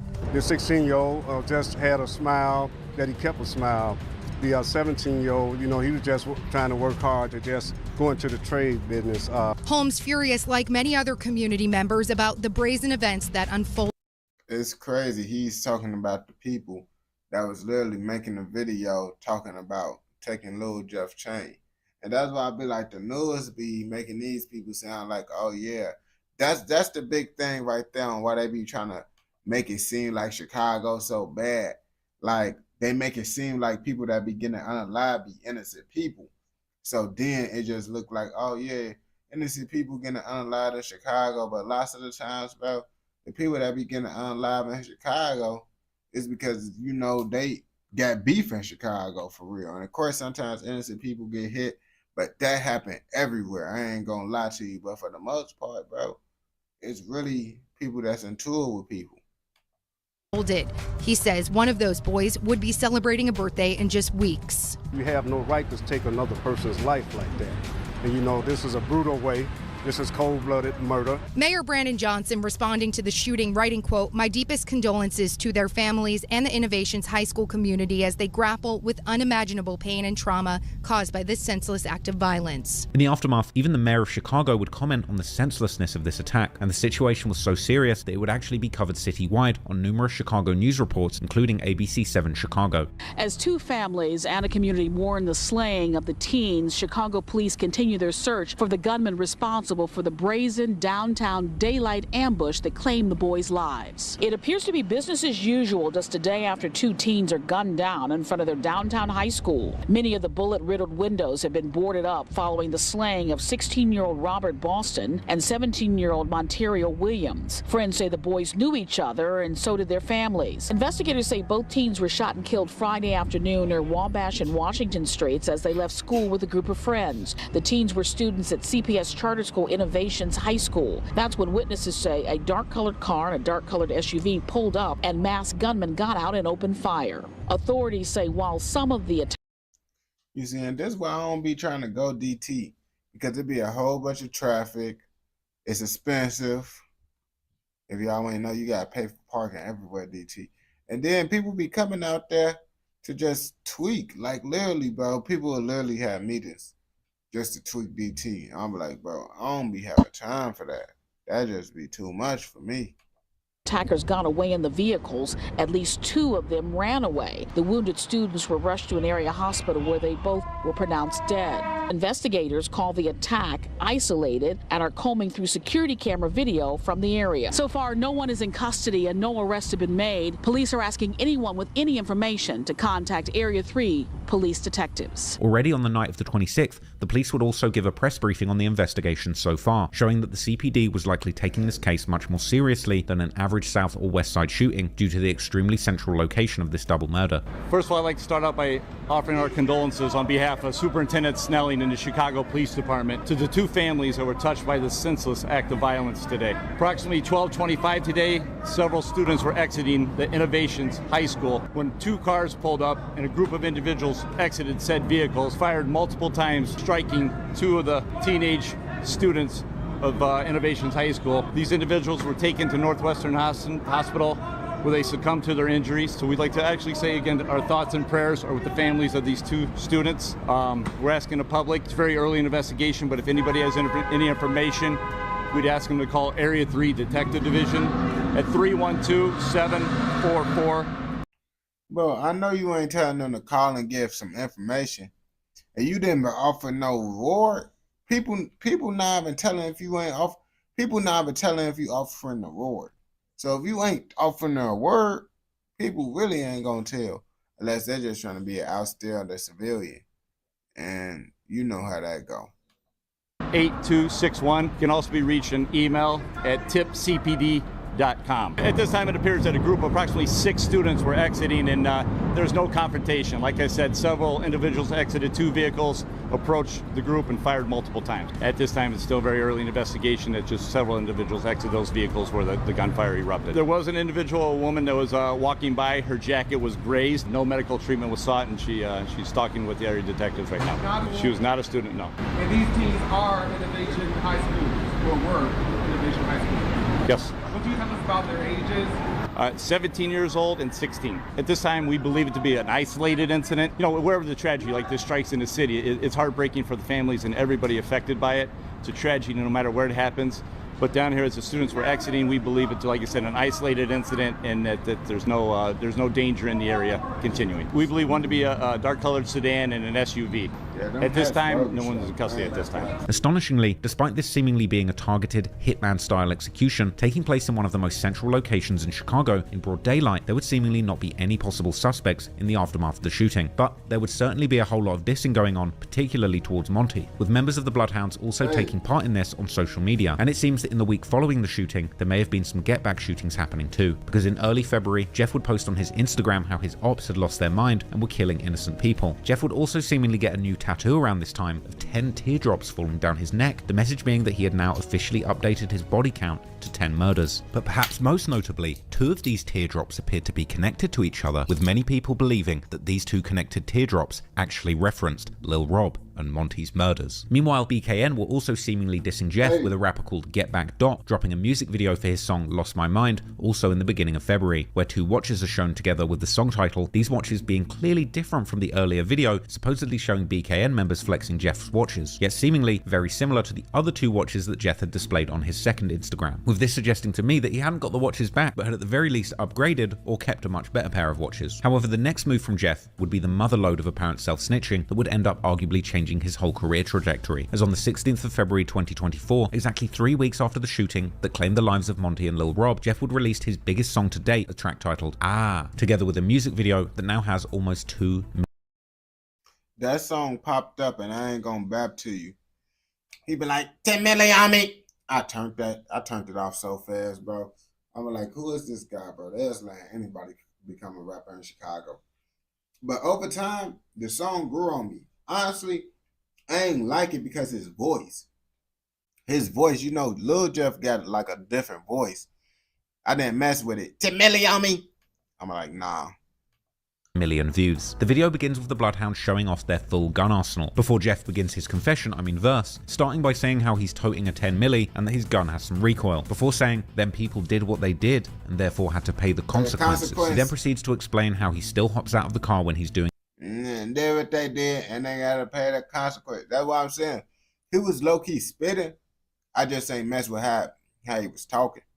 Hits and also drives the car because he's so thirsty to catch his ops, before saying that you would think he's lying if he told you about all the things he did in the streets. But Jeff was only getting warmed up, because he then proceeds to state that when he speaks it's only facts, and that his supposed victim was screaming ah when he got hit, and how this person had been acting tough online but was now laying on the floor. This was another jaw-dropping lyric when you consider the fact that in the footage of Lil Rob and Monty after they've been shot lying on the floor, you can actually hear one of them screaming ah. Jeff I thought he was finna say you could actually see one of them lying on the floor. I'm gonna be like, bro, most people lie on the floor when they pass away. But he said they were saying, ah, okay, now I'm understanding. Jeff then puts the icing on the cake by rapping how he just walked into the lid store to buy 2 hats. A hat, of course, being slang for catching a body and murdering someone, going on to say that he's really stepping in blood, which would eventually become the name of his posthumous debut album, before explaining how his victims didn't get a chance to run, so can't say that he tripped, and that Jeff and his buddies hopped out with 4 guns and 2 people got hit. Jeff then further continues by saying that he has lost his Draco, so he's going to have to use a switch on his pistol, and that before they were his ops, they were his fans. And the verse just keeps on going, with Jeff then rapping how somebody's best friend died and he wishes that he was dead with him, but it won't take too long until he's also dead, because Jeff is a madman who can't stop chasing and killing his ops, before explaining that they got the drop on their ops and spin the block, which would indeed seemingly be the only way that an attack like the one pulled off on Monty and Lil Rob could even be pulled off. Jeff would say that his favorite ops got killed, and he then appears to forget for a moment that he was in the middle of a confession, or perhaps he simply begins to reminisce about his earlier crimes, as he then lays down some bars about taking cops on high-speed chase faces and how he refused to fight and will just kill you. He explains how he loves robbing people for their jewelry, particularly watches, as well as being so thirsty that he might even take your socks off your feet, as well as saying that he'll pull up on the side of your car and kill you right there. Jeff then continues saying how he's the top op and known for putting his victims on Fox News, with the local Fox 32 Chicago channel also being one of the first news outlets that reported on the killing of Monty and Lil Rob. We begin with breaking news. 2 high school students killed in a Chicago Loop shooting. Jeff then finally ends the song by news. 2 high Shawty, let me get your number. You in the city of Chicago. I'm finna pull up on ya.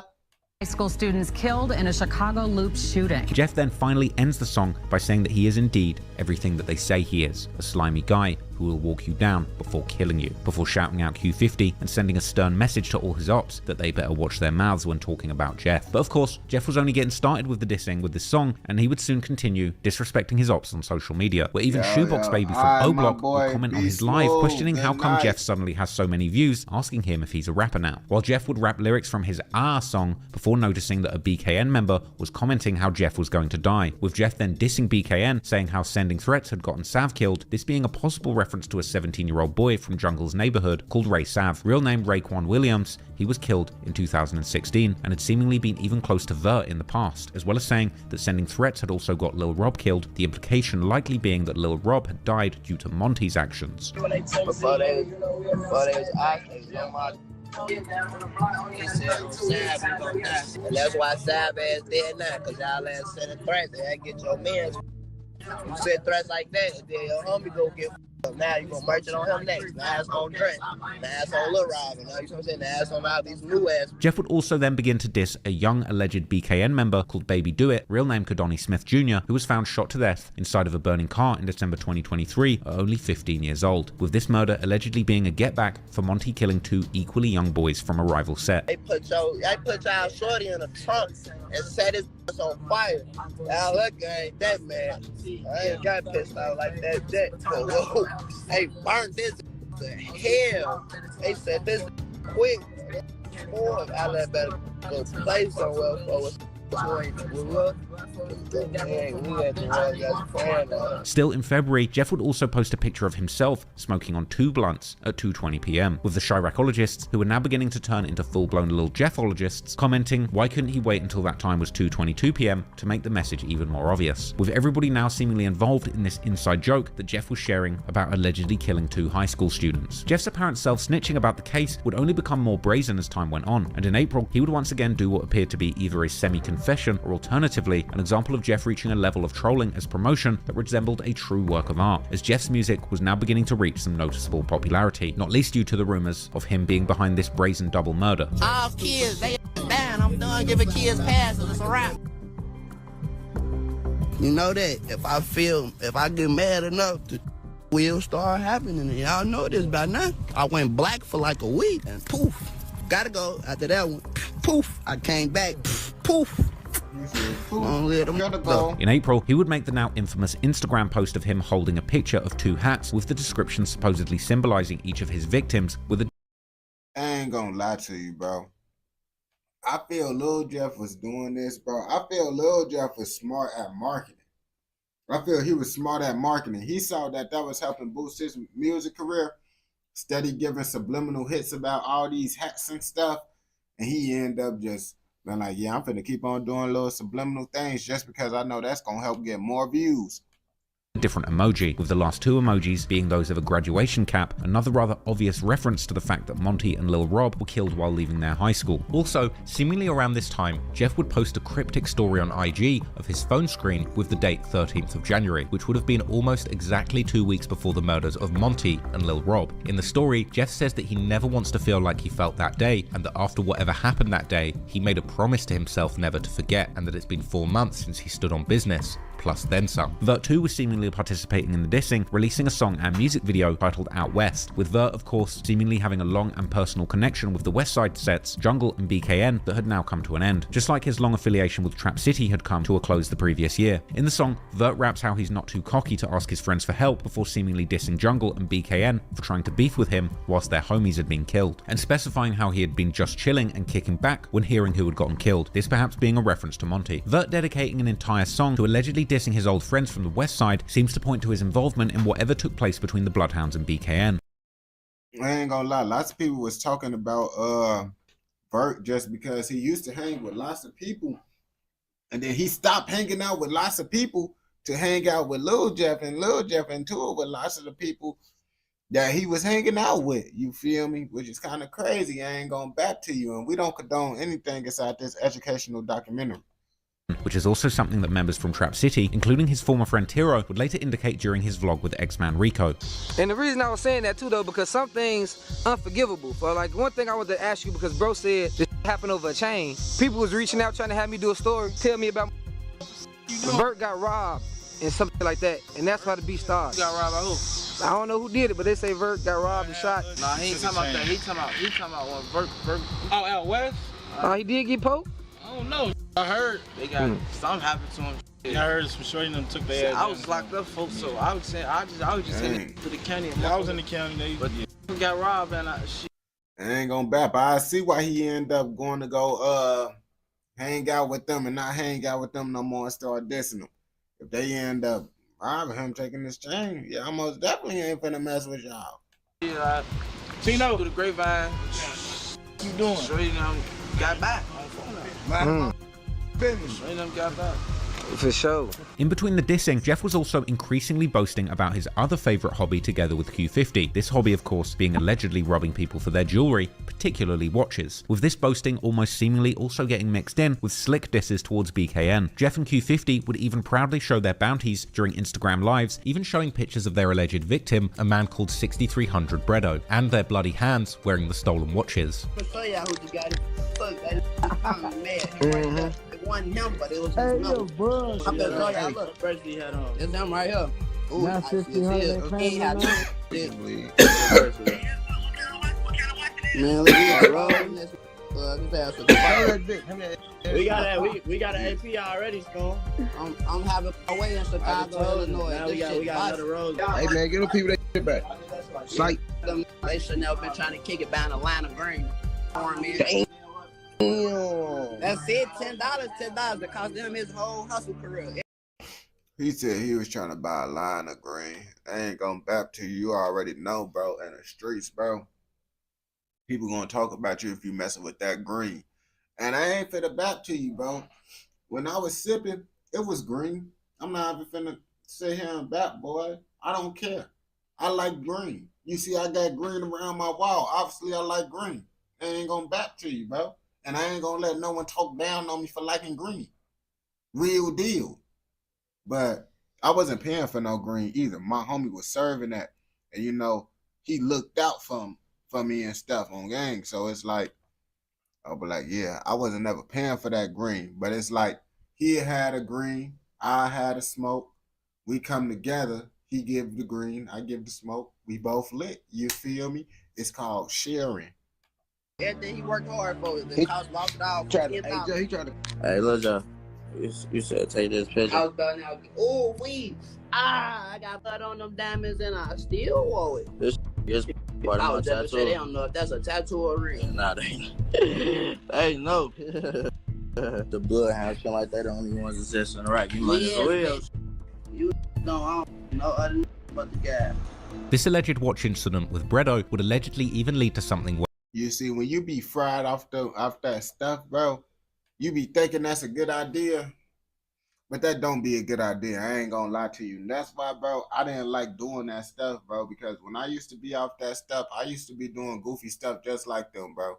Wasn't catching hats because I wasn't trying to do that type of stuff, but I was hanging out with my homies, like, you feel me? Because people would be like, oh, yeah. When I was off that stuff, I would hang around with my homies that I don't even try to be around like that, you feel me? Just because I know, like, yeah, I ain't trying to be on that type of timing with them, you feel me? But when I was off that stuff, I used to be riding around with two blicks. When I'm riding around with two blicks, and it's one of me. I don't know because I was off that stuff, you feel me? And this is what I mean. You just be doing so much stuff, bro, and it's just like, bro, and then you be so quick to catch a body off that stuff, and it's like, that don't be worth it. I ain't gonna back to you. My grandpa said when he caught his body, he was off that stuff, bro. And most people, like my grandpa said, be taking that stuff, and that's why they be catching bodies. Way more serious, as not long after, a member called Slide from his TMC set would allegedly get shot in the head, his exact condition after this alleged shooting remaining a mystery, while Jeff and Q50 would once again hop on social media to mercilessly troll their ops, even saying that Jeff's 11th body was now pending. On my dead grandmother's head, his somewhere on the death bed, down, if not dead, down this moment. Shit got hit in his brain. Got hurt. He can't even talk to y'all. He can't even tell you how he feel right now. He don't even know. He's supposed to be 11 right now, but I'm pretending. I'm pretending for the 11. In one ominous live, Jeff would also say how they weren't expecting him to make it to 2024, but that he's made it with a new watch on his wrist, before once again saying how he's up 10 bodies. Y'all think down for y'all kids. They say I wasn't supposed to make it to New Year's. I done made it to a new year with a new watch. These hate me. I done made it to a new year with an AP. I love the new year. I'm so happy I made it. I done made it, yeah. Let me make it, now I'm icy. They can't take it. I'm up 10, I need some more. Play that real quick.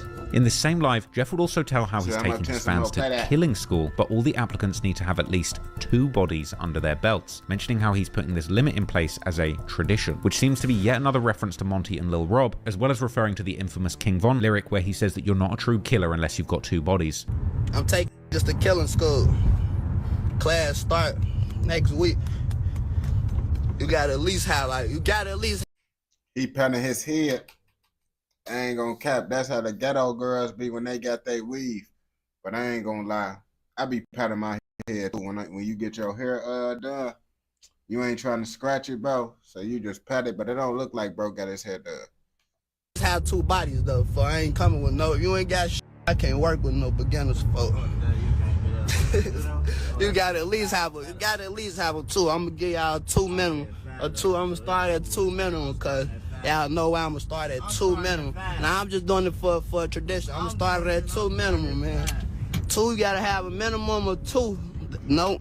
I would sign me up today, bro. I already meet the requirements already, bro. So where can I sign up at to meet this class, bro? I ain't gonna bap to you. I think I'm like on. I can't even count no more, bro. I got too many caps, bro. I need to start wearing a hat, bro. Like multiple hats. Anything, you gotta have 2. you gotta have a minimum of 2 of them to come to school. You just gonna sit your dumb ass in this seat and whatever I say, do it. If you do anything scary, I'm smoking yo. I'm not coming to your school. I'm sorry, bro. I'm not attending this school, bro. What type of school you think I'm finna attend to with you talking like no. And then you see, you said you gotta be up 2 for them to attend the school. I don't think you want to be talking to people that's up 2 hats already, bro. Cause you might end up being the 3rd. You playing crazy with them, bro. I ain't gonna back to you. That's crazy trying to talk crazy with someone that already got 2 hats, bro. I ain't gonna lie to you. I feel like once someone catch 2 hats, bro, it don't really matter about how many hats you got because they already got away with 2 hats. And you know, someone with no hats could analyze someone with hats. You feel me? I'm just playing.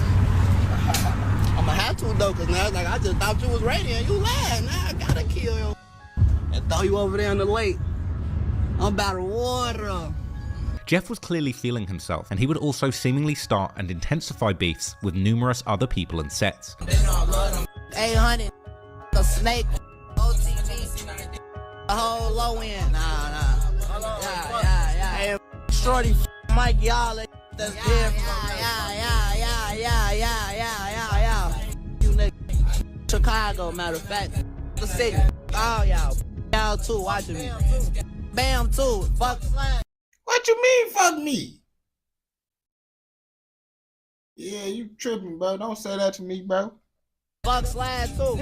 Oh. One of these being another popular Chicago rapper, YFG Fatso, who Jeff would often diss on social media. Fatso, he ain't no shit. That little boy better play his part. know that. This would seemingly even lead to a false rumor in April that Jeff had been killed, which Fatso would allegedly help spread, with the drill expert Squid Ape then making a post on his Instagram debunking these rumors. But anyway, things had also been happening in the streets closer to home, as in March 2024, a well-respected Trap City OG called Lil D, real name Delegance Crawl, had been killed following an argument during an insane shootout where Lil D was also able to shoot his killer, before another man would take his gun and chase his killer down and shoot him some more. Despite Trap City and Drill City and the Bloodhounds still being in deadly beef, both Jeff and Vert would pay their respects to Lil D on social media, showing how mixed up the friendships, alliances and rivalries had gotten at this point between these two factions. A few months later, another tragedy would strike when another OG, 36-year-old man named Tyrone McClinton would lose his life. Better known in the streets as TY, Ty, or G-Ty, he was allegedly from the infamous set NLMB that are closely affiliated with Drill City, with some even theorizing whether the hit on Monty and Lil Rob had been done by the Bloodhounds together with the younger members from NLMB who... People real life is doing polls on which one, come on, bro. Who took their time to make this poll? That's the real question. Go by the name Shorty Mob. Ty would be killed in Drill City's hood as he and two other men were approached by 4 suspects who would open fire, injuring the 2 other men whilst killing Ty. Someone would even allegedly post a security camera footage of the shooting, showing shooters surprising Ty and others from behind the corner. The location where the shooting happened is at the very heart of Drill City's hood, on the intersection of 79th Street and Cottage Grove. This location, particularly a liquor store there called Happy, being known as a particularly dangerous location, and following Ty's death, that liquor store would be closed for good. I mean, bro, Cottage is dangerous. I ain't gonna lie to you. You going on Cottage, you better have a blick. I ain't gonna lie to you, bro. It get real over there. I tell you, bro, real deal, bro. My homie got popped for looking mad. Swear to God, on everything I love. Folks was just looking angry, and I told them, gang, bro, you gotta stop looking angry, bro. People just don't like that. Folks was looking like that, bro. Someone he got popped like multiple times too. He survived though. We younger too. We young, bro, on game. That like this crazy, bro. That's why I told him, bro, they be tweaking over there, bro. Y'all don't even want to be over there for real, bro. According to some Chiracologists, the shooting that would lead to Ty's death would in fact be about the beef between Drill City and BKN, with some even claiming that the shooters were actually out there looking for Jeff himself. But as of right now, the case remains open, and there is seemingly very little to go off to verify any of these claims. Meanwhile, Jeff's career was now truly taking off, and he was grabbing the attention of many local YouTubers, with On a Couch TV being the first to drop an interview with Jeff and the Bloodhounds on the 8th of May. The interview being filmed at the Grand Crossing Park in Drill City's hood, and this interview would include numerous quotables, including On a Couch asking about some watches having gone missing, to which the Bloodhounds reply by saying that they have no idea about any watches, whilst Q50 adds that Jeff doesn't even like watches. They definitely wanted me to ask you, like, do y'all be safe out here? It was some situation they wanted me to ask about, like with some watches or something came up missing. About who? Like somebody or some watch or something from over here probably got took or something. Don't even like watches, we take that for. The conversation then turns to Z Money, with Jeff and Q50 showing off their Z Money tattoos before Q50 starts his trademark clapathon and describing the get back for Z Money as relentless, before adding that the same things they cried about, their ops died about. So how do y'all move out here? Everybody probably see y'all got the Z Money tattoo on your face. It's probably real noticeable. You know that. You see that? Bro, the Lil Jeff got the sky top, bro. I think, bro, the Lil Jeff got the sky top because I'm like, bro, look like he might have about the same amount of dreads as me now that I'm looking at it, bro. Is he a sky top warrior? I can't see. Related. That's that get back for my man. That's that get back for my man. That's that get back for my man. Y'all basically let us know who that too. We see y'all keep his name alive every chance y'all get. That's cuz. That's our cousin, folks. Me and folks cousin. You see photos, see it real sandbox, baby. Doesn't know like the impact he had on the hood that he. You see it tattoo on my face. You see that? Hey, look, relentless. Relentless. His brothers. That's like that. Look. The same I cried about, you know. On a Couch would also note to Jeff that a lot of their songs had been getting leaked lately, before saying that fans have been telling him to ask Jeff about a song called Die Els, the song name being of course another reference to Lil, before Lil Scoom steps in front of the camera and starts rapping the lyrics to Jeff's hit song, Ah. And you popping right now, man. A lot of people been experiencing links like Lil Scoom, everybody, they been leaking their songs, man. They love that your song Els or Die Els or something. They said give them a snippet or something. I don't know. They just asked me to tell you to give them a snippet or something. Yeah, give them a snippet, bro. I ain't gonna lie to you. We can't do that one today. We ain't trying to hear that. Why we ain't trying to hear that? Because this video was just unnecessary stuff.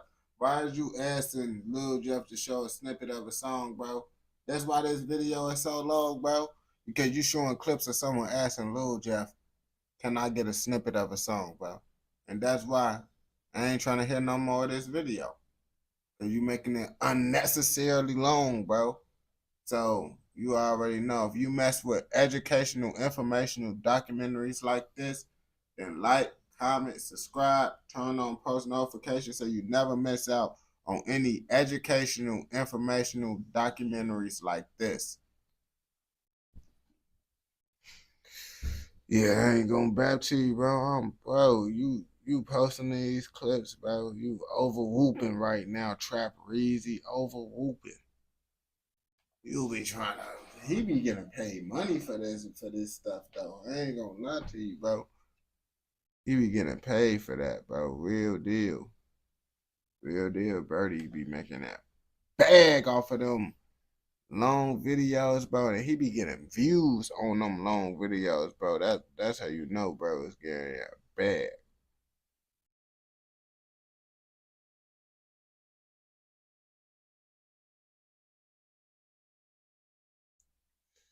I need to get some Toronto stuff. Let me see if it's any Six Tails that I didn't watch. If not, we're gonna have to go to Trap Reezy Toronto stuff. But I think I'll really watch all the Tales of Toronto, so we might have to go to another Trap Reezy. Let's see.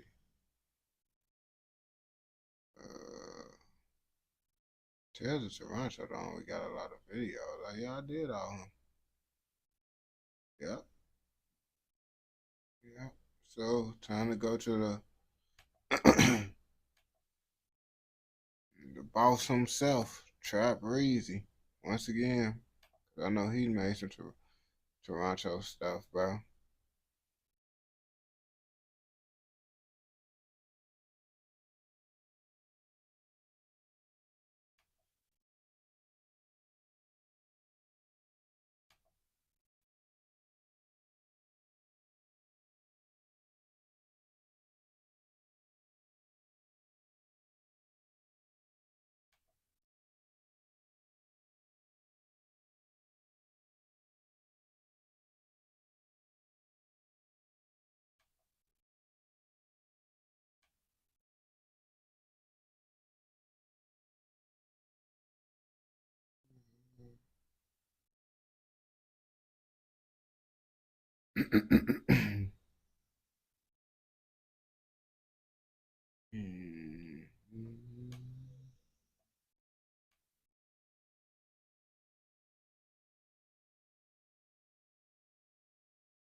Oh, you only did one video up on.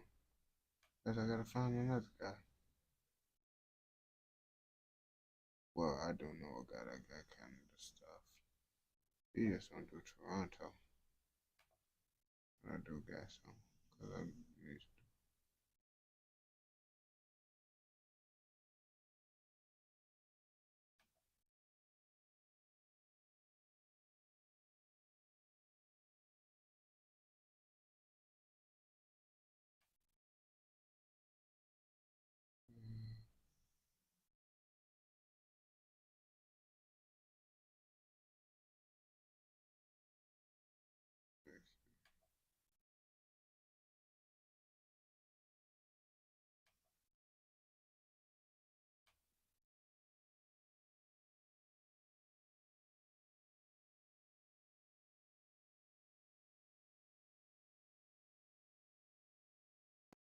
Let me see.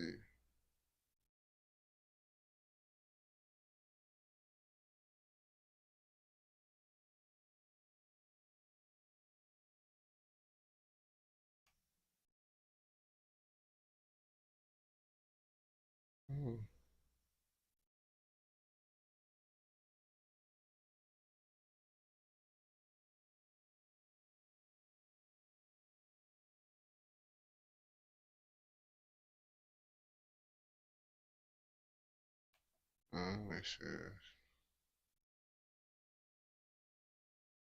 Just because.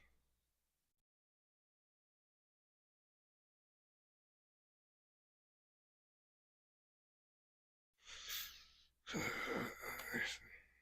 gonna do a Toronto one, but I haven't did this. We're just gonna do an Australian gang.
An 18-year-old has been killed and another two Man has been murdered in Sydney's A West week End. after the deadly stabbing of a 17-year-old. Niggas wanna know the truth.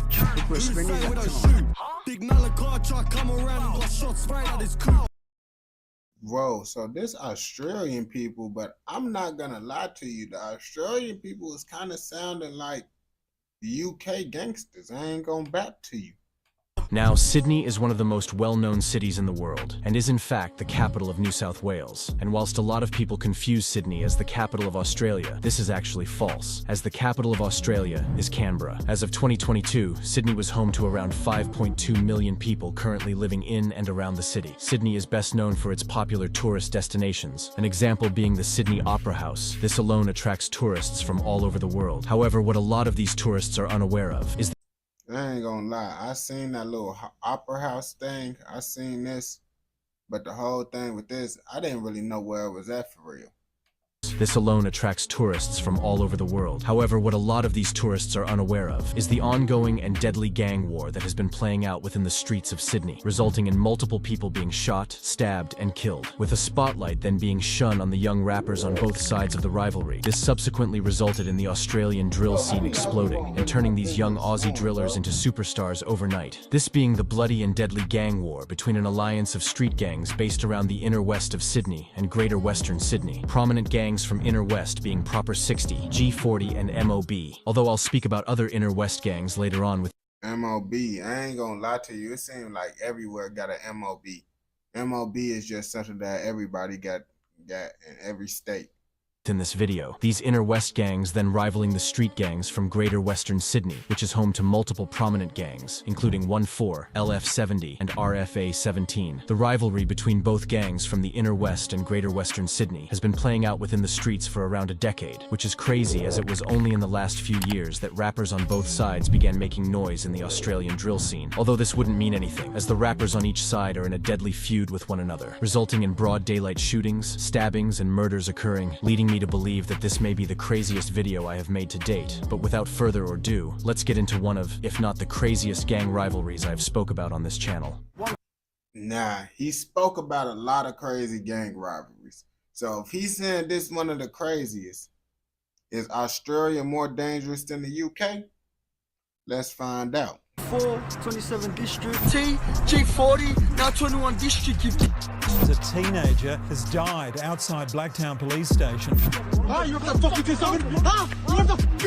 So to begin with, the first alliance of gangs is based around Greater Western Sydney, this being a large region that makes up the larger Sydney. The Greater Western area of Sydney is home to an alliance of gangs, more specifically based around the postcode that begins with 27, mainly around the Mount Druitt area. The gangs I'll be talking about include NF14 based around Mount Druitt. This gang is more popularly known as 1-4, the NF14 gang being based around the 2770 postcode, LF70 also based around the 2770 postcode, RFA17, once again being from the 2770 postcode, and finally Section 60 from nearby St. Mary's. For simplicity's sake, I, like many others, will refer to these collections of crews as 27 District, or just 27, as the postcode begins with 27, although the alliance of gangs also goes by other names. Other gangs are known to be affiliated with the gangs from 27 District, although if they aren't relevant to the story, I won't really speak on them. A few streets away from the Greater West allied gangs lies a rival gang known as 6-7, this being based around the suburb of Doonside, which...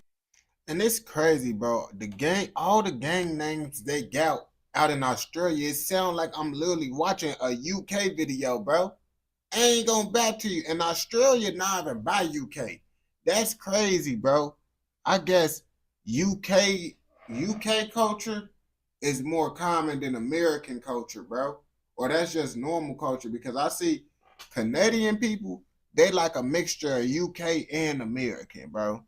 But lots of places be acting like what the UK be having going on, which is in fact based in the 27 postcode. It's important to note, however, that this 6-7 gang is not affiliated with the 27 district gangs, but instead the 6-7 gang is affiliated with their rivals from Inner West, or the 21 district. The gangs that directly rival the gangs from the 27 district is that of 21 district, which, as you could probably tell, is a group of gangs based around the 21 postcode, this then being in the Inner West of Sydney. The gangs based around the 21 district include RFL from Blacktown 2148, G40 from Guildford 2161, Proper 60 or ML60 from Maryland's 2160. This Proper 60 gang being the gang that popular rapper A Huncho hails from. These group of gangs are closely allied with one another and have a rivalry with the gangs from Mount Druitt from the 27 postcode. This collection of gangs from the 21 postcode is often referred to more simply as 21 District, or IWB, which is an acronym for Inner West Brothers, or Inner West Brotherhood. Due to how many gangs are involved, and in order to not confuse you, I'll refer to both sides of the rivalry as 27 District and 21 District. Now, you may be confused as to how gangs from two completely different postcodes within Sydney have come to have such a deadly rivalry with one another, resulting in brazen and violent attacks occurring in the streets of Sydney. Whilst it's not known how the rivalry between these groups of gangs began, what is known is as far back as 2015 teenage gang members from Doonside and Mount Druitt were getting into fistfights with one another over postcode territory. This then slowly evolving into stabbings and shootings. One of the first incidents... Yeah, I ain't gonna back to you. That's how it always been, like every situation. That's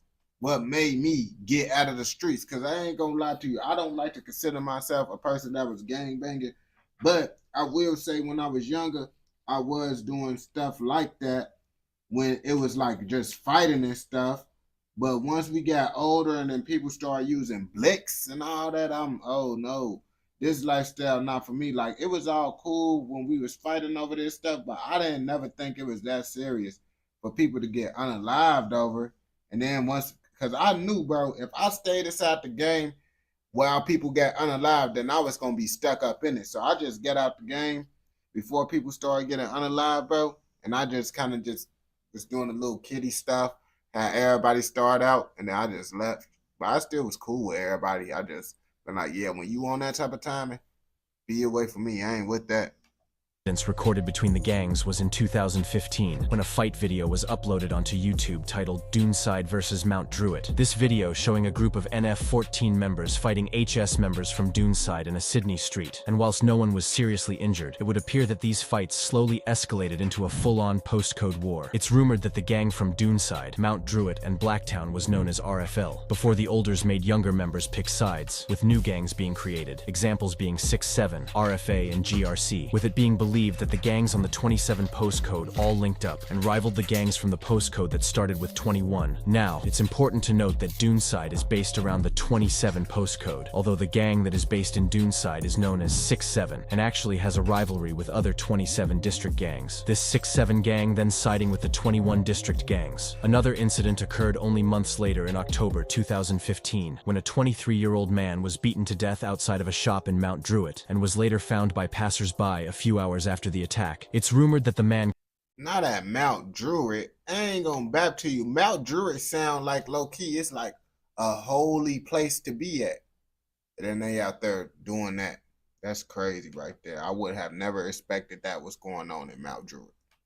Killed had alleged ties to the NF-14 crew, which has more popularly become known as 1-4, with some even stating that the killer fled shortly after the brutal attack and made his way back to Blacktown, home to the 2148 street gang RFL or MOB. Rest in peace. During this time, the rivalry was more commonly known as Inner West versus Greater West, as like I discussed before, both groups of gangs were based in different sides of Sydney. The 27 postcode gangs in Greater West and the 21 postcode gangs in Inner West. In the first few months of 2016, the NF-14 gang began to make noise in the underground Australian drill scene, releasing a direct diss track to the Inner West gangs, this being titled Inner West Diss. Within this song, the members referenced multiple incidents that saw rival members being stabbed or shot, as well as referencing multiple brawls that had occurred between the groups of gang members in the months prior. In both 2017 and 2018, the 1-4 collective began to make a huge noise in the Aussie drill scene, even beginning to make their own wave, which was not ever seen before, releasing huge tracks like Don't Want It in 2017 and What You Know in 2018, and whilst it looked as if 1-4 could explode in the Australian... Hey, I gotta give my boy UK Drill Plug his props, bro, because I ain't gonna bap to you, bro. How do you know all this information about Australia, bro, and you not from Australia, bro? Like, that's hard for me to do. Like, me, I do content, but when I do content, I only can do American content just because it's hard for me to do research on American people, let alone a whole different country. Drill scene. In July 2018, a massive brawl that included 1-4's key members occurred. This then subsequently resulting in 1-4's most prominent and well-known members facing prison time for their involvement in this gang war. In July 2018, 1-4 members Lex 14, YP, and Selly were in a pub when a brawl broke out between a group of men and the 1-4 members. Lex beat up a man until he was unconscious, before then taunting the unconscious man. Another 1-4 member known as YP used a chair leg and smashed it into a rival's head, whilst Selly repeated. You see now, this is why UK Drill Plug made this video, because he feel right at home making this video, because it sounds like he talking about the same stuff that's going on in the UK. I didn't know Australia was doing the same type of stuff they had going on in the UK. I'm not gonna lie to you, you learn something new every day. Repeatedly hit another man with a hammer. Now, this entire attack was caught on CCTV, thus leading to the arrests of all of the members involved. And in the end, Lex was given 4.5 years, whilst YP was given 4 years for his role in the attack, and finally Selly was given a 10-year sentence. These 3 arrests took 1-4's most prominent members off the streets, resulting in other rappers beginning to carry the 1-4 name. It's believed that around this time, a group of Inner West members from 21 were on their way home from watching a rugby match, when they were noticed by rival Greater West 20. Rugby. Oh, I get rugby confused with lacrosse, but rugby is like the European football. I ain't gonna bap to you, but who be playing lacrosse? Don't y'all be playing lacrosse out there too, though? 7 members. It's rumored that following this, a young member from the Greater West or 27 gang retrieved a claw hammer and beat the rival Inner West member on a train. Images surfaced following the attack. Wait. Now that I'm thinking about it, bro, this not in UK, bro. This is Australia, bro. So y'all telling me everywhere around the world play rugby but America, bro? That's what you telling me, that American football is, well, I did just say it's American football. So we the only ones that be playing football, bro? Y'all telling me nowhere else in the world play football, everybody else just be doing rugby and stuff? That's crazy if that's the truth. I ain't gonna lie to you. Showing a man with a severely bloody head. However, that is way too shocking to show on YouTube. Luckily, however, no one was seriously injured. Sadly, however, only a few months following this incident in October 2018, a member associated with 21 District would be killed by rival 27 members, resulting in get-back shootings and stabbings occurring, this being the death of Tino. On the 6th of October 2018, 20-year-old Tino Henry, who had alleged ties to the 21 District Gang, would be standing with friends in an underpass near Fitzwilliam Street, which was close to Westfield, Parramatta. Tino and his friends were noticed by rival gang members from the Greater West crew, alleged to have been the LF70 gang, with a massive brawl then ensuing. Sadly, during this fight, Tino was stabbed multiple times with the wounds he sustained, proving to be fatal. As upon emergency services arrival, That's crazy. So American football is just rugby to y'all. So y'all telling me that America just want to be different by just be like, oh yeah, let's not do rugby and do American football. So y'all don't care about American football like how we do. Because I heard someone said another country be like, American football is one of the most boring sports. Bro, y'all think American football is boring, bro? on the scene, he was treated before he was rushed to Westmead Hospital, in which he sadly died a few hours later. Only a few minutes following the stabbing, 3 young men were arrested on nearby Hassall Street. The 3 men arrested were a 17-year-old who was charged with the murder and was refused bail, a 20-year-old, and a 16-year-old who was later released from police custody, with it being rumored that in the end, the LF70 member was given 3 years for the murder of Tino, as he was under the age of 18. Rest in peace, Tino Henry. Following Tino's death, the 1-4 gang was completely exploding in the Australian drill scene, with the collective dropping the track titled What You Know around 20 days following Tino's death. This track currently sitting on around 3.6 million views, which was very good for an Australian drill rapper. This track currently sitting on around 3.6 million views. That's crazy. Have you ever noticed, like, it's crazy how someone could be super famous, bro, and they is not known in other parts of the world, bro? Like, literally, you could be known getting millions of views, and in the other part of the world, no one know who you is, because I'm pretty sure none of us heard this song. Nobody, I could guarantee nobody in this chat right now ever heard this song before. I know for a fact. And bro got 3.7 million views. That's just crazy. Which was very good for an Australian drill rapper. At the beginning of 2019, 1-4 released the popular track titled Shanks and Shivs, which also gained a lot of attention, sitting on around 4 million views. It would actually be their next drop that would blow them into the mainstream, this being The Message, which was released in March 2019 and featured multiple disses towards Tino and the 21 District gangs. An example was when JM rapped, "Now, I'm proud to say to this day forward that the 7 put an op on a shirt. This I know he didn't just start a rap by saying, I'm proud to say this day forward. Oh no, I might have to check out some Australian rappers to see what's going on. I think they might. Is they more diabolical than UK rap? We might have to find out. I ain't gonna lie to you.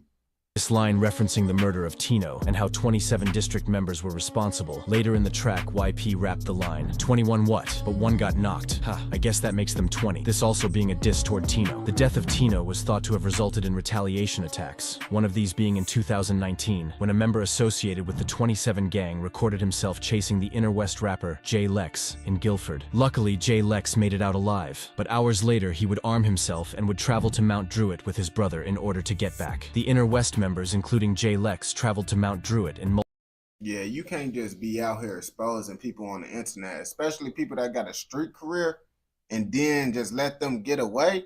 Nah, you know they're gonna be trying to get back, especially if it go viral all over the internet.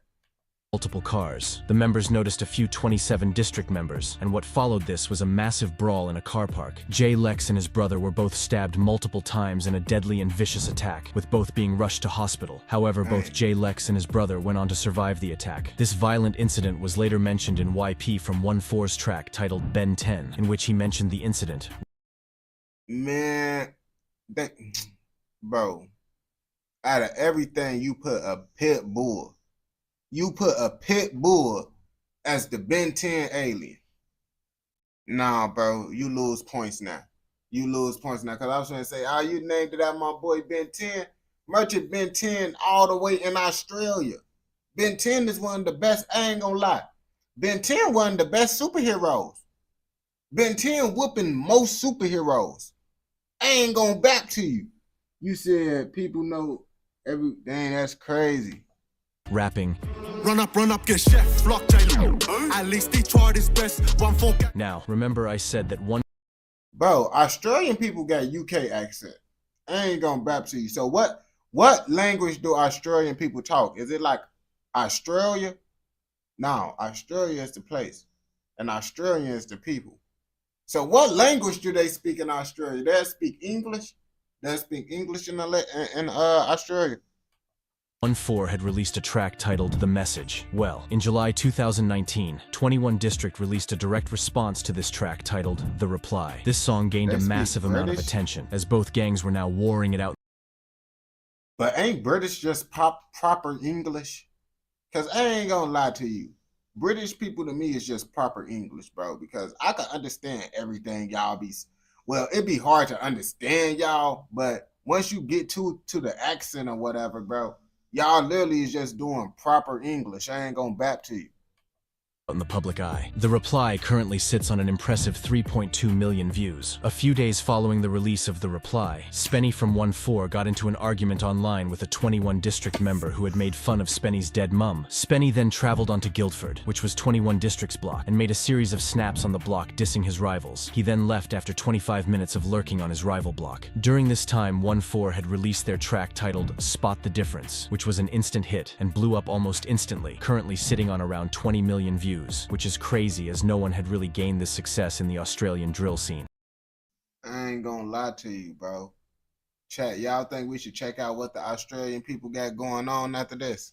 However, what a lot of fans didn't know about was the ongoing gang feud that was only going to get more deadly as the years go on, with another violent incident occurring in the summer months of 2020. On the 28th of August 2020, at around 9:45 p.m., a member of the LF70 gang from 27, known under the street name Junes, was walking with a friend on Church Street when he was noticed by rivals from the alleged KTV gang. A verbal altercation then ensued. However, the argument slowly escalated, with Junes then attempting to run away. However, he was chased down by the attackers and was stabbed multiple times all over his body. Following the attack, the assailants then fled the scene, with emergency services arriving on scene shortly after. Junes was rushed to hospital and luckily went on to survive the attack. Now, not much is known about what happened following this, but what is known is that around... Nah, bro be lying, bro. Nah, not UK Drill Plug, because you see how he always say, subscribe, 225 subscribers. I know you haven't been at 225 subscribers since 5 videos, gang. You need to update it, bro. I thought that was your real subscriber count. Around this time in 2020, Section 60 members from 27 District were kidnapped by Inner West youngers and forced to deny involvement. They were also told to say, Inner West on top. This entire incident was recorded and uploaded onto social... Say Inner West on top. Basically, nah, bro. Nah, bro. This how you catch your ops. They don't make them this they own gang. They make them say, yeah, say our gang is on top. That's pretty crazy. I ain't gonna lie to you. I think people did that before. I don't know.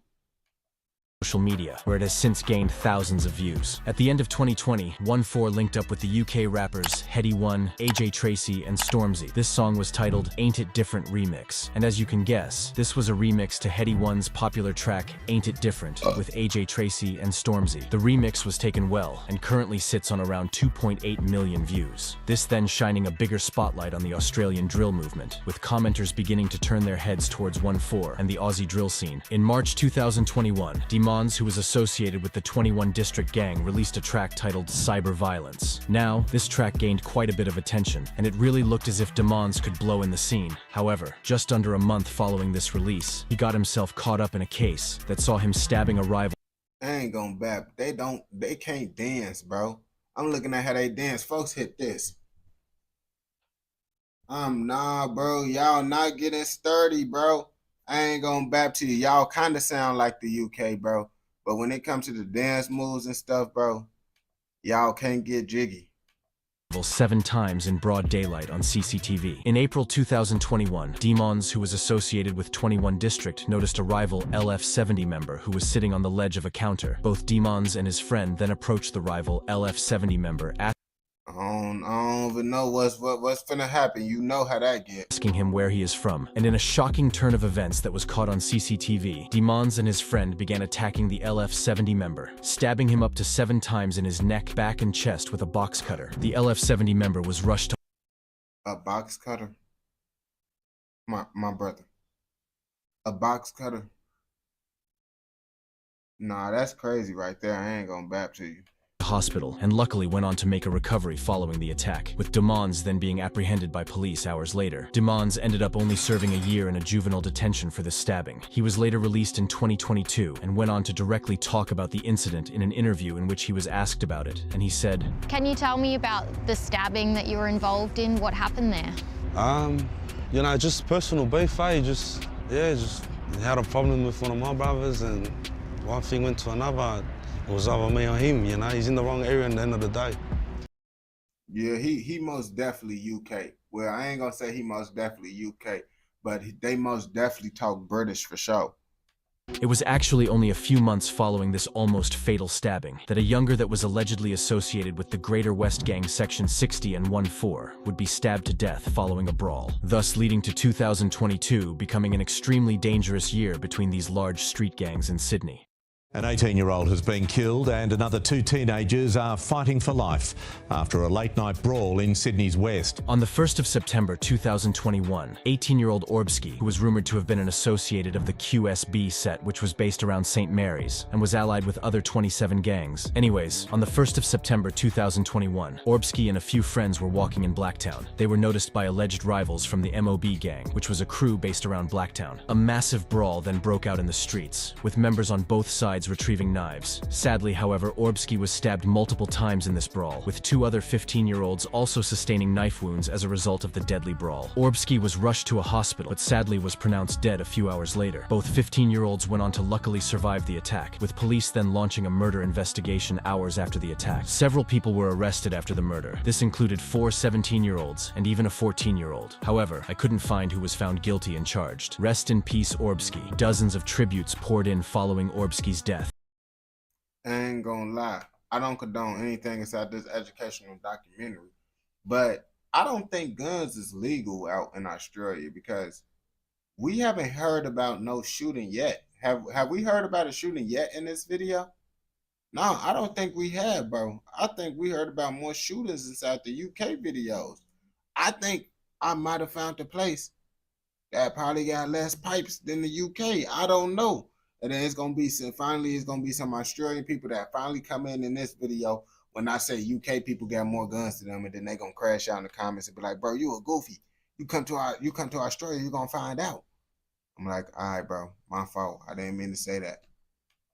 With people from all over the internet showing their love to him, a few witnesses to the crime would later come out stating, about 6 or 7 guys running after a couple of people. They were screaming pretty bad. It was also stated that the death of Orbsky may have been a retaliatory attack for a 16-year-old who was beaten to death in Doonside only a few weeks earlier, around a few streets away from where the deadly brawl occurred that claimed Orbsky's life. However, this is just alleged and isn't confirmed. Rest in peace, Orbsky. Over a month following the death of Orbsky, on the 29th of November 2021, a group of Proper 60 or ML60 members, as a quick note, Proper 60 is a gang that is based around Maryland's 2160. This Proper 60 gang being allied with other Inner West gangs and having a rivalry with gangs like 14, LF70, and RFA17, you may know the Proper 60 gang as A Huncho actually reps it. Anyways, on the 29th of November, a group of Proper 60 members would be walking outside the World Gym in Western Sydney when a group of 14 members noticed the rivals, unleashing what was described as a hail of bullets onto the Proper 60 members. The bullets narrowly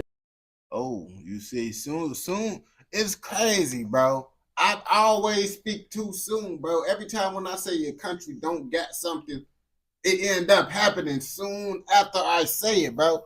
This is why I don't be trying to speak and say my mind, bro, because I end up being wrong in the video, bro. I ain't gonna lie to you, but you live and you learn. missing young children that were playing in a daycare. However, Murat... Oh, no, you feel me. This is why y'all don't need guns. We don't condone anything inside this video, bro. If it's kids inside the area, bro, you do not need to be shooting. I don't care if it's your biggest op in the world. If it's kids in the area, you do not need to be shooting. And if you do decide to shoot, bro, that's goofy.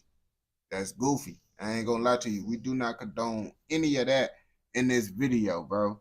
You in Australia? You from Australia, my boy? Don't tell me you from Australia. You know? Who was a close friend of A. Huncho, was shot in the leg with his bone appearing to shatter on camera. Although luckily he survived the shooting, this entire incident was caught on CCTV and was one of the most shocking things I've watched, with it being reported that around 18 bullets were shot toward the proper 60 members. Now, multiple other tit-for-tat incidents occurred between the gangs following this shooting. However, I'll only really be speaking on the most well-known incidents, as so much has happened within this gang rivalry in Sydney. The next incident in the beef, however, was an extremely brutal and vicious home invasion that occurred in the first few months of 2022. On the 5th of April 2022, a group of RFA members got the drop on a rival 6-7 members home from Doonside at around 2:30 a.m. CCTV showed a car containing the RFA members driving down Cameron Street in Doonside. 6 members of the RFA gang then got out of the car and walked towards a home that belonged to an alleged 6-7 member known as Razy. The RFA members then broke into the home and attacked Razy's brother Star. In the CCTV recorded on the street, you can actually hear Star screaming after he had been stabbed, followed by his dad then rushing in to check on him. I ain't gonna lie, bro. They just doing stuff, bro. Like, I ain't gonna lie. This whole video, bro, they haven't really been talking about no money for real, no none of that. They just been straight crashing out. We don't condone any of that in this educational documentary. Being when the RFA members turned their attention toward his dad, stabbing him as well. It's then believed that his mum ran in, before she was also stabbed badly, with the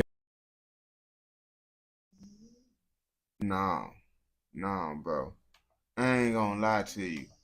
They did not have to do that.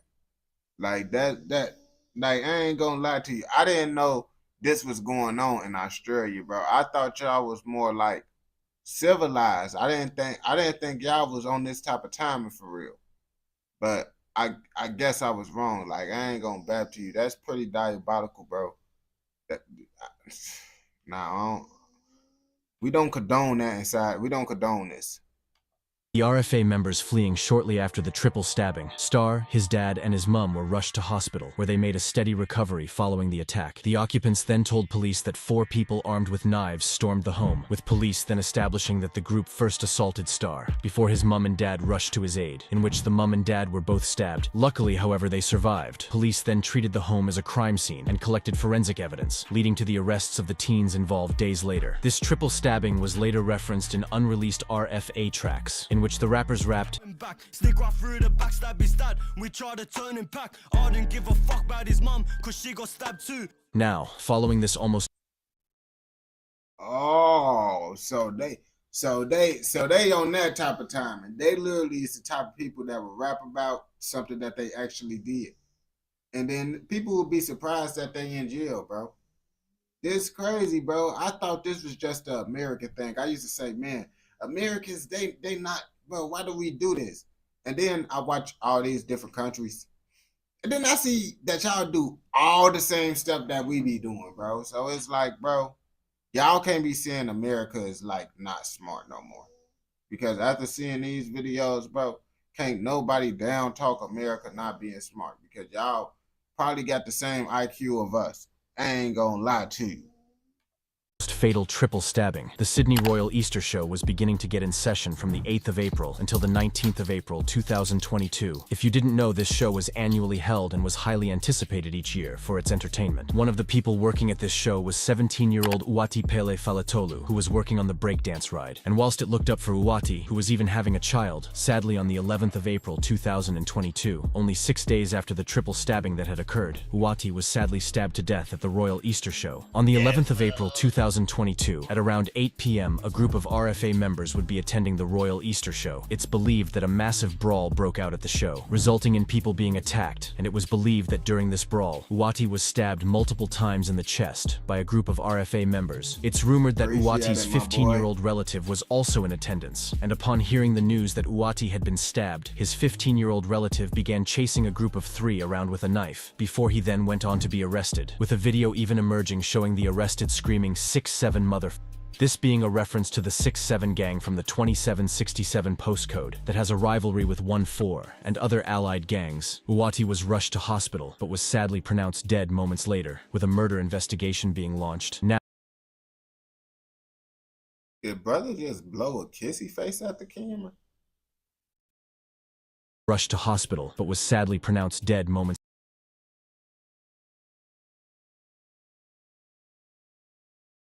Brother, what do you got going on right now? I ain't gonna lie to you, bro. This is the most light-skinned stuff I ever seen. I ain't gonna bap to you.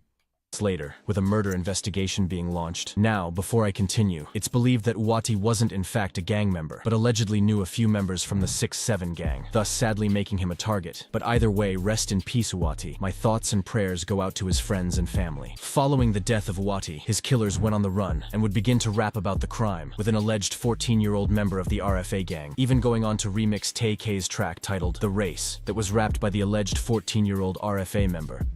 Now, in July 2022, after a few months of being on the run, Uwati's killers were arrested. This included a 14-year-old among the 3 teens arrested. Police made the arrests after watching hundreds of hours of CCTV footage, phone data, and social media. All 3 have gone on to be charged with the murder. However, I couldn't find if they were sentenced or not. Uwati was described as a happy and outgoing man, with a loving heart. He was a caring brother, a loyal friend, and a selfless son and partner. Rest in peace, Uwati Pele Falatolu. It was in the months following Uwati's death that members from the LF70 gang began to release music that gained loads of attention. In June 2022, the LF70 collective released the track titled Pine Grove, which currently sits on around 385,000 views. Now, remember I spoke about the shooting that 1-4 members carried out on Proper 60 members, hitting A. Huncho's friend.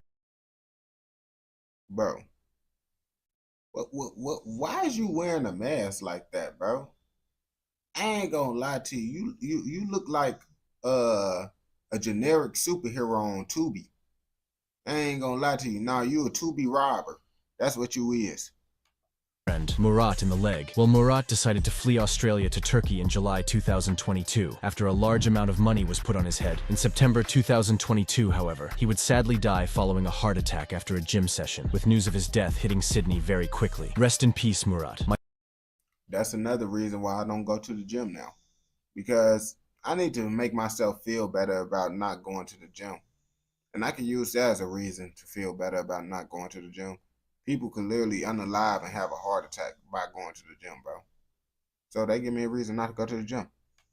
My thoughts and prayers go out to his family and friends. Even though Murat didn't die due to any rivalry, his opposition often mention him, with A. Huncho carrying his name in a more positive light, often shouting him out in his songs. At the beginning of 2023, LF70 were making serious noise within the streets of Western Sydney, releasing the track titled Ching. This currently sitting on an impressive 500,000 views. They wouldn't stop there and released the track titled Run Up in October 2023. This also gaining a good amount of attention, currently sitting on around 225,000 views. Now, RFA 17 also released one of their first songs around this time, releasing the track titled Trauma. Yeah, I ain't gonna bap to you. That do sound like a rare case. I was just using that as an excuse on why I don't go to gym. Traumatized in December 2023, with people beginning to watch the scene once again. Blanco, who is a well-known UK drill rapper from Kennington, even took a liking to the track, posting it on his story and showing love to the RFA 17 collective. Now, bro, lots of people inside the UK kind of got like the same type of name, bro. So we got Yanko, we got Blanco, we got Central C, we got Diggity, and Boogabee. That's crazy. I ain't gonna bap to you. it's believed that during this time, Razy from 6'7" was set up by a girl who had subsequently given his location to rival RFA 17 members, who followed him in a car for a few minutes on camera, making threats toward him. Luckily, however, he managed to get out alive. As of recently, YP from 1-4 would be released from prison, following that 2018 attack on rivals. Upon his release only mere weeks later, he became a priest and decided to give his life to God, instead of living the gang life, thus leading to him quitting the music scene. I ain't gonna lie to you. You know, the ops can make a good diss.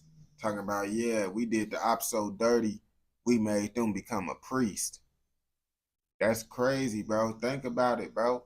The ops could real life say that, bro, and it'd be the truth, bro. And it just sound like the ops real life was just real life put in BTA. And that just made you become a priest, how much BTA they was put in. This always being the best outcome from this road life, as realistically the gang life only ever leads to jail or death, and rarely anything positive. He would actually appear in an interview in which he spoke about changing his life, and even spoke about a murder plot against him, this plot being foiled by police in January 2024. Does the past and this murder plot concern you? Does it worry you? Wasn't surprised, I guess. I knew that people wanted my life, rightfully so. I've done wrong to certain people, and at their own due time I hope they can forgive me, but I was young and dumb. Like, nah. In March 2024, RFA 17 members released the music video to their popular track titled First Thing First. This music video also contained another track titled Trazil. Now, this song gained quite a lot of attention, just showing that these youngins are the future of Australian drill. And whilst it looked as if these young rappers could make it out of the streets, just under a month following this release, another person would sadly be killed as a result of Sydney's endless gang war. As of most recently, on the 12th of April 2024, members alleged to be from the 27 District Allied Gang would notice 18-year-old Isa Naden, who was also known as Zaya. Zaya and his older brother would be stabbed multiple times by the members. Both Zaya and his brother were rushed to hospital. Sadly, however, Isa Naden, or Zaya, was pronounced dead at Blacktown Police Station moments later. Following this, a murder investigation was launched, with the people that supposedly committed the crime going on to brag about it on Instagram Live, these lives being recorded and saved. In the end, however, 3 teens were arrested and charged for the murder. So you will... And see, y'all be surprised why y'all in jail, but then y'all be doing stuff like this, bro. Rest in peace, Isa Naden or Zaya. Now, it's not known if Zaya was involved in any gangs, with some people claiming he was close with 6-7 members, and some saying he was a civilian and didn't in fact have any gang rivalries. Either way, however, rest in peace, Zaya. Since the death of Zaya, however, nothing else has really occurred within the beef, with a lot of the tit-for-tat incidents going unnoticed and not even being reported in the news. Now, if you have learned anything from So not Sweden, Australia, they end up cooling out. I don't trust it still though. They said the last incident happened in 2024. We just got into 2025 talking about nothing has occurred.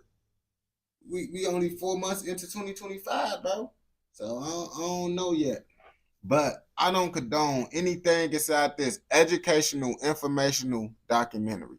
And don't forget to like, comment, subscribe, and turn on post notifications if you want to watch more informational, educational documentaries like this. Y'all keep snoring. Hey, come on, out. Out, fat Luna, out. Wake up, out. Out. Go. Out. Come on, out. Get to fat, out. Out, fat. Get out. Go sleep with y'all mama. Go sleep with y'all mama. Y'all in here snoring and stuff. And y'all be overwhooping. Oh shit, man. Hey, I'm up and I'm busting. Up and I'm busting. Up and I'm busting. Up and I'm busting. Up and I'm busting. Hey,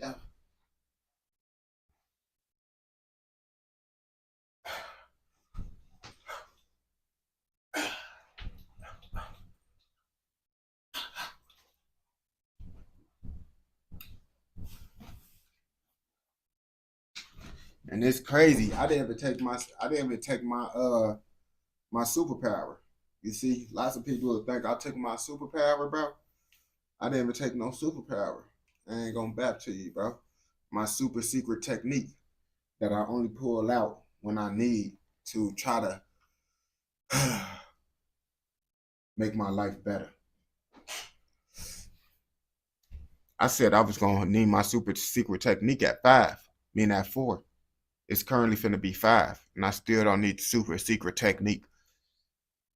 All because of these gums right here. Surprisingly, bro, these gums actually work, as y'all can see. Now, of course, I'm taking multiple pieces of gum.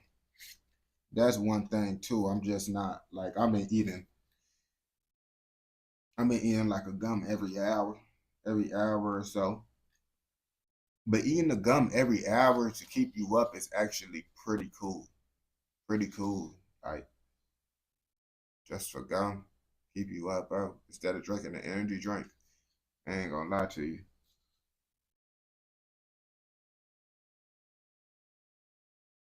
No, they don't got nicotine.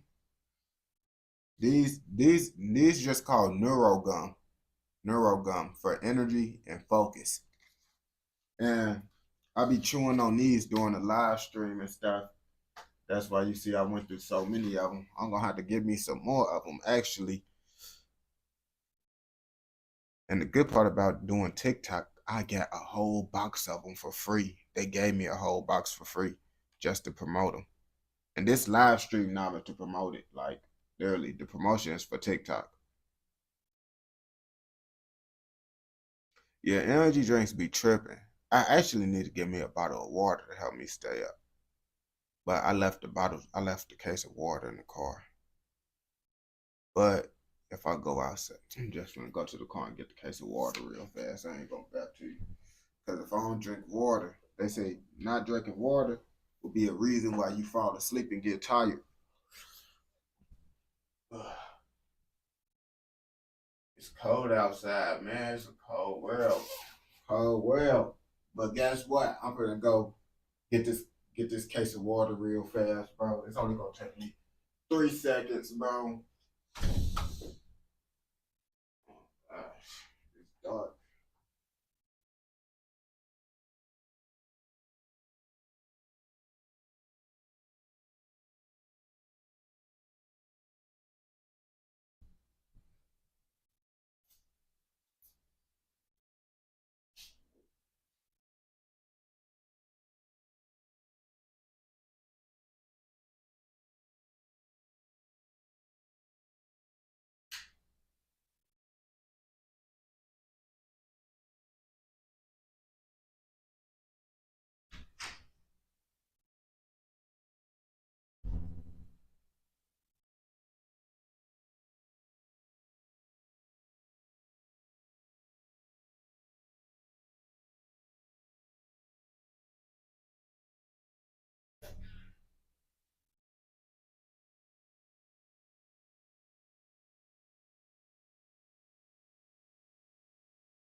I had to swap the mic.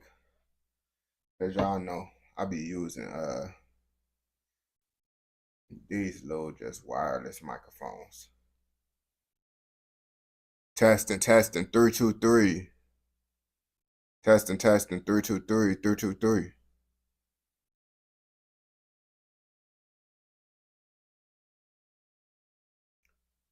Alright. You said why do people mix? I don't know why they be doing it. I honestly don't lie.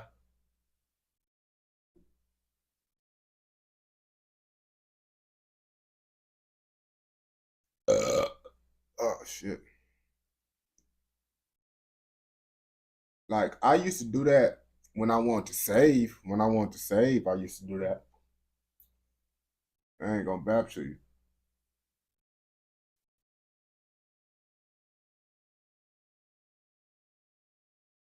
But outside of that, Nah, bro, but I do understand why, because if I just use without papers, if I do it without papers, I'd be like, nah, I can't really do it.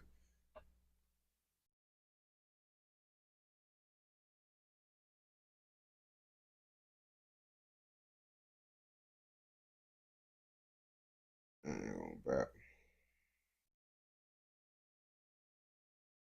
Like, I can't do it with just papers. That'd be.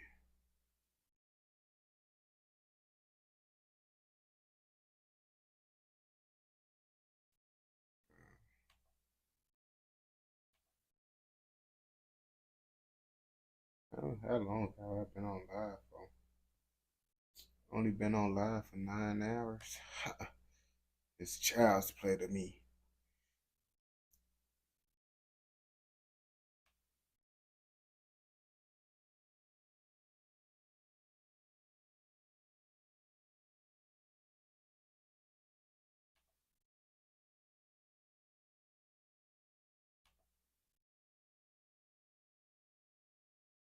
He said, I ain't gonna cap to you. I'm running low on smoke. Really, this live stream, how I'm smoking, boy.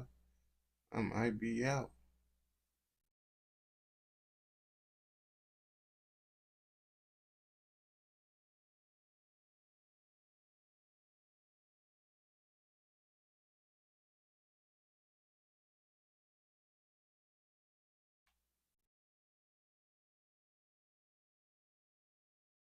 Oh, they tweaking.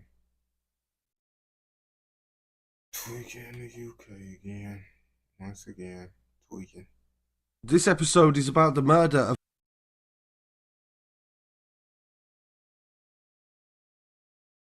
I gotta find a Toronto video, because I did. Bro, chat, do y'all know any Toronto videos, man? Because I might have to just do Vancouver. I'm just gonna do another part of Canada, since I can't find, because I did all the Toronto videos. Can't find nothing that I ain't do. I ain't going back to you. Cause I just did Netherlands. Well, no, I did Australia. I did Netherlands. I did a Canada video, I think. I'm just gonna do like Vancouver or something after this. I'm probably gonna do like Vancouver or something in Canada. I gotta get a little Canada video. This episode is about the murder of a delivery driver in Shrewsbury who was from Smethwick, and 2 men who were involved in his murder fled the country to Austria and were arrested in 2024. You see, looking at these streets, bro, like, you would not be able to get away from the police at all in these UK streets because how small it is, bro. Like, I don't even understand what's going on right now. Why is these cars going forward, but these cars going the same? Like, I ain't gonna bap to you. If someone told me to drive in the UK, I wouldn't be able to do it because it's looked too confusing.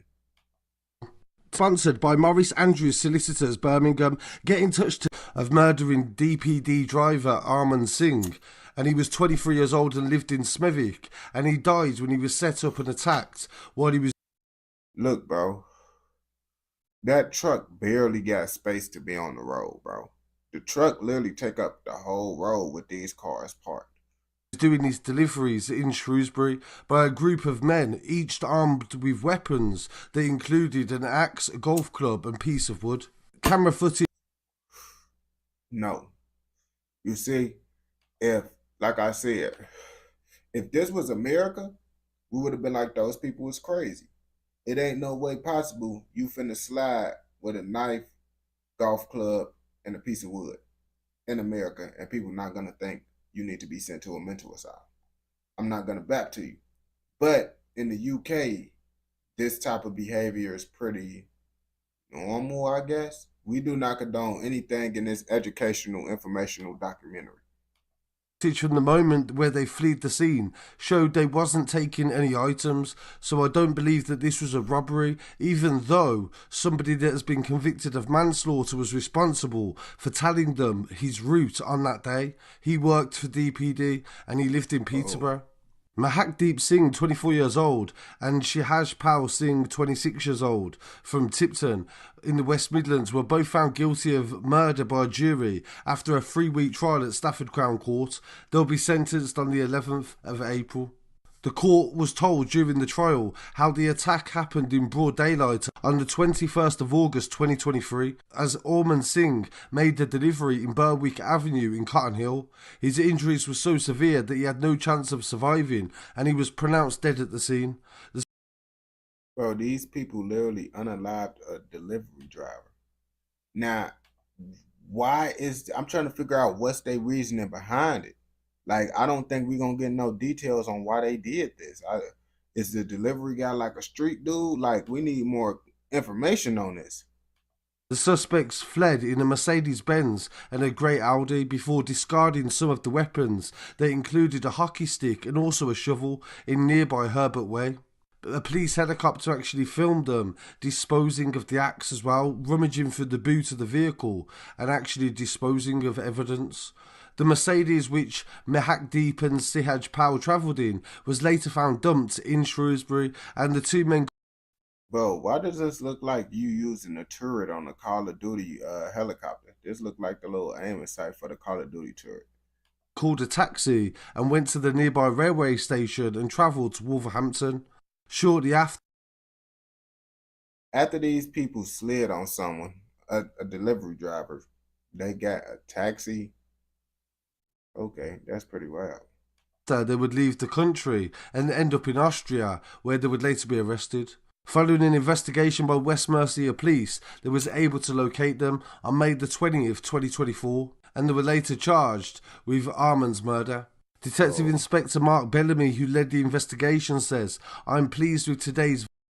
Bro, they hopped out like, bro, I ain't gonna back to you. I would have been scared if they would have hopped out on me like that. They hopped out like they was finna do a hit or something. I ain't gonna back to you. Verdicts, and nearly 2 years after the murder of Arman, and it was a violent and calculated attack. Sihajpal, Mahakdeep and the other 6 men that carried out the attack in broad daylight in a quiet street had one intention, and that was to kill him. They got inside information about his delivery route and they lay in wait for him with an arsenal of weapons, and he had no defence against the attack. Oh, well, I mean, if they is going out to go get him like this, I was thinking like, bro, did they just slide on an innocent man because he was delivering in their area? But it seemed like they got some personal stuff going on. It was a very complex investigation, the police said, and it saw us work with many forces across the country and also abroad. Sukhmandeep Singh, 24 years old from Peterborough, was convicted of manslaughter and jailed for 10 years. Bro, he looked like an evil villain from Peter Pan.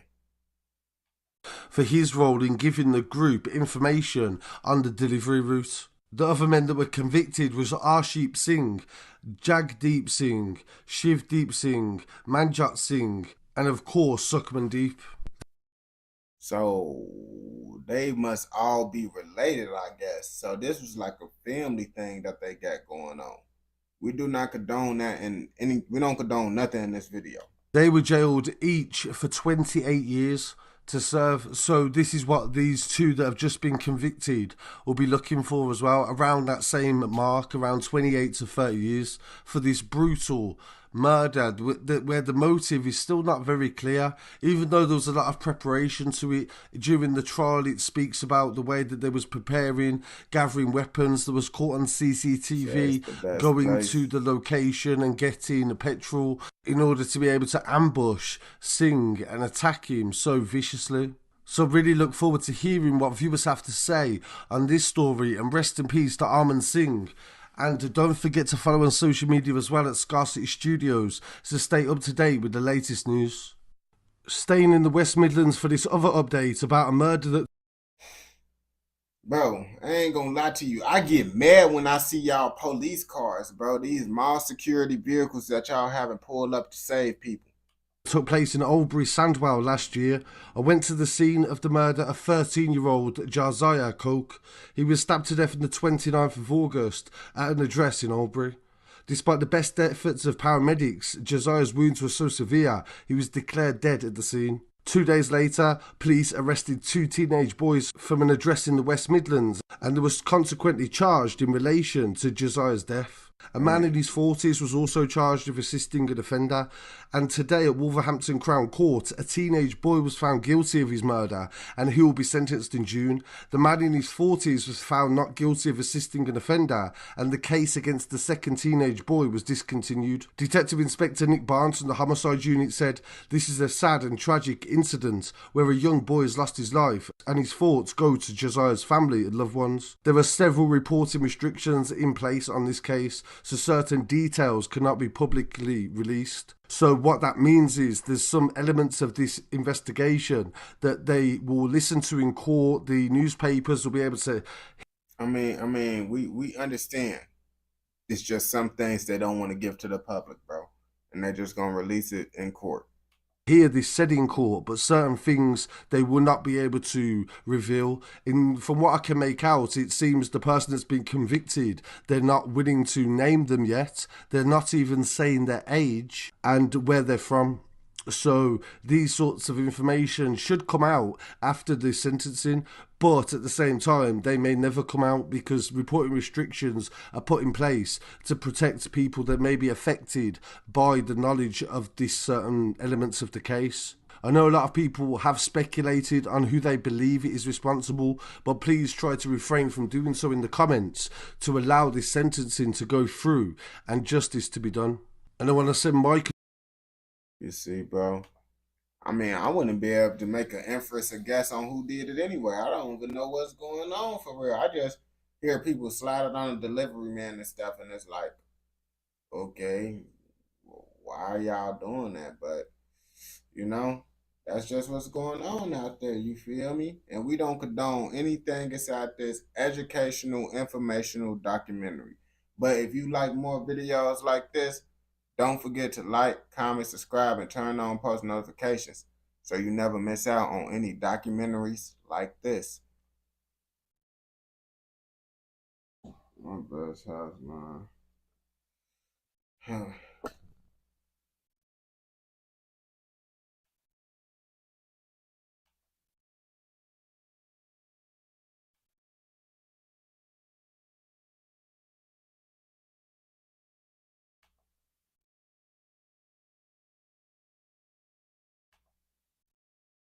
Don't run, don't trip.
Do a Canada video.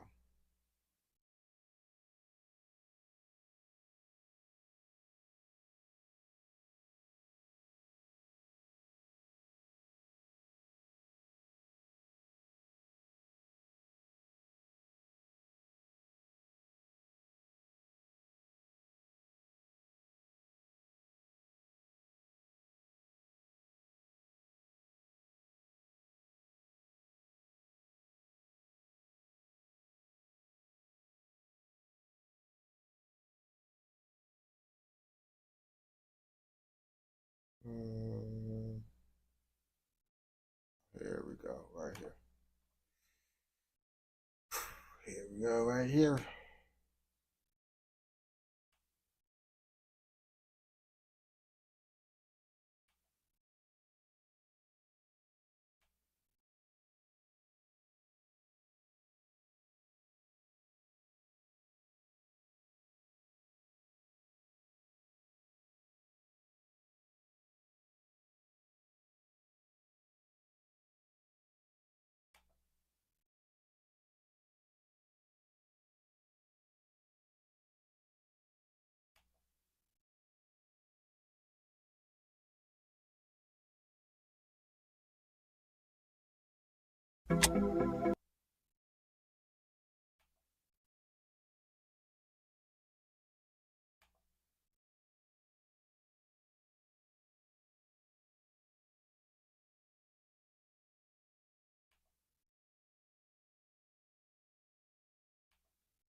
It's a battle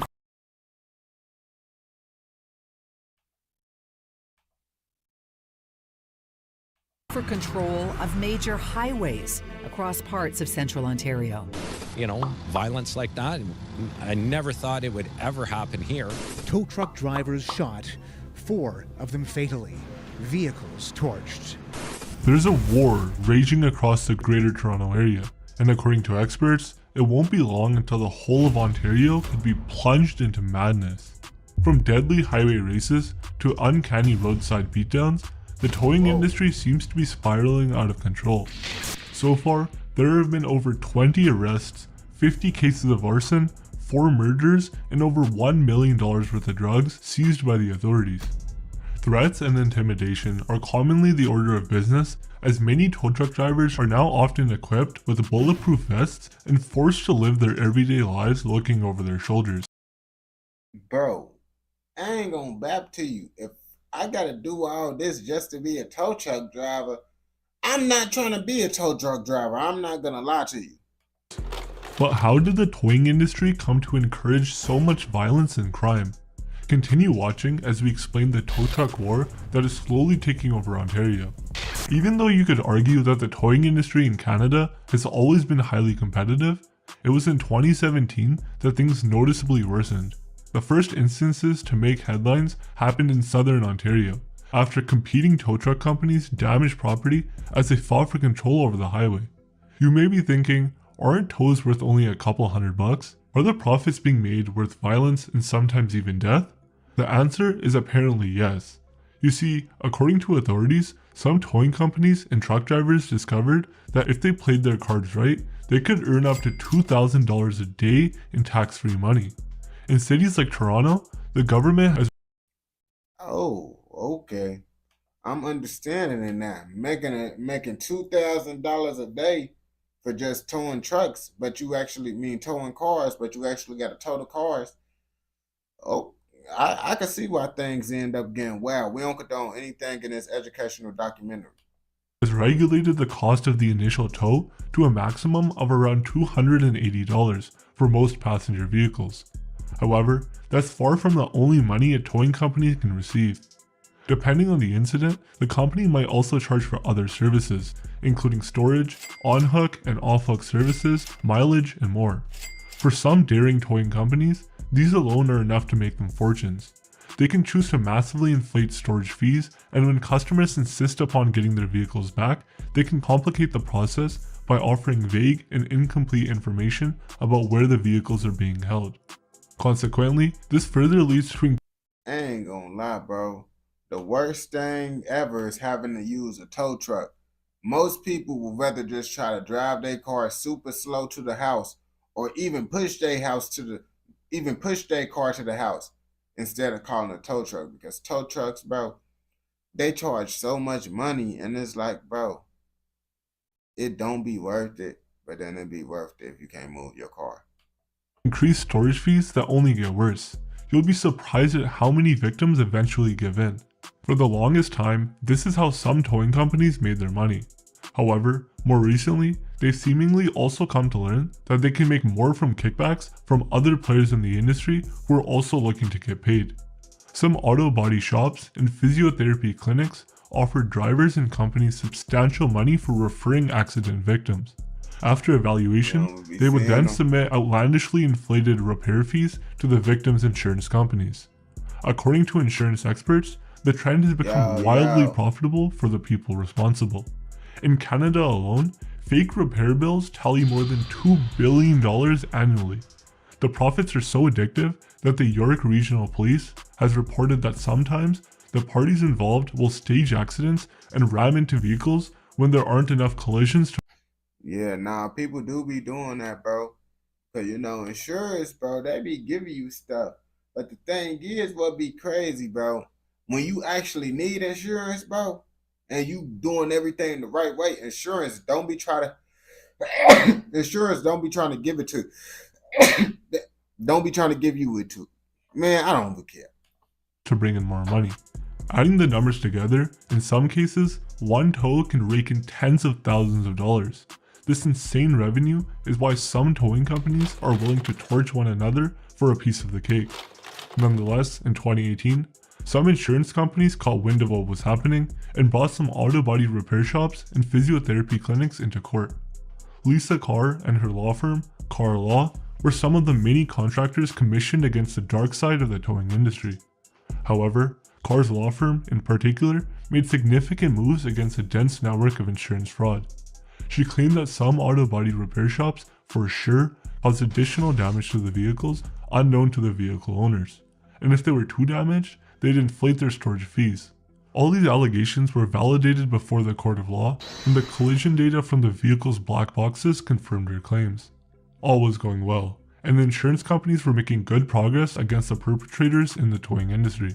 This was until things suddenly turned sour. In that same year, someone unsuccessfully attempted to set fire to Carr Law's premises. That same person tried again several months later and was actually caught on camera trying to light the place up. Yeah, we don't condone that inside this documentary, but the reason why they probably did that is because I feel it was the tow truck people. I ain't gonna lie to you. I feel it was most definitely probably the tow truck people because they was exposing them and they was trying to get rid of all the paperwork they had up on them. What we watching? Some stuff about Canada. Additionally, in August 2019, one of Carr's associates was interrupted during lunch break when a masked assailant approached their vehicle, pulled out a handgun, and warned the lawyer to stop suing his friend. Weeks later, the same person showed up in front of the firm premises and shot through the windows in broad daylight. Fortunately, everyone was inside and nobody was injured. At this point, it dawned upon the police that they might not be dealing with everyday drivers turned rogue. These were coordinated attacks meant to instill fear. Attacks that were historically popular among organized crime rings. Bro, so this what the tow truck people... You see, I ain't gonna lie to you, bro. Canada always got some stuff going on, and it's like, this why I ain't trying to leave out the country, because it's like, bro, I ain't trying to leave out the country just to go to another place that's doing the same type of stuff as America. I ain't going back to you. As a result, But in this situation, I don't think America is having tow truck wars. I'm not going back to you. But I do think it's another country that was having tow truck wars, though. Started going around that the Greater Toronto Area was in the hands of the tow truck mafia. The suspicions would be confirmed in early 2020 when the York Regional Police uncovered a murder-for-hire plot circulating the underworld aimed at Lisa Carr. It was so bad that Lisa and her husband were given no more than an hour to pack their belongings and leave their home. Quickly, the police escorted them to the border and out of the country, where they would spend the next 5 months in hiding. Back home, in February of the same year, the York Regional Police would partner with 2 other law enforcement agencies, the Ontario Regional Police and the Toronto Police Service, to crack down on the now potentially lethal towing industry. The operation was dubbed Project Platinum. It was a success. During the investigation phase, the authorities established that organized crime had clawed its way into the towing industry. The York Regional Police reported that at least 4 distinct but unnamed criminal organizations were fighting over turf. Besides body shops and physiotherapy clinics, there were also other businesses in the complex ecosystem of insurance fraud. Notable mentions included car rentals and even some corrupt police officers who had a say in the industry. In the end, Project Platinum announced more than 20 arrests with over 200 charges filed. On top of that, caches of weapons, money, tow trucks, and various drugs like fentanyl, cocaine, crystal meth, and cannabis were confiscated. To some, the idea that some police officers were involved might have come as a surprise. However, for many of the public and other tow truck drivers, I'm not surprised. Me personally, them police, y'all gotta understand, bro. Some police is just in it for the money. They not being the police because they want to actually help the community. And some people just become the police because they just want to have control and power because they never had that before. And now they using their job to be able to do that. But lots of them, just because they're police, don't mean they're a good person. I'm honestly not surprised at all. I ain't gonna lie to you. This was apparently a well-known secret. Initially, before all of this madness, almost all police departments across Ontario had a steady policy in the event of an accident. They all had a revolving list of approved towing companies they could call to a wreck scene.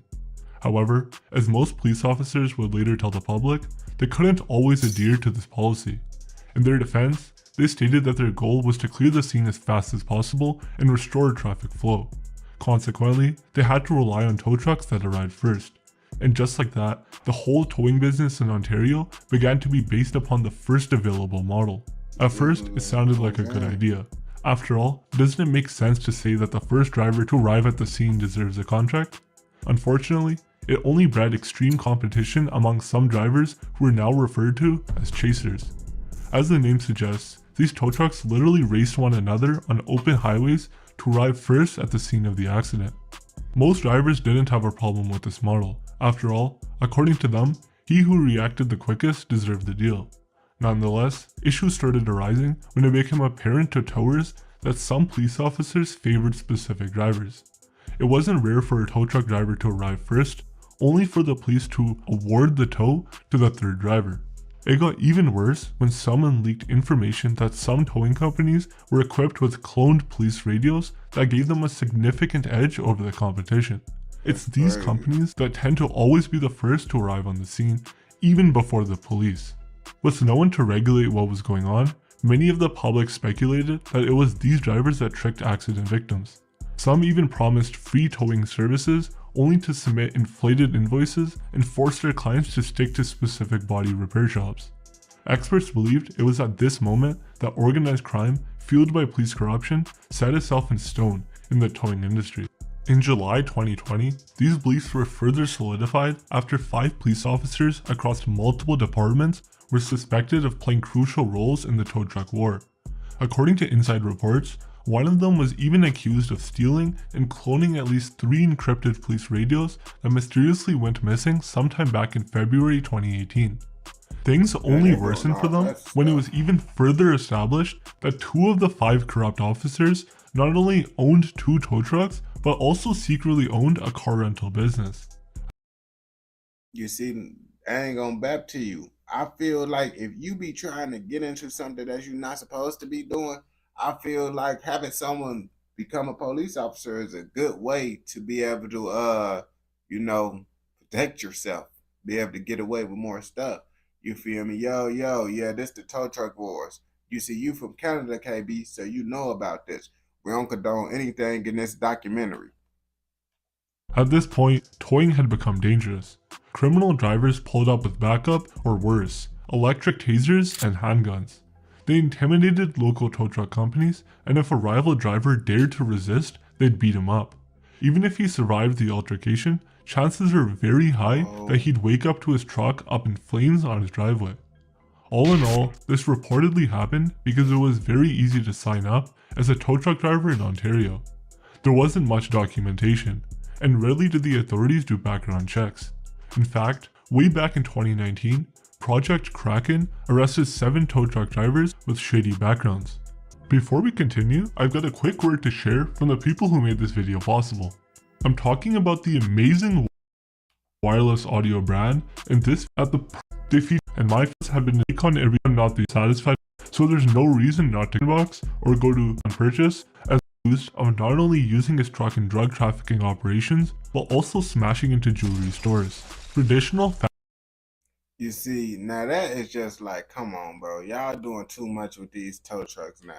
Like, that can mess up your tow truck too. And it's like, if you plan to use your tow truck to get money, you crashing into stuff is going to be an easy way for you to get your tow truck taken away from you. So you ain't going to be able to make no money off them tow trucks. I ain't going to lie to you. Family-owned tow truck companies confirmed that the newcomers were mainly responsible for the new wave of violence and maliciousness. They explained that before crime entered the business, competition was fierce but healthy. Even though they frequently competed with one another, all was good the following morning, and they'd always go about their work. However, these newcomers weren't like that.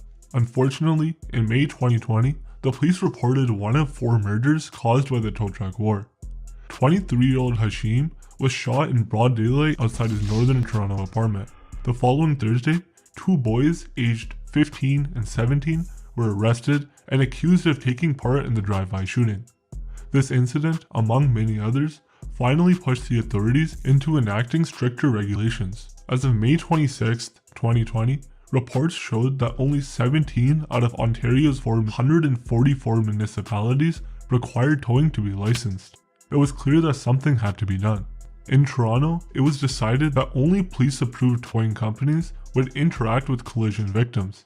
Additionally, all tow and storage operators were henceforth to be vetted through an annual application process that included vehicle licensing and driver background checks. To curb police corruption, officers could only call one towing company per shift, and all requests would be documented to avoid preferential treatment. Meanwhile, other cities like Ottawa took things even more seriously. Not only did they establish new licensing systems, but they also enacted new bylaws. One law specifically bans tow operators from being within 100 meters of a collision unless they're specifically authorized by the police. As expected, all these new laws and regulations helped reduce tow truck violence in the Greater Toronto Area. Unfortunately, it didn't end the criminal organizations behind it.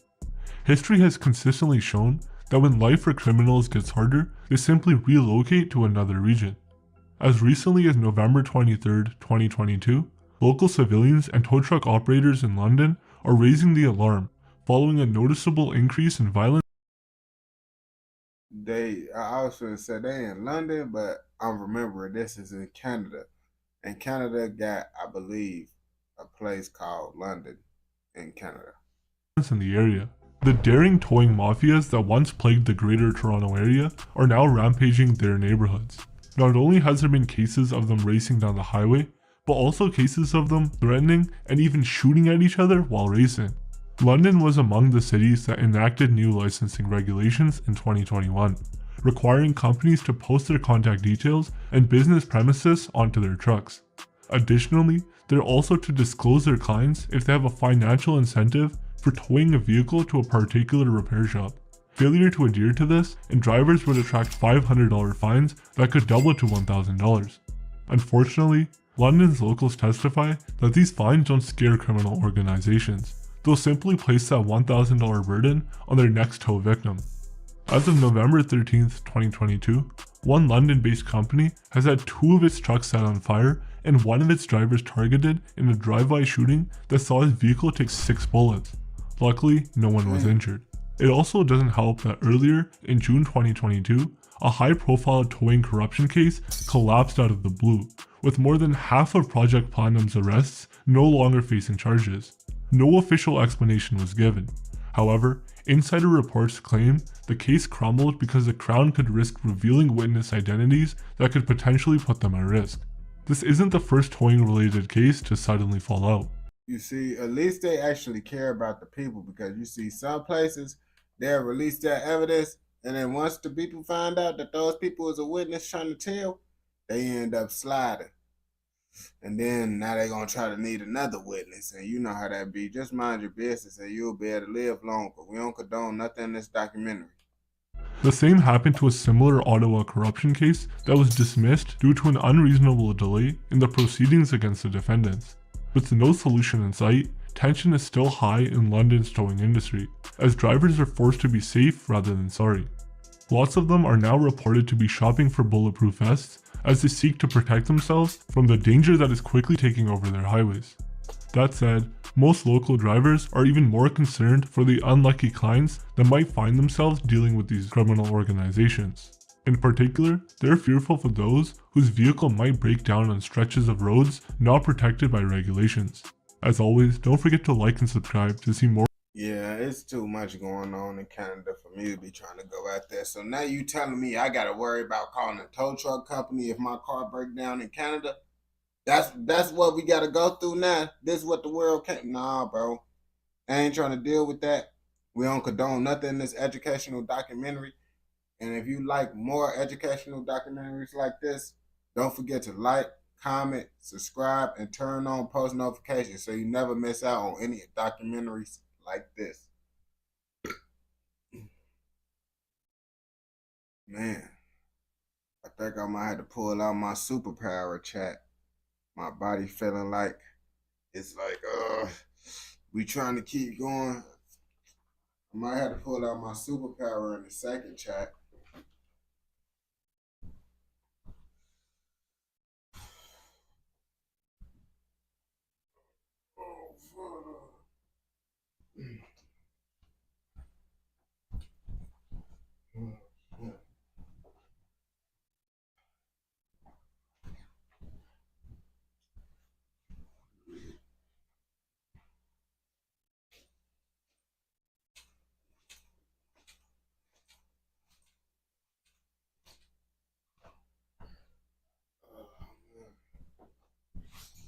I ain't gonna use my superpower just yet. No. Can't use it just yet. Feel like I can make it to 6 before I use my superpower.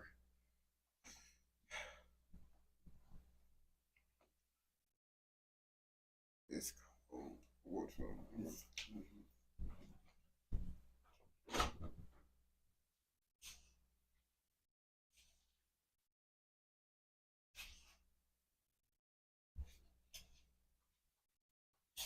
Out.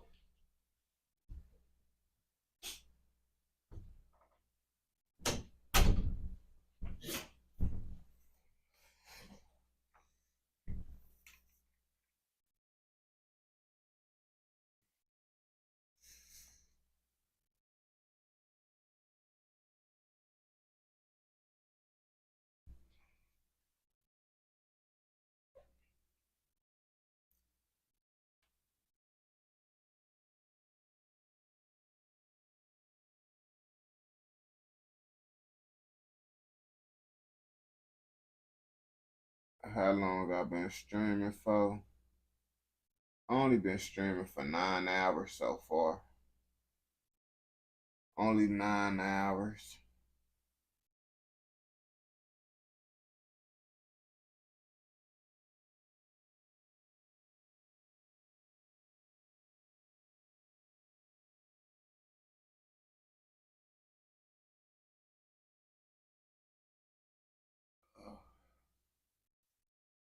Yes, sir.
Guess I'm gonna go back to a trap easy. Go back to that active game. Active game video.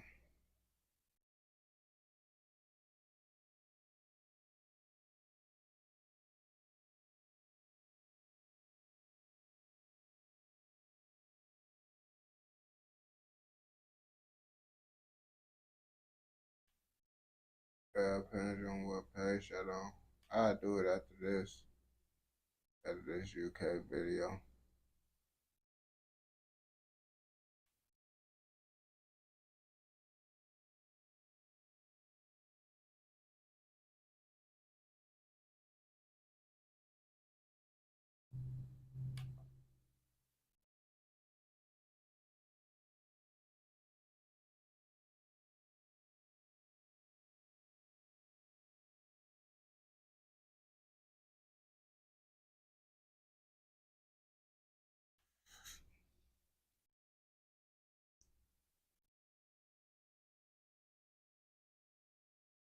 because I want to see what happened. Because I did a live stream where I posted a whole bunch of different content.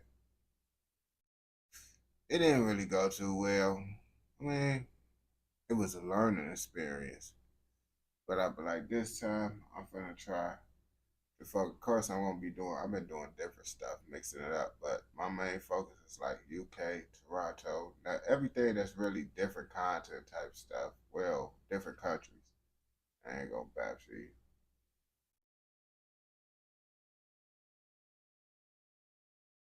Rap news, and I ain't gonna bap to you. I had to check out their page and see if they page, you feel me?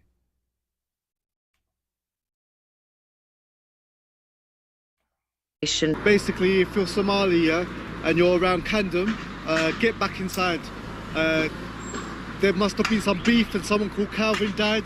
The friends of that person are looking to kill a Somali person. Despite the ongoing disrespect, over a year would pass and no one was charged with the killing of Semiz. Later, his family would speak to the press again, opening up about the devastation that his death had caused for the family and emphasizing how they need justice for their son, with Calvin's mother saying the local community knew who killed her son, but the police do nothing. And in the wake of the murder of Semiz, the highest ranking police officer in Camden would rub salt in the wounds, on April the 10th, 2019, telling the community that it was their responsibility to solve the crime, not the police, and admonishing the community for not snitching, telling them that the police were frustrated that people in the room likely knew the killers' names but wouldn't tell them. 2 days later, Yeah, I ain't gonna lie to you. I mean, like I said before, man, snitching ain't gonna do nothing.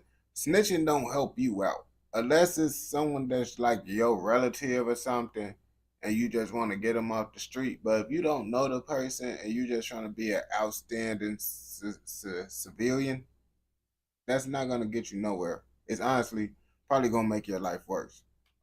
Keir Starmer would host another event at the same location, holding a town hall at the Queen's Crescent Community Centre and telling the community that they cannot allow this to continue. He would even tell the audience that they didn't want to be here again after having held similar meetings a year before after the murders of AK and S45. And after telling the community that he wouldn't let the violence continue, sadly, nothing would change. And so, the community that Keir Starmer was elected to represent would indeed continue to suffer violent incidents, and it would only be a matter of months until another young man in Camden would lose his life at the hands of out-of-control gang violence.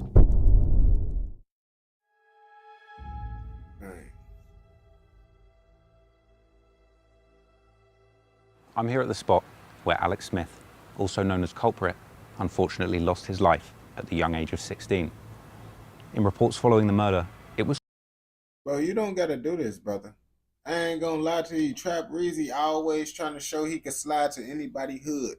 We know you the biggest UK gangster. We know you could go to anybody hood. You don't gotta flex and show that you can move anywhere you want, though. It was claimed that he had frantically banged on his neighbours' doors looking for help. But unfortunately, nobody opened up. But then again, when you consider just how brutal the attack on him was, who could blame them for wanting to stay safe behind a locked door? This mural here stands... Let's be real. Ain't nobody finna let a random person come in their house. Please help me, please help me. I'm not gonna open the door. I'm gonna act like I'm not inside the house. I'm not gonna lie to you, bro. And people would be like, well, would you want someone to open the door for you? I mean, I don't know, bro. I ain't gonna lie to you. I mean, they could, but I understand if they didn't, I ain't gonna lie to you. Today as a reminder, not just of the life of Alex, but also of the brutal war that played out on these streets. Trap Reezy got feet on land.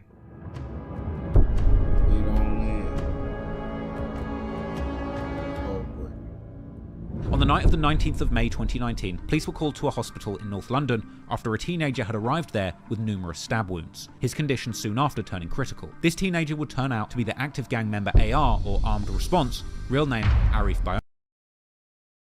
Bro looked like he like a good 25 years old. I'm not gonna bop to you. He looked a good 25.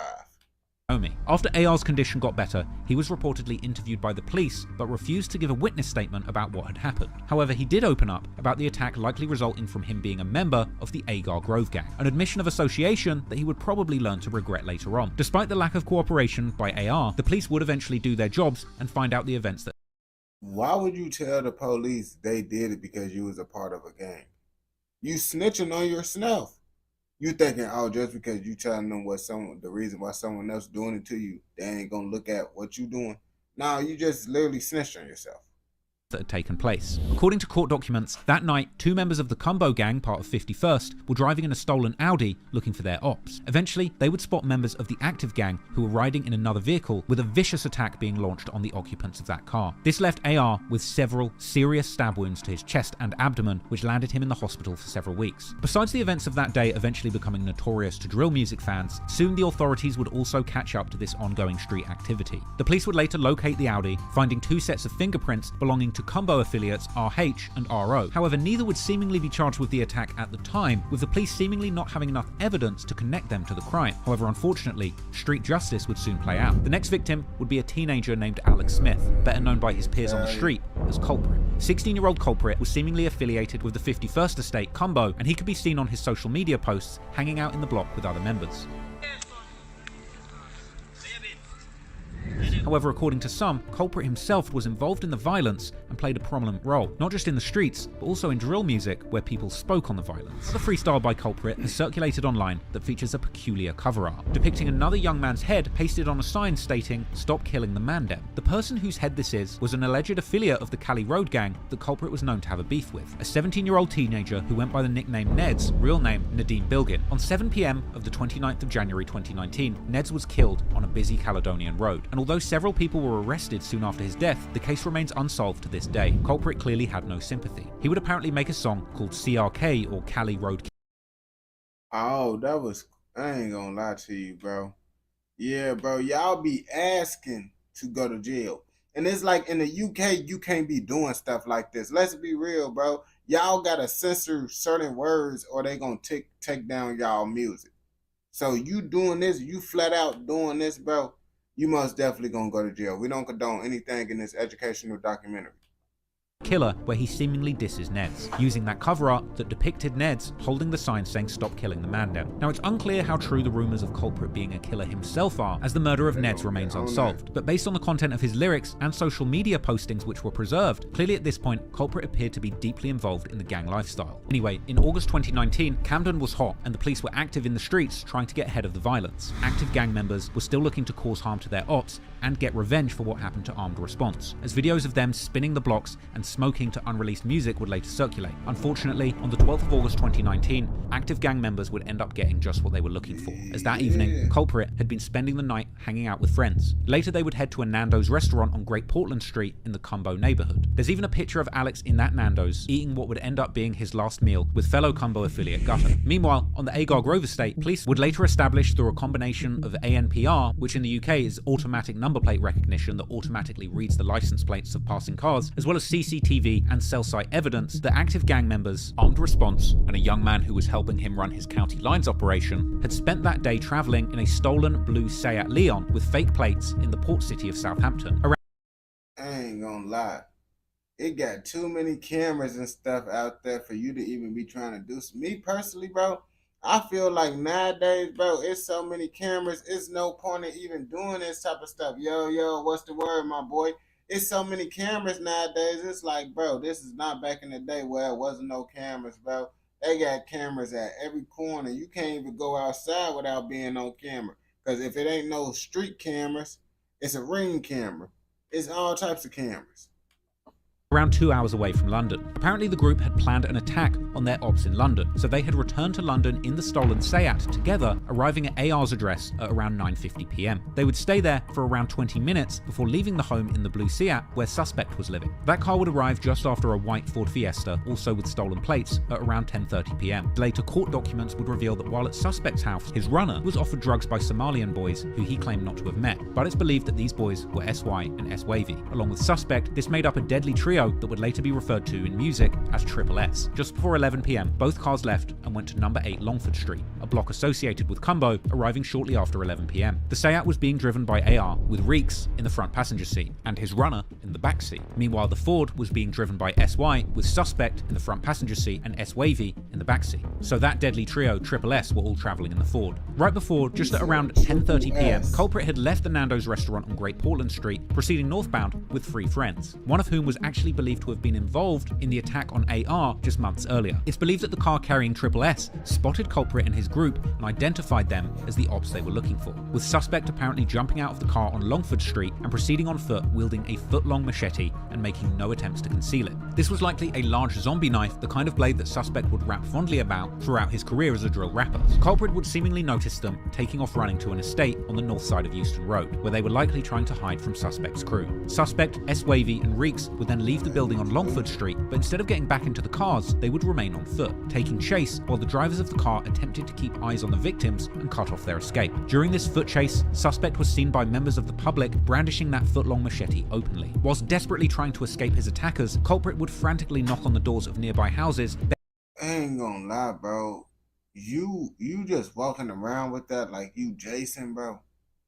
Well, you already know multiple people already called the police on you, begging people for help, but no one would answer him. The court would later hear that it was believed that the attackers mistakenly believed that they were chasing one of the people involved in the stabbing of AR. However, once they caught up, it simply didn't matter who it was, they would be exacting street revenge. Culprit would ultimately be outrun by his attackers in Munster Square near Regent's Park, where AG members would fatally stab him in the chest. A post-mortem would reveal that Culprit was stabbed at least twice, with one being a fatal stab wound to the chest, but unfortunately Culprit would be pronounced dead at the scene at 11:33 p.m, and the following day, police would be seen combing yet another Camden crime scene for evidence. After the killing, Suspect, S-Wavy and Reeks waited nearby until they were picked up in the Ford Fiesta, with that car driving off with the Seat not far behind. Both cars were driven to the Kilburn area, and minutes after the stabbing, AR would attempt to call Y Traps 5 times before finally getting through to him at 11:21 p.m. Just before 2 a.m, his runner unsuccessfully attempted to purchase gasoline in a plastic jerry can at Tesco Esso in Maida Vale, and then 10 minutes later, he was seen on CCTV successfully purchasing £2.59 worth of petrol. The fuel was then used to burn the Seat used in the crime, and its charred remains were later found in East Barnet, whilst the Fiesta was found burnt in Kilburn Park. After news of culprit's murder went public, the local community formed a memorial at the spot where he lost his life, soon becoming a symbol where 51st affiliates would pay tribute to their fallen friend. However, conversely, some of those who had been hurt by culprit's actions in the streets would return to deface the mural. One particularly brutal diss song relating to culprit's death came a year after the killing, with active gang member 2 Smokey releasing a song titled Knock Down Ginger aimed squarely at culprit. This is a song essentially mocking culprit for knocking on doors as he ran for his life, comparing it to a game of Knock Down Ginger, or as Americans would call it, Ding Dong Ditch. Unsurprisingly, following culprit's death, the Down Ginger, or as Americans would call it, y'all call it Knock Down Ginger in the UK? What? Why is it called ginger? Well, Knock Down Ginger. That don't even make sense for real. What's the ginger? Ding Dong Ditch. Unsurprisingly, following culprit's death, the violence in Camden seemed to escalate further, with 3 people getting killed in 5 days in September 2019 alone. At this point, Camden was a war zone, and as usual, nothing was being done about it. Interestingly, local MP Keir Starmer didn't appear to comment on the death of culprit directly in the immediate aftermath of the murder. However, in an interview at the end of August, when asked about the topic of knife crime, he would sidestep mentioning culprit's murder, simply saying that they have a serious problem with knife crime and mentioning the previous killings in his community, AK, S45 and C-Miz. Keir Starmer would then go on to assure people that despite failings at preventing gruesome knife murders, Camden is still safe. But Camden was not safe, not by a long shot. However, in one area, progress was being made, because while gangs were still running amok in the streets of Camden, this time the police were closing in on Suspect and his accomplices, or so they thought, because while they were gathering evidence to arrest Suspect for the murder of culprit and building up a tight case to put one of Camden's most prolific killers behind bars, they would soon realise it wouldn't be so easy, because even with all the evidence in the world, if they wanted to arrest Suspect, they would first have to catch him.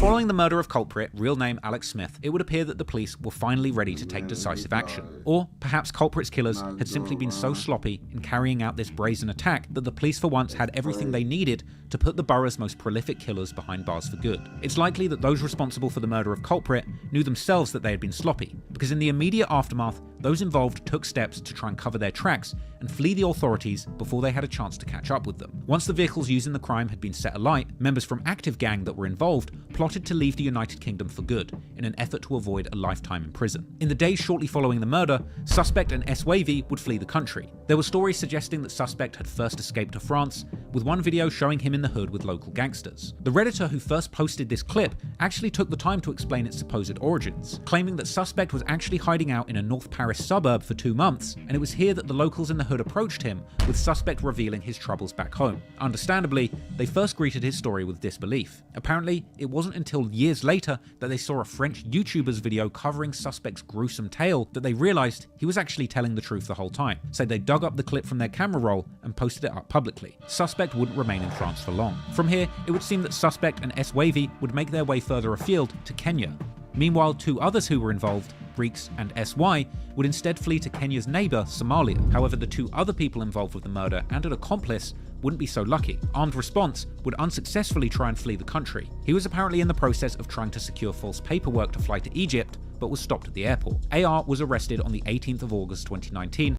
I don't know why, but I feel like sounding how I'm hearing, it sounds like you'll get arrested if you go out to Egypt on the run. I ain't gonna bap to you.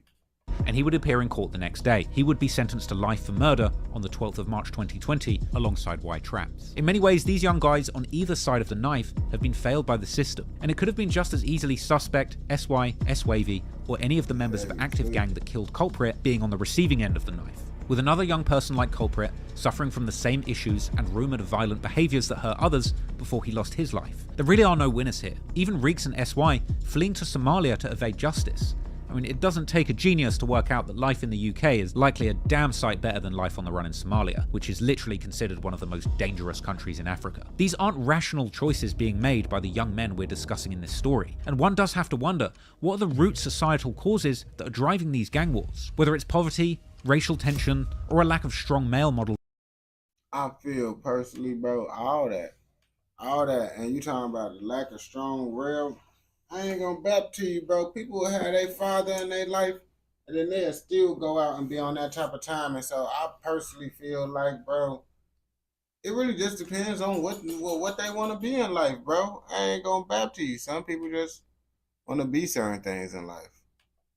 Preaching positivity, I can't say definitively, but the sad fact is, no matter your circumstances, if you take a life and cause a mother to grieve, you should face consequences. And for Suspect and S-Wavy, well, for the time being, they I ain't gonna lie.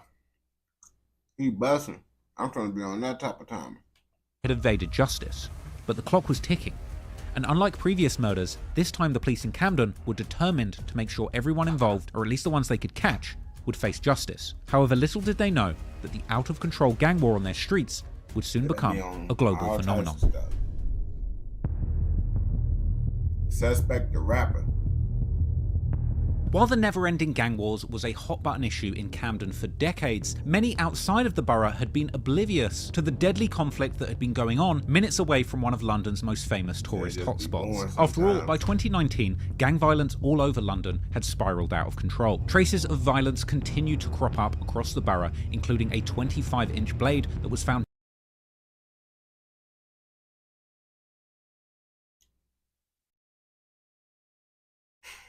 I'm sorry for talking crazy about the UK. Please don't up that on me. Someone up that on me, bro. I don't know what I'd do. I ain't gonna lie. I don't know what I'd do in that type of situation, bro.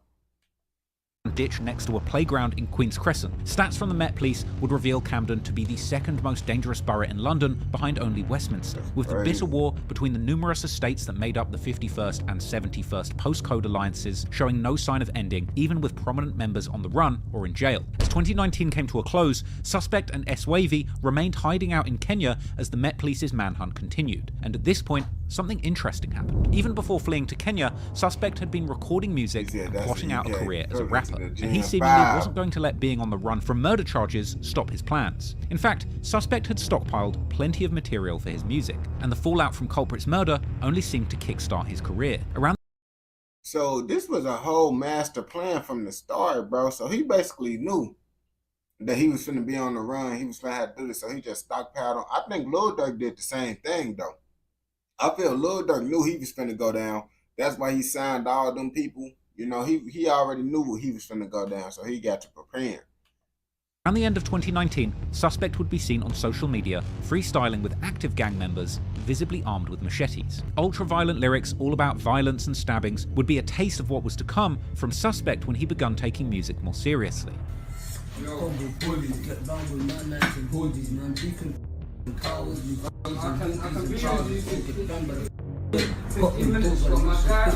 attempt, run out of breath, you run out of luck, run out of light, need to be up. All my friends, they need to feel.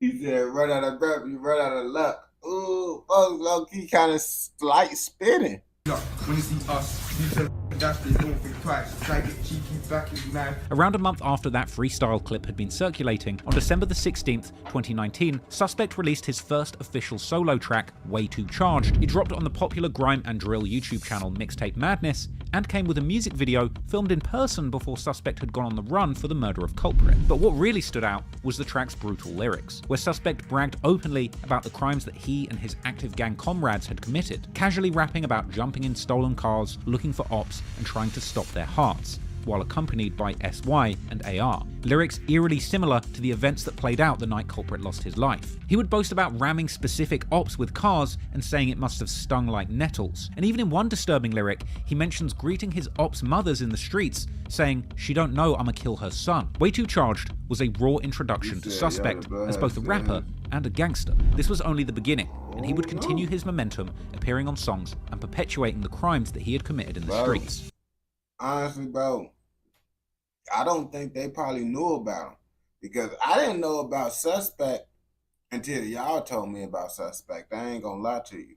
Something that he would continue to build on throughout his time on the run. Soon after Way Too Charged dropped, Suspect would feature on a song alongside UK drill veterans Blanco and Biss from legendary South London crew the Harlem Spartans. That was a song titled Hood Up, and saw Suspect creatively describing the murders that he had been involved in, rapping that he minus one of his ops from 51st, and now he calls them 4, promising to stab anyone from the NW5 postcode, as well as dissing the Peckwater and Queen's Crescent estates, promising to kill his ops from these areas. And despite literally still being on the run for murder charges, he was surprisingly active on social media. In early 2020, he was still active on Twitter, retweeting quotes from his favorite US rappers like Lil Durk and Quando Rondo, and then on March the 4th, 2020, he would release his next solo track, Purge Style, with a menacing concept that bordered on horrorcore, this time likening his That's crazy, bro. Both your favorite rappers is Lil Durk and Quando Rondo. That's crazy. But I mess with Quando Rondo. Quando Rondo is actually slap on. People just don't be liking Quando Rondo over that King Von situation. But Quando Rondo is actually a good rapper.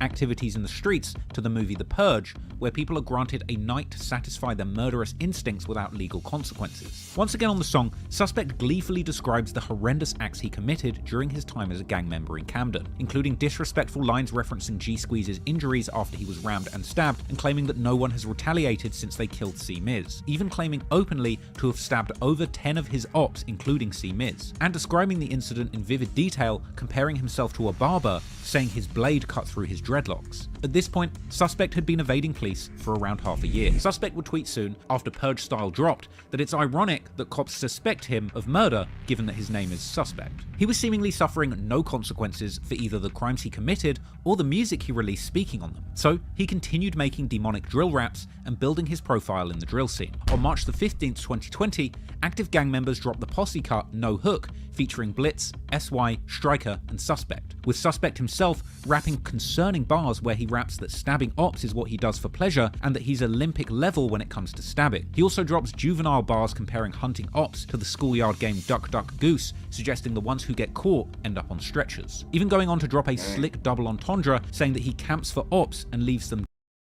You real life gotta be in shape to be inside the streets of the UK, bro. Because if you're not in shape inside the UK, bro, I ain't gonna lie to you, you ain't gonna last long, because it's either you gotta run fast to be able to catch the op, or you gotta run fast to get away. So either way, you gotta be in shape. I ain't gonna lie to you. Dead inside forensic tents. He would also reference the murder of 51st member Dottie. Bro, Quando Rondo is not a bad rapper. I'm not saying Quando Rondo is not better than Lil Durk. No. But y'all can't sit here and say Quando Rondo is a trash rapper. That's what I'm not finna let y'all do in this chat. Quando Rondo, I remember. I remember, and I remember, and I remember. Come on now, bro. Late night on, come on. Who was killed by Tottenham gang members from OFB from the Broadwater Farm Estate, saying that since Dottie died, they've never retaliated or been to the Broadwater Farm Estate. The disses were extremely specific and personal, and this would continue in every song he released. At the beginning of April 2020, Suspect would drop the song Zero Life, a collaboration with fellow accomplice of the culprit murder SY. I can name, bro, he better than Playboy Cardi. I feel he better than Playboy Cardi. Quando Rondo is better than Chief Keef, the new Chief Keef. I ain't gonna lie, I ain't messing with the new Chief Keef like that, bro. I could name someone else. What? Quando Rondo is better than really every OTF rapper that's still alive. Outside of Lil Durk, we ain't count Lil Durk. But I feel like Quando Rondo is better than every person that Lil Durk signed, in my opinion. I ain't gonna bap to you, but that's just me. Who himself had fled to Somalia. The track came with lyrics where he claimed that he was smoking CMIS and that it tastes so sweet. While the likes of Suspect and SY were continuing to disrespect their Camden rivals, thousands of miles away in Africa, back in Camden, street activity would continue. On the 27th of April 2020, there was a shooting in Queen's Crescent, right outside the community centre, close to where CMIS had been killed, an attack which left a man hospitalised. Interestingly, a month before this, Camden MP Keir Starmer... I ain't gonna lie, I forgot about Fatso. Actually, I ain't gonna say he better than Fatso, but I could say he better than Chucky. I could say he better than Chucky. And I mess with Chucky, but I still feel Quando Rondo is better than Chucky. I ain't gonna lie to you. Just because Chucky, it took me a minute to start liking him, because he be like, baba that bee boo. Bro, what did he just say? Had actually been elected as the leader of the Labour Party, Britain's top opposition party. So while the war in the streets raged on, the politicians would be looking for their photo opportunities. And a week after that shooting, at the community centre where Keir Starmer had promised again and again to put an end to the violence, he would appear once again, smiling and handing out food. And while the war in Camden raged on, one of its main instigators, Suspect, was happily hiding out in Kenya, building his notoriety through his music career and getting more and more brazen. He was living life like a real-life character from Grand Theft Auto. But it don't be worth it though. Did he not see what happened to TK? Like TK, he got all the views, all the fame while he was on the run, and then now he's locked up. And let's be real. No one ain't talking about TK no more. He had this little run on the run, and now it's over with, bro. That stuff do not be worth it, bro. People be like, oh yeah, I'm getting clout, I'm getting fame. But when you get locked up, all that just gone, just like that. And with that in mind, perhaps unsurprisingly, he would take inspiration from violent video games when it came to promoting his music. On May the 24th, 2020, Suspect released the track Franklin, Trevor and Michael, likening himself, SY and S-Wavy to the murderous main protagonists from the 5th game in the infamous series of gangster video games Grand Theft Auto. But for now, he would thankfully be unable to commit any more murders, being restrained to simply rapping about crime. But even from Kenya, he would be eager to go back and forth with his ops, who continue to send verbal shots from Camden. On this the UK? I ain't gonna lie, bro. The UK looking kind of nice. Hold up. Y'all stuff looking kind of nice in this.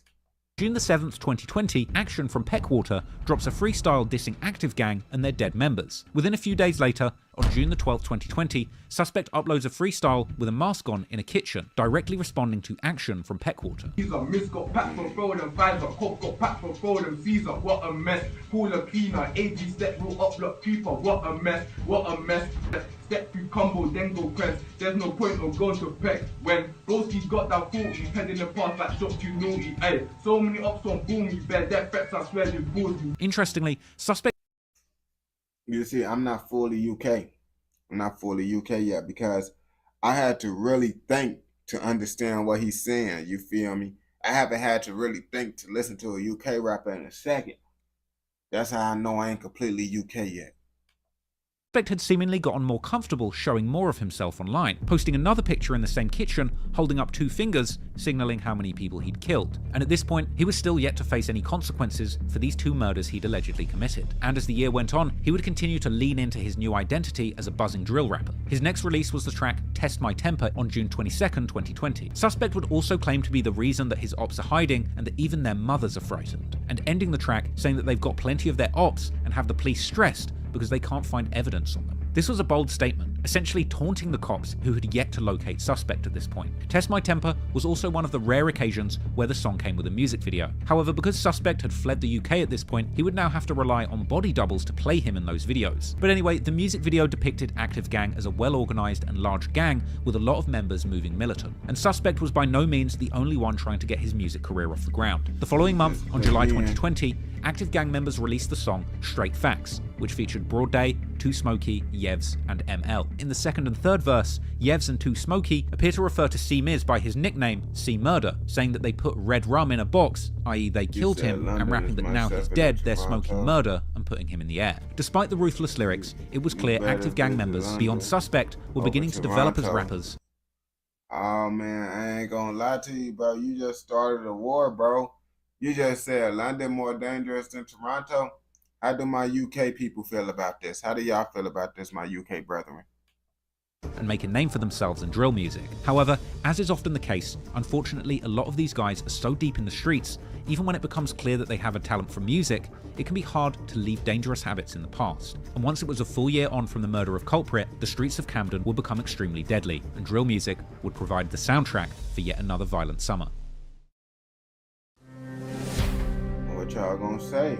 By the summer of 2020, the many gang conflicts that had plagued the streets of Camden and beyond were as heated as ever, and over time, new alliances were being forged in the streets and in music. This would soon see the violence broadening beyond Camden's borders, with new gangs and sets being brought into the conflict. 2 warring gangs that had a historical hatred for each other are SSK, based in the South Kilburn estate in Brent, northwest London, a borough bordering Camden, and So y'all saying Toronto more dangerous than London?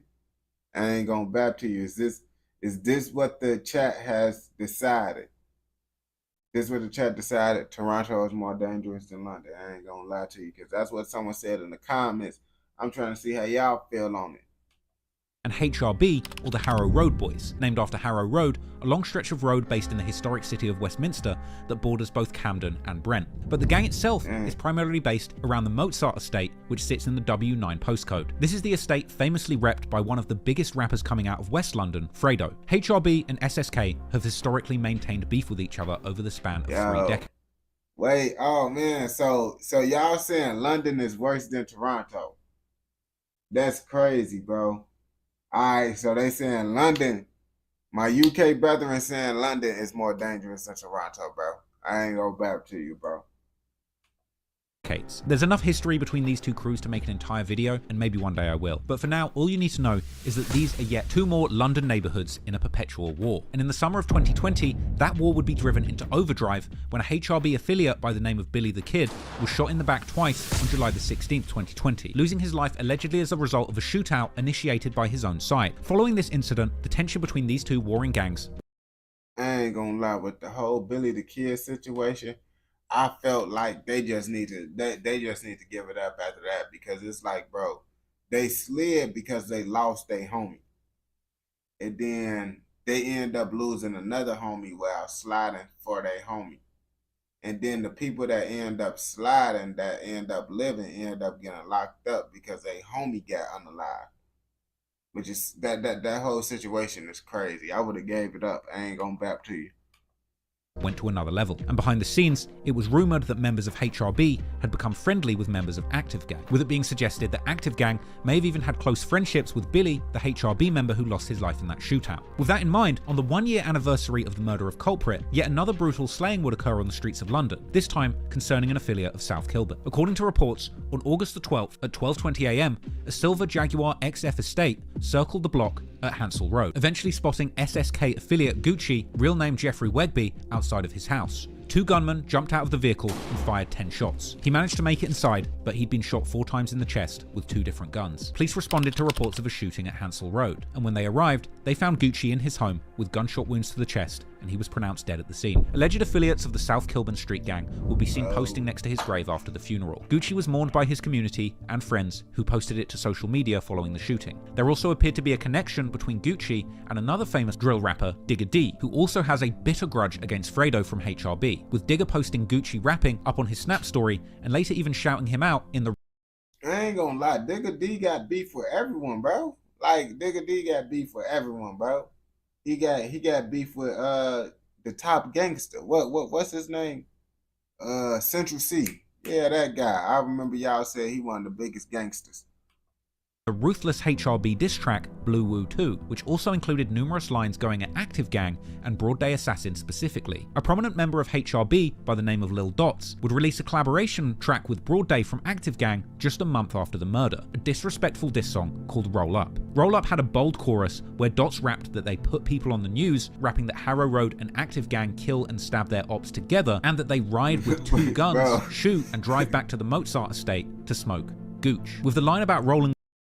Bro, alright, bro. I thought, bro, I could have sworn a couple people told me that, but maybe I need to do some more research on it, bro. Maybe I misheard them. With 2 guns being particularly brazen, considering the fact that the forensics in the Gucci murder proved that 2 different guns were used to kill him. The following month, on November the 1st, 2020, he drops the song No Hook, not to be confused with the Active Gang track No Hook from March 2020. This new song was a collaboration between Broad Day and Suspect, along with Absav, Work Rate, and 60, members from another collective known as 156. Later in the song, Suspect would grab the mic and rap a disturbing verse, saying that he can't ask culprit how the chest shot that he gave him feels, and reminiscing on the murder he committed, rapping that he remembers that day and it gives him chills and makes him laugh when he smokes and thinks about it. Even going on to say that I ain't gonna lie to you, bro, cause you see, Ghost heard the same thing. That's why I'm saying me and Ghost on the same page, because I did remember, like, I forgot who it was,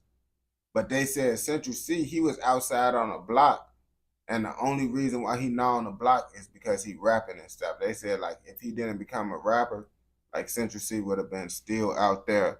Like, he one of the original people that was real life. You know, he got that get back. Lots of people think he ain't get that get back for his brother, but like they said, the streets talk. If you know, you know. Central C like that.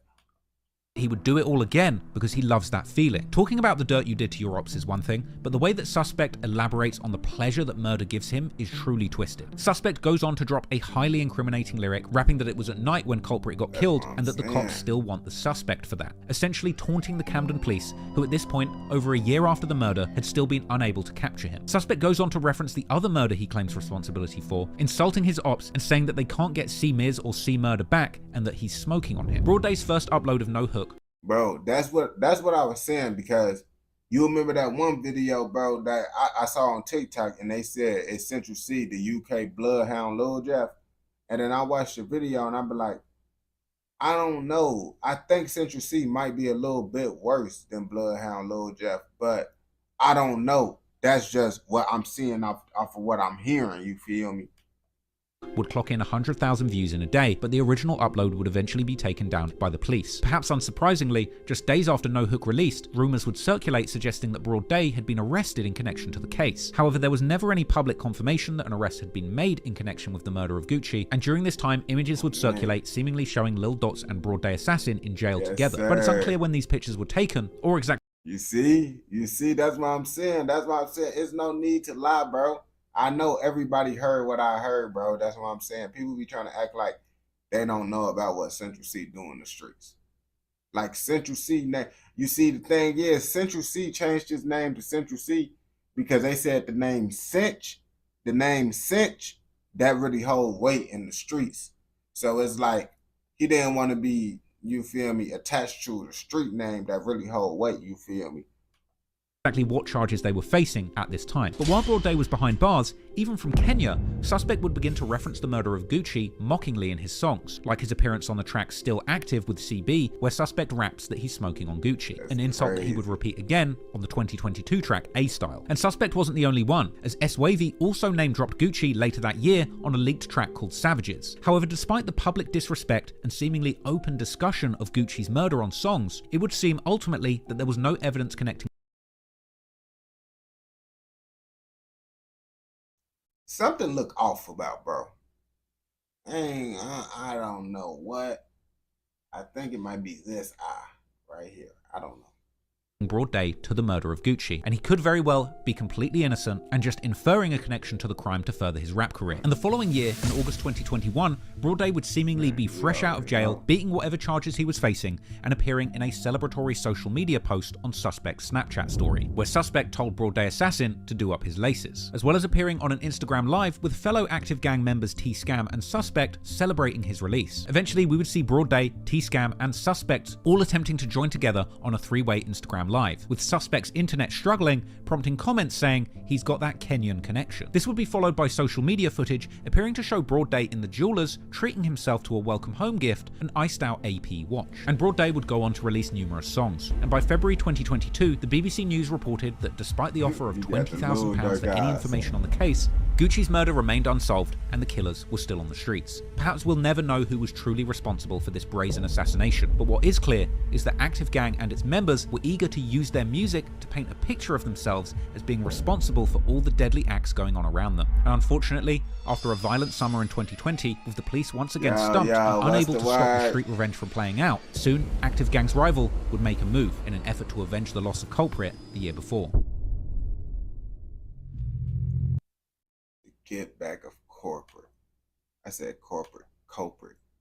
I ain't gonna lie to you. You know this is a good spot to end it off at. We gonna do another part of this video later in this live stream. I'm finna get into another video and come back to this video after we do another video. But you know, we don't condone anything inside this educational, informational documentary. I ain't gonna lie to you. But if you like documentaries like this, don't forget to like, comment, subscribe, and turn on post notifications so you never miss out on any educational, informational documentaries like this. I ain't gonna lie, I turned the heat up too high. But I still got my jacket on, so I got the heat up.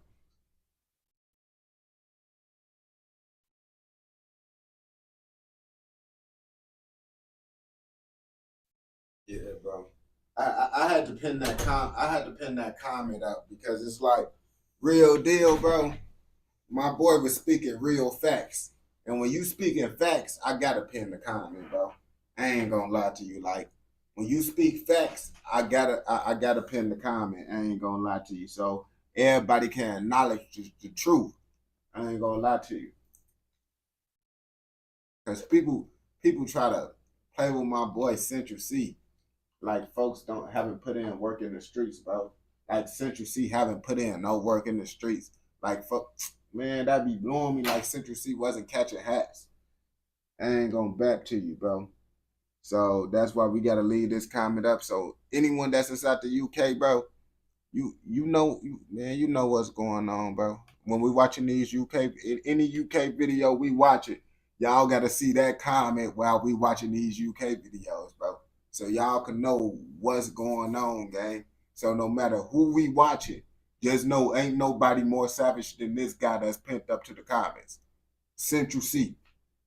Nobody. When it comes to America, Canadian, Netherlands. Central C just want to rap now, bro. When you catch too many hats, you want to do something different. You got to think about it. Everybody say Central C a rapper. Central C a rapper. He caught too many hats. What else do you want him to do? That's what I'm saying, bro. It ain't nothing else he could do but be a rapper now, bro. Talk about the street life, bro. Talk about all the stuff he did. I ain't gonna lie to you. That's what I'm saying, bro. You see, Ghost, he heard the stories, bro. And they did tell me that the people in the UK gonna try to downplay what Central C got going on and stuff. Because I heard that he was putting BTA to lots of people, bro. And that's the whole reason. They said people don't like Central C, not because they don't like him because it was built to BTA, bro. I ain't gonna lie to you, bro. As what happened, man, as what happened to the last person that played crazy with Central C on game.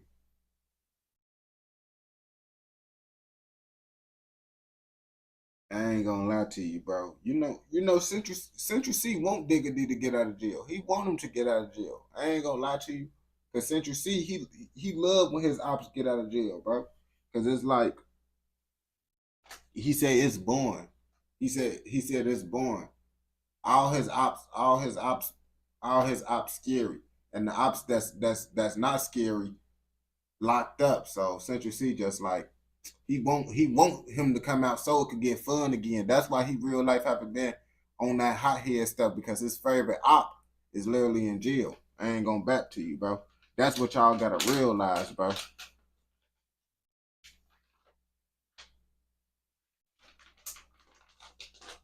And now, folks just rapping till he get out of jail, bro. Then he gonna get back to his street activities, bro.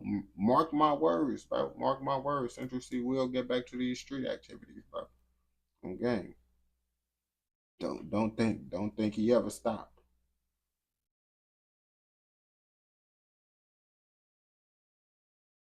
Why am I playing games, bro? You see, y'all the ones that's playing games. Y'all playing games by playing with Central C. I ain't gonna lie to you, bro. I'm happy I'm not inside the UK, bro. Real deal, bro. I'm happy I'm not in the UK game. Because having to live with Central C being inside like my city, bro. Think about Central C living inside the same city as Central C. That shit sounds scary. That shit sounds scary as hell. I ain't gonna back to you. I damn near had to move. I ain't gonna back to you, bro. What, West London? Oh yeah. I ain't sliding to West London, bro. I ain't gonna back to you.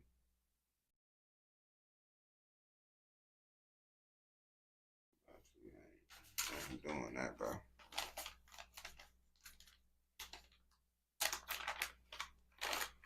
Yeah, dude. Like I said, bro. I'ma pray for y'all, gang. I'ma pray for y'all. Hopefully Central C don't, you feel me? But he rapping now. That's the good part. He rapping that. So since he rapping that, hopefully he don't get back on that type of stuff, bro. I ain't gonna back to you, bro. I'm just happy I don't gotta deal with these type of things. We only had people like King Von, Lil Jeff, people like that. Y'all got people like Central C and stuff. So it's like y'all got way more shit to worry about.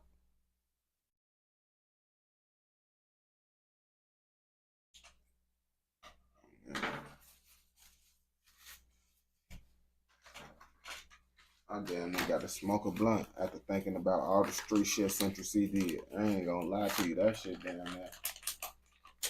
I ain't gonna lie to you, that shit damn near scary, bro. Even thinking about this shit, bro. I gotta hurry up and roll up, gang. Hurry up and roll up, bro. I ain't gonna back to you.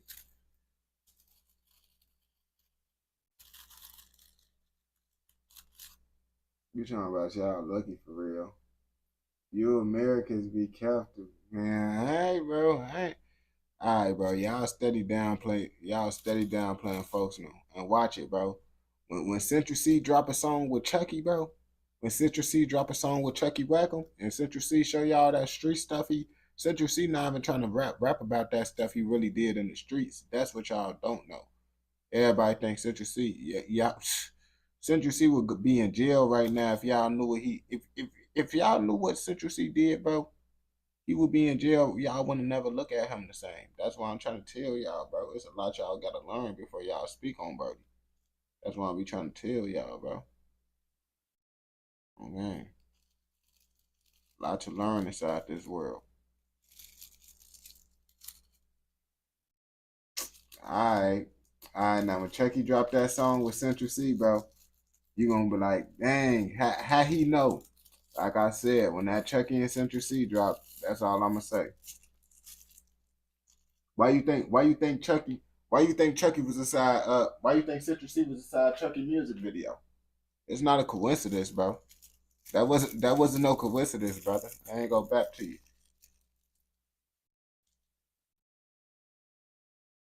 That's what I'm trying to say. Central C, bro. That's what I'm saying. People be in jail and they say Central C not a savage. Bro, Central C would be in jail if y'all knew what he did, bro. That's what I'm trying to tell y'all, bro. Don't let that jail stuff fool y'all, bro. Central C just smart, bro.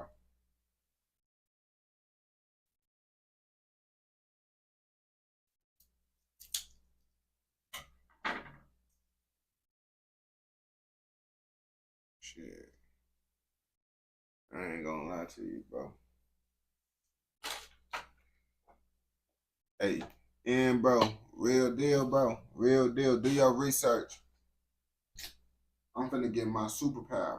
But do your research on Central C being the reason why everybody in West London got a zombie. Bro, they was using kitchen knives before Central C. Before Central C, do your research on motherfuckers was using kitchen knives before Central C. He the one that originated the ZK. He the first one that used the ZK on the op.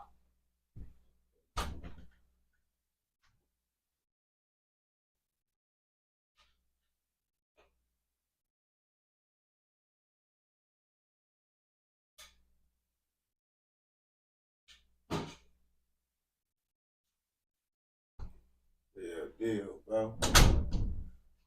Founding father. The ZK founding father.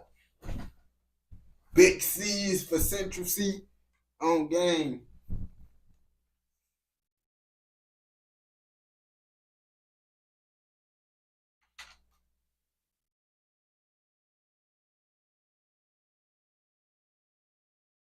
Diddy Disciples. When Central C was rapping about girls and going OT for next week, we still use, bro. You gotta think about it, gang. Real life, think about what you saying, bro. That's why I'm saying you gotta think about what you saying, bro. I listen to Central C, bro. I listen to his music, and I heard his music, bro. That's what I'm trying to tell you, bro. You acting like I don't listen to Central C music, bro.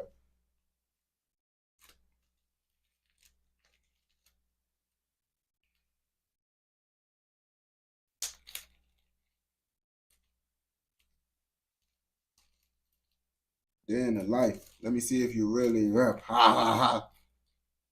Shut off the auto tune. What are you talking about? What are you talking about, bro? That shit was fire. Let me see if you really got. Hey, what I'm finna do now, chat? I'm finna take this superpower at 620. At 620, I'm finna check this superpower. Yeah, send in a Discord. I gotta see. I gotta see how it's looking first on game. But I'm finna take my superpower real fast.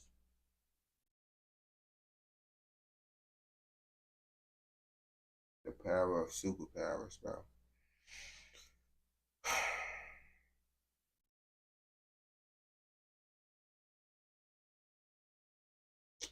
Let me see when the last time I even took this so I could know how, so I could gauge out the trip.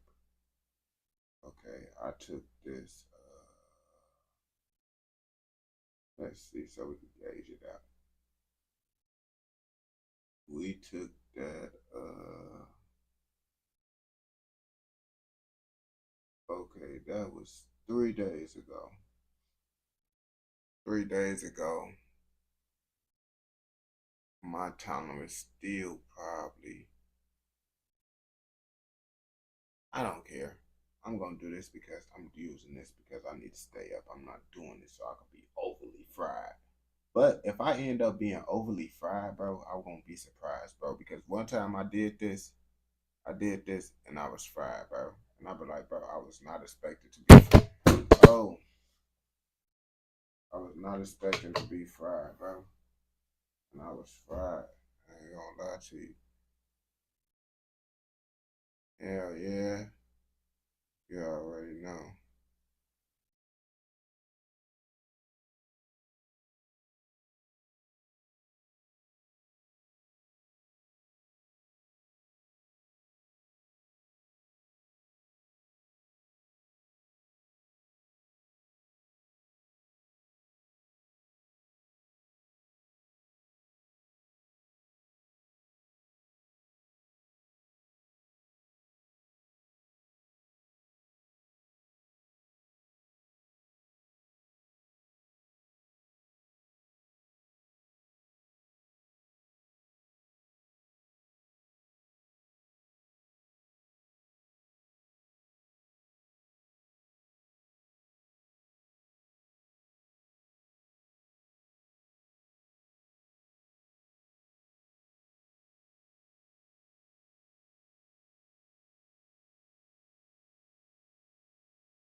see what's to it in a second.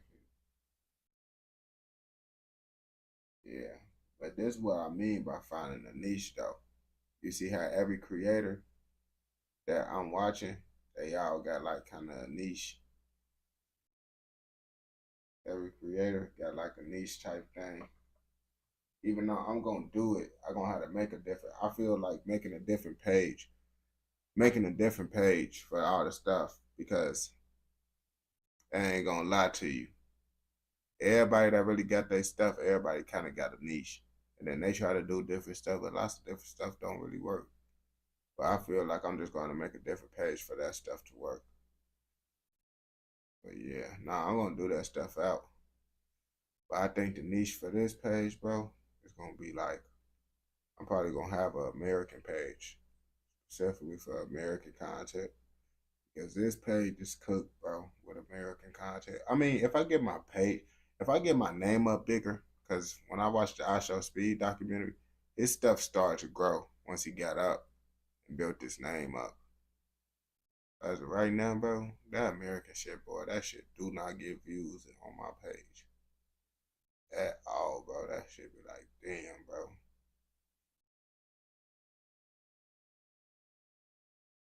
Alright, what the fuck?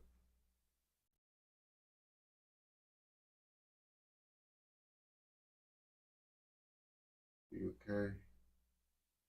No, I ain't gonna bat to you.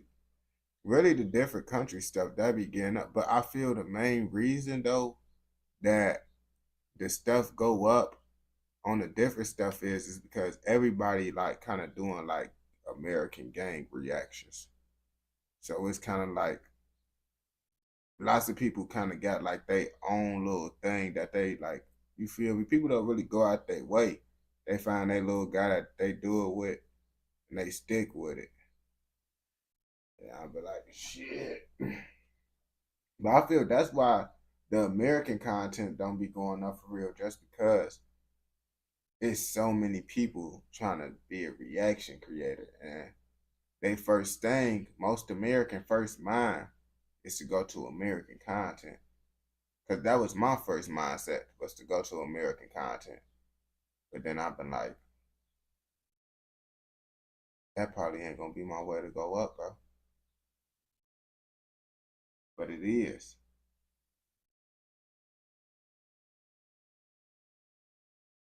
I'm the cartel, and it's crazy, bro. My page don't like, bro. I don't know why my page is like this, bro. I ain't gonna bap to you, bro, because all that shit that y'all telling me to do, I damn near tried. I damn near tried all that shit. And it seemed interesting. I be thinking like, oh yeah, the shit gonna go up, bro. Cause I never thought out of everything UK content and Canadian content would be the shit that would blow up. I was doing like cartels and Bloods, GDs, all that type of stuff. And I was doing reactions for a good minute. And finally, after years, I finally end up getting traction. But that's because of UK and Canadian content. I ain't gonna back to you. That's when I finally started getting captions. Started getting growth for real, bro. Cause I was posting I was doing the same amount of work that I'm doing right now, bro. Like with the American content, you would do the same amount of work. And you don't see no rewards from it, bro. I haven't had, and the crazy part about it, I've been doing American content for way longer. And I haven't had an American content hit better than none of my UK or Canadian content. My Netherlands video is still the biggest video. The Netherlands video actually finna be at 100K soon. I'm finna have my first video at 100K. But I've been doing this for a minute, bro. And none of that shit come and give me 10,000 views, bro. On game, that shit crazy. But then you see other creators, they do that stuff and they get views. But I be like, that's why I be like, shit, certain things just work for certain people. That's why, but when I do these videos, like when I do certain videos, I be knowing it ain't gonna get views. Like certain videos, Like this video that you tell me to do, it probably ain't gonna get views. And like lots of the videos, like all the videos I do about like before they was famous, when I be watching videos about like I show speed and all that, I just be watching that for me. I know that ain't gonna get views as well. Shit, damn that ain't shit get views for me. I ain't gonna lie to you, bro. Ain't shit get views for me till I start doing different contents. Till I start doing these different countries. That's when I finally start seeing growth for real. I ain't gonna bap to you. I mean, of course I got growth off of shorts, but shorts, that's a totally different ball game. But yeah, I don't know why. Like, I don't know what the fuck going on. Why YouTube promote the UK content. You said why you got bloods. I'm finna do that the story videos, but I'm gonna have to break that shit into parts though. I ain't gonna lie to you. Your thumbnails is key. But I ain't gonna back to you. I've been doing the same type of thumbnails. I've been doing the same type of thumbnails. Appreciate it, my boy.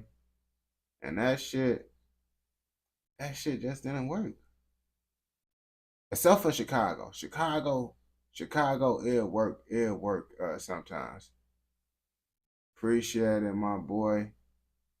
Oh, I just dropped the tab. No. Where did it go? I just dropped my superpower. I was having to sit on my finger, bro. I felt raw. No. Oh, there we go, right there. Ooh, we got 30. Hold up. Got all this.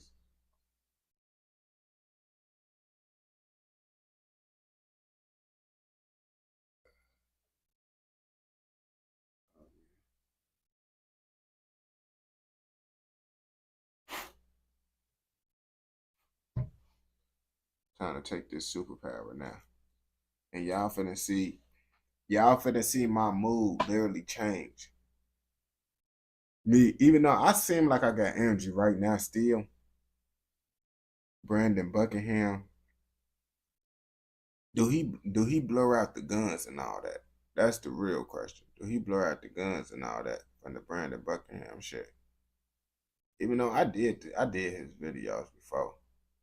It's just I've been scared, you feel me? Like I said, after I got that suspension, I don't even be trying to like certain content, bro. I look at it as like risky content, you feel me? Especially if I don't know what they be doing.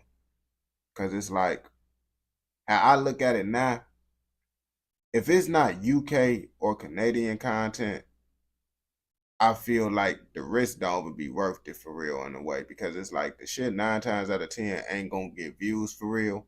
And now it's just like I'm taking a risk for something that I know damn near ain't gonna go up.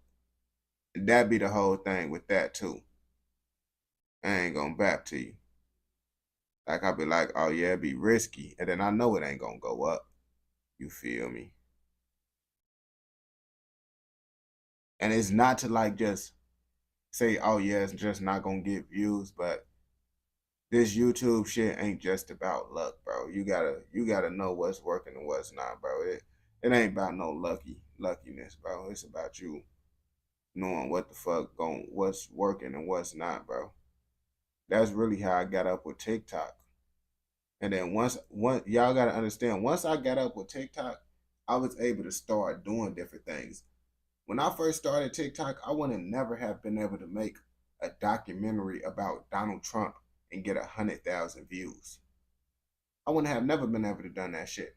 But that's how it go. If I would have kept on doing certain content when I first started TikTok, I wouldn't have never got to the level that I am right now. You feel me?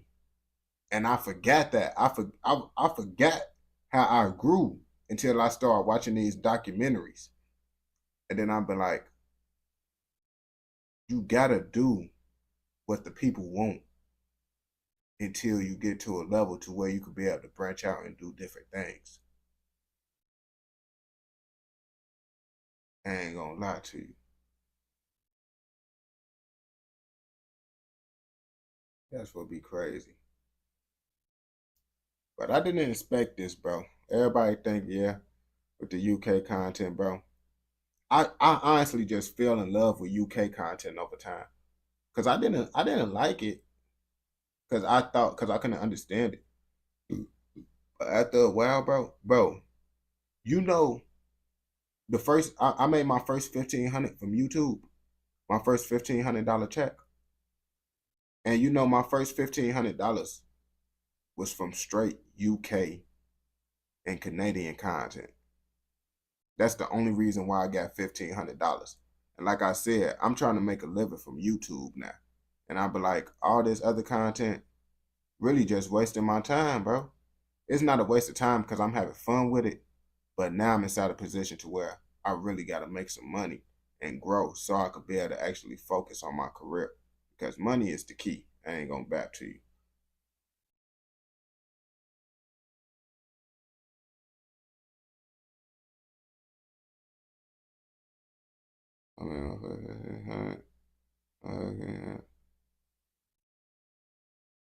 Yeah, YouTube, bro. I could tell y'all how my stuff. YouTube end up growing like fast. Like this month, even faster, bro. Like this month, I'm already at like $300, bro, and it's gonna boost even more.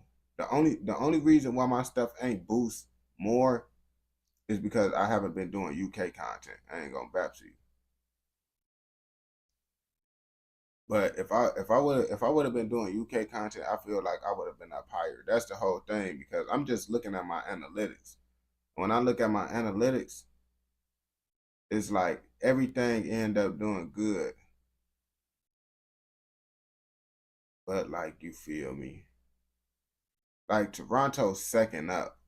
But everything else, yeah, that shit just look bad.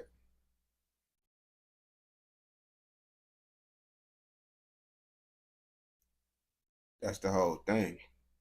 I've been mixing up the content. That's how I know. That's how I know what's working and what's not. You feel me? Just because I've been doing different content for a long time now.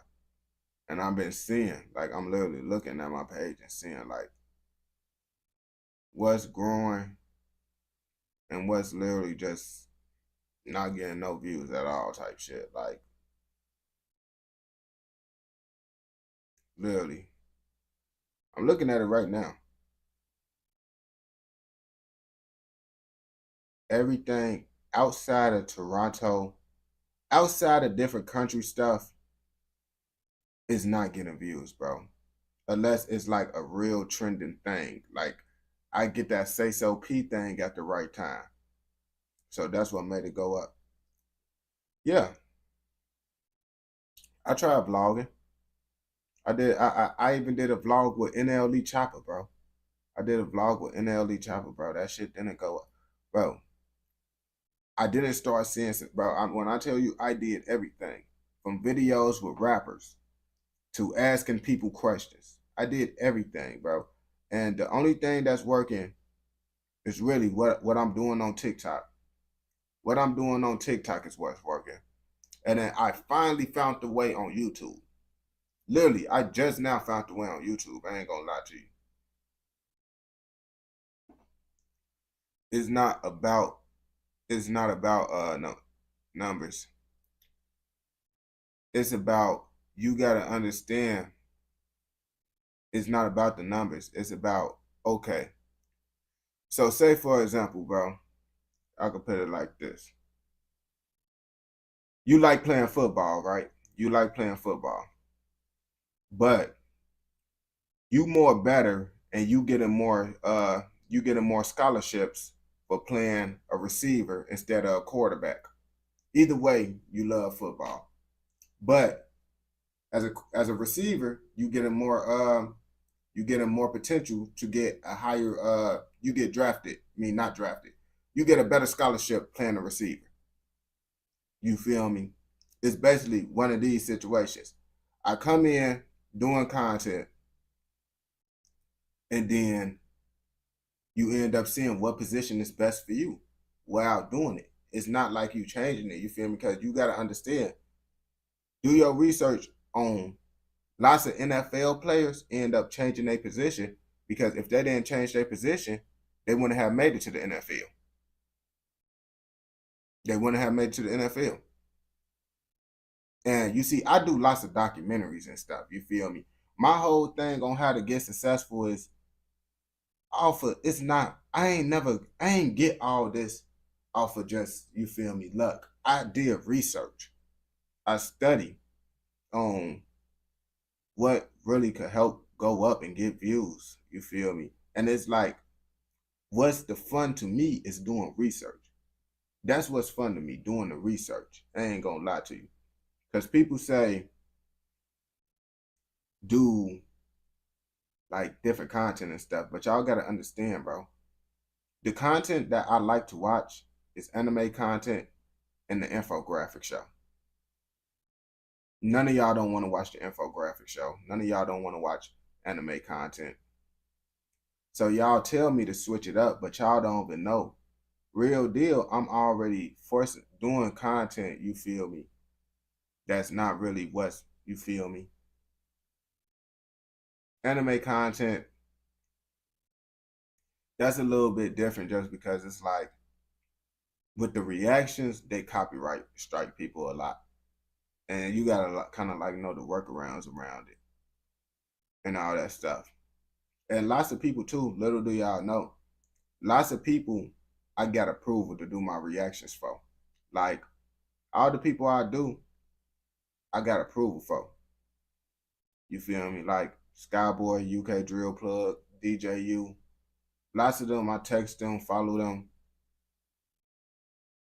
I be kind of nervous doing like people that I don't like get approval from and stuff too. But that's what people don't be understanding. Oh yeah, that family content. Yeah, I like doing content like that. I like doing that type of content, bro. But that shit ain't gonna get no views. But you gotta understand how the game go, bro. You gotta do the stuff that get views, and then if you keep on doing that, you're gonna be able to make the any type of content you want. I ain't gonna lie to you. That's how it really go. That's how I'm looking at it as, just like, and I like doing UK content. Like, ain't nobody gonna be able to sit up and do a 10-hour live stream if they don't like doing the content. You feel me? So I actually like it. I like doing it. Y'all know me. I'm not doing nothing that I don't want to do. Because music reactions, reacting to UK drill, I feel will help me go up the most. But I don't like that.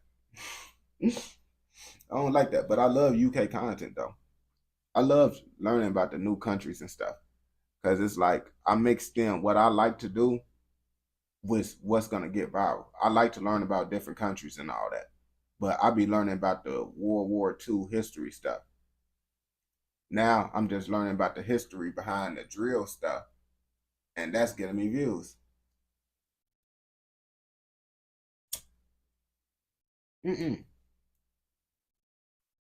No. Because UK drill ain't good.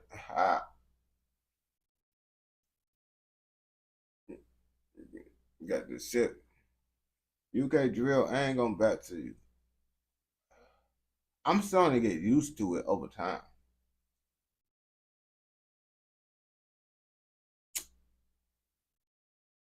We're gonna start the reactions up. I just got this shit on my tongue. And you know, I can't really talk because I got this shit on my tongue. You feel me? I'm just waiting on this shit to dissolve. Once it dissolves, I'm gonna get to doing reactions and shit. Y'all see, I can't even talk like that. Well, I can, but I don't want this shit to fly out my mouth and shit. And then I lose my tab. I ain't gonna back to you. Hey, I made use of it. Yeah, my email is osoeverest@gmail.com.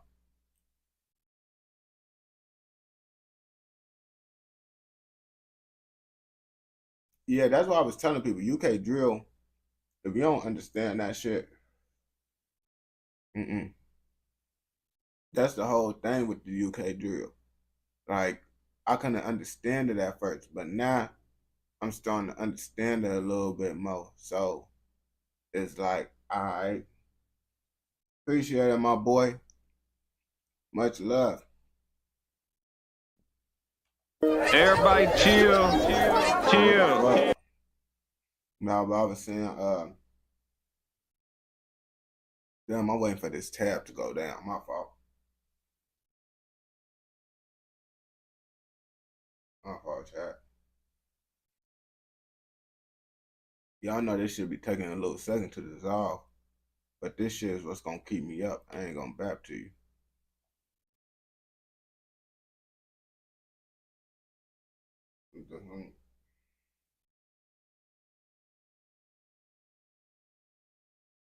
Man, we could listen to some music or something while I wait for this shit to dissolve. On game.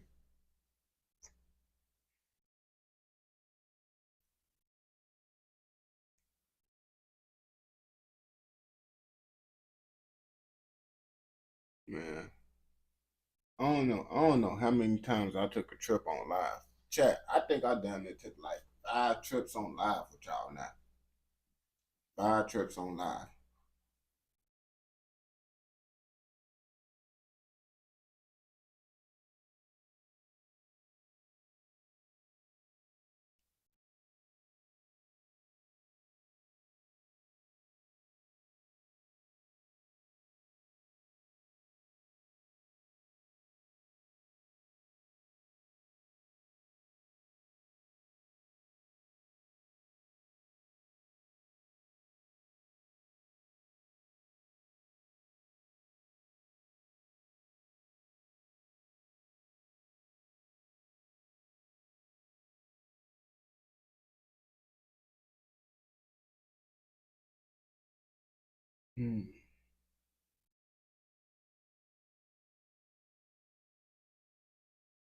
Oh damn, I didn't even finish that.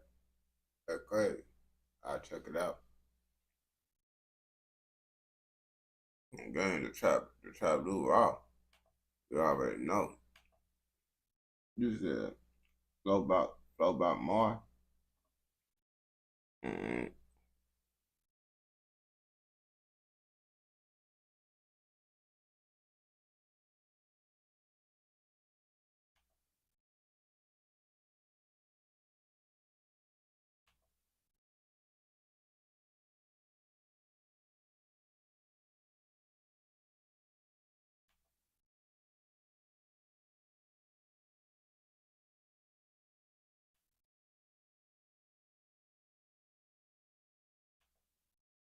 Nah, I don't be listening to bro.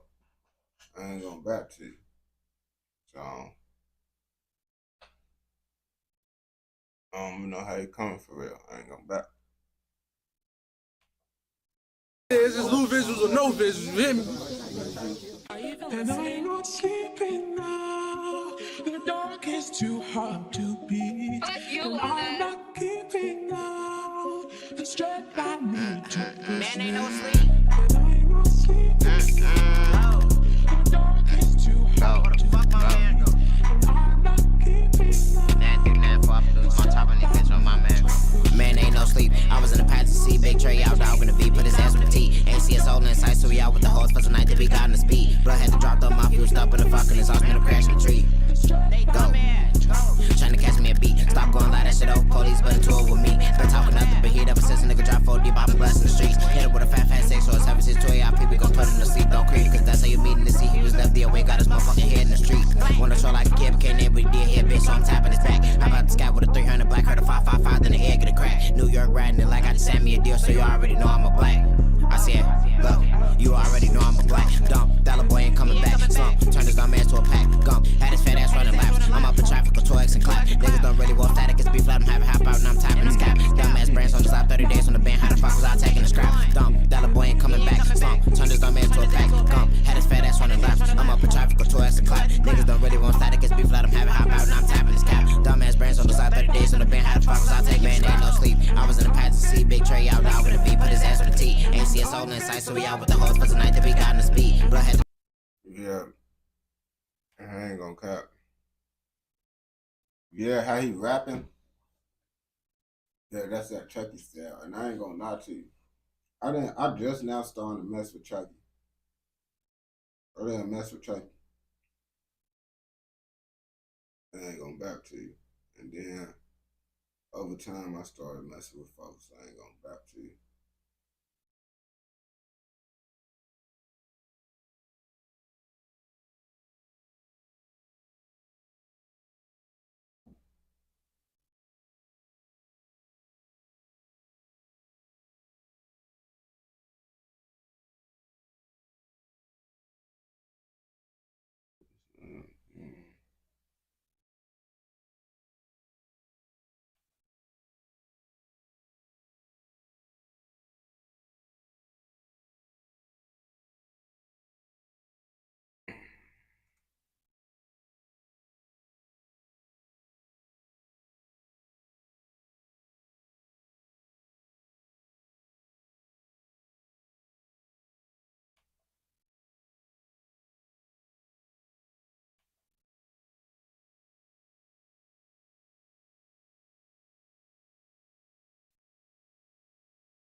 Zell, this shit crazy.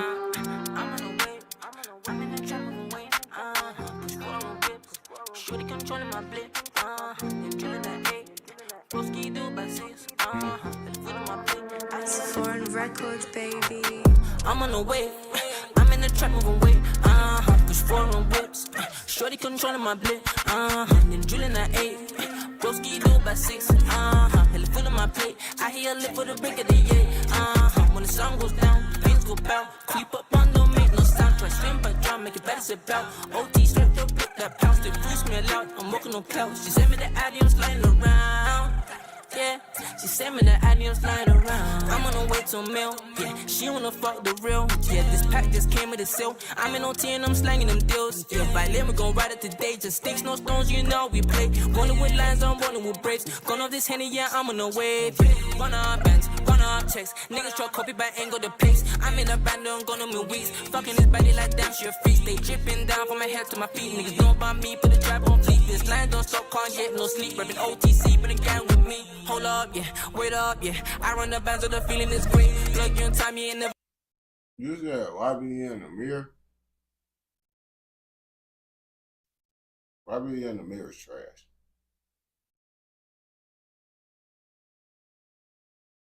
Come late, pepper this beef, I ain't serving no steak. I see my right hand just turn to a snake. They show me no love, cause know that shit fake. I see my right hand just turn to a snake. They show me no love, cause know that shit fake. I'm on the way, I'm in the trap moving weight, push foreign whips. Shorty controlling my blip, and then drilling that eight. Broski do by six, hella foot on my plate. I hear a lip for the break of the day, when the sun goes down, things go bow. Creep up on, don't make no sound. Try swim but drown, make it better sit out. OT straight up, pick that pounce. They boost me aloud, I'm walking on clouds. She sent me the addy, I'm sliding around. Yeah, she sent me the addy, I'm sliding around. Roll it, light it, D-Hondo, just pull up and bargain. New LV, new GG, fresh as hell, don't need no status. I'm sipping on that, she flown it back. Can't go broke, your love will map. I'm in a ride with a ting on my lap. Batting back, got me setting and dry. I'm sipping on lean, just flew to the moon. Then pop this smoke, I'ma shake this room. Batting back, she bougie and rude. I'ma pull them tracks when I give it this dude. Hey, what's that top boy, low your tone? If you violate, bro, then I'm involved. Hey, what's that top boy, low your tone? If you violate, bro, then I'm involved. I'm on the way, I'm in the trap moving weight, push foreign whips. Shorty controlling my blip, and then drilling that eight. Broski do by six, hella foot on my plate. I hear a lip for the break of the day, when the sun goes down, things go bow. Creep up on, don't make no sound. Try swim but drown, make it better sit out. OT straight up, pick that pounce. They boost me aloud, I'm walking on clouds. She sent me the addy, I'm sliding around. Yeah, she sent me the addy, I'm sliding around. Yeah.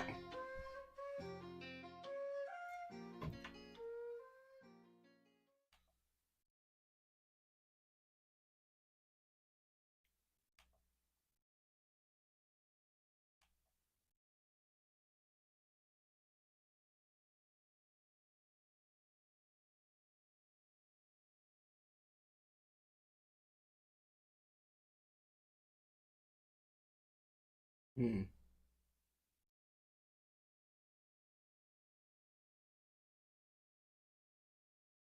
Man.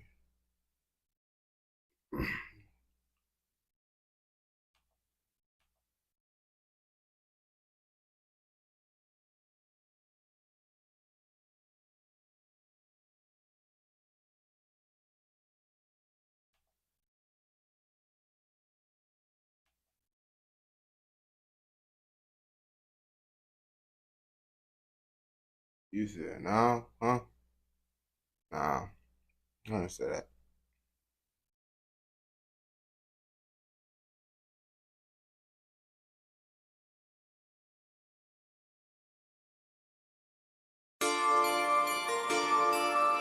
Yeah, yeah.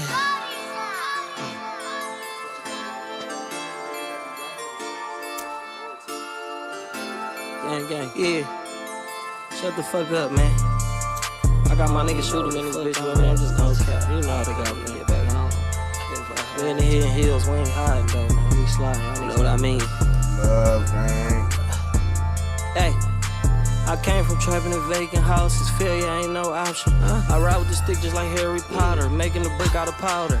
I ride with a bitch who look just like a model, can't even tell she be thought. I'm like Mr. P when it comes to the profit, you know I'm bout it. It's me and bro smoking dope in the mansion, she in the baddie, she can't get the addy. I take the bitch on hot dope in her panties, I hit the road without using the navy. I'm the one buy all the pills from your granny, spend all my time on the block just like Canby. Go everywhere with the fire like we camp, police see my weed and they thought it was candy. Brown little bitch like Brandy, she ain't never been in the panoramic. I'm used to putting dope in traffic, now I see the state troops don't even panic. No cap, I ain't gotta serve no addicts, I done made about 100K off rapping. No cap, I don't want your bitch, you can have it, she think I'm all that just like Nick Cannon. You will never catch us lacking, tools pop out like go-go gadget. I don't even care about fashion, spend one band on an all black jacket.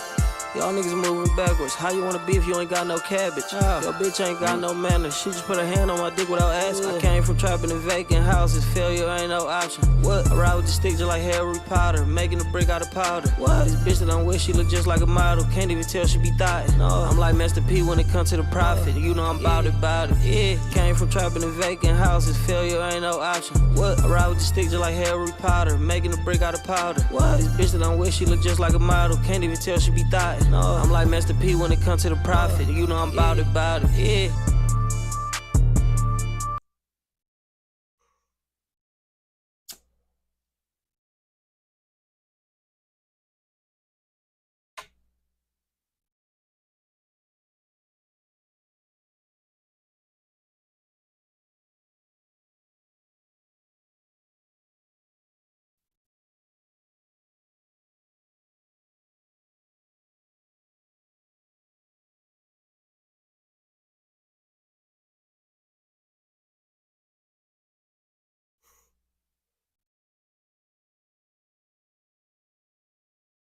A nigga busting. Fuck are you talking about, bro? You thought I was go what?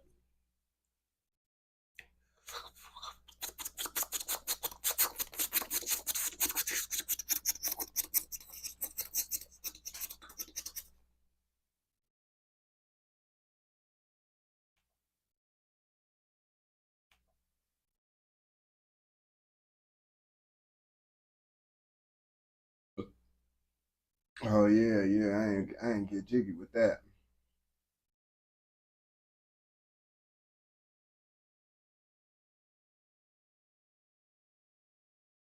What you mean play a game, bro? What you mean play a game?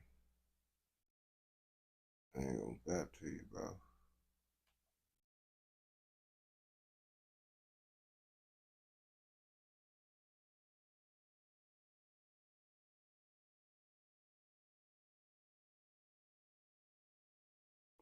But the birds chirping, bro. I heard the birds chirping. This bird is chirping. I ain't gonna back to you, bro. It's crazy when I be doing videos off this, bro. Chat be so mad how slow I get, bro. I get like overly slow. They be like, bro, what? I'm like, what?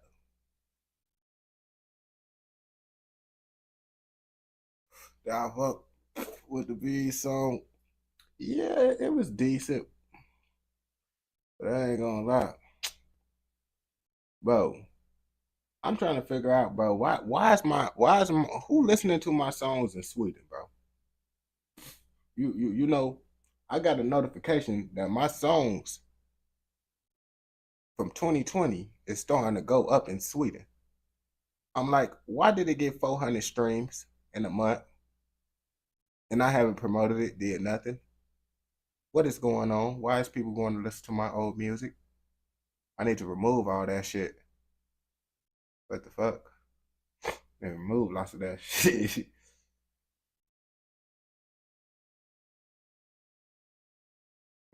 It's on, bro. I gotta take care of my homie.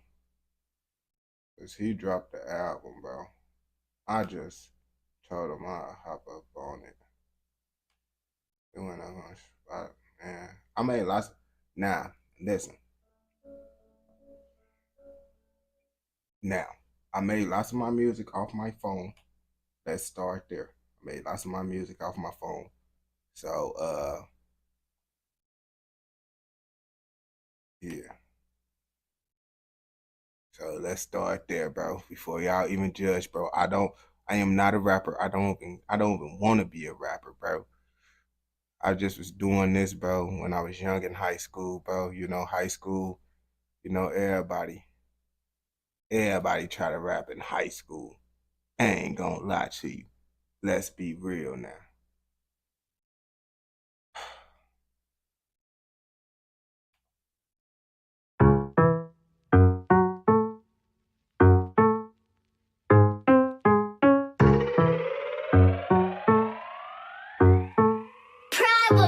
Bitch, you know we turn, is you sliding or what?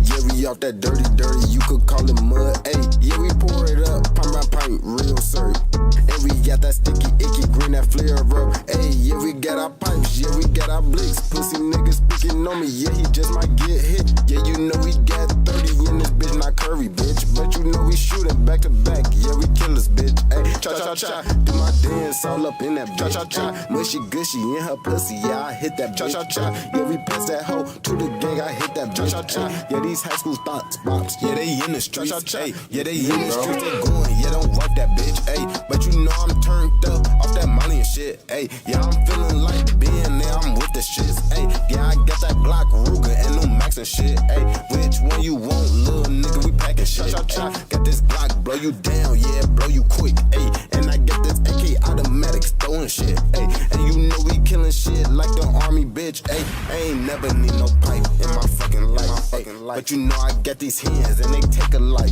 Ay, I string a nigga, choke a nigga out his life, But you know I've been turned, yeah, we reckless, take a soul. And you know my niggas got the blicks, ay, yeah, they don't go. Yeah, we ain't no exorcist, but we take your soul. Pussy nigga, back, yeah, you know we ain't no hoe. I ain't never need no pipe, and I take your hoe. Bitch, you know we turn, is you sliding or what? Yeah, we off that dirty, you could call it mud. Ay, yeah, we pour it up, pint by pint, real syrup. And we got that sticky, icky, green, that flare up. Ay, yeah, we got our pipes, yeah, we got our blicks. Pussy niggas speaking on me, yeah, he just might get hit. Yeah, you know we got 30 in this bitch, not curry, bitch. But you know we shooting back to back, yeah, we killers, bitch. Ay, cha-cha-cha. High school 2020 days. I ain't gonna lie to you. I made this before my senior year, but I dropped it in my senior year. I ain't gonna lie to you.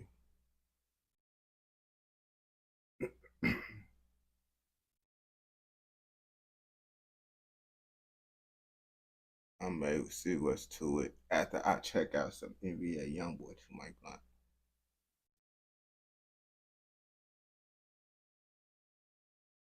But the stuff, I mean, the crazy part about it, bro, I actually made $1,000 from this song. Like from that song right there, I made $1,000 just off the streams because that song got like 30,000 streams on like Spotify. It ended up getting a decent amount, but I just been like, nah, I ain't ready. I could promise you, bro. Look, I'm getting gets merged. I can't, they ain't gets on this phone, but let me see if I got United Masters on here. I got Spotify. I'm finna download United Masters and show you, bro. I made $1,000 off that soul game.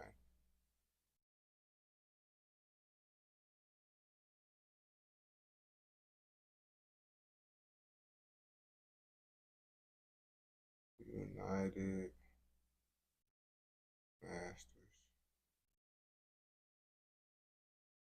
Hold on. And I actually still be making money off of it. It's just I'm not making as much as it was. But that song actually still great, getting a little bit of money.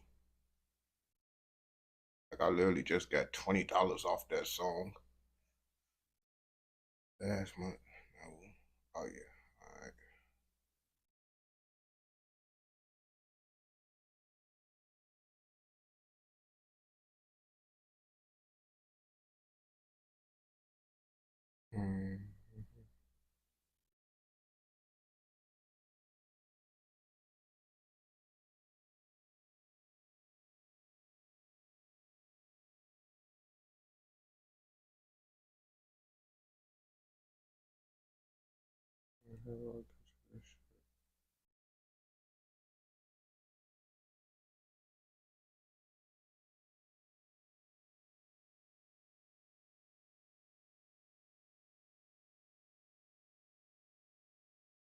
$1,400.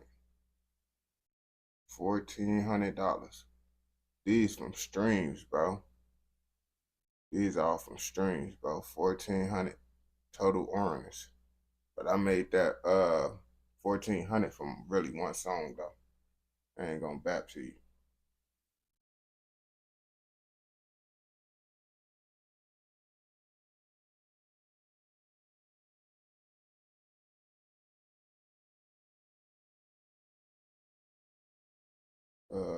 Let me go to it.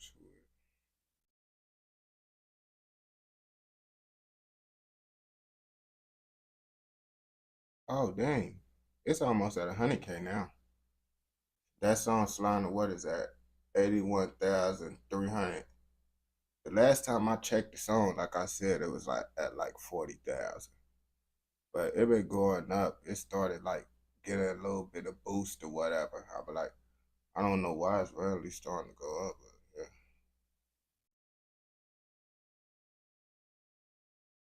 You feel me?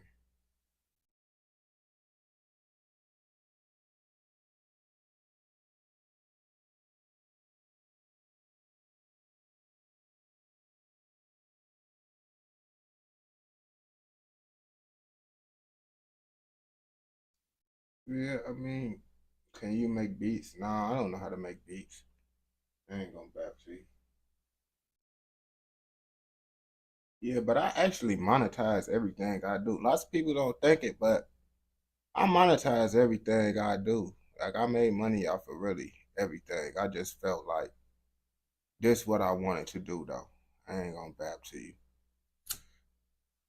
So I'm like, yeah, I'm not gonna do rapping. Like, and I got a little, like on my songs, I got a decent amount of views and stuff. So it's like, it's not like I just made music and the shit didn't get views.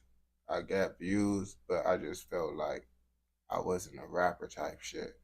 So I like not did it. Learn how to make beats.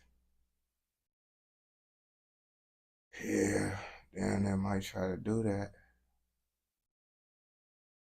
Might try to do that.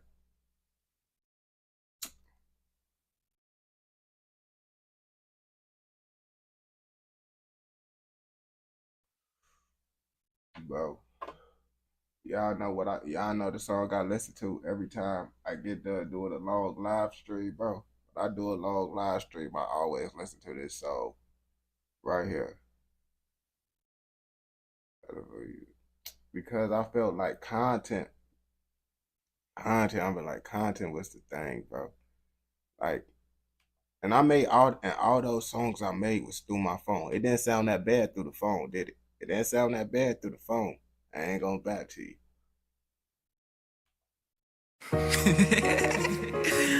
Hey, it's Cash 11. Gang. I've been in this bitch like 6, 7, 8 hours. I've been in this bitch all night. I got 55, Tell her turn me up a little bit. Yeah, baby, you know me and she know what I do. My bitch keep on tripping. I be like, she told me. I don't even, man. Got me thinking like.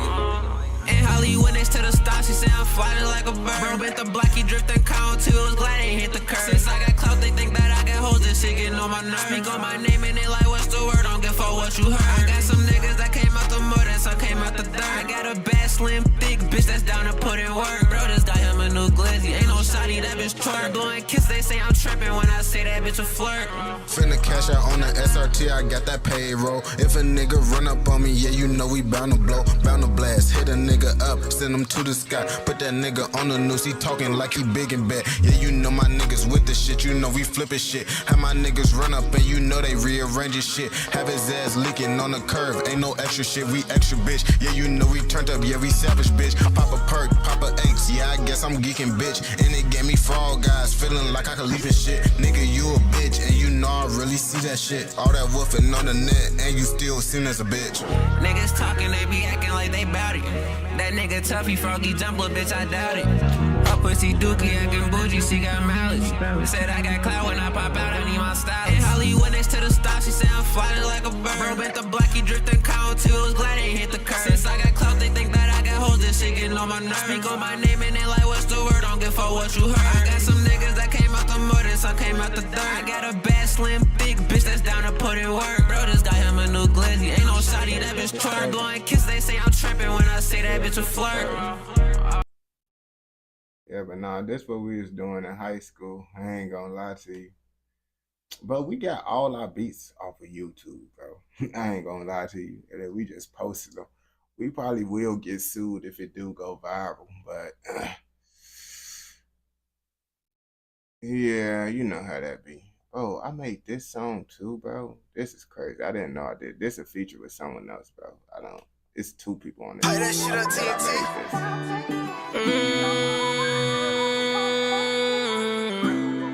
Just struggle, just struggle.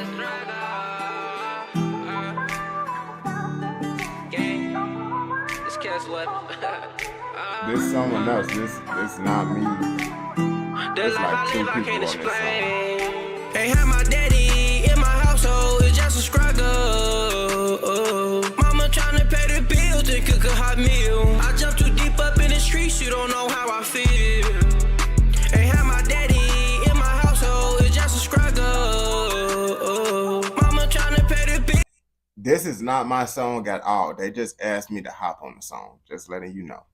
And cook a hot meal. I jump too deep up in the streets, you don't know how I feel. Deep in that rain, traumatized pain, trying to see better days. My daddy walked out on my mama, it was just a harder day. And when I look up out the window, it's just a rainy day. Puddles full of pain, heart full of ice, trying to take the pain away. Feel like I'm motivated by pain, get on my grind. In this life that I live, I got some shit that I've been working for, and I'm destined to win. Feel like a reaper dead inside, stuck like a shark in a pen. Cause hard niggas sleep on the floor, ain't had no eye, could complain. On game. My daddy in my household, it's just a struggle.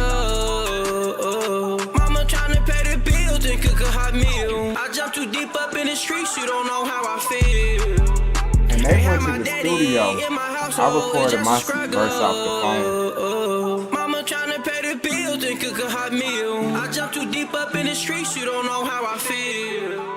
I ain't had my dad in my life, ain't saying he a deadbeat. Cause I know it take two to tangle, I ain't crazy. But him not around, yeah, you know that's what made me. Stepping on these niggas like they motherfucking babies. But I gotta give my pops to granny, yeah, my mama. Single mama plus a granny, yeah, it gave me trauma. But you know I stumped through, going through the piranhas. Little nigga, you a bitch, yeah, you better stop it. Ain't have my daddy in my household, it's just a struggle. Mama tryna pay the bills and cook a hot meal. I jump too deep up in the streets, you don't know how I feel. Ain't have my daddy in my household, it's just a struggle. Mama tryna pay the bills and cook a hot meal. I jump too deep up in the streets, you don't know how I feel. We is doing all types of stuff, bro. Like, this is the story of Also Evers. Once upon a time, there was a boy born at Advocate Trinity Hospital. You know, I always lived far over east by the lake, you feel me? I lived over on Commercial, Buffalo, South Shore, Muskegon. I lived everywhere. I lived in the birds, lived in Vegas, but let me tell you my story. Let me tell you my life, let me tell you how it go. Yeah, I'm a young, wild nigga, y'all Robert Pose. But before that, ayy, I ain't even need a pole.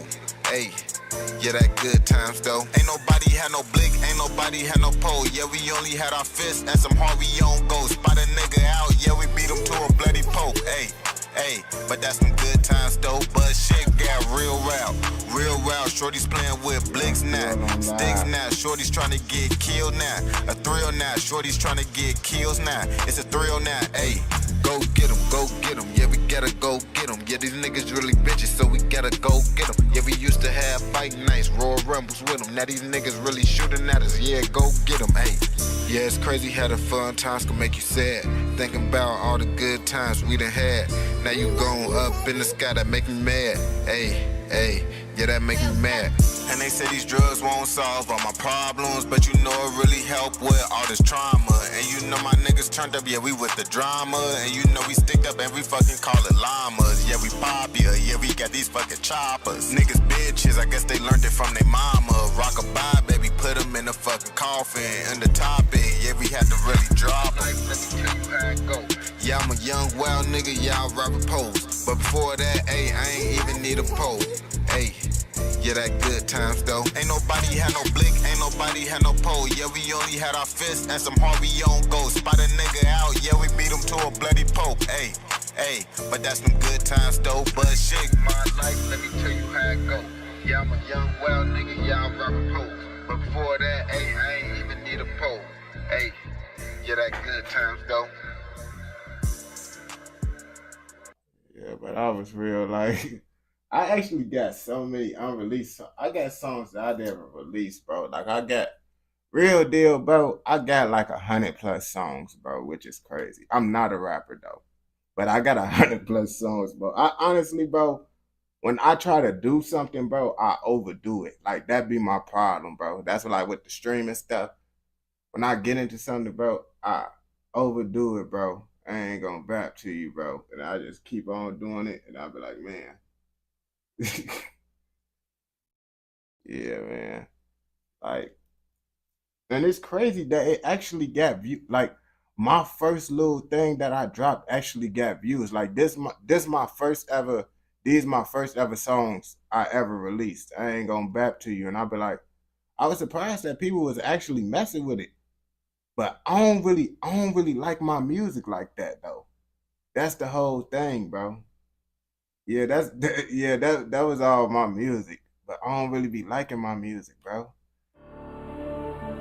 We be flipping shit, ayy, flip a pound, spin a block, yeah, we with the shit, ayy, yeah, you better turn up, nigga, you ain't with the shit, yeah, these niggas really hoes, yeah, they ain't with the shit, ayy, yeah, we with the shit, yeah, you know we flipping shit, ayy, flip a pound, spin a block, yeah, we with the shit, ayy, yeah, we flipping shit, yeah, you know we flipping shit, ayy, flip a pound, spin a block, yeah, we with the shit, ayy. Y'all feel like Pablo Escobar up in this bitch. I grab my blick, I kiss my bitch, and then I hit the switch. I flip a pound, y'all flip a brick, yeah, we in the street. These niggas dying, yeah, bullets flying, bitch, don't get deceased. Yeah, you know my niggas turned up savage, ain't no one-on-ones. Yeah, I call up Yaski, yeah, he sliding, yeah, he blow your dome. Get a couple bags, then we put it on your fucking dome. Yeah, these niggas really capping, swear to God, we do you wrong. Yeah, these niggas capping, swear to God, like they fucking tough. Yeah, my niggas, they ain't from Milwaukee, but they love the buck. His bitch up on my dick, and yes, he's sliding, yes, he wanna fuck. The way we scoring when we shoot, I bet them boys wanna be one of us. I got that call from my bitch, she said he lacking, get your head straight.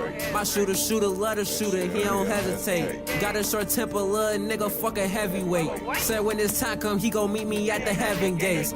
Free Big Gay, yeah, free that nigga out his cell, ayy. Yeah, you know we turned up, yeah, that nigga getting bail, ayy. Yeah, you know we sliding, yeah, them niggas taking L's. Yeah, you know we turned up, yeah, you know we finna make that bill, ayy. He just made the bill. They ain't catch him for shit, he sitting packs right in that mail. Don't fuck with niggas, but he had to click up with niggas up in that cell. Say he been swerving around them blocks and he giving niggas hell.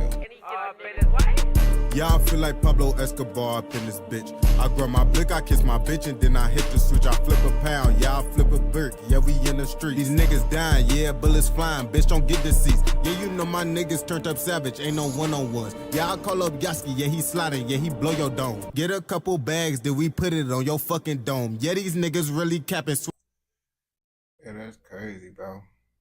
I don't like my music, though. I hit it. And that's why I be getting so mad. Like, this shit end up getting views, bro.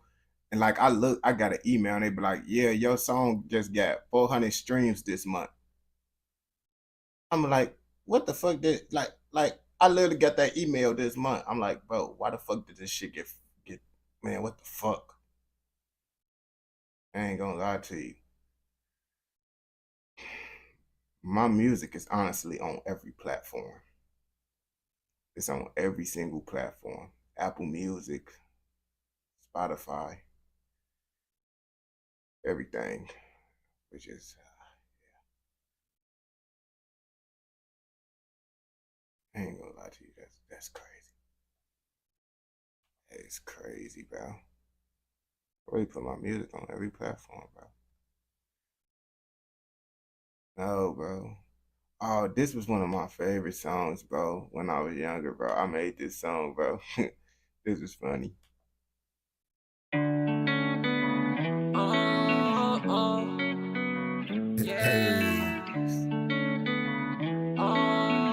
This was like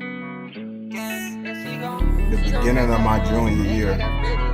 We tried to do some different stuff.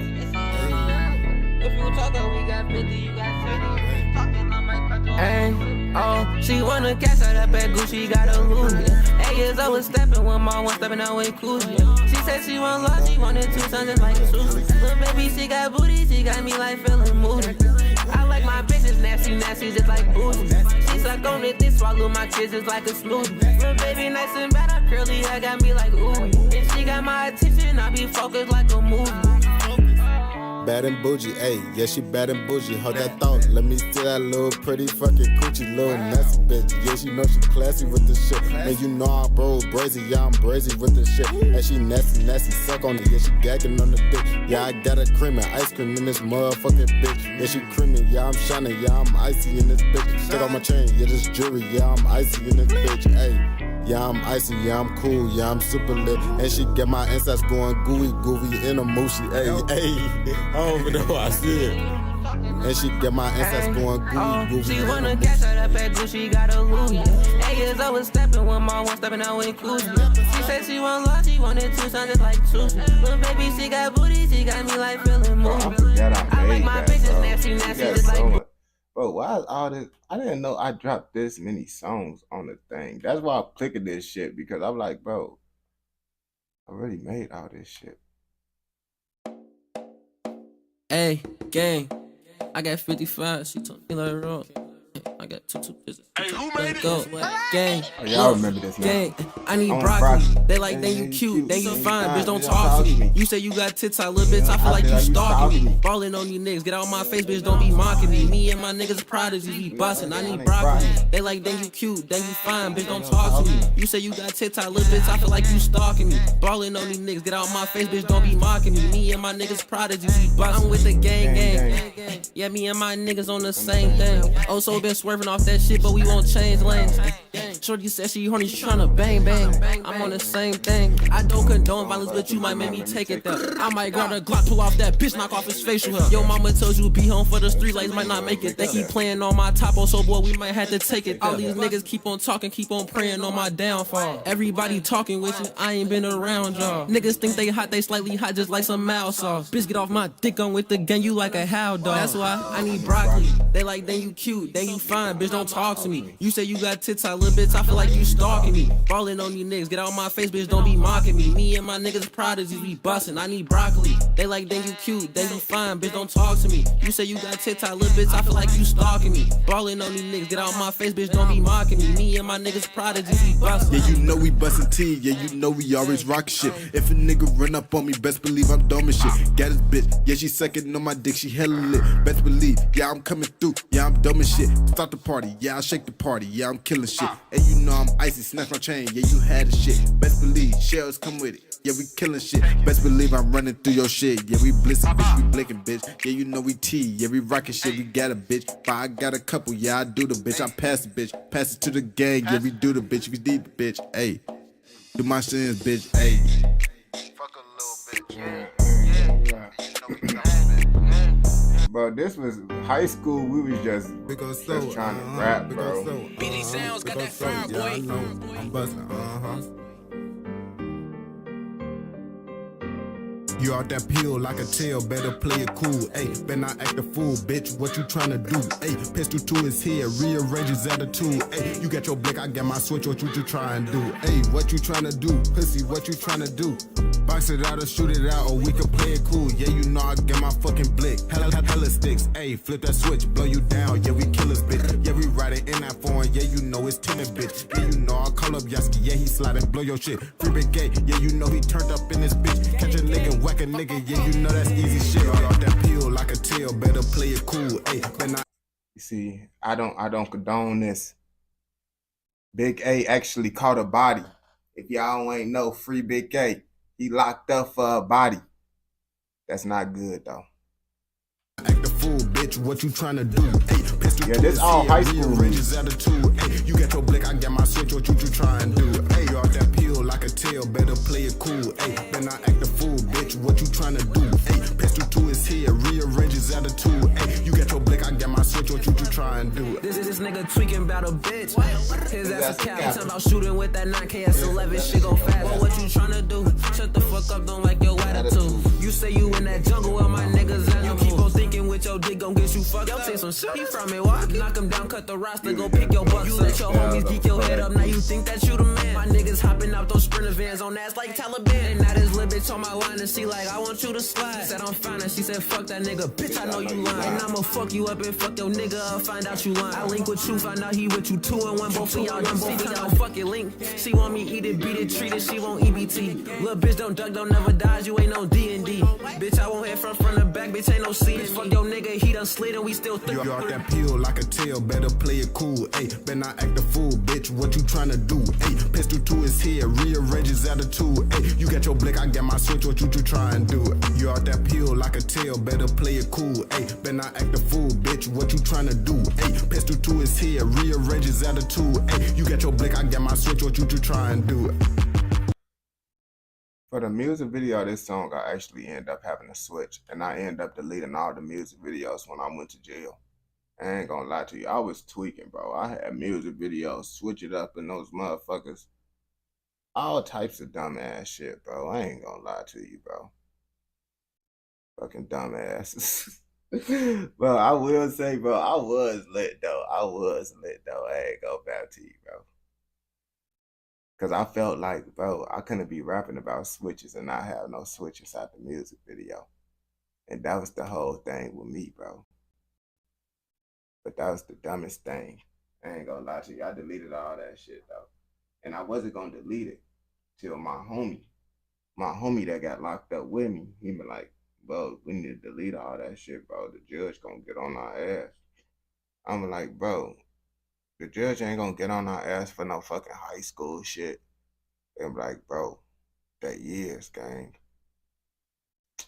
You right. I deleted that shit. And I had like 10,000 views on one, 20,000 on another one. And I deleted that shit. My dumb ass should have private the videos, bro. But I think that shit just went up because I had guns and shit, bro. Because they like that dumb shit.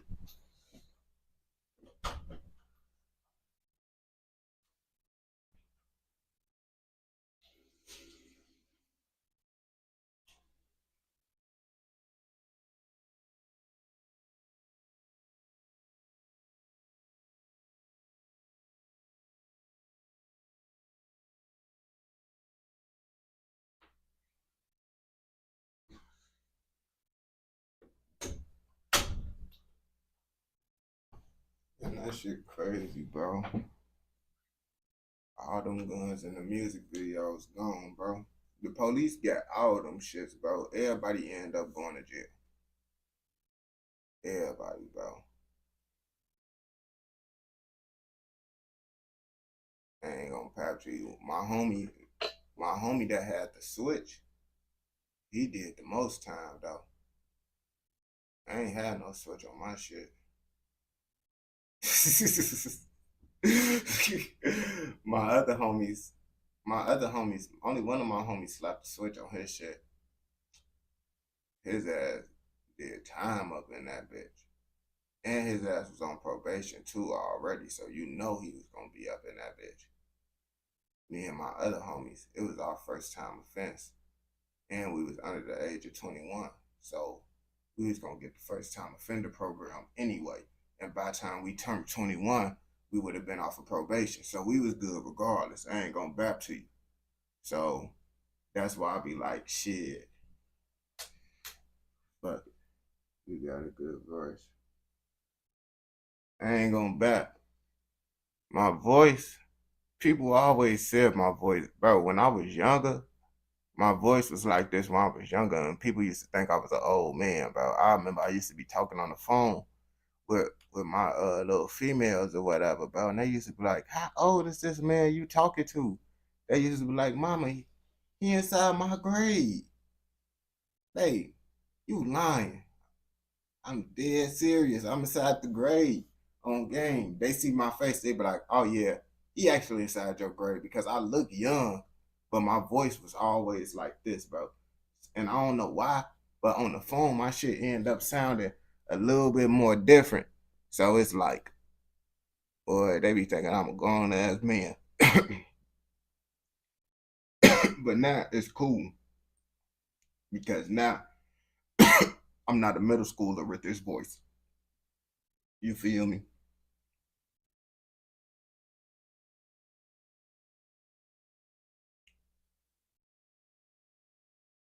Bro, I'm really finna post 30 videos, dang. I gotta get back to these reactions. After this blunt, we finna have to get back on it, bro, because I gotta post 30 videos, bro. This shit finna be crazy, bro. Real life finna do this shit once again, bro. You know, I did 1 video an hour. That shit, I did that. Now I'm finna do 30. That shit finna be even more crazy, bro. I'm really finna try to get 60 videos posted in total. Sound crazy.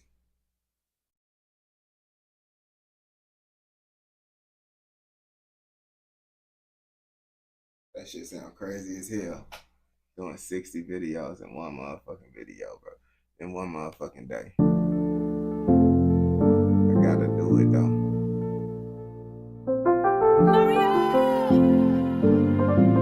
Got to. I ain't came a long way from up the road. Dead up in jail on ways up the road. I'm from the streets, my nigga, but my son won't be from now. Spent half my life inside the streets, I still don't even care. Cause I stack that money high. I gotta thank God that I made a way. I could've messed up my life, spent hours late through the night. It could be worse, I'm thanking God I'm the one who was saved. I done did jail time in the north side, ducking from that fire. I even rode the city bus with moms as a child. Remember times I sit that hot box and just meant them slugs. Now in my Maybach go that rose where we smoke out now. Now I be screaming I'm a real top shiner. Jail I slept with life, was depend on how my life go. Don't wanna see the pen again. I am not a rider, they cannot take my title. It all come from my heart and dome. Had to run up all this money from my kids, I'm suicidal. All these dead men be speaking to me saying go get some more. I keep hearing a voice, I think it's Dave saying keep my pole. I keep hearing a voice, I think it's Donkey saying don't trust these hoes. I ain't came a long way from up the road. Dead up in jail on ways up the road. I'm from the streets, my nigga, but my son won't be from now. Spent half my life inside the streets, I still don't even care. Cause I stack that money high. I gotta thank God that I made a way. I could've messed up my life, spent hours late through the night. It could be worse, I'm thanking God I'm the one who was saved. Used to go half on a blunt, just me and Tony. Used to be with Jordan and did some shit go wrong, he end up dumping. That's my twin with the twins, trade on nothing but get the money. Have a fight inside the hood, I lose or win, that shit ain't nothing. All I know is go again, don't give a fuck cause I was stuck. Started clutching, never slipping, I was trying to stretch me something. Had a shootout right on side of blue, my gun jam, I start running. Remember Thomas Ray, he showed me how to work the motherfucker. Say he been in this section years, he grew up with my mom and all. I watched my nigga trap off powder, less than all, he still ain't from. I know my ex was laced with fentanyl. I grew wise and still ain't crumble. They'll tell you I'm the king of the jungle like Mutama. My nigga, I done came a long ways from up the road. Daddy up in jail on ways down the road. I'm from the streets, my nigga, but my son won't be from now. Spent half my life inside the streets, I still don't even care. Cause I stack that money high. I gotta thank God that I made a way. I could've messed up my life, spent hours late through worse, I'm thanking God I'm the one who was saved. From the streets, but on my son. So I'm gonna be from now. From the streets, but my son, I'm gonna be from now. I still don't care. What are you talking about, Weezy bro? out of here. From the streets, but my son. Ain't no going back, my nigga Weezy on the track. True leader. Yeah. He that dude from Louisiana, Yeah. Can I take a minute for to tell you how I'm living?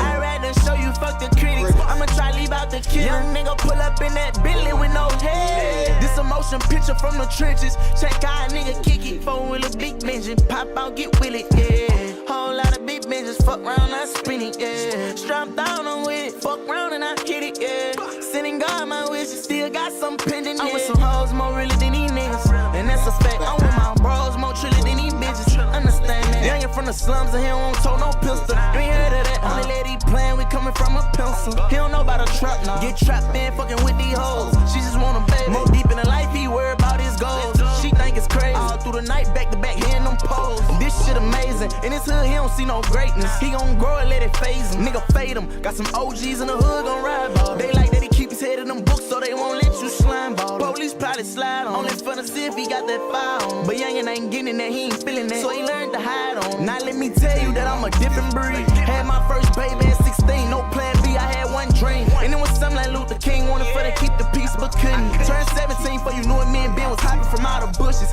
at them bitch ass niggas. Shit, you gon' die, you gon' take one. Nigga, what's your house? You up that fire, you better break one. Nigga, what's the house? Still to this day, I'm on FaceTime, talking with the pastor. Like, is they with me or against me? Probably want me splatter. Can I take a minute for to tell you how I'm living? Yeah. I'd rather show you fuck the critics. I'ma try leave out the kid. Young nigga pull up in that Bentley with no head. This a motion picture from the trenches. Check how a nigga kick. What you thinking about, what you hearing about? I'ma see about it, nigga. I'm with you. Got 20 on that nigga head, then make it 40, nigga. Shit, you know me, still on dummy. I put 100, nigga. For to see you smile, I heard smile like that's on my mama, nigga. You was with me at rock bottom, nigga.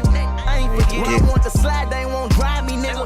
And you was with it. When I was hiding, who want problems? You was holding up your sin. I kept on saying I'ma burn this bitch down. You was telling me let's get it. Day one, you my brother, and I love you to death. I'll never go against you. I ain't never put anything before you. Not these diamonds, not this money, or neither these hoes. Whatever goes.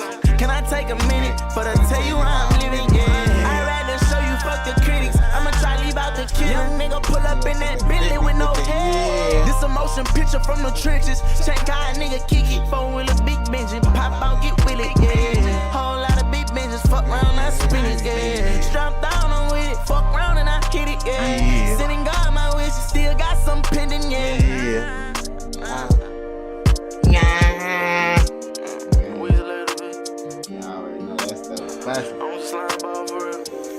Time to get back to work. Time to get back to work.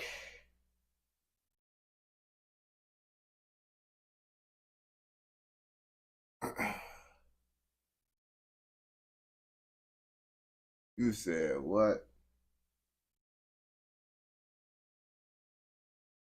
I'll check this. This the last song before I get back to reactions, because I gotta get back on track.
Say Brando with the seat,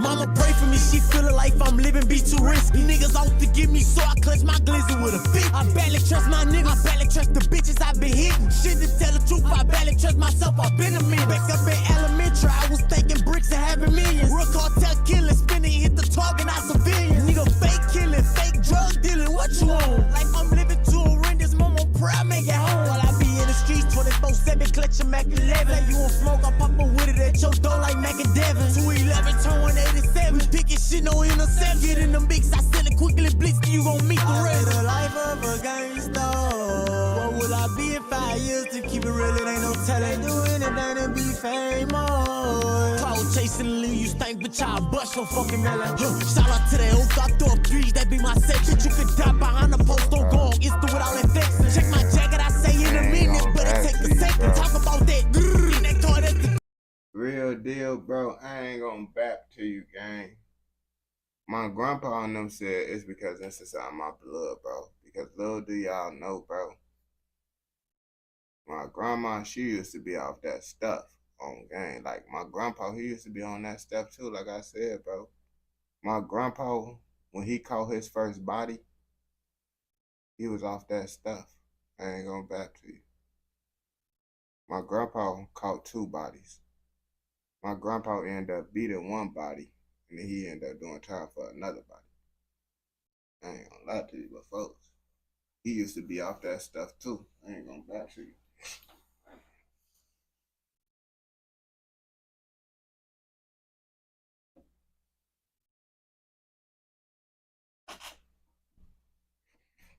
They used to be tweaking.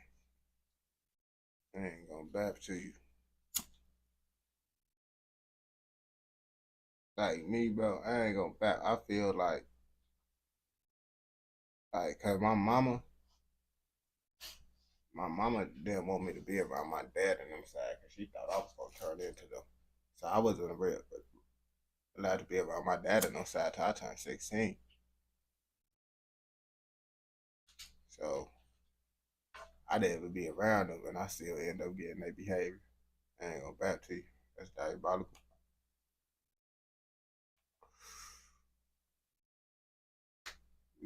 Eddie. I ain't gonna back to you. I don't really be eating edibles like that. I ain't gonna back to you. They haven't been getting me lit. Damn, these headphones. Gotta get me a better headset, bro. This shit is diabolical. This headset I got so diabolical, my brothers. So diabolical. I had this headset since like my my sophomore year of high school. I ain't go back to you. It's crazy this headset still works. On the Eddie, bro. The first time I took an Eddie, I was at a party in the